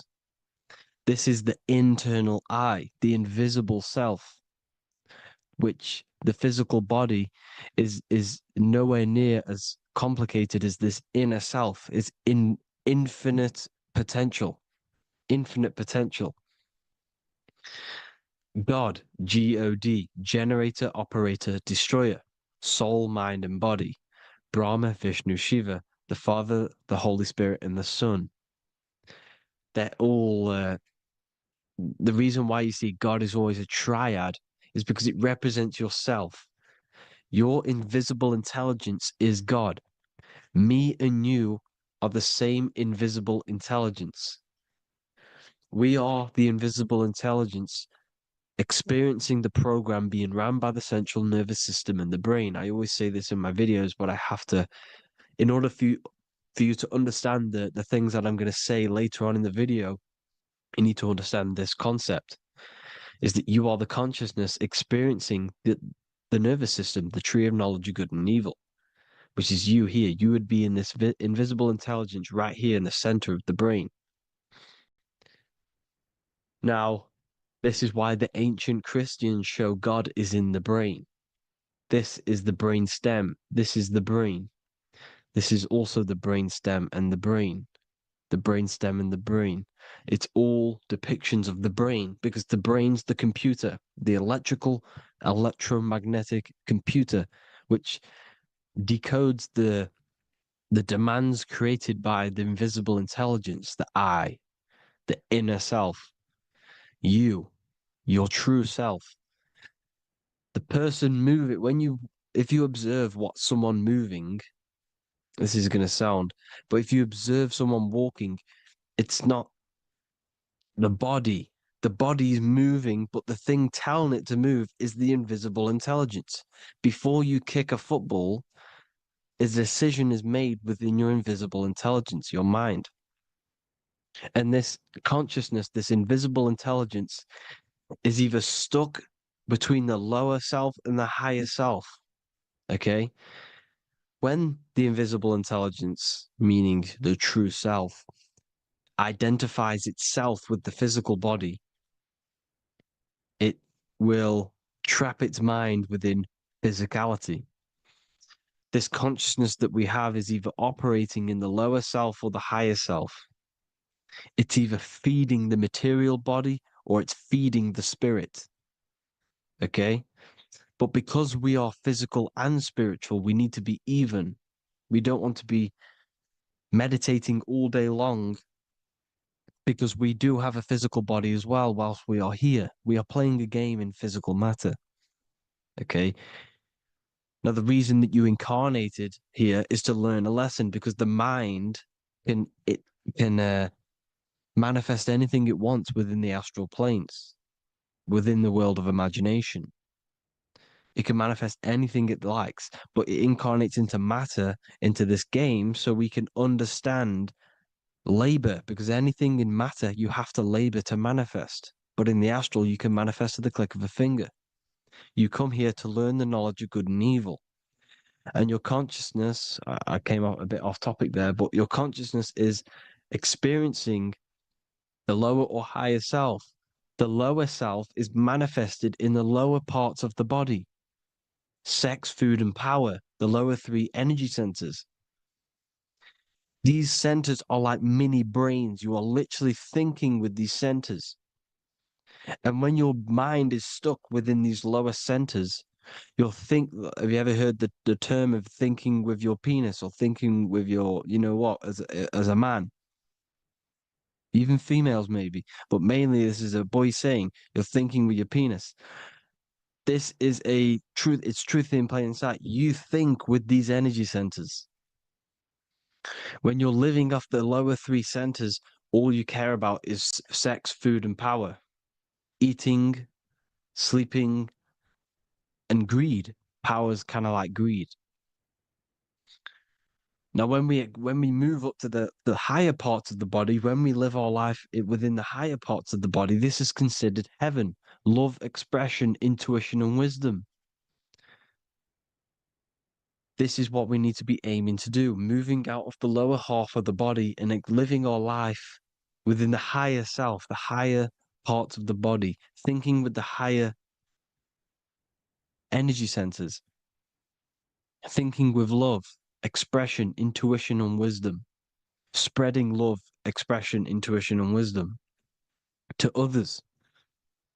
Heaven is even. This is why Jesus is pointing at the heart chakra, always pointing at the heart.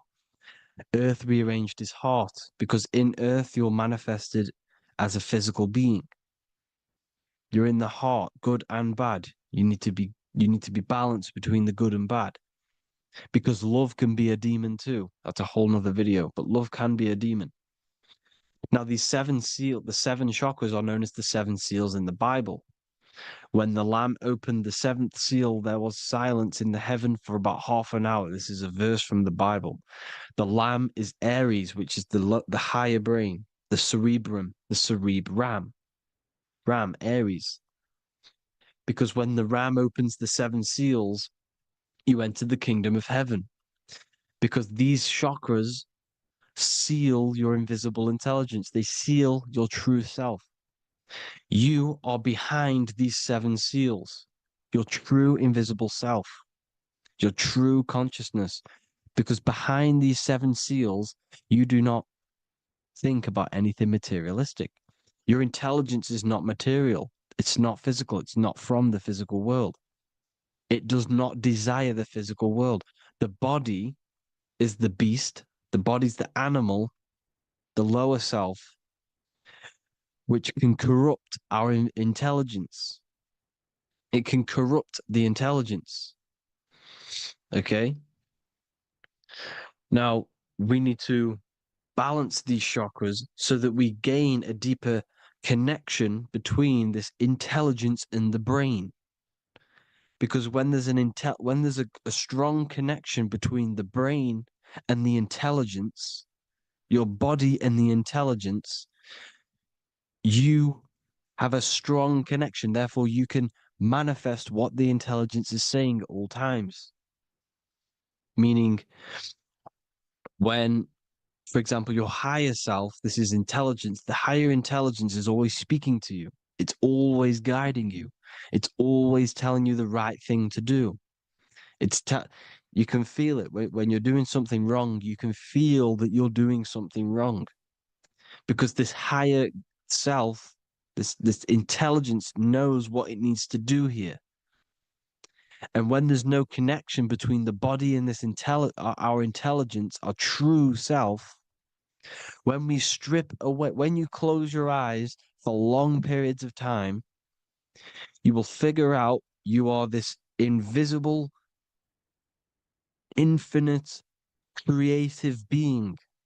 There's no words that I can't describe what it is, but it's the voice inside of your head that you can feel when you close your eyes. You are this being inside of the heaven, because this is heaven, this intelligence. And when there's a strong connection between the body, you can manifest everything it's saying.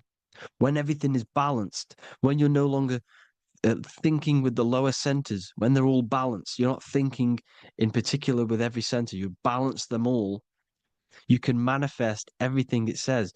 Your body will act out what the intelligence is always saying. This is God in the brain, the intelligence, trying to touch Adam, representing the lower self. This is why they're not touching. Notice how Adam is resting, but the intelligence is always reaching out, stretching, symbolizing metaphorically saying it's guiding. I'm always reaching out. The intelligence, your intelligence is always guiding you. It's always reaching out to you. But Adam is ignorant of it. The lower self is ignorant of it. And that's why he's so relaxed and God is so stretching out. Because at our highest self, that when you think of when you want to better your life, that highest true version of yourself is God. When you're manifesting this, your highest self, this is God. Your truest form, your most perfect form, that is God. Your highest version of yourself, that is God. Emotions are not what you've been taught. Emotions are not something that should be reactive, okay? You should not let the emotion be you, except that you should experience them instead of letting them become you. You need to understand there's a separation in our consciousness. You have the soul, which is the person who is observing your thoughts.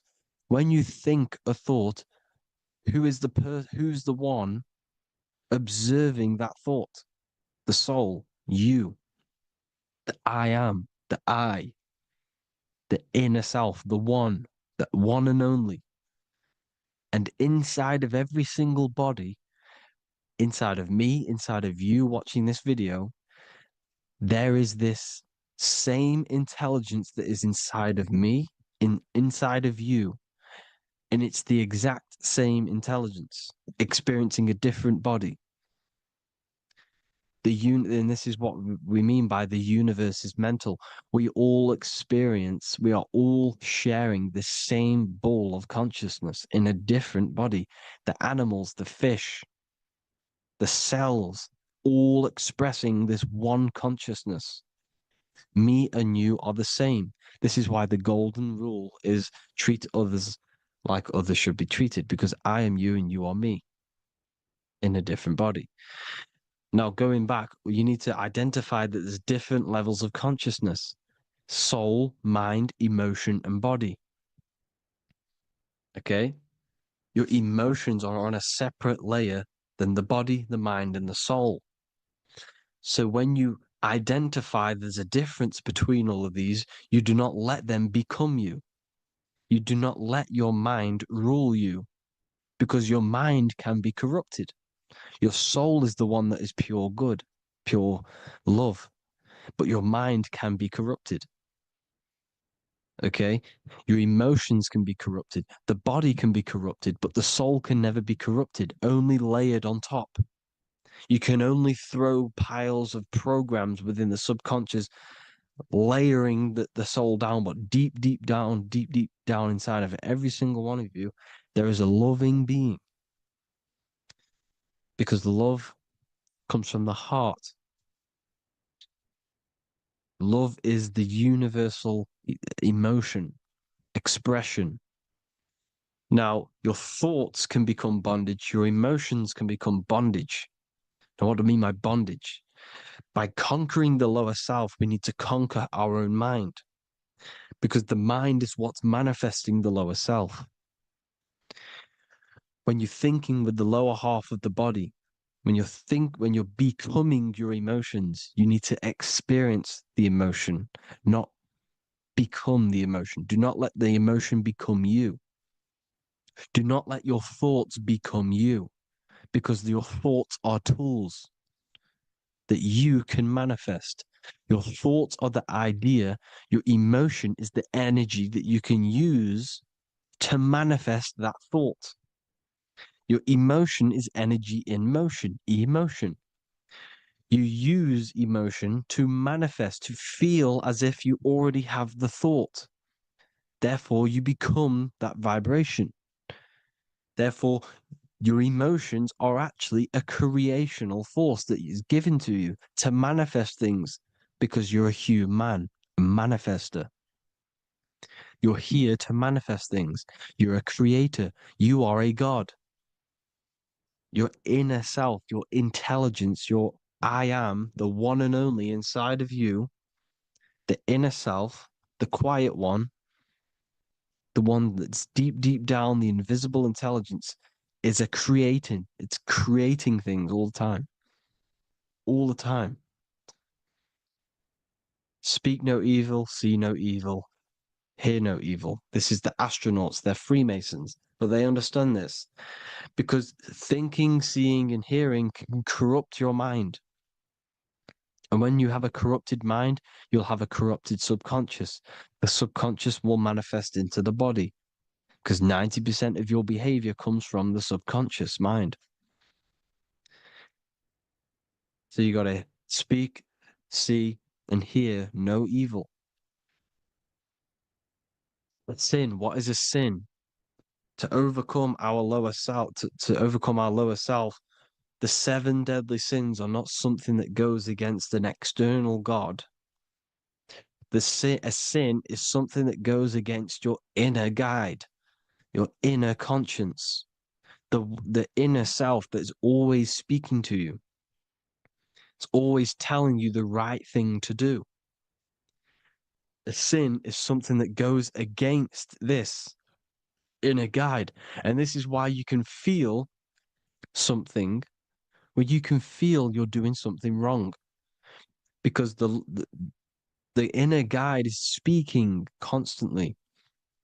And when you commit these 7 deadly sins, which are 7 internal states which keep your invisible intelligence bound to your physical body.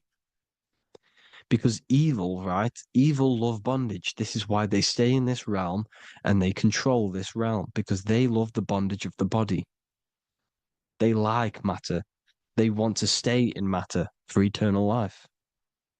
They don't want to ascend back into the heavenly realms where you do not have a physical body. You can explore the universe within the astral planes. They stay bounded to the body, bounded to the 3D construct of the physical world. They have greed, lust, envy, gluttony, wrath, sloth, pride. They want all of this. And if you want that, that's okay. But deep, deep down, you don't want that because your soul is always telling you the right thing to do. Your soul knows what to do to get out of here. It needs to detach from the external world. Detach from all of these 7 internal states which bound you to your lower self, your lower centers. That's what a sin is.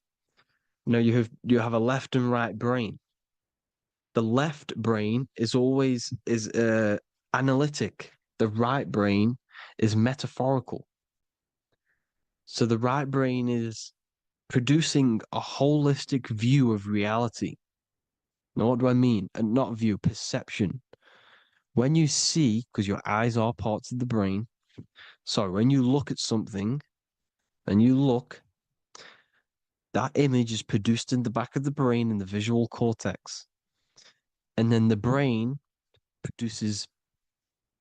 right brain produces a perception, a holistic, it breaks down what you're seeing into a holistic image, a holistic perception. So, for example, if you're in a woods, the right brain sees the whole woods as one big woods. The left brain is breaking that perception down into individual trees, branches, and leaves. So the left brain's to do with duality, the right brain's to do with wholeness, unified. The left brain's dualistic, analytic. This is necessary so that we can pick things up and manipulate them and break things down. We need the left brain. We need the right brain. I'm not saying any of them's bad, but the left brain, sinister in Latin, means left. Because when you're left-brained, you see everything in dualistic. You see everything is dual, when everything's actually one. We need to be focusing and strengthening our right hemisphere. I'm not saying sit in the right hemisphere all the time, but we need to be strengthening our right hemisphere. And this is why left is sin and right is right. Because when you focus on the right hemisphere, you see the holistic perception of creation. The right hemisphere sees humanity as one unified consciousness. The left hemisphere sees everyone as individual persons and egos. Because the left hemisphere is dualistic. And this is why the Bible says, cast the net onto the right side of the ship and ye shall find. John 21:6. What does that mean? Cast your energy, cast your perception into the right hemisphere of the brain, and ye shall find unified consciousness. You shall find your higher self, the one and only. If then you have been raised with Christ, seek the things that are above, where Christ is seated at the right hand of God. Wow. Powerful. What does this mean? Seek the things that are above, where the Christ is seated at the right hand of God. God is your consciousness, your invisible intelligence between the two hemispheres. The right hand of God is the right hemisphere. Seek the things that are above the heart. Love, intuition, expression, and wisdom. Seek the things that are above the heart, the higher self, the higher part of the body. Because when you seek the things of love, expression, intuition, and wisdom, you create a strong aura. You attract the same frequency. And this frequency is heaven, God. This is the Sumerian artwork showing the lamb. This is a step symbolizing stepping upwards, raising up. He's stepping over the lamb up to the bird. His hand is going to the bird. The lamb symbolizes the lower self. Okay? The bird with the wings is in the sky. It represents the higher self. This is why angels always have wings, because it represents the higher self in the sky. The lamb is a ground animal, symbolizing the lower self. He's stepping over the lamb to the bird, his higher self, his invisible intelligence. Horus and Set, Jesus and Satan. Look, Horus has an evil brother, Set, just like Jesus and Satan. Horus is a bird, higher self. Set is a ground animal, lower self, which is the devil and the angel on your shoulder. You see? The right and the left hemisphere, the two wings. So the devil and angels always speaking to you. The higher and the lower self. It's the battle between the higher and the lower self, between the invisible intelligence and the physical body, because the body's the one that wants the sugar, it wants the pleasure, it wants the sex, it wants the porn, it wants all of the materialistic things, it wants the 7 deadly things. Okay, it wants this. There's a battle between the higher and the lower self, your intelligence and the body. This is why you need to become balanced, so that there's a deep connection between the body and the invisible intelligence, the I am. You need to master your mind with discipline, and you gain a connection between the brain, the body and the intelligence. Resurrection, transmuting sexual energy. Okay, this is important. Res is Resh, which is Hebrew. The early Hebrew Resh symbol is the head. This is the head. Resh, erection. Erection is a sexual stimulation. Resurrection is rise-erection. You got to raise your sexual energy up the base from the spine to the head. This is the Christ, the Christos. Because there's a psychophysical psychophysical oil produced in the brain every month. Go and watch my other video on raising the chrism. Okay? And every month there's this fluid produced in the brain, which takes 2 trips, because one's produced by the pituitary, one's produced by the pineal, magnetic female, magnetic and electric charge. And it takes 2 trips down the spine to the solar plexus, the bread of life in the Bible, or Bethlehem in the Bible, because the River Jordan's your spine. Goes down to Bethlehem. It gets born in Bethlehem, just like Jesus. Because when this oil travels to the solar plexus, it creates the seed, the seed of life, and it feeds the body, all the central nervous system, all the cells. It regulates the blood, does all sorts of good things for the body, this oil. Now, when you save your sexual energy and you raise your resurrection, you awake the Christ, you raise it from the solar plexus or the sacrum bone up to the brain, you activate 100% of the brain, and this is the true resurrection of Christ. Instead of wasting the energy and giving away your sexual fluids, because behind the fluids is the energy. So when you release that fluid, the energy is out there. You've released the energy. Your sexual energy is the most potent emotional force a human could possibly feel. Same with any animal or anything. The sexual urge, the sexual emotion is the most powerful, potent emotion that you can feel. It takes over the whole body. When you feel sexually aroused, it takes over everything because it's so potent. And when you fight the serpent, when you fight the sexual energy, which is shown here in the Egyptians, the cat cutting off the head of the serpent, or Hercules fighting the serpent, or in the Greek mythology fighting the 7-headed dragon, the 7 chakras. The serpent is your sexual energy because it symbolizes your kundalini. When you fight it and you transmute this energy, instead of releasing it, instead of acting sexually on it, you can transmute the energy, transfer it from the solar plexus up to the brain.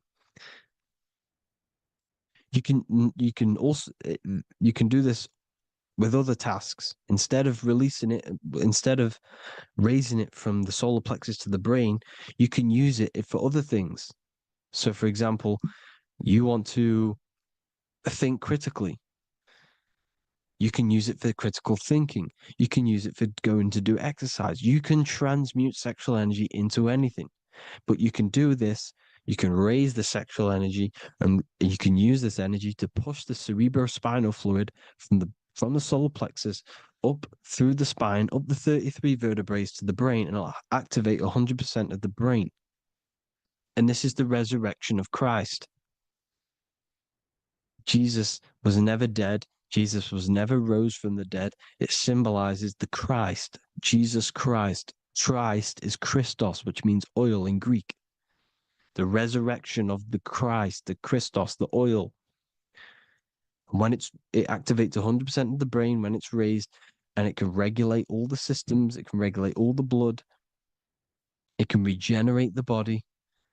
And this is the true Antichrist. They don't want us doing this process. The Antichrist is not against Jesus, it's against the fluid in our body that makes us live hundreds and hundreds of years and makes us live as gods.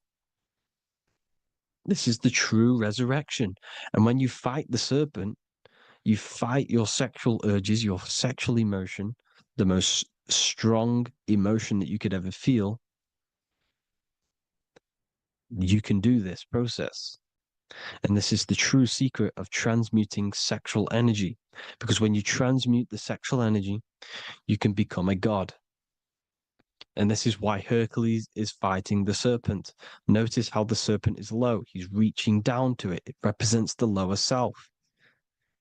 Because the lower self wants the lust. It desires sex. The body desires sex. There's a fight between the higher and the lower self. But when there's balance, there's even. Heaven is even. When there's evenness between these, this is the kingdom of heaven. This is when heaven is on earth. So at our highest levels of ourselves, the highest level of our intelligence, this is God. God is something that we manifest. We need to achieve Christ consciousness by battling the body. There is no battle outside of the physical body. It's an internal battle. Jesus and Satan have been externalized. Nothing exists outside of you, because I explained in the beginning how you are the consciousness experiencing the central nervous system. Therefore, there is nothing outside of you. It's all internal. Jesus and Satan have been externalized. Why? Because it's business. The church is a business. It's all a business. They've created these figures to be historical when they're not historical. The Bible's not historical.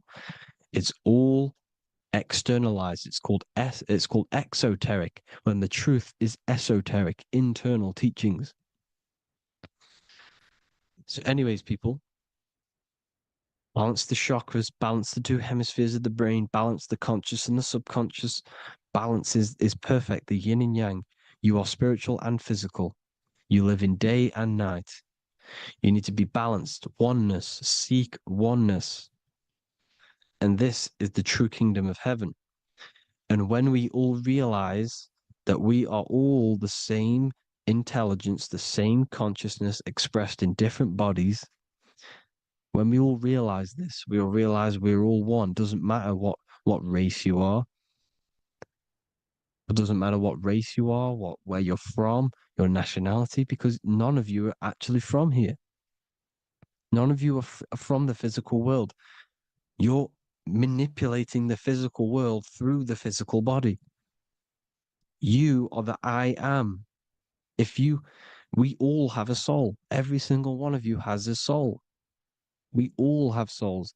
The reason why they say some people don't have souls is because they're trying to suppress your mind. They don't want you to know that you have a mind. That sounds crazy, I know. But a lot of people haven't realized that they have an infinite intelligence called a mind. And behind that mind, if you can observe your thoughts, the person who is observing the thoughts, you have a soul. Everyone has a soul. Don't listen to all these people saying some people don't have a soul, some people do. We all have a soul. Every single one of us. So anyway, you need to break the lower nature of yourself. At our highest levels, we are gods. Our intelligence, our universal intelligence, the I am, the intelligence that's inside of the brain, is God. Our minds are being corrupted within believing that you are the body, and the result of this is a society like today, because everyone thinks they're the body, and everyone's living in the lower nature of self, where everyone only cares about themselves. But when we realize we're all one big consciousness ball, we're all the same consciousness expressed in different bodies, there will be peace. So thank you all, people. If you do want to learn more, if you do want to read my book, it's called The Book of Wisdom. I'll put it in the description. It's an amazing book, people. It's going to give you the best understanding possible about creation, yourself, and the world. It's amazing. The Bible, everything. I have just launched a new cymatic library. A friend of mine has just added this to the website. He creates beats, and he creates the purest beats. So they are actually the frequency that it tells you.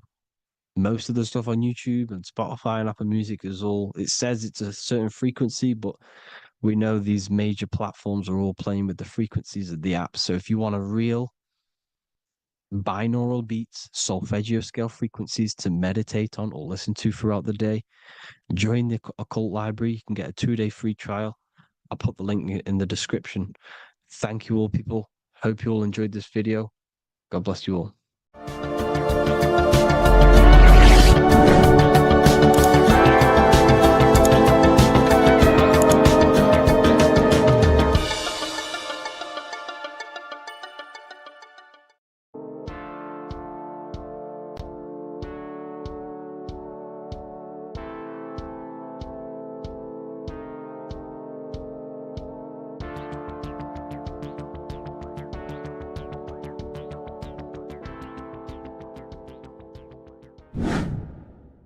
Hello and welcome to another video, people.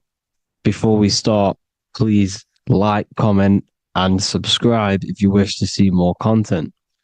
Today we're going to be talking about the mental universe and how everything is mental. This is the #1 law on the Kabbalion. If you've never read that book, it's called The Kabbalion. A very good book. It's the first law because this is the most important thing you need to understand. Is how everything exists within the mind. Behind every single one of these eyes is the same consciousness expressed in different bodies. The mind is what gives perception to what you're experiencing. Behind every single one of these eyes is the exact same consciousness, but the brain that they inhabit is giving them a different perception, a different being, a different body. Now, this is the difference between humans and animals. Humans possess a advanced consciousness, an advanced mind that gives us the ability to be aware of ourselves mentally, physically, and spiritually. We can reflect on ourselves. When a dog looks in the mirror or an animal looks in the mirror, it doesn't know what it's looking at. It doesn't realize it has a consciousness. It can't reflect on itself. It can't say, I want to improve in this area. It doesn't have that consciousness. We have a divine consciousness. Take away the N for divine, and you get with a D, put it with a D, you get divide, because we have a divided two-way consciousness. An animal only has one. However, it's still the same mind. We're all mind. We're all mental. We all exist within the mental plane. Look at this person walking. The body, the brain is sending electrical signals through the 12 cranial nerves, which the 12 disciples that spread the gospel of Jesus, right? You have 12 cranial nerves in your brain. There are 12 disciples which spread the gospel of Jesus. Jesus represents the mind, the intelligence, the invisible intelligence that we all are, the same intelligence, the same exact consciousness, which then sends a command into the brain. Then the brain sends these 12 electrical signals through the 12 cranial nerves to control the rest of the body through the nervous system. This person walking is not, the body is not walking. The mind is telling it to walk. And the brain is it's a supercomputer which is decoding these demands given to it by the mind. Because the pineal gland will have something to do with the ether, because the ether is physical and non-physical. The mind is sending the commands through the ether to the pineal gland, which is then getting broken down into electrical codes within the brain and sent throughout the nervous system to control the body. And this is why in the Sims simulation, because the body's the simulation, it's a false reality. It's the fake reality. It's not the real you. You are formless. There is no form, but The third dimension is a dimension within your mind. Matter, mind, light is all a product of your mind. It's all in the mind. Now, this is why The Sims has this green little diamond on top of the head. Because this is you. This is your invisible intelligence controlling the character. Okay? It's controlling the character. And this character is in the world. Your consciousness isn't in the world. The world exists within you, but the body is a vehicle for that realm that you land in. When you have a dream, your mind transcends this body into another body, duplicates your body into another universe, unite, unite is one. We're all one. It's all one universe, expressed in many different ways, infinitely. And the vehicle that you land in is the body to operate in that realm. This is the all-seeing eye, as you see here. The eye, this is all the intelligence. This is the ball of consciousness, God, expressed in different bodies. We're all this same one in different bodies, as you can see here. And this intelligence is expressing infinitely throughout the universe, an infinite universe. There's no beginning, no end. There was no beginning of the universe. There is no end. It's infinite, always has and always will. But the mind is what gives you the ability to explore the universe, to make perception of it. We are God in disguise. We are God in disguise. We are God in flesh. But the body can become attached to the mind, can become attached to the body if the mind is not aware of itself. When the mind is that blinded by matter, and we lack knowledge and understanding of what we truly are, a formless, infinite being, a traveler. This is why Freemasons are called Freemasons. Mason means traveler.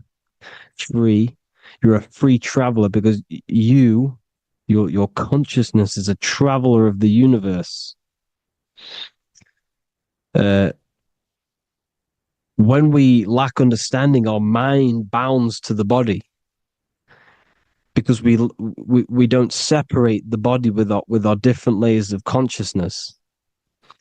When we separate them and identify that we are mind, body, emotion, you then can apply this knowledge to when you want to astral travel and explore the different realms of your mind, because the mind is the universe. People, this is what we need to understand. The mind is the universe. I am you and you are me. This is the Egyptians showing you this. The Ankh is the symbol of life. This is the one ball of consciousness, mind, giving it the Ankh life to all the different life forms.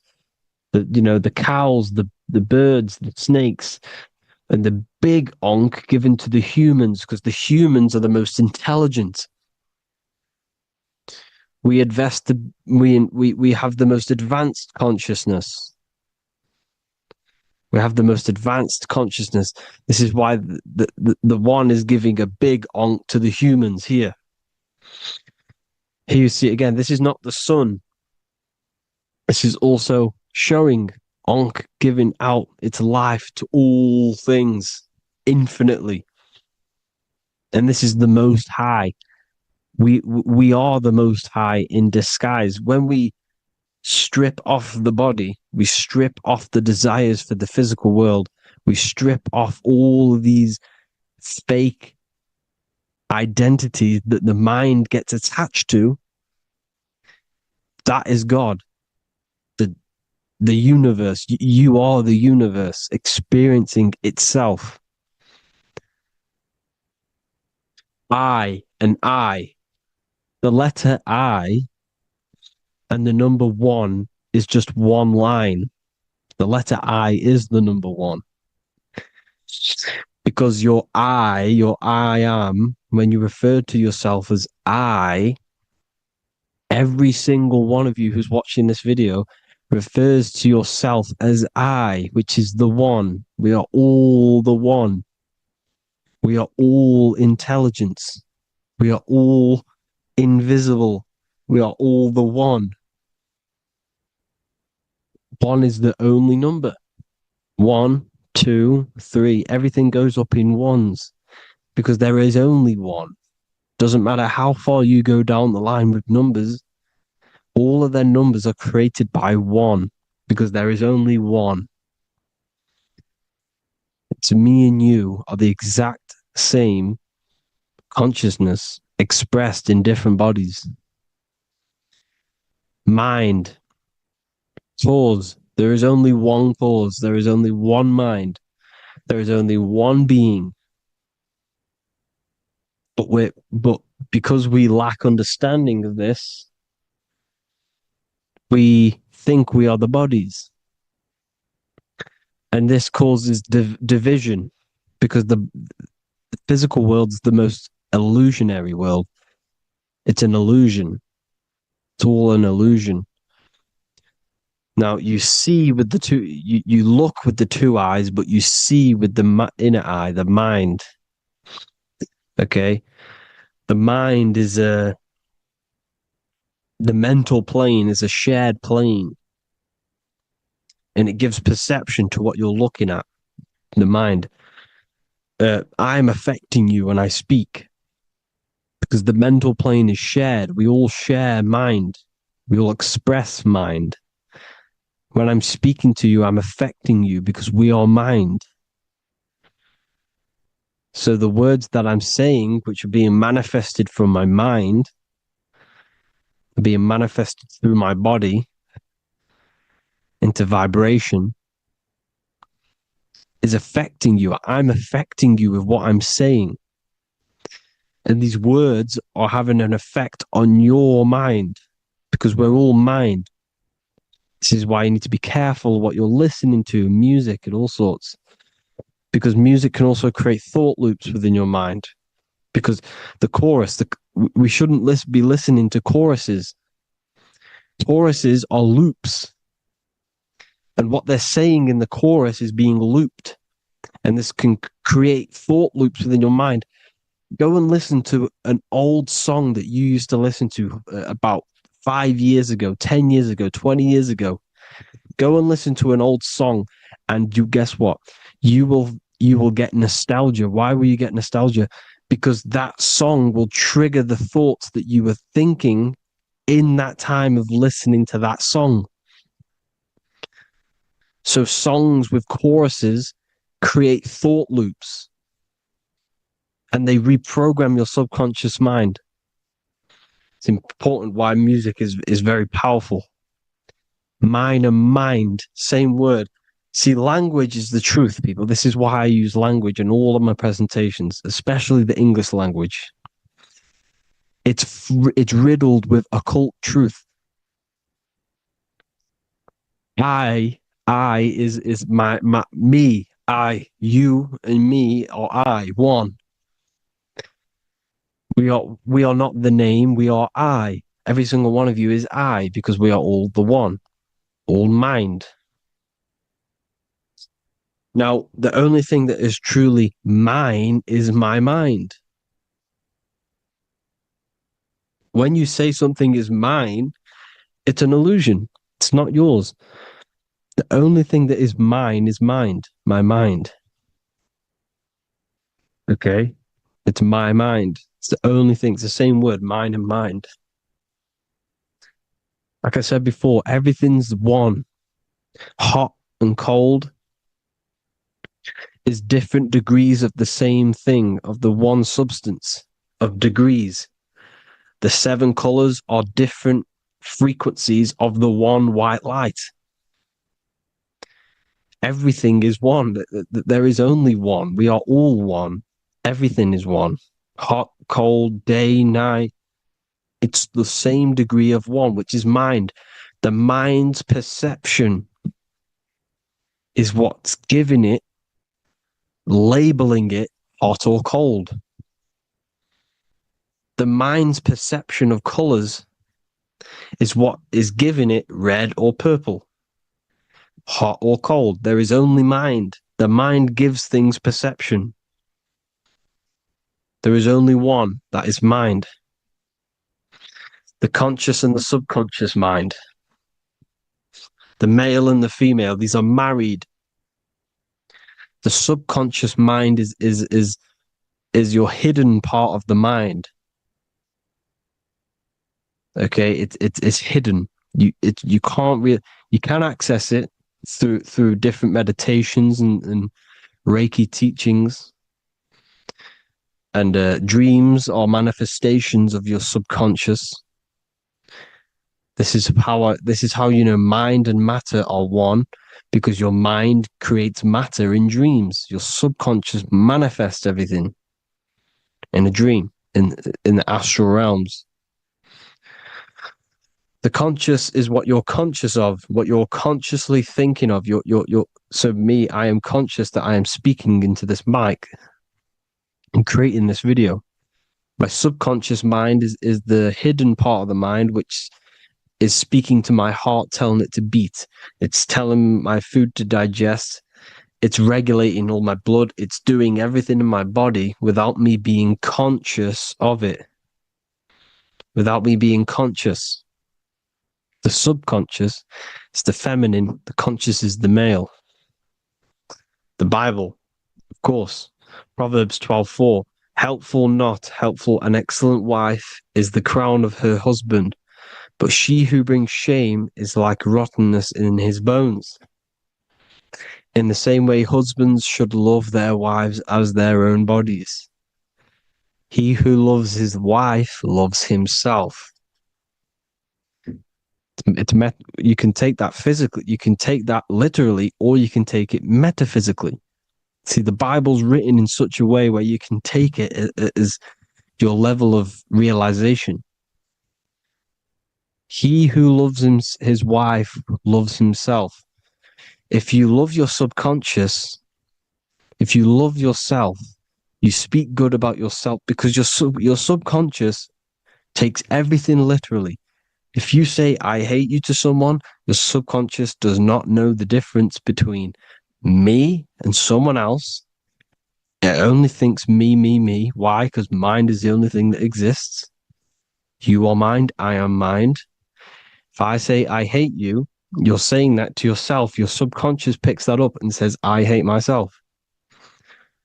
And that's telling your subconscious that's what you want. Because your subconscious manifests 90% of your behavior. The programs within your subconscious. Tying your shoelace is a program. You don't need to be conscious of it. You can just do it because it's a program. It's deeply interwoven in the subconscious. Driving your car, texting on your phone. You don't have to think about what letter. You just do it because you know where the letters are. It's a program. Therefore, if you look after your subconscious, they are a married couple. It's your wife. Your subconscious is your wife. And it manifests 90% of your daily basis thought patterns, actions, behaviors, emotions, all the things that you all the trauma that you've experienced is stored within your subconscious, which is affecting you. So let's say you were in a car crash 10 years ago and you had a really traumatic event, you really hurt yourself, and you had a very, very, very strong emotion that you felt of pain. That will still affect you today. And why? Because it will manifest into your behavior. How? Well, you'll be cautious of what cars to go in and who. You'll be cautious because of that event that stored within your subconscious, because of that feeling you felt was so painful and so strong. It's still manifesting into your behavior today. For example, you won't go in certain cars, you won't go with certain drivers. The subconscious stores everything, all your memories, the programs, and everything. So if you trick the subconscious, that's how you manifest your life. If you trick the subconscious, you already have something. And therefore it will manifest into your life, and into your behavior, thoughts, and actions. This is why the golden rule is to treat others like you want to be treated. Because I am you and you are me. We are all subconscious. We all have subconscious. Whatever I do to you, I do to me. Because my subconscious picks that up and thinks I'm speaking to me. Mind is very powerful. Whatever I do to you, I do to me. Treat others like you want to be treated. The golden rule. That is the only rule we need in this realm, in the universe. If everyone understood this rule and how the subconscious works and how karma works, we'd live in heaven on earth, the Garden of Eden, the golden age. As a man thinketh in his heart, so is he. Proverbs 23:7. Where your heart is, there will be your treasure. Your heart's the emotions. The storehouse of emotions is where you feel emotions. You have to let your emotions move through you, not become you. You can't let your emotions become you. Or except be like the sky and let them pass through you. Be like the clouds and the stars passing over. Let them pass through you. Do not let them become you. And this is how emotions can take over your mind. We are driven by, when a man is driven by emotions, he has no self to control. You must control the mind, because the mind can be corrupted.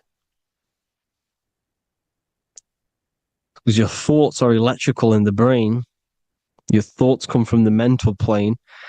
So how the mind works is that you place your attentions on something in the mind, and infinite information just flows in. Think about it. When you think of a certain topic, as soon as you think of that topic, information comes flying into your mind. Different ideas, ping, ping, ping. It's all connected. It's why we call it a mindset, because your mind sets itself to frequencies.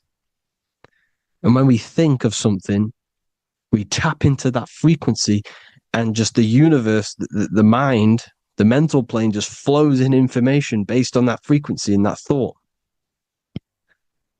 The universe is just information. All of the information out there, nothing is new. It's all there. You just have to tap into it. You can tap into these different thoughts, and it's all there. Everything already exists within the mental plane. You don't think anything. You receive thoughts. We all share the mental plane. We affect each other. I'm affecting you. Listening to me is affecting your mental plane, your mind. The physical plane is the lowest plane. It's the world of effect. Everything you see in the physical plane is the effect of mind. Like I said, the person walking is the effect of their mind telling the body to walk. The physical plane is the lowest dimension of your mind. Mother Earth, we are in a mother. We're in the womb still. The Earth is feminine. It looks after you. It provides you with food for free. It grows on trees, with water. It's Mother Earth. It's the womb. The dome above your head is your mother's belly. Okay? Is your mother's belly. You're in the womb still. You're forever in the womb, because your mind's constantly expanding.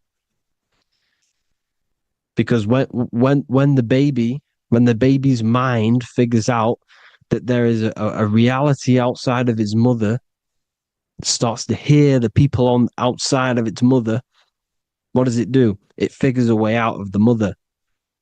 and it becomes born again in the water, in a hospital, into the other world. It's the same with our minds. When our minds figure out there is other worlds beyond this physical, we explore them. The astral plane, for example. You figure a way out of the body. Because when you're the firmament, look at the word firmament, meant at the end. Firm is firm, something strong, something like a rock is firm. If your mind is firm like a rock, you will be stuck under the firmament. So, for example, people who are very programmed and can't think outside the box, they have a firm mind and they'll be stuck under the firmament because your mind is the only thing that's keeping you under the firmament. It's the only thing. When you're doomed, doom is dome. This is the dome, which is your head. Your head is the dome. Above your head, above the earth is the dome, the ethereal barrier. But that's just an external manifestation of your head. You don't leave the earth, you leave your body to leave the earth, because your body is the earth. It's a dimension within your mind. So when you're doomed, you're domed. Your reality is your level of realization. You realize something, or when you have an idea, the mind, and the EYE or I, same thing, mind, it's all mind. Reality is your level of realization. You realize there's other worlds, that's your reality. Your perception's your reality. Mind in Latin is mens. Jesus was known as the fisher of men, which is the fisher of minds. He was fishing minds worthy of knowing the higher truth, the deeper occult knowledge. Jesus figured out that we are all God. And he got killed for it because in that age they were trying to suppress this information. Jesus figured out he was God because we are all God, every single one of you, and they killed him because we're all mind. We are not the body. We're the invisible intelligence, which is God. But you are not God if your mind is attached to this physical world, to the worldly pleasures. If you master your mind and travel the depths of your mind, that is God. Mental and men. Look at the word mental. It has men in it. Men in the Bible means mind. Here you see the Masonic symbol with the eye, the mind. Looking over, everything is the one. Everything comes from the one. All the lines coming off it, giving its life to all of the life forms. Down here on the bottom, you have duality, black and white. Up here, you have singularity. One and the two. Unification and division. The lower self is divided into the left and the right. So the Bible even says, I forgot what verse it is, but it says, it's better to go through life with one eye than to have two and be cast into the fiery abyss of hell. I'm not sure what verse it is, but you can research it yourself. It's better to go through life with one eye, to be unified consciousness, dimension. No-brainer. The language tells you the truth, people. Dimension. The dimensions are in your mind. Entertainment. Entertain the mind. Disappointment. It's all in the mind. Environment. The environment that you are in is a product of your mind. Within, rearranged spells high twin. Within is your mind, and your external world is mirrored from the decisions you make in your mind. Advertisement, commitment, it's all meant, it's all mind. Everything is mind. Everything. So, this is important. The collective thoughts and collective beliefs. The collective, because we all share the mental plane. And because of this, this is why we are in a weakened state of consciousness at the moment. Because the collective thoughts and the collective minds overall are asleep. And they don't believe in anything. You see, everything is true within the mind. You think of something, it is there instantly. You think of a chair, it's there in your mind. You think of anything, it's there instantly. So everything's true within the mind. Anything can happen in the mind. Anything can happen on the physical plane if the collective consciousness, the collective minds, believe it to be true. This is why back in the days, in the ancient days, you look at all the old world stuff, you see all this crazy technology, and it's because as a collective, as humanity back then, they believed that they had much more open minds. Therefore, the things manifested in the physical world were a lot more out of the box, so to say, compared to today. For example, magic is not as powerful today because the masses don't believe in it. It's still powerful, don't get me wrong, but if the masses believed, or if everyone knew magic could be real, because it is, anything's real in the mind, it would be a lot more powerful. You see? So and what they're trying to do is create a hive mind worldwide. They're trying to make one religion, an external God.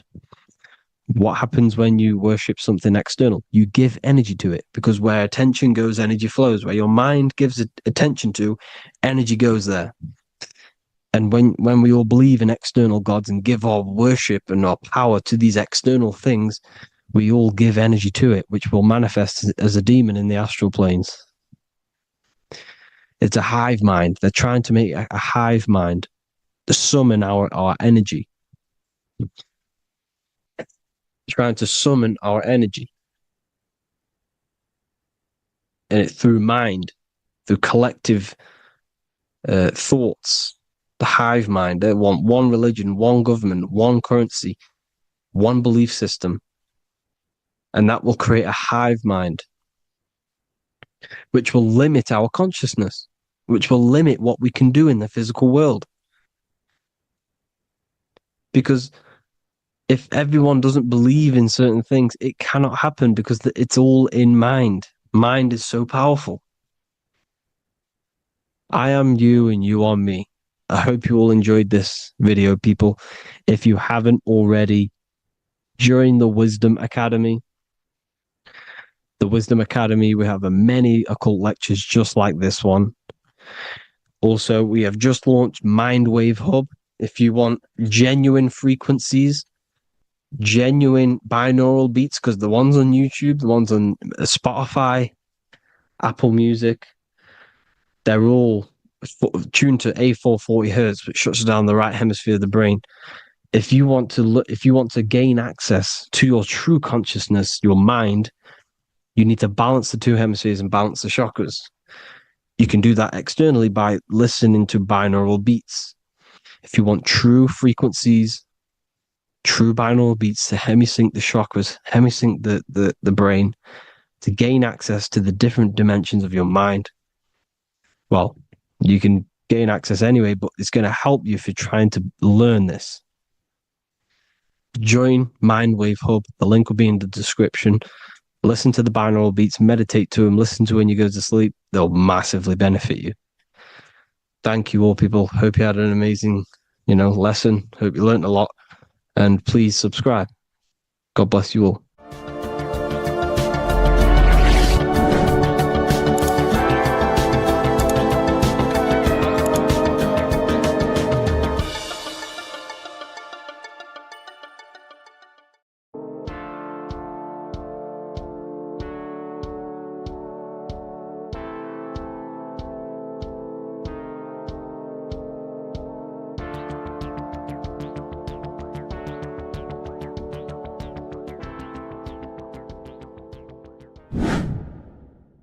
Welcome back, people, to another occult lecture by Revival of Wisdom.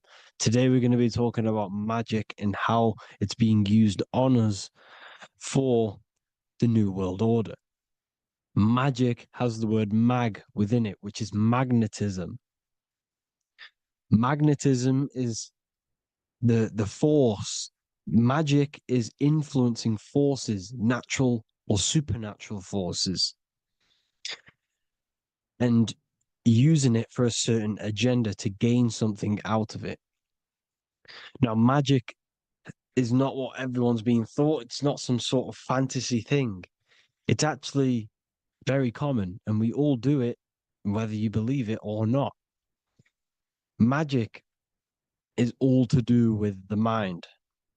As I said, always say in my lectures, your mind is what creates matter. Your mind is what creates your external world.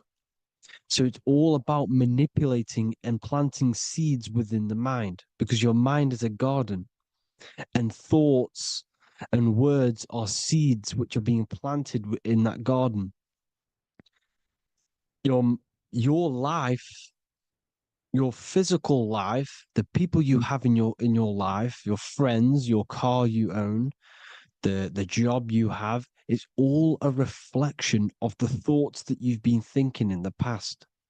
You are where you are in life because of the thoughts that you've been thinking. Therefore, your life is a direct reflection and manifestation of your mind, the Garden of Eden. Okay? The mind is what they are targeting. What you see, say, and hear has a direct effect on your mind. Me talking to you is influencing you. The words I'm saying is planting seeds within your mind. Now, it's up to you to consciously act on these thoughts or these words, or to maintain these words.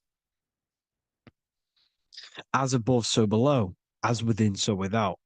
What's inside of me is outside of me.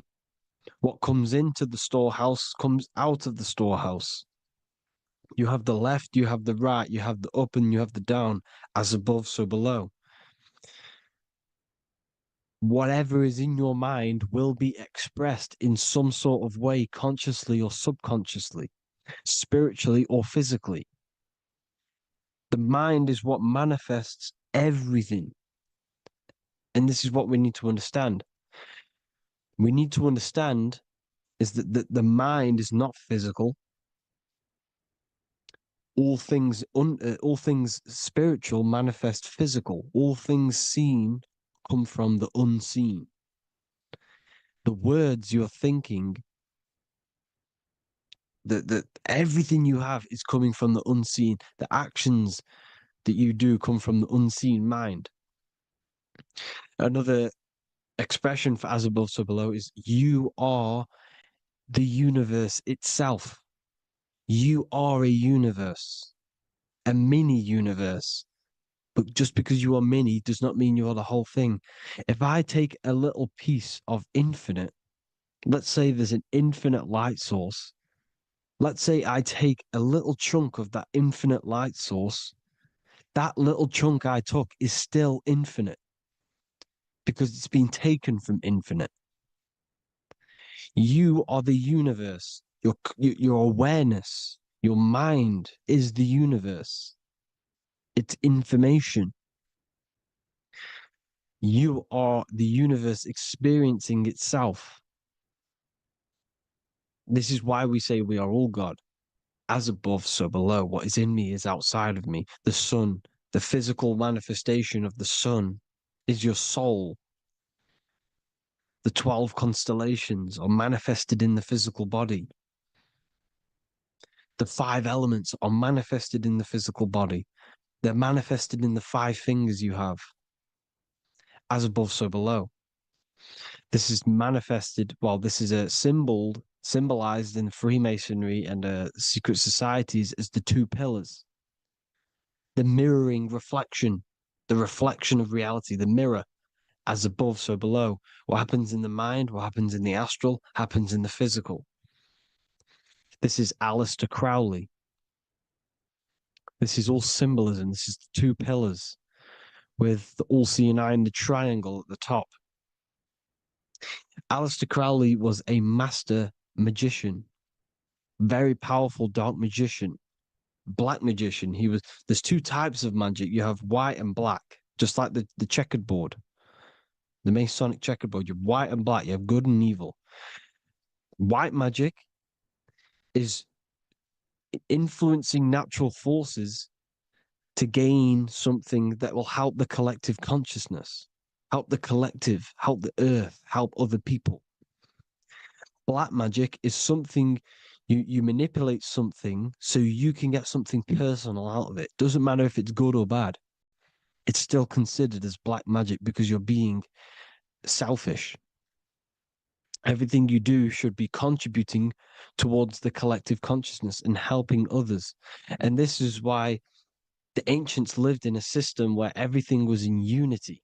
We understood that I am you and you are me. What I do to you happens to me because I am you and you are me. We are the same mind substance on the inside. We're all the same mind substance being expressed in different bodies. So what I do to your mind will have a ripple effect on my mind because all of our minds are connected within the mental plane. So this is why they know all this knowledge. They know all this knowledge. So yeah, this is the mirroring effect of reality, the 2 pillars, or symbolizes the number 11. The number 11. We'll go deeper into that. The technology we're using is magic. It's a form of magic. Television is tell a vision. They're telling a vision into your subconscious mind, into your memory. And when you turn on the television, you get a program because they're telling a vision to create a program within your subconscious mind. You see, the conscious mind is only 10% of your mind, which is to do with your, what you're aware of, your 5 senses. What are you consciously aware of? Well, I'm aware I'm here, I'm talking. I'm aware of what I'm wearing, the 5 senses, what I can hear, taste, smell, hear. What I'm wearing, I'm aware of what I think of. But the subconscious mind is the 90% of your mind. It's the hidden part of the mind, which is telling your heart to beat, telling your body to breathe. It's storing all of your emotions. It's storing everything you see, storing all the belief systems that you have. It has everything. It stores all of the habits you have, the values. It stores everyone's name that you know. All the words that I'm speaking right now is all coming out of the subconscious. Everything is subconscious. And it literally manipulates 90% of your daily basis behavior. Most people don't know this. What you did yesterday is what you will do today because of these beliefs and mental programs within the subconscious, stored within the subconscious. So the subconscious is what they're aiming at.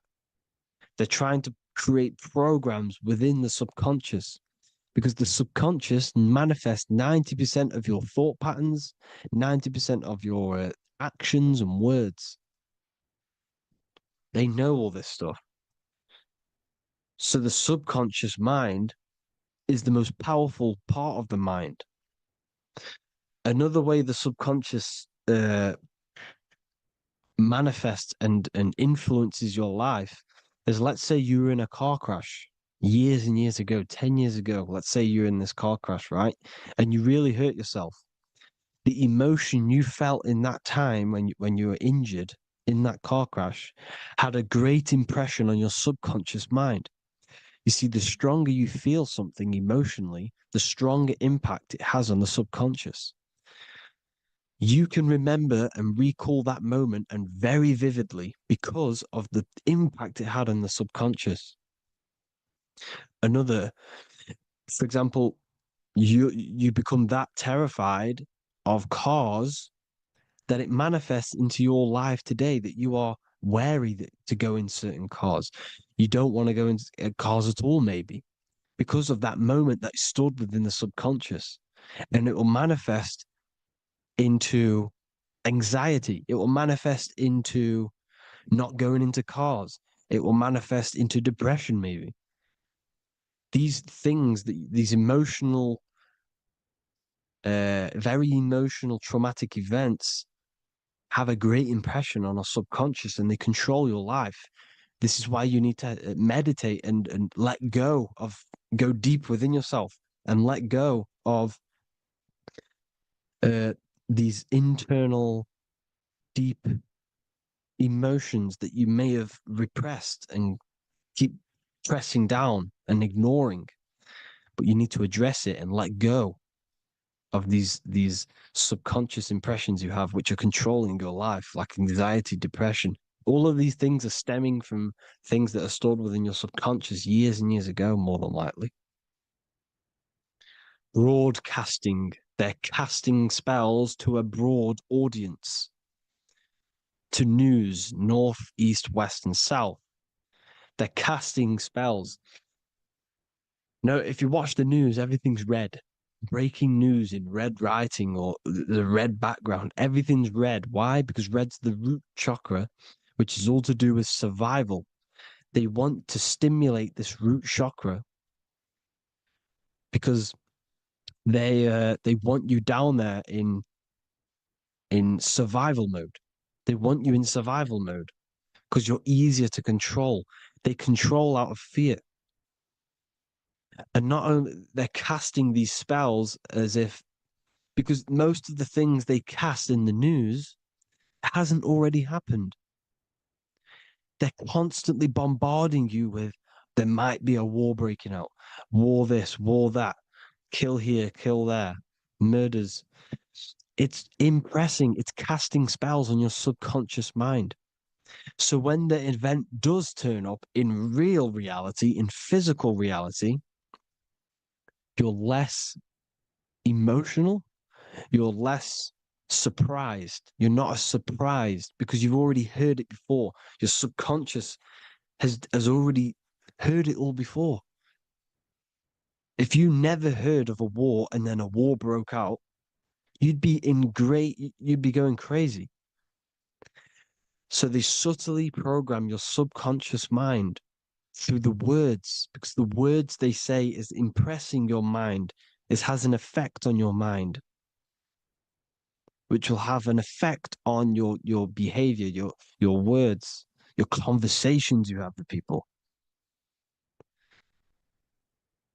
They're casting spells to north, east, west, and south on the tell a vision. They're telling a vision by broadcasting, by saying spells. This is why we call it spelling.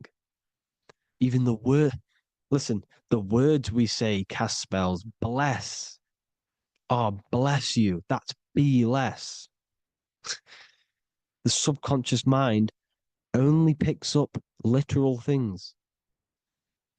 You see, when I say bless you, your conscious mind picks that up as, oh, thank you, you're blessing me. But your subconscious picks up as be less. You see? Because the subconscious it has no filter. It's just, it is what it is. Everything is factual in the subconscious. Therefore, if I call you an idiot, your subconscious, my subconscious will think I'm talking to myself and calling myself an idiot, and it will take that as true. That is truth. Everything is truth within the subconscious. and the subconscious manifests your behavior. The devices you, this is the biggest one. Black scrying mirrors, device, the devil's vice, the device. Okay. Black scrying mirrors, black screen is scrying. Black scrying mirrors were used to communicate with spirits within the astral plane in the medieval times. They're probably still, well, they're still being used now by black obsidian mirrors. And look at your phone, it's a black mirror. And there's some sort of, I'm not saying this is facts, but personally, I believe these are portals for spirits and ethereal entities to come into your life, to come into your surroundings. So this is the next big thing: the TVs, your iPhone, your iPod, all black mirrors. And mirrors are very, very powerful. Even just a normal mirror. Mirrors have an effect. Whatever you say into a mirror, what you say is energy. And when you say something into a mirror, you're saying it into yourself. It's an infinite cycle of words of energy because it's being reflected infinite times. When you say something into a mirror, it has a massive effect. You're saying it directly into your eyes, into your mind. So what you say in a mirror should be said with precaution. Never say anything negative into a mirror, because mirrors are very, very powerful ways for you to reprogram your subconscious mind for the good. You can say very positive things into mirrors and it will reprogram your subconscious mind. Okay? Manifesting is all magic. It's all magic. Everything is magic. But consciously doing it is what they're doing. They hid this knowledge. Your phone is magic. It manipulates your mind. The iPhone. Okay. See, magic isn't all of this with wands. See, Harry Potter, okay, that was created to give you this perception of a mystical and amazing form of magic with magic wands and all sorts of stuff like that. Yes, that stuff was true when the collective conscious minds were on a higher level and our belief systems believed in these things, because the universal mind, all of our minds contribute to reality. If the masses don't believe in magic, if the masses don't believe in a certain thing, it's going to have an effect on physical reality. So when the collective minds are higher and have more open minds, things like Harry Potter can come true. See, it's all in the mind.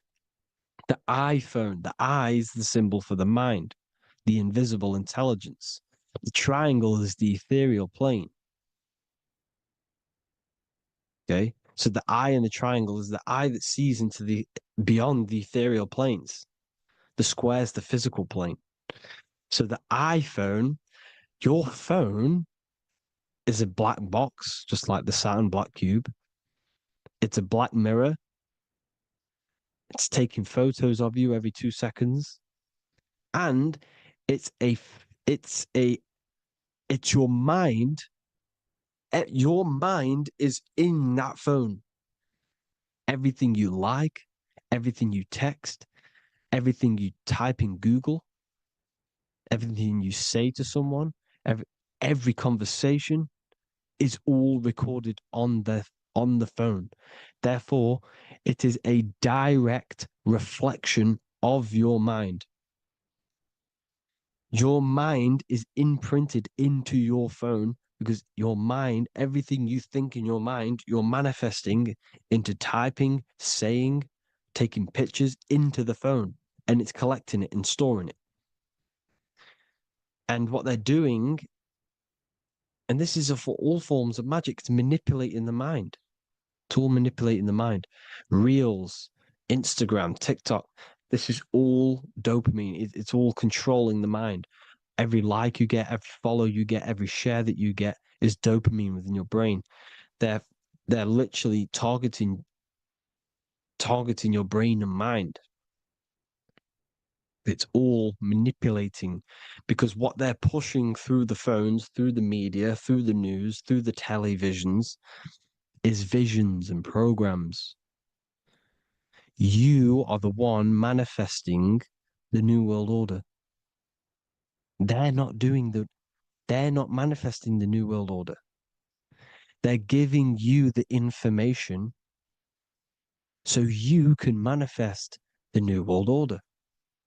Everything they say is contributing to your mind. For example, digital money and all the information they put out for you to see is contributing to your enslavement. Your mind is manifesting the New World Order. They know this. They don't manifest it. There's billions of us.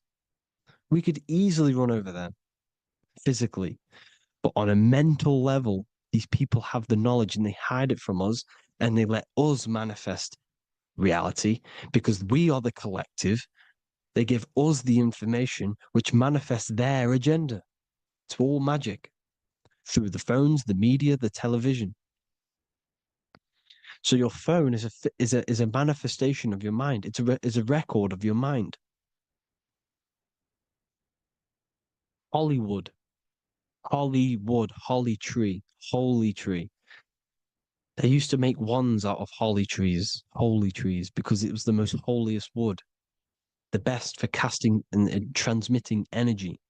So they used holly trees to cast spells. That's what Hollywood is. And in Hollywood, they have the red tear, the blood drop next to the Hollywood sign, because it's all satanic. They're all black magicians. They use Hollywood to cast the spells through the music, through the films. You see, music is a form of magic. All of this is magic. Everything they do is a form of magic because they want an agenda behind it. But it's not black magic. They're letting us create our prison. This is what you have to see. Yes, they're evil, but they're not doing anything evil, or else they would face the karma. They let us manifest this agenda through giving in the information, by telling you what's going to happen in the movies. Everything that happens in a movie, it's all there on purpose to program your subconscious, to plant a seed within your garden, your subconscious, your mind. Because when the mind has already seen something, when it comes up and turns up in physical reality, you will be less shocked and you won't rebel. So they lure you slowly. They make you aware of these things over time. They make you gradually think it's okay. Like the technology, we never used to use these phones. How did we become so addicted and reliant on them? Well, because first they gave you a little flick phone. Well, no, sorry, they gave you a phone in your house, and then once you got used to that, they say, "Oh, here's the newest version of a little flick phone." You started texting your friends. Everyone was loving it in high school. They could now meet up without saying, "Let's meet on the weekend at this point at this time," like your parents probably did, or maybe some of you watching this, you probably had to tell your friend to meet on the weekend at a certain time because you had no way of communicating. So everyone got these phones and got addicted to them. Then they slowly got addicted to the new iPod with the touch screen. Now they invented touchscreen. Then everyone got addicted to touchscreens. Then because all of this is producing dopamine in the brain, which creates you to become mentally addicted to things and physically addicted, chemically addicted. Because dopamine's a chemical. Your subconscious becomes a program within your subconscious, and your body becomes chemically addicted to these phones. And these phones are the enslavement of humanity, technology. Without this, we wouldn't be in this mess without technology. Because they're creating a hive mind. We're creating a hive mind. So back on track, anyways. They program you. Look at the films, 9/11, 9/11, all produced by Hollywood. Here's the 11, like I said at the beginning, the two pillars which reflect reality. What happens in the mind happens in the physical. What happens in the astral happens in the physical. Okay, what happens in the physical happens in the mind. It's the two pillars, the mirrors. 9/11. 9 plus 1 plus 1 is 11. Flight 11 was hijacked. New York is the 11th state. New York adds up to 111. This is not a coincidence. It's all a form of magic. It's a ritual, energy harvesting ritual, because your mind produces energy. Your mental attention produces energy, and they're feeding off this energy in the astral plane, these demons. Music is the most powerful. Personally, I think the music is one of the most powerful forms of magic they're using. Okay. Music is hypnosis. It puts your brain in a hypnotic state. It influences your electromagnetic field through vibrational energy. It reprograms your subconscious mind. Why do you think you remember the lyrics? You see, your subconscious stores all of the memories. Remember, the subconscious manifests 90% of your behavior. So therefore, the music you're listening to is manifesting your behavior. You wondered why some people wonder why they have drug addictions and they can't get out of violence and they can't get out of all this negative mind space. It's because the music they're listening to is creating a negative mind space. The words you listen to have plant seeds within your mind. So the reason you remember the lyrics is because that song created a program within your subconscious. Yes, that is what happens. You can use magic to reprogram your mind, but you can use music to reprogram your mind because it's all forms of magic. It's using natural mental energy forces to manipulate the physical reality. You manipulate your mind, you manipulate reality, physical reality. Okay. So the music, another very, very big one. When you turn on the radio, it's just all talks about alcohol, drugs, and sex because they want you down in the lower three chakras. They want your mind attached to matter when it's mind over matter. Your mind's not physical. You see, the word spirituality is the new trend. It's not about your spirit. It's not about your spirit. It's about your mind.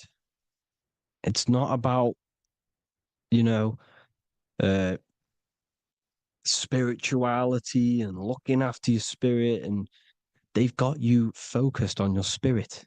Why? Because they hide your mind from you. You see, a lot of people think their mind is their brain, but the mind is everything. There is no physical reality without mind. You can have a brain. Imagine if you had no mind but a brain. It wouldn't work. The mind is everything. The mind controls your avatar. It begins in the mind before it happens in the brain. Then the brain manifests through the body. The brain's just an electrical computer. So that they've got people scared. Or do I have a soul or not? And all this stuff. Listen, if you have a mind, you have a soul, because you are not the mind. This is why everything is sort of an illusion, because beyond the mind is your soul. But what is the soul without a mind? You can't have a soul without the mind. But if the mind didn't exist, the soul doesn't exist. You are the person listening to your mind. I shouldn't say person because you're not the body. You're the entity behind the mind. But if you didn't have that mind, you couldn't understand what you even were. You would just be an observer who couldn't think. So yes, we all have a soul. If you have a mind, you have a soul. Everything is mind. Everything has mind. Mind creates everything. God is mind. And they're manipulating your mind through TV, your phone, every little thing. The school, it's all about the mind, people. Control your mind, you control your reality. Just the last thing, here you go. Aleister Crowley, the dark magician, Kanye West doing the exact same thing because they're implementing magic in the music. Here's the Beatles with Aleister Crowley in the background. Bet you never noticed that. Aleister Crowley was influencing music and placing magic within the music to influence the subconscious. This is what Baal worship was. This is why they kill children. They sacrifice these children. Why? Well, because in order to ascend, in order to raise your consciousness internally, godly, by being good, God, or being in order to be good and raise your consciousness and to get something in the physical world, you have to sacrifice yourself. And what do I mean by that? In order to raise your consciousness and ascend, you have to sacrifice the lower nature of yourself. You know, you got to abstain from having sex to retain your sexual energy, to transmute it, or staying away from negative, some poisonous foods like meat. So, staying away from blood. We shouldn't be consuming other animals' blood. We should be keeping our blood pure. We are humans. We shouldn't consume chicken blood, chicken germs. We are the most divine creatures on this creation. We are the most intellectual creatures in this creation. Therefore, we should keep our temples pure. We are not animals. If you want to associate yourself with an animal, go out in the wild, go and find a wild boar and go and try rip its guts out with your bare teeth, because you can't do it. You're not a carnivore. Okay? So in order to ascend, you have to kill and sacrifice your lower part of yourself to ascend up to your spirit self, your mind self, the highest version. And the elites don't want to do this. So they sacrifice other things like babies to kill them, to exchange their life over to the astral plane, so these demigods in the astral plane can give them something in return in physical. They don't want to sacrifice their lower self, so they sacrifice other things for exchange, for physical pleasure. But the godly person sacrifices their lower self for their higher self to do good and ascend. So this is what all the Baal worship is, people, and this is why they're doing it. Hope you all had an amazing lecture. If you haven't already, go and get the Book of Wisdom for more information. You know, I don't go into dark stuff in this book because all I do is enlighten people in this book. You can get it in Spanish, English, German, Italian, and French. Worldwide shipping, you can get the PDF or paperback. Or there is also a new one called the Human Health Guide 2.0. It gives you a list of all the foods, grains, oils, and nuts, you know, everything that's alkaline and positive for the body and not man-made and hybrid. It tells you all the products to stay away from, how to fast, how to improve vision, how to improve everything, literally. So the Human Health Guide has been released. If you want that, I'll pull all the links in the bottom of the description. Hope you all enjoyed the lecture, people. God bless you all.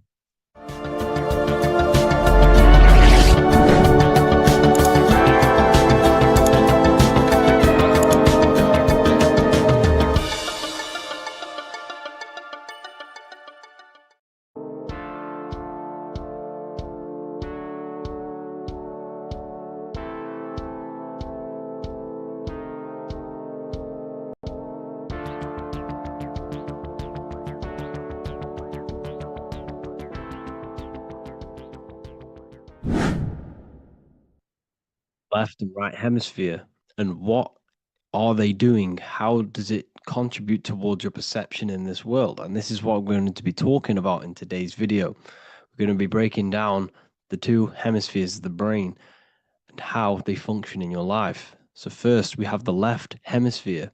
This is the logical hemisphere. This is the analytical, divided, scientific, or verbal hemisphere. The right hemisphere is creative, wholeness, artistic, symbolic, and metaphorical. The right hemisphere does with non-verbal things. It produces a holistic perception. It is more to do with creativity. Because what you must understand is that we are not in the external world. The world is produced by our brain. We see with our brain. Our eyes are a part of the brain. What we touch is the brain's interpretation of electrical signals on the nervous system. What we smell is the brain's interpretation of smell through the nose. What you taste is your brain's interpretation of chemical reactions on your taste buds. So what you are experiencing is the brain. The brain is a computer creating a simulation. And you have two hemispheres which breaks down this reality. So essentially the brain is the perception creator. It creates perception. So if the brain is creating this, who is the one experiencing the brain? Well, that is you, the consciousness, the mind, the all-seeing eye. You are the all-seeing eye experiencing the brain, the observer behind the brain, behind reality, behind the emotions. So if you're walking through a woods, this left brain sees individual trees. The right brain sees the whole woods. It sees the biome. It sees the bigger picture.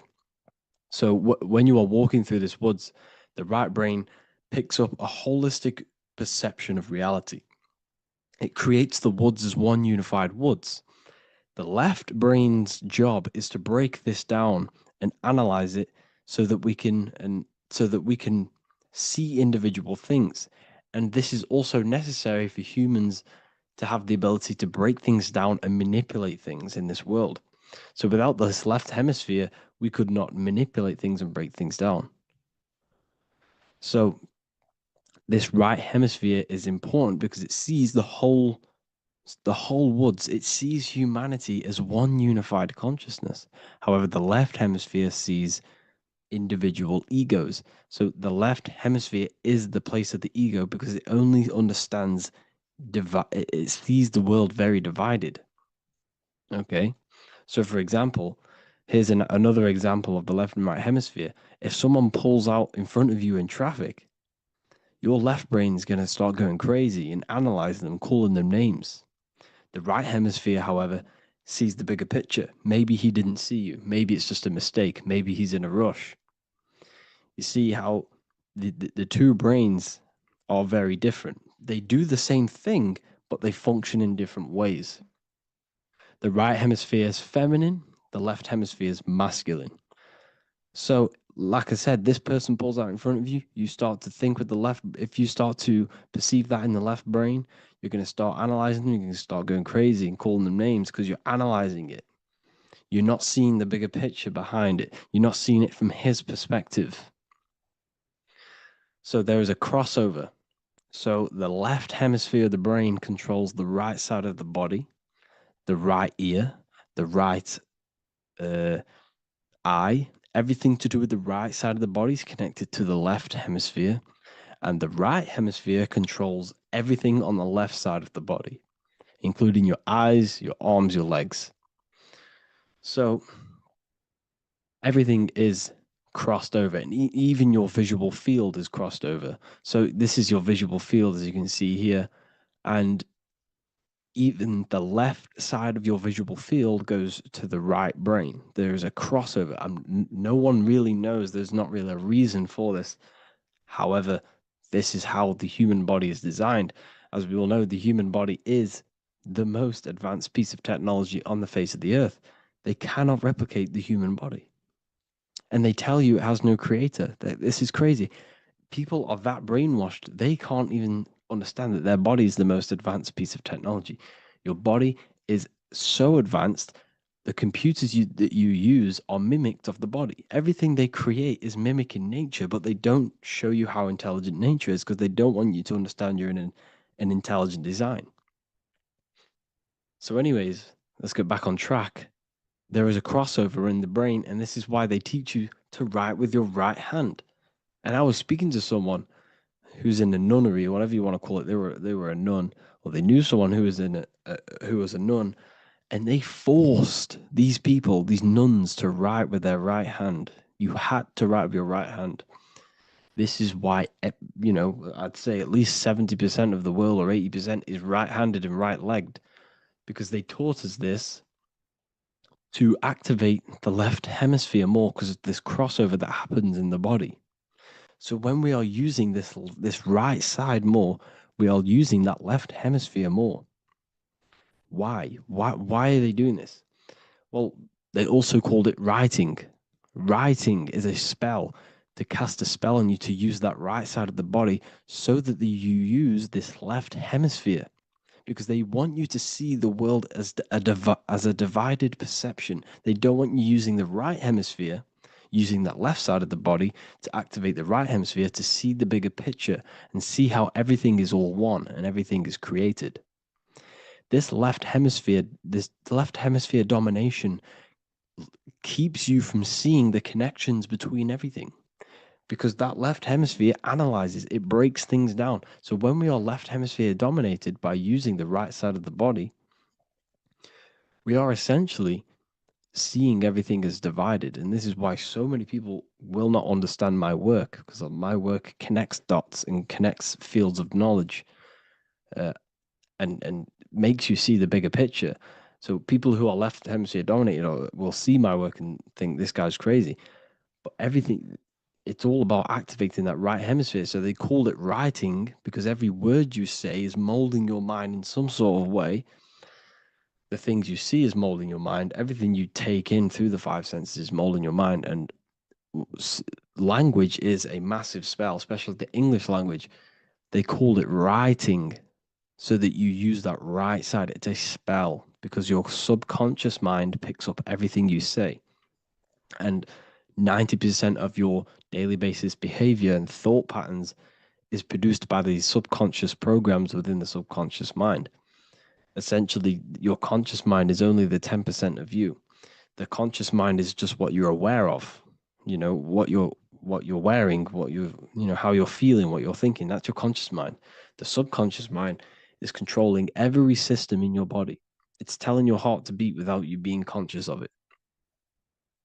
So essentially, this is what they're programming. They're programming this system in the back of the mind, which is controlling everything through the words.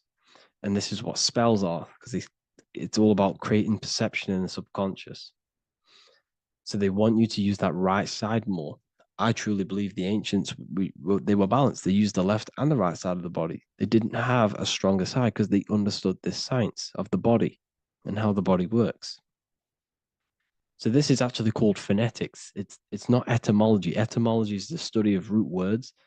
Phonetics is the study of how words sound similar. The way words are spoken. So phonetics, phone, is why we call them a phone, because you speak into a phone. So this is write and writing, to use that right side to activate the left hemisphere more.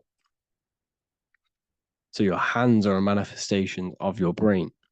The left hand is the right brain, the right hand is the left brain. And as a child, we were always taught that when you place your hands together like this is the size of your brain, which is true because your hands are a part of your brain. They're an extension of your brain. Every part of your body other than your brain is an extension of the brain. Everything's working and feeding back information to the brain because you're experiencing the brain. So another trick that you can do, or another exercise, is looking in the mirror and closing one eye at a time. If you close your right eye, if you take your top off, for example, you'll analyze your body if you close your right eye, because you're using that left hemisphere. Sorry, other way around. If you look at yourself through your right eye, you'll use that left hemisphere, which will analyze yourself. You'll see individual body parts. If you close the right eye and use the left eye, you'll see your body as a whole. You won't really analyze it. This is how you can analyze yourself using these two hemispheres. So this whole system is created to keep you thinking logically and to restrict you from creating and restrict you from understanding symbolism, allegories, metaphors, and teamwork. They want you stuck in a logical way of thinking and a logical way of seeing the world. This is why when you go to school, you are told exactly what to do. You're told to think this way and no other way. You're told to do orders, do this. It's a very left-brained system, because if we all started to open up this right hemisphere, we'd all see, wow, everything is all one, everything's all connected. And this is what my work is doing. I'm showing you everything is one. The physical world is an illusion of duality, but everything comes from the one source, the one mind. The universe is a giant mind. I am mind, you express mind. We all possess mind. Behind the physical body is the same mind consciousness. And we are all expressions and fractals of this infinite consciousness called mind. And this is what they don't want us to figure out, is that we are all just one consciousness expressed. It's an infinite consciousness. It's even in the squirrel, it's in the dog. All of these different animals, they're just different bodies, but behind the bodies is the same consciousness, which is mind. That's what the pineal gland is. The pineal gland is not the mind, and it's not the third eye. The third eye is your mind. If you have a closed third eye, it just means you have a closed mind. If you have an open third eye, it just means your mind has expanded from beyond physical things through astral projection and mystical experiences. This is how you gain an open third eye. It's just an open mind. A mind that has astral travel, that has explored the realities within the mind. So everything they do is to keep us in a divided state. Divide and conquer, right? That's their motto. All to keep you thinking how everything is divided. Everything they've done is division. Postcodes, countries, everything is divided. Like football teams and all this stuff. It's also a natural process when you grow up, because as you grow up, your brain is constantly analyzing the world. So this is sort of a natural process of how you become more left hemisphere dominated, because your brain is always analyzing. And unless something awakens you, you can awaken that right hemisphere where you can start to see the bigger picture. Even the music, it's all tuned to 440 hertz, shuts down the right hemisphere of the brain. 440 hertz, Spotify, Apple Music, the radio. Every time you turn on the radio, it's tuned to 440 hertz. This was specifically tuned. It never used to be tuned to this. It was in the 1950s. It was changed. The standard music tuning was changed to 440 hertz because it shuts down that right hemisphere of the brain. They don't want you thinking, seeing the world in this way and perceiving things as one. I'm going to show you. It tells you this in the Bible. Cast the net onto the right-hand side of the boat and you will find the fish. What was Jesus saying?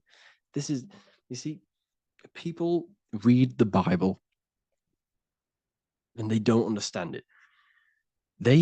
If the Bible is not talking about you, then it has no meaning.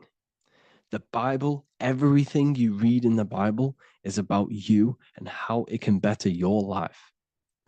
It occurs to you. So if Jesus says, cast the net onto the right-hand side of the boat, this is an allegory. The boat is your body. Cast the net.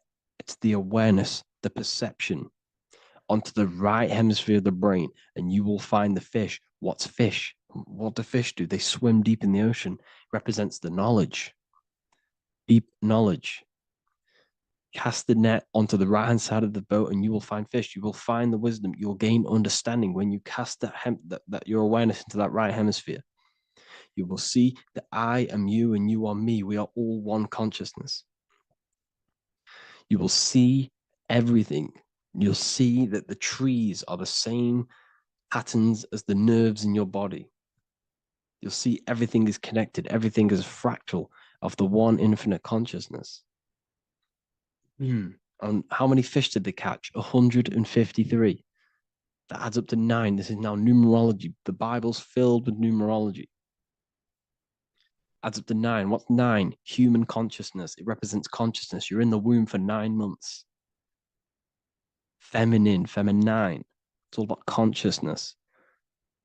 And then Revelation 14. And I looked, and behold, the Lamb standing on Mount Zion. That's the spines, the mountain. With him, 144,000. 144 adds up to 9. It represents consciousness on top of the spine. You see? And he had his name the name of his father written on the forehead. What's the father? The higher mind, the higher consciousness within you. Where is that? In the forehead, the pineal gland. The pineal gland is the radio receiver for the higher consciousness. Because every body part of the body has consciousness. Your heart has consciousness. Your gut has consciousness. You are thinking with these different consciousnesses. You think with the gut. You think with your penis. You are thinking with all these consciousness. And it's about raising your consciousness to the higher consciousness, which is the father, the mind in the head. Don't think with the lower parts of the body, because that is your animal nature. Think with the higher parts of the body. It's all representing consciousness. How to activate the right hemisphere of the brain? Well, it's all to do with non-verbal things. So music will activate the right hemisphere. Make sure it's tuned to the right frequency, though. 432 hertz, 528 hertz. Any frequency that adds up to 3, 6, or 9 is good for you. Meditation, turning off the thoughts, and you raise yourself to the higher brain. Symbolism. Symbolism is all right hemisphere. Reading between lines, metaphors, determining the Bible. It's all right hemisphere. Seeing the bigger picture. It's reading between the lines. So tithing in the Bible. These people in the churches are giving 10% of their money to the church. It's nothing but a scam. What these people have done is they have externalized the Bible. They have taken the Bible and literalized it so that they can make a business out of it. So what they're doing is 1/10 of the produce of what it says in the Bible, 1/10 of the produce of the land, whether grain or fruit, is the Lord's and is holy. So what's that saying? The 10th of, it's basically saying give the 10% to the Lord, to God. What does that mean? Well, what's the land and the fruit? This represents physical things, the physical things that you have. The 10th of the physical things that you have. What's that? That's your ego. All the physical things that you have is all to do with your ego. That's the lower self. The ego, what is the ego? It's the mind's perception of the physical self. You had no ego when you were a child. Okay, when you were a child, you had no ego. As you grew older, you created the ego. But the ego is the full self. It's the echo. Ego, echo. It's the echo of the full self. So it's saying give the ego over. Take away the animal self. In that left hemisphere, that's all to do with the left hemisphere. That left hemisphere sees the ego. It sees individuality. It's divided. So it's saying give that 10%. Give that 10% of you over to the right hemisphere. The 90%. The 90% of you is in that right hemisphere. The higher self. Now, I'm not saying the left hemisphere is bad. Okay, I'm not saying that at all. But it sees it sees things divided. It's like I said, the left, the hands are manifestations of the brain. So when these Christians are praying, they're putting their hands together. What are they doing? They're syncing the brain hemisphere is what you're doing, because everything's an extension of your brain. So if you put your hands together, you're putting the two hemispheres together. And what's happening when you place the hands together? All the electricity in the body is now running in a circuit. Once you connect these two hands, the electrical energy is now running in a circuit. And energy can move around the body quicker and more efficiently. So when you pray, when these people are praying, they don't realize that they're engaging in ancient forms of meditation, of balancing the two hemispheres. So now we're talking about balancing the hemispheres, not the right hemisphere. This is what Israel is. Look at the symbol for Israel, the up triangle and the downward triangle. What's that? The up triangle represents male. The downward triangle represents female. Okay? So this is talking about the brains. Israel is Ra. Isis, which is female, the Egyptian god. Ra, El. El means God. Electricity.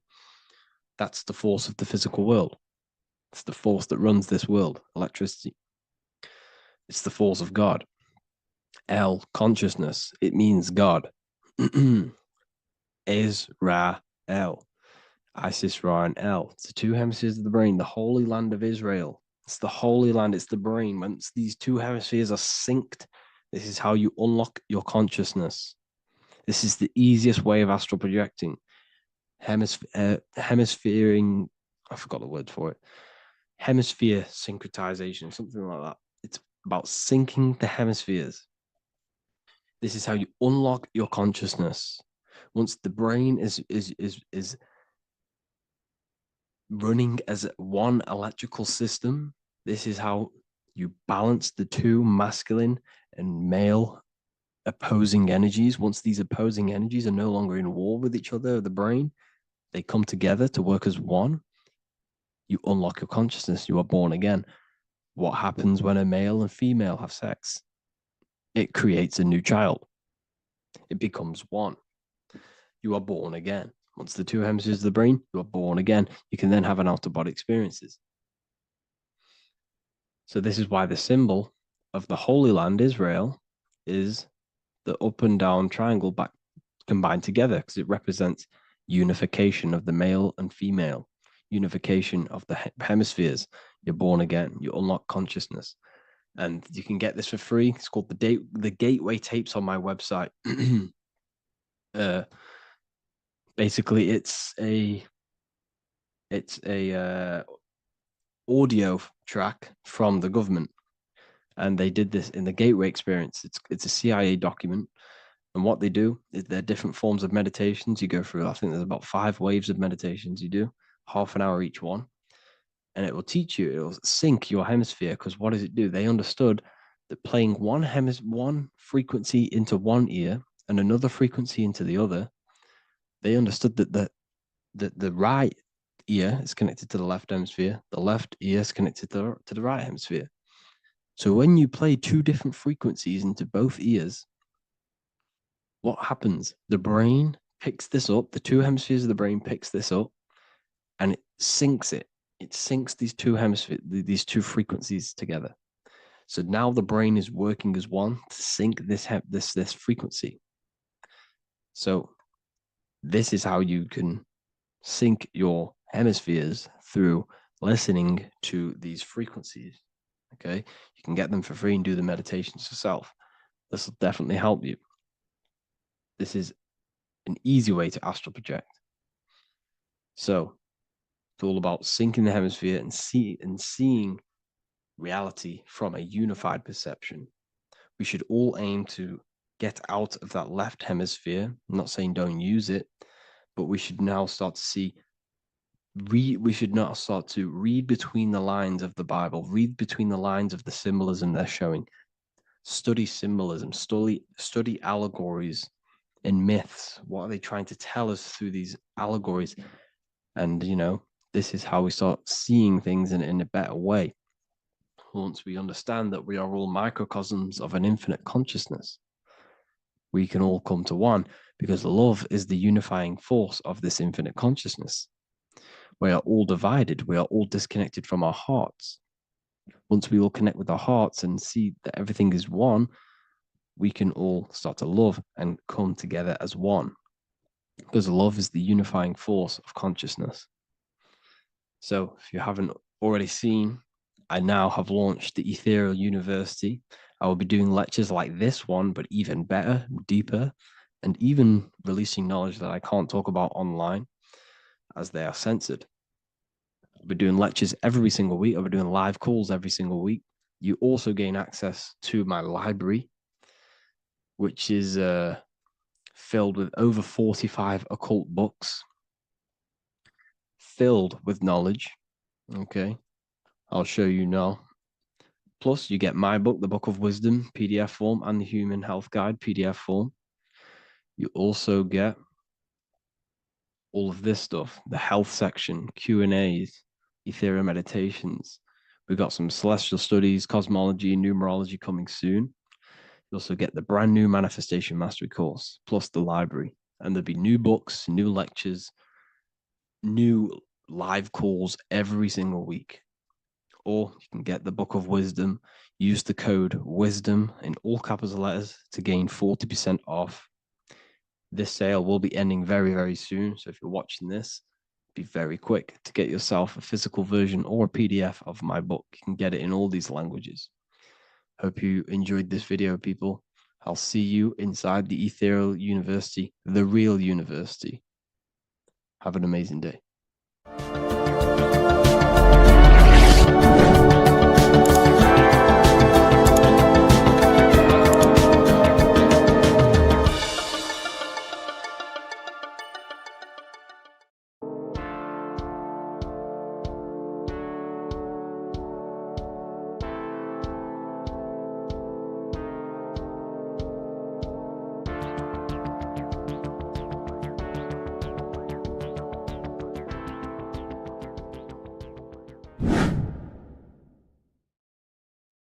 How are we all doing today, people? It's Revival of Wisdom, and today we're going to get real deep.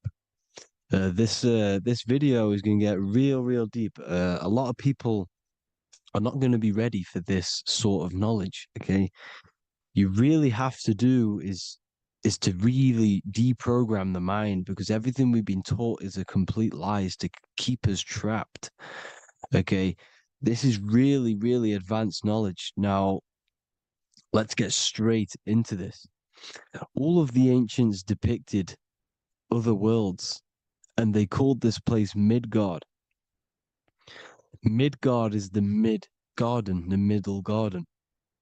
This is why the Masonic symbolism on the floor is always a black and white checkered board, symbolizing the polarity here, the good and bad, because we're in the middle garden, the heart. Earth rearranged spells heart, because we're in the heart of this system, or whatever it is, a super quantum computer, whatever you want to call it, simulation. Now, in the Quran, it talks about the 7 layers of heaven. All of these ancient artworks are depicting these different layers of reality. Okay, and look at the Egyptians here with the boat outside of the firmament. Boats travel on water, and this is exactly what the Masons are doing. So they're still using the same symbols. Why? Because it's the same knowledge, just hidden. The Egyptians have the same knowledge as the Freemasons. It's just hidden. Now, this cosmology that they're showing here, which is probably made maybe 100 years ago, this painting or artwork, is the exact same as the one we see here, with the arch, the boat. You know, it's similar, because the boat is symbolizing traveling these other worlds, because the ether is also symbolized as water, because if you look up at the stars through a telescope, it looks like it's water. It's shining through water, because this ether, whatever this substance is outside of this world, was symbolized as water. Okay, and look at all these ancient depictions showing these different layers of reality. Now, we are being trapped within this 3D dimensional world, which is the cube, the Saturn cube, because there are 6 sides to everything in this world: front, back, left, right, up and down. 6, which is the cube, because we're in the Saturn, Saturn's world. Okay, now, always been depicted as a tree of life, the tree of the universe has always been depicted as this tree. Because let's get a bit deeper. Now, the cosmology of this reality is the sun, the moon, and Polaris, always in the Masonic art. The sun, the moon, and Polaris, the all-seeing eye. If you go inside of the temples, of the Masonic temples, they always have this star in the middle, shining light beams. Okay? Look here. The light beams coming from the big star in the middle, which is Polaris. This I is God. It's God's light shining down from his abundance. Now, when you astral travel, you will see this big ball of light above you, and this big ball of light is God. But you cannot travel towards it until you are pure. It doesn't work like that. You have to become formless. You have to become pure before you can become one with the light. In all these Masonic artworks, it's all depicting the star in the center. This star is Polaris, because Polaris is the way out of this place. And this is why you see the stairway to heaven all the way up to the light beam, the light source. What does it say in the Bible? God is light, because everything is made out of one substance, and that substance is light. And it symbolizes the eye because God is an eye. All things that are alive have an eye. And we all say, I am. We all see these realities through eyes. God is an eye. He's the all-seeing eye. He sees all things at all times. And he is projecting this light. And this light comes down to create all the different levels of the worlds. And this is what the two pillars symbolize the number 11. 11, the number 1, is just a vertical line. It's the one. It's a 1 point. 11 symbolizes the mirror nature of reality. Everything's mirrored, as above, so below. Now, the 11 also symbolizes openings, doorways. And as you can see here, an opening to the all-seeing eye. And you see here again, an opening to the stairway all the way up to the light. This light is the light of God in the astral worlds, beyond this world. Now, Polaris has also been symbolized as the UFO. They put the truth in plain sight. So, you know, in the films, how the UFOs suck people up. That's what Polaris is doing if you ascend beyond this world. If you do not ascend beyond this world, you will be reincarnated in this world. The whole thing is to outgrow this consciousness to the plane above. And I'm not just making this up. I'm going to be bringing in scriptures after this. But you can see with the Christmas tree, we always put a high, big star at the center, at the top, which is the star of Polaris, which is exactly what the Masons are doing here. The star at the top. And it's on top of our Christmas trees. And all of these symbolize the other stars, because Polaris is the most high star. And all the other stars are wrapped around the firmament lower than Polaris. And that's exactly what the Christmas tree is. And it's a triangle. It's a triangle, just like light beams travel from one point in the triangle, just like the all-seeing eye. It's a triangle. The light is coming from one point and sending its rays downward. You see, it's kind of like you see here with the water. And the lower you go, the darker it gets, the more evil it becomes. And this is what the ancients would call hell. Now, this all-seeing eye is Polaris. And below Polaris is Mount Meru, the North Pole, the magnetic North Pole. The Tower of Babel, which is in the Bible.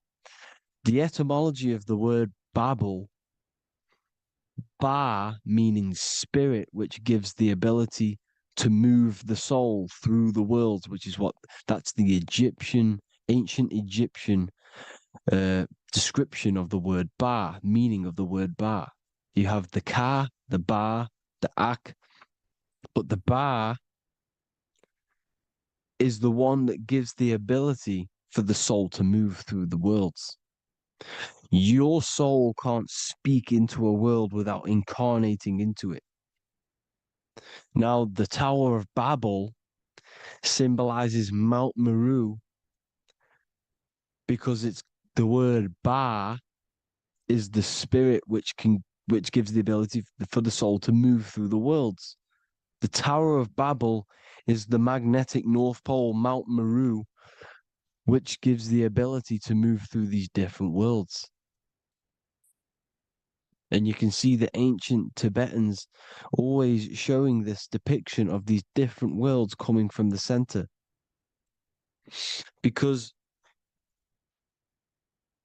we have to ascend our consciousness. It's not about how good you are to reach heaven. It's about how you expand your consciousness, you expand your mind. So they teach now that you have to be good in order to reach to heaven. It's about expanding the mind, expanding your consciousness to these different planes, these different realms. So that's what it's about. And Jesus was known as the fisher of man. Now, Jesus is a massive part of this. He was known as the fisher of man because he was fishing. He could have been fishing. He could have been one of these deities that had come down from these different higher realities and pull people up. So they would so they called Jesus the fisher of man. And he says unto them, follow me and I will make you fishers of men. So these deities that we see in the past, like Buddha, Krishna, Hermes, Thoth, Jesus, could all be these entities who were coming down to pick up the minds that were worthy enough to see the higher planes of reality. And this is why they called him the fisher of man. Now, when Jesus walks on water, there is a parable with Paul. And he says, but Jesus immediately said unto them, take courage, it is I, don't be afraid. He's talking about astral travel here. He's talking about leaving the body. Because when you leave the body in astral travel to see these alternative realities, you can't be afraid because fear is a bondage, which is what the Emerald Tablets talks about. Lord, if it's you, Peter replied, tell me to come to you on the water. The water.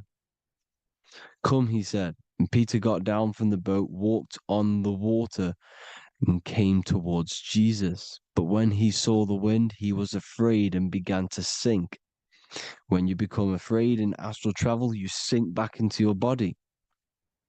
Lord, save me. So this is talking about Jesus pulling people up into different realities. And you can see the fish is the symbol of Jesus, is another symbol of Jesus, a fish. Because fish symbolize deep occult knowledge, because fish travel the depths of the ocean. And they symbolize us because we are fish underneath the ethers. And Jesus was pulling people up.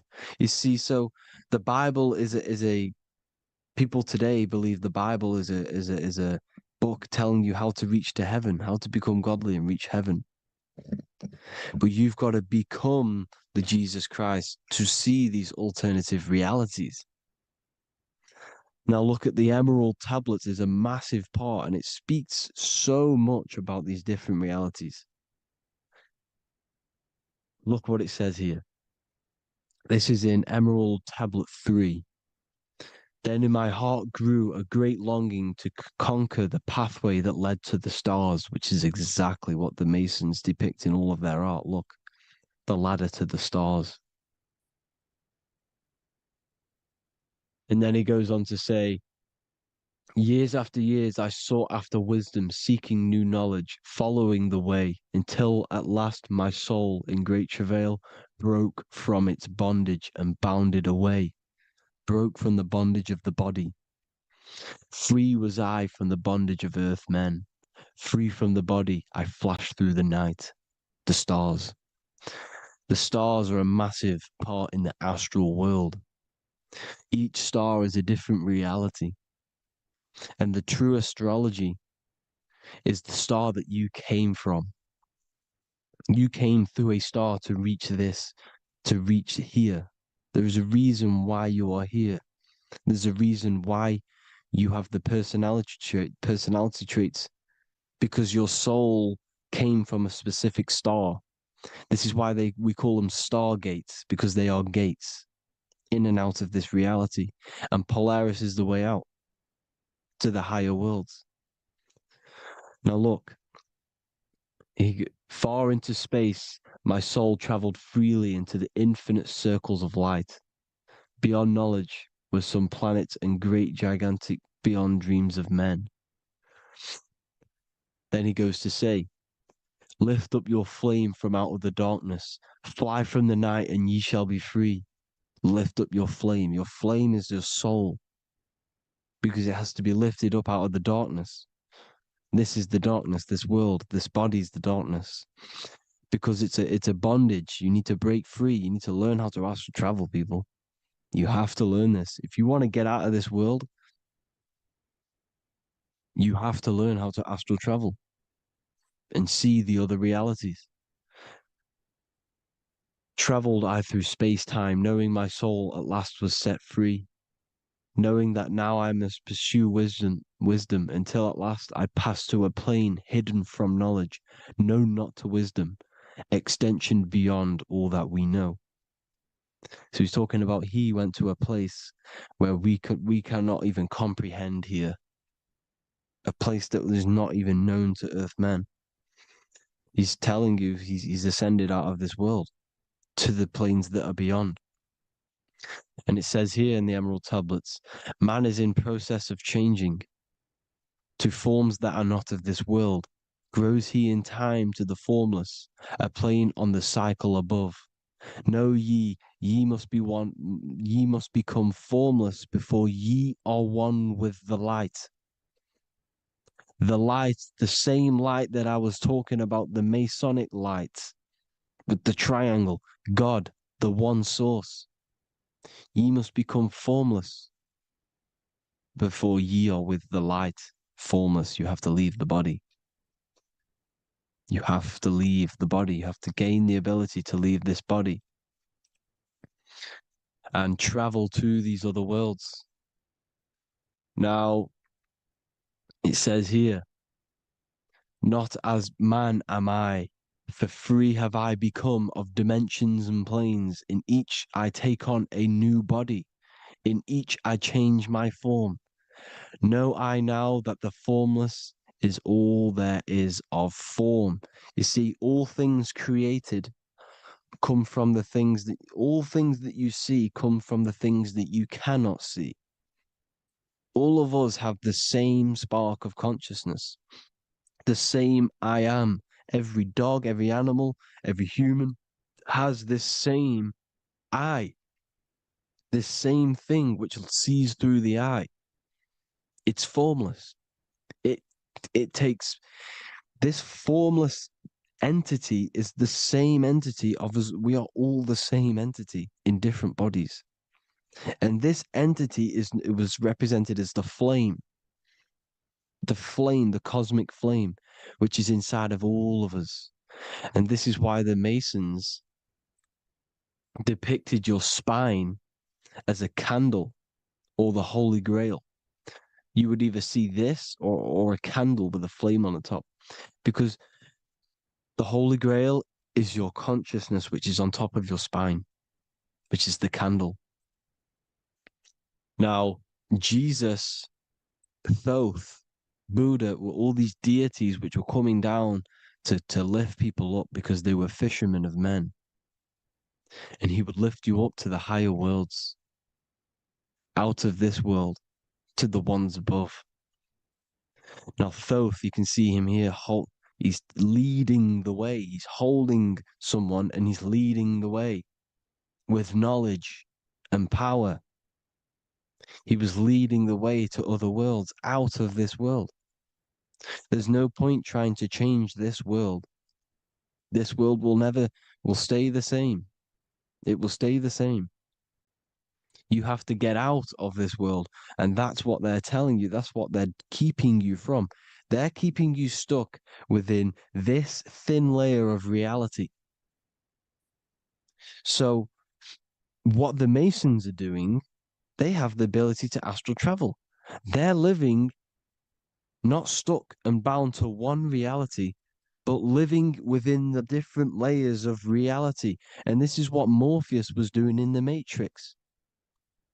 Morpheus was going into the Matrix to go and get Neo, which is exactly what Jesus was doing, pulling up people out of this world to the ones higher. And that's exactly what Morpheus is doing in the Matrix. If you haven't watched the Matrix, go and watch it. It will blow your mind. Everything I'm saying in this video, you will see it. Except that you don't need to use a machine to enter the Matrix. You just use your body. Well, you use your consciousness to leave this body. You see, Neo was also uploading himself into the simulation to pull people out of the simulation. And this is exactly what all of these gods were doing. The Fisher of Man. Look, he was pulling people up out of this reality with the knowledge. Now, Jesus was always depicted with the mushrooms. Look at all this mushroom art. Mushrooms were literally the origin of Christianity. You can see it everywhere. There's mushrooms in all of the ancient art. Every single one of these paintings you see here, there's mushrooms on them. Mushrooms have the ability to see alternative states of consciousness. Now, if you go and do them and you go to sleep, if you pop mushrooms, you go to sleep and you will wake up in another reality. You will wake up in another reality. Don't try it if you don't want to do it. But if you've got the heart to do it, do it. Eat them and go to sleep. You'll wake up in another reality. And Jesus was handing out mushrooms to the bright minds, to the minds that he wanted to fish out and pull up to the higher realities. He was giving them mushrooms to see themselves in an alternative state, in an alternative reality. This is why there was so much mushroom art, and it's not just ancient Christians; it's Sumerians, it's the Mayans, the Celtics, the Egyptians. All used mushrooms. All of them. Look at all this art. It's on stones. It's everywhere because mushrooms. See, everything in nature is a micro macro. Look at the form of a mushroom. It's literally your spine and brain. Because they alter your consciousness. Your body is just a radio receiver. Everything that you're experiencing is a program being ran by the central nervous system, and your consciousness is experiencing this program. These electrical impulses of the nervous system, because it's all feeding back to one point, which is the pineal gland. And this is the candle with the light on it. Type in Masonic candle and you'll see it. It's your spine with your spark of consciousness on top of the spine. And it's a mushroom because this sends you to alternative states of consciousness, alternative realities. Now, they were all doing this, the Egyptians, the Mayans. Now, there's more symbolism which goes into this. Look at the Christmas trees we use. The Christmas tree with the presents underneath them. Magic mushrooms grow under trees. And these are the presents under the trees that we symbolize today with Christmas. Santa's red and yellow for the red and yellow mushrooms. The same mushrooms Mario has to collect. And when he gets enough mushrooms, he levels up. And then what does he do when you go past the world? When you win that world in Mario, you go to another reality. You go inside of another world. It's truth in plain sight, and it's using mushrooms. It's using mushrooms. Everything, all of the characters in Mario, well, a lot of them are mushrooms. Look at this one. The presents, black, yellow, and red and white. Red and white mushrooms. And the bow on the top is the mushroom head. That's a bit of a reach, but you know, the symbolism never lies, is what you need to understand. And it's as above, so below. Now look at the Sumerians. The Sumerians were also multi-dimensional beings. Okay, look at how they have the double faces. They had 1 foot in this reality and 1 foot in another reality. And look at this one, a double-headed god inside of like a portal. You see? Because and look at these with the wings, the astral travel. Birds, ancient birds symbolize the soul, because the soul is a bird. It flies to different worlds. It flies around the cosmos. And mushrooms gave you the ability to see these alternative states of consciousness, these alternate realities, because you exist in infinite realities. You exist in infinite realities. Now look at the 33rd degree Ordo Ab Chao badge. You get this badge when you become a 33rd degree Freemason, and it's a double-headed eagle. A double-headed eagle. And you can see this in Sumeria first. Sumeria have the same symbol, a double-headed, bird. You can see it here as well. And the Masons are still using this symbol today. And when you become a 33rd degree, 33 vertebrae on the back of your spine, above the vertebrae is your consciousness, and it's a double-headed eagle. One reality in one. You become a multi-dimensional being in the 33rd degree. And I've heard many interviews of Masons say it becomes Luciferian. You see, they speak in code. These Masons can't tell you about what they learn about, but they will speak in code. They said it becomes Luciferian. The word Luciferian is lucid. The root word of Luciferian is lucid, and lucid is lucid dreaming, alternative realities, dream worlds. You become a god. Luciferian means you're becoming your own god, pretty much. Because you are becoming a multi-dimensional being living in between the different layers of reality at the 33rd degree of Freemasonry. And look at the double-headed eagle, because the birds symbolize the soul.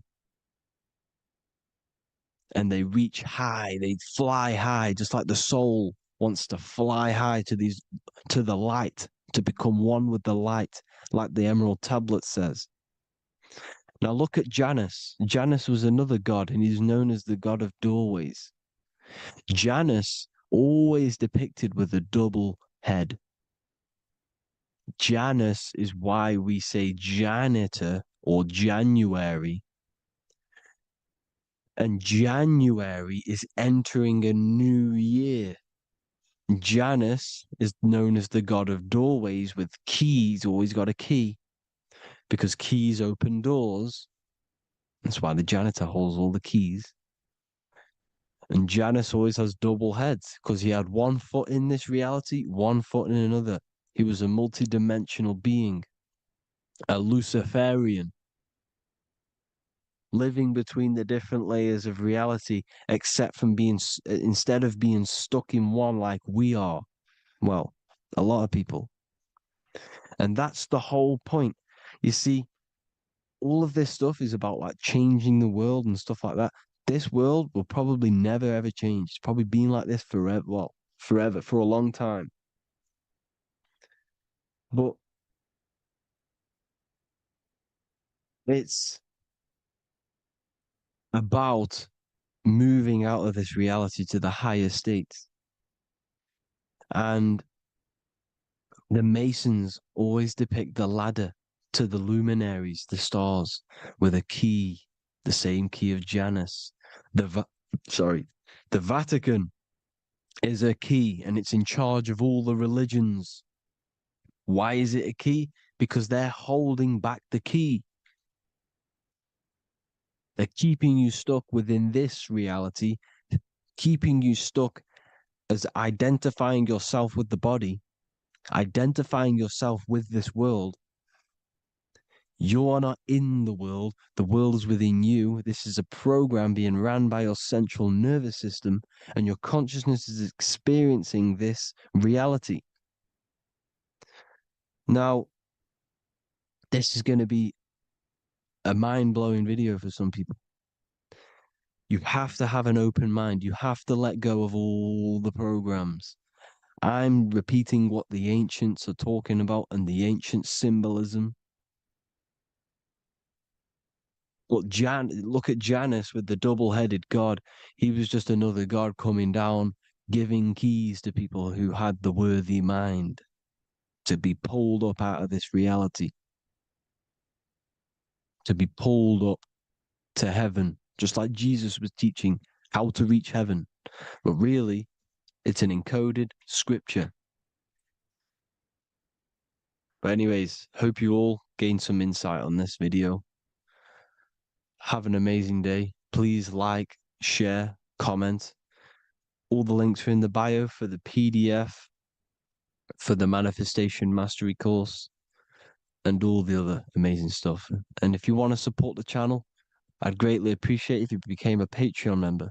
Hope you all have an amazing day, people. God bless.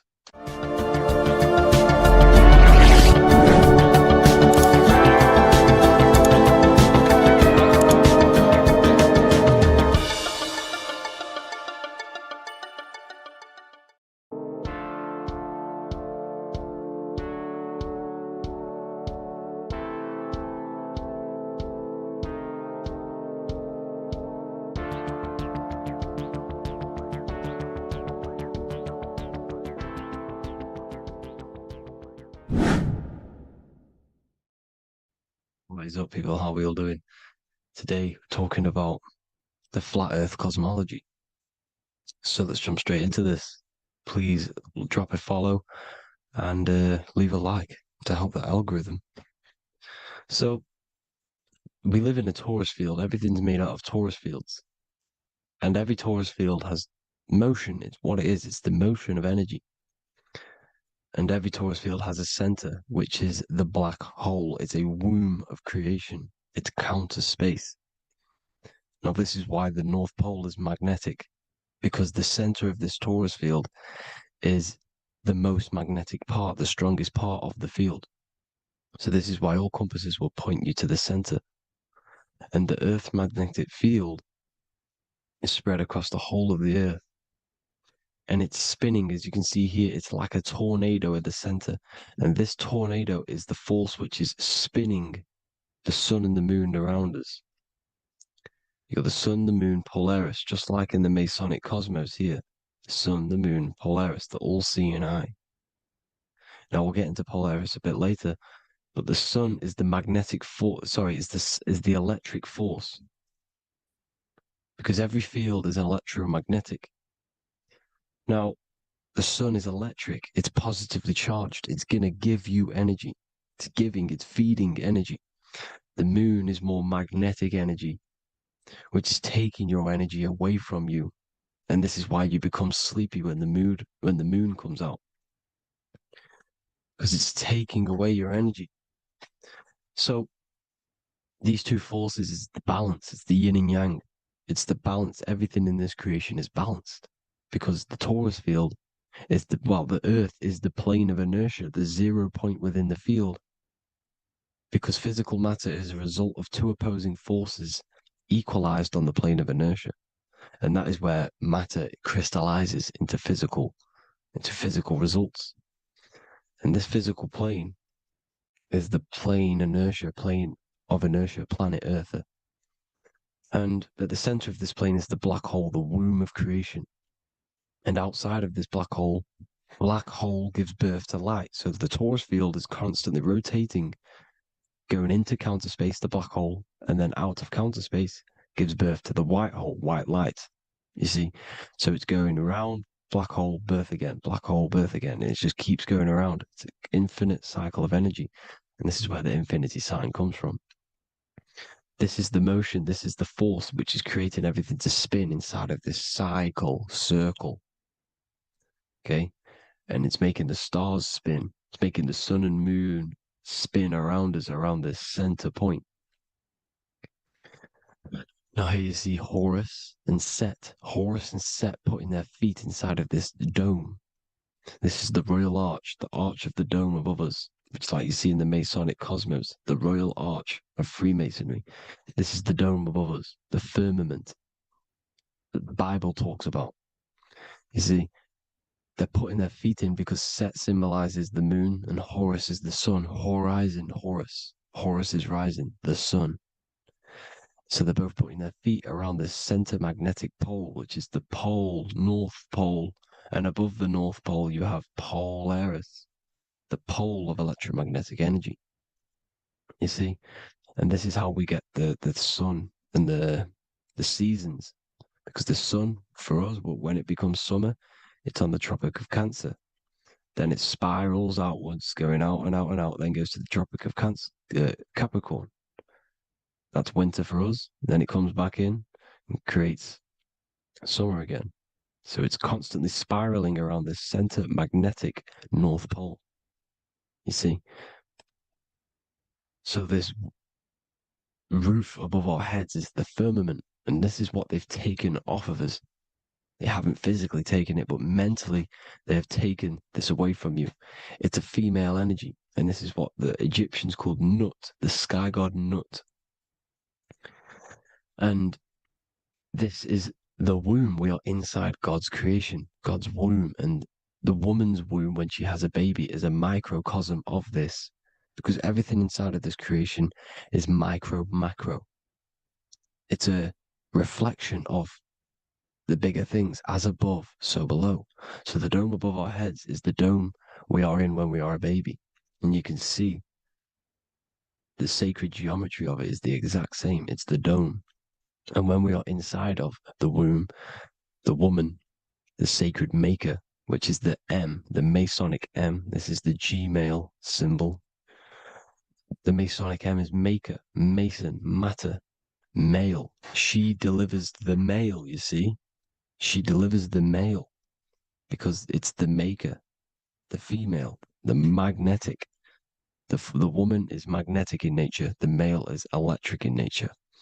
So when we are in this womb, the female, we are being fed by the center umbilical cord, by the center of the mother's stomach. We're connected to the center of the woman's stomach, just like we are when we are in the earth. The center is where the aurora borealis is being emitted from, the electromagnetic aurora borealis, the northern lights. This is our spiritual umbilical cord, connecting us to counter space, connecting us to the realms beyond this world. Because at the center of every Taurus field is counter space. And at the center of the earth is our spiritual umbilical cord. And this is the earth's belly button, as you see. As above, so below. We had a physical umbilical cord. We have a spiritual umbilical cord. And this gets cut when we die, when we're cut away from the physical reality. You see, here's the ancient Egyptian tablet showing this female. You can see the hair, it's a female above us, because the female energy is nurturing, helping, looking after. And that's exactly what the dome is. It's protecting us. It's the Ark of the Covenant, the Ark covering us, you see? And this is what they've taken away from us. By you believing in space, it completely destroys the idea of this being a sacred creation. They've taken the roof off your head, whether if you believe in space, you believe that there's chaos, there's planets, there's asteroids that could kill us at any moment. But this isn't true. They've made you fear your own creation that you're inside of. They've made you fear what's above you. You see, and it's to hide the power of astrology, the power of the lights in the firmament, which are constantly flowing through the ether. These powers which are above us are sending rays down to the earth, which are influencing our psychology and how we behave. And this is what astrology is. It affects human consciousness. It interacts with our consciousness. And there's a different energy every day because the planets are in different houses, different alignments. And this is, we'll go into this a bit deeper later on. So the world tree, this magnetic north pole, the pole of electromagnetic energy, was symbolized as a tree, the great tree at the center of the earth. You see? And this tree is symbolized everywhere. You can see here how the center person, this Egyptian person, is holding up the sky. This is the North Pole, the hyperboloid, at the center of every Taurus field. And this tree was in the Mayan cosmology. This is an ancient depiction. This is the Taurus field. Here's the plane of inertia. Here's the center tree. Here's the tree in the center, the magnetic North Pole, the woman holding the stars. Here's the Hindu with the two birds symbolizing the sun and the moon revolving around this center tree. The Mayan tree, his Horus and Set around the North Pole. They all knew this flat earth cosmology. They knew these secrets. It's so sacred you understand the creation that you're inside of. Because if you don't, you'll be led astray. You don't know where you are. You're lost. You see? And here's the Masonic art with the rays of the stars coming down with the tree in the center. So it was personified as a tree. And we are in Asgard, Midgard, the middle garden, where there's good and evil. So the 7 layers of heaven, which is talked about in the Quran. Each planet has a different layer of the firmament, and this is the 7 layers of heaven, and these are our 7 layers of the energy centers in our body. So we start in the stars, so we are stars in a physical body. And this is why we say Mr., sister, fraudster, sinister. Stir is star, and we are in the stars, and our star descends into the soul system, not solar system. And as we descend into the soul system, we enter Satan's kingdom, Satan's world. As it says in the Bible, Satan is the god of this world. Well, if you've been into my research for a while, you know Satan is Saturn. Saturn's world, because Saturn's the outermost ring. He's the Lord of the Rings. And you enter his kingdom, the kingdom of time. And this is why Saturn's the time god. As soon as you go past the rings of Saturn, you're now in the soul system. You're now in time. You're now bound by space and time. And you're bound to the earth plane, the heart. Earth is heart. It's a rearrangement, it's an anagram for heart. And the heart of the electromagnetic color spectrum is green, and that's why the earth is green. And above green is blue, and this is why the sky is blue. In order to go to heaven on the macro scale, you have to go through the blue sky, through the 7 layers of heaven. In order to reach heaven in your body, whilst you're here, you have to go through the blue chakra to your head, which is heaven. It's micro, macro. Everything is micro, macro inside of this creation. Is an ancient. I think this is a French image, piece of art from the ancient French, with obviously the 7 layers of heaven, which they all depict. And notice how it's like a dome. We'll go into this dome symbolization, the Royal Arch of Masonry, which is next. But these 7 layers of heaven give us the 7 metals, the 7 days of the week, the 7 diatonic tones, the 7 chakras, the 7 everything. It's God's favorite number. And this is why the Masons use the G inside of the compass, because the G is the 7th letter, and God starts with G. You see? So it's 7. God is 7. Here's another depiction of the heart, the soul system, the 7 layers of heaven. La Fermente. You see, La Firmament, with the stars on the outermost layer. Here are the 7 planets. Jupiter, Mars. La Sophie, the sun. La Luna, the moon. So, Saturn. So we are in the heart of this soul system. In order to ascend, we need to ascend up our chakra system, reach 144,000 hertz, God consciousness, the God man. You have to unfold God man, master of the mind, mastery of the mind. So, what are the stars? The stars make everything unique. The stars are constantly rotating around the center, magnetic North Pole, the tornado at the center, which is stirring everything. It's stirring the ether. The center is the ether, and the four elements are born out of this ether. There's five elements: ether, spirit, water, air, and earth. The ether gives birth to the four other physical elements, which the whole of creation are made out of. About them four elements. Four is the number of stability. You know, a chair, a table has four legs. It stables things. It's a foundation, and these four elements are the foundation of this creation. You see, and this magnetic North Pole is stirring this, and the four vibrational states of the ether are the four elements. Now let me get back to the stars. I just wanted to give you that. The stars are being stirred around this center point, center. It's stirring everything, and they're always in different alignments. Every millisecond, they're moving in different placements of the stars. And the planets are called the seven wanderers because they're not fixed. The stars are fixed, but the planets are called the seven wanderers, the seven layers of heaven, because they move faster and slower than each other. Each planet is slower and faster, has a different rate of speed it's moving. So these alignments are mixing in with the energies of the different 12 constellations. And this is why you have a unique characteristic. You have a unique look, a unique energy, a unique personality. This is because when you were born and you took your first breath, that energy which was in the ether, because the ether is all around you, and energy travels through the ether.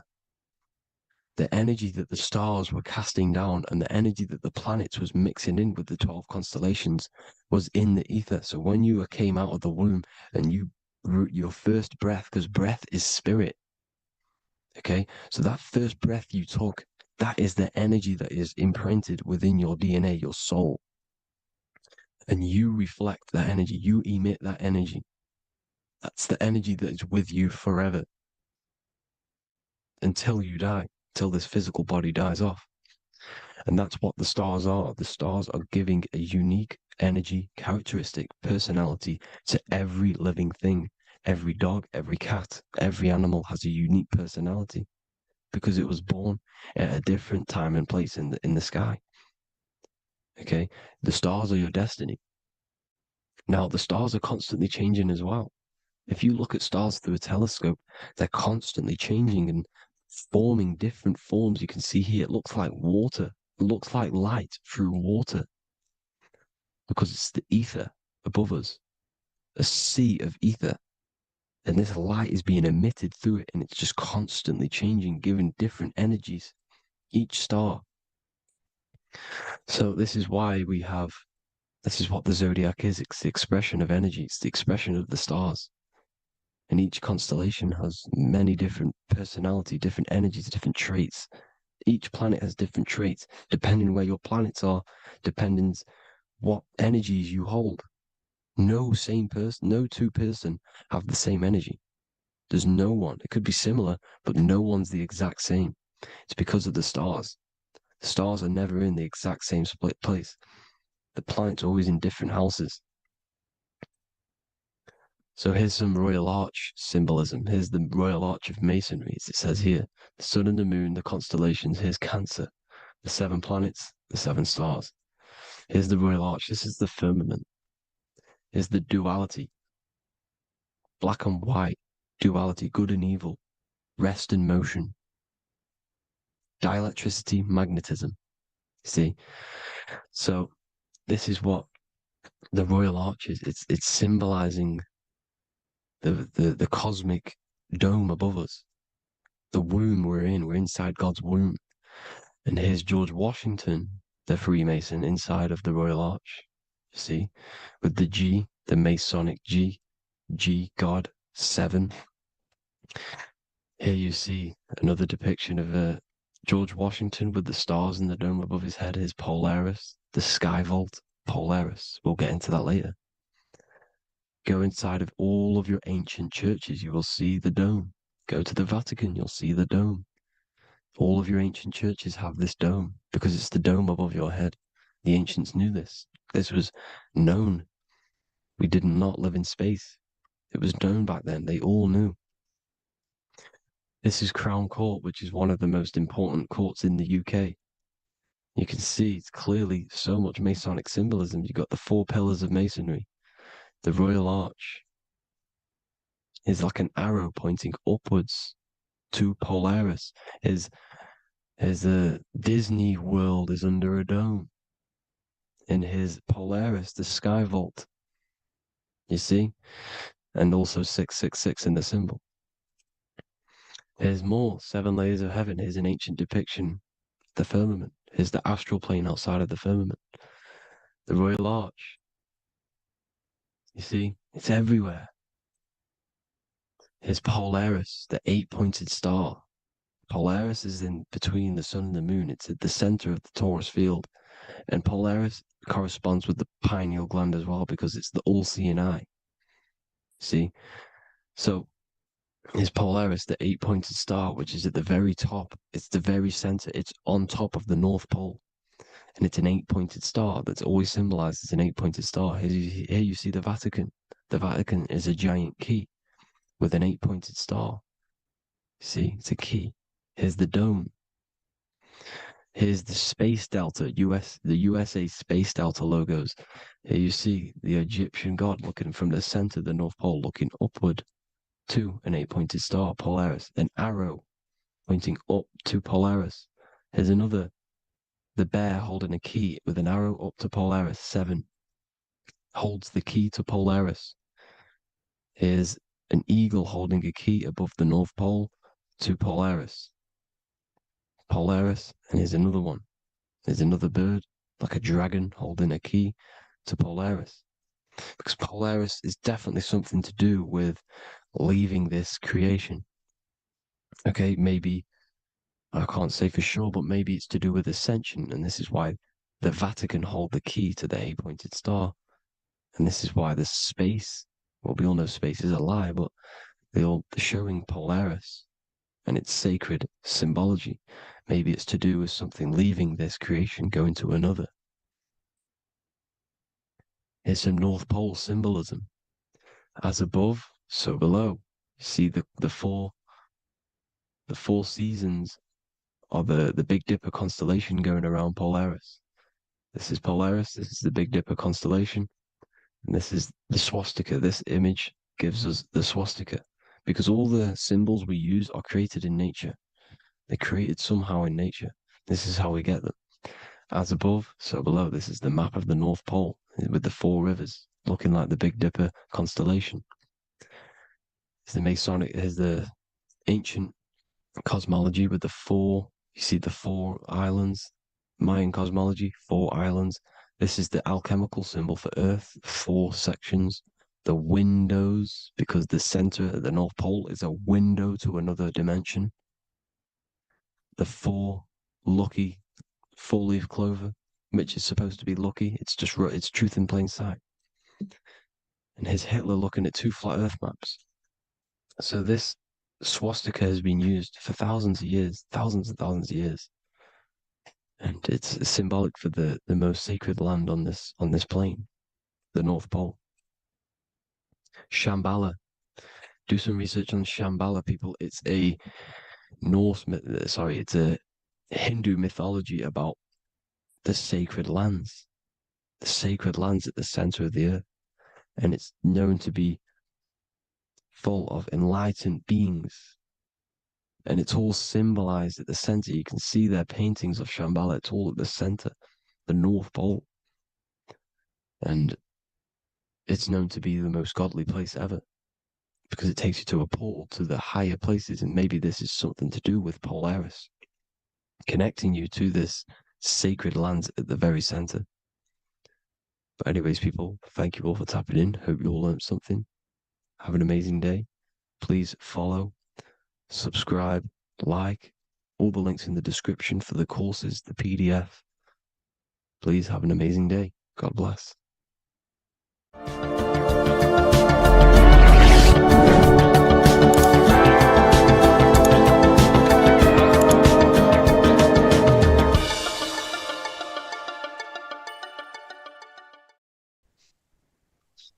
Matthew 21:1, Jesus went into the temple of God. Corinthians 3:16, do you not know that you are the temple of God? Now, what is this telling you? That God is within you. Hence why in Luke 21:12 it tells you the kingdom of God is within you. And the side of your head region is called a temple for a reason. Because the brain encapsulates the mind. The brain is a physical manifestation of the mind. The heart is a physical manifestation of emotion. So we have these different layers of our consciousness. We have an intellectual, communicative aspect of our consciousness, which we would call the mind. We have an emotional aspect of our consciousness, which is the heart. And to communicate with the divine, it's all to do with the mind. Hence why the ancients always symbolize the mind being God. This is why Michelangelo always placed God inside of the brain on top of Sistine Chapel in the middle of the Vatican. He understood that God is in the brain. God is within you, not outside of you. The church tells you that God is in the sky because they are creating a externalization of the truth to create a business and a distraction so that you don't find the divinity within you, so that you don't find your power. Now you have Adam, the physical man, the physical body, the ego, the lower self. And he is resting. He's not trying to reach to God, but God is reaching because the higher consciousness within you is always trying to communicate with you. It's always trying to wake you up to your divinity. But the lower mind, the lower self, Adam, the physical self, is always in ignorance of truth, always in ignorance, and stays in a materialistic way of thinking, which is the lower animal self. And this is what we call a sleep or an NPC. This is the lower mind of man. But all you have to do is to move your finger to touch God. You have to look within yourself, within the brain, meditate, and you can find God. This is why in the Bible we see many references to the human body and anatomy to truly connect with God. Kings 6:8, the door to the middle chamber was in the right side of the house, which is the right hemisphere of the brain. The middle chamber is the pineal gland, where the seat of your consciousness is, where the seat of your higher consciousness is, the mind. And they went up the winding stairs, which is your spinal column, into the middle chamber, and out of the middle chamber into the third. So they went up the winding stairs. This represents raising your consciousness up the winding stairs. Your spinal column acts as a stairway of consciousness. Depending on what sort of consciousness you are operating in, depends on what part of the spinal column you are using. Because the spinal column ascends and descends consciousness. What do I mean? If you are in a reproductive way of thinking and you're always thinking about sex, you're jerking off all the time and you're always eating, all of your brain's power and your mind's power is being descended into the lower aspects of the spinal column, which represents hell, the physical state of man, Adam, the ignorant state. We're basically living off low-level pleasures like an animal. And the stairway to heaven is your spinal column. They went up the winding stairs into the middle chamber, which is your mind, your pineal gland, and out of the middle into the third stage of consciousness, physical, etheric, astral. When you meditate and you start to raise your consciousness during meditation, you enter the astral plane when you turn off thought. But this is the middle chamber inside of the brain. Here we see another painting, inside of Sistine's chapel of God inside of the brain. This is the brainstem.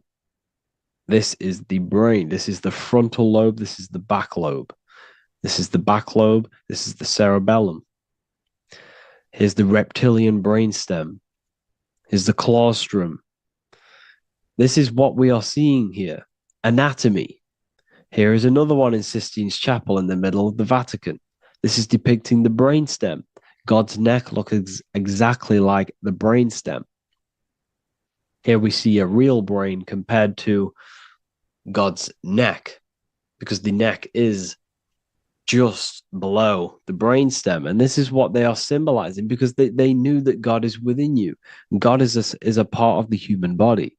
God is inside of the body, because the body is a vessel for consciousness, for universal consciousness.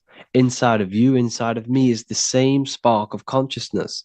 And this same consciousness is spread out into every living essence, because everything comes from the one source, the one God, the one consciousness. Matthew 6:22-23. The light of the body is the eye. If therefore thine eye be single, thy whole body shall be full of light. Practicing the single eye. What is this? This is meditation. This is entering within yourself. So the Bible's telling you to practice the single eye. But if thine eye be evil, thy whole body shall be full of darkness. What does this mean? If your consciousness is in an evil way of thinking, if your mind is filled with an evil, negative mind space, then your body shall be filled with darkness, with evil, with negativity. Because negative thoughts destruct the body. Positive thoughts heal and regenerate the body. So he tells you to be, the light of the body is the eye, your consciousness, the inner eye of consciousness, the eye that lets you see. And what do I mean? You look with your two physical eyes, but you see with the inner eye. What you see is perception. You look with the two eyes, and what you see is perception. You are seeing, you are understanding, and that's what consciousness, the mind, gives you. Consciousness, or the mind, is the force that allows you to be a human being, that allows you to understand things and interact with things and make decisions. It's an infinite intelligence. See, the mind is not the brain. This is a big confusion with people. Hence why the eye on top of the pyramid is separate from the bottom half of the pyramid, because the consciousness is separate from the body, the eye, the all-seeing eye. It represents the observer, the eye that sees into this body, into this world, into this. You are the perceiver. You are the invisible spirit within the body. Theologians 4:17. After that, we are still alive, and our left will be caught up together with them in the clouds to meet the Lord in the air. You don't meet the Lord in the physical air. Okay? This symbolism of the ancient Christian artwork is showing you this is symbolic. These things never happened. There's no man in the sky. Moses didn't go on a mountain to meet with God. The air represents the mind. This is why you say you're an airhead when someone's very stupid. Earth is your body. Water is your emotions. Fire is your spirit. Air is your mind, the invisible mind. So Anton Mengs, an ancient Christian art worker, is showing you anatomy of God in the clouds. But this is anatomy of the human body, raising yourself to the mind and turning the mind inwards on itself during meditation. And that's how you meet the Lord in the air. You meet the Lord in an elevated state of consciousness. The air represents an elevated state of consciousness because the air is up. You have to raise your consciousness to meet the Lord in the air. This is why Moses went on a mountain to meet with God. The mountain represents elevation of consciousness, raising the mind up the spinal column taking all of the mind's attention away from the reproduction and the physical aspects of self and raising it to the brain and turning off the brain and going inward into the air. It's talking about raising consciousness. It's allegorical. It's a spiritual, metaphorical text. The side of your head's called a temple because inside that where that temple is, right in the middle of where you call the temple, is the inner chamber, the open room, the holies of holies in the Bible, or the land flowing with milk and honey, or Mount Zion. There's so many different names for the brain, or the upper room where Jesus meets his 12 disciples, the 12 cranial nerves in your brain. This is the temple of God. Your body is a temple of consciousness. It encapsulates the consciousness. It encapsulates the mind and soul. John 10:30, Jesus states, I and the Father are one. Psalms 46:10, be still and know that I am God. He's talking about the I am within you, not within Jesus. Everyone refers to ourselves as I. I am God. When you say I, you're referring to the highest aspect of yourself, the aspect that is above all thought, above all emotion, and above all things. When you say I, you're referring to your pure awareness, your pure consciousness, the highest aspect of yourself. And anything after I is egotistical. I is God. The letter I is the Roman numerals for one, because there is one God, one consciousness. The letter I is one line, just like the number one. Matthew 6:3-4, take no thought. Therefore, take no thought. Take no thought. He says this 5 times because you must turn off the 5 senses and take no thought to connect with God. Be still. This is telling you to meditate and know that I am God. The I am within you. I and the Father are one. I and God are one. You, who you think you are, is a completely wrong. The body is matter. Your name isn't you. Your job isn't you. Your reputation, your trauma, your memories, your friends, family, worries, bills, interests, dislikes, goals, passions. Anything to do with the thinking mind is not you. Who you think you are is a part of your thinking aspect of consciousness. But once you remove thought, you are no longer your name. You are no longer your body. You're no longer your reputation. You are the I. You are pure awareness, pure consciousness. Pure consciousness. And this pure consciousness has latched on to this name, this job, the body, and your traumas. Your pure consciousness has attached itself to this character who you're playing in the physical world. And this is essentially who you think you are, but you are not. You are the I, you are the self, you are pure awareness. So in order for you to detach from these things, you must learn how to detach from your name, your job, your reputation. And you do this through meditation by turning off the thinking mind. Turning off the thinking mind allows other aspects of your consciousness to open up. What do I mean? Your whole life you've been thinking, and all of these thoughts has attached you to this physical body. You haven't allowed your consciousness to open up. And you can only do this by taking no thought. That's why Jesus tells you, take no thought. When you turn off the thinking mind, other aspects of your consciousness starts to open up. Other aspects of your being can open up. And this is how you astral project. This is how you do all these mystical things and things to do with consciousness. It's taking no thought. Imagination, emotions, thought, and memory are all to do with consciousness. These things are not physical. You can't touch thought. You can't touch emotions. You can't touch these things because they are not a physical thing. So you must turn off these things for other aspects of your consciousness to open up. Okay? So essentially, the Bible is a metaphorical, astrological, numerological, metaphysical, spiritual, encoded text that talks about human anatomy, spirituality, and the true nature of the human experience. Everything they teach you in school is to make you think that you are this body. Everything they teach you in church is the externalization of the true teachings of Jesus. Jesus was telling you to meditate. Jesus was telling you to practice the single eye. Jesus was telling you to look within yourself and find God. He wasn't telling you to pray to him.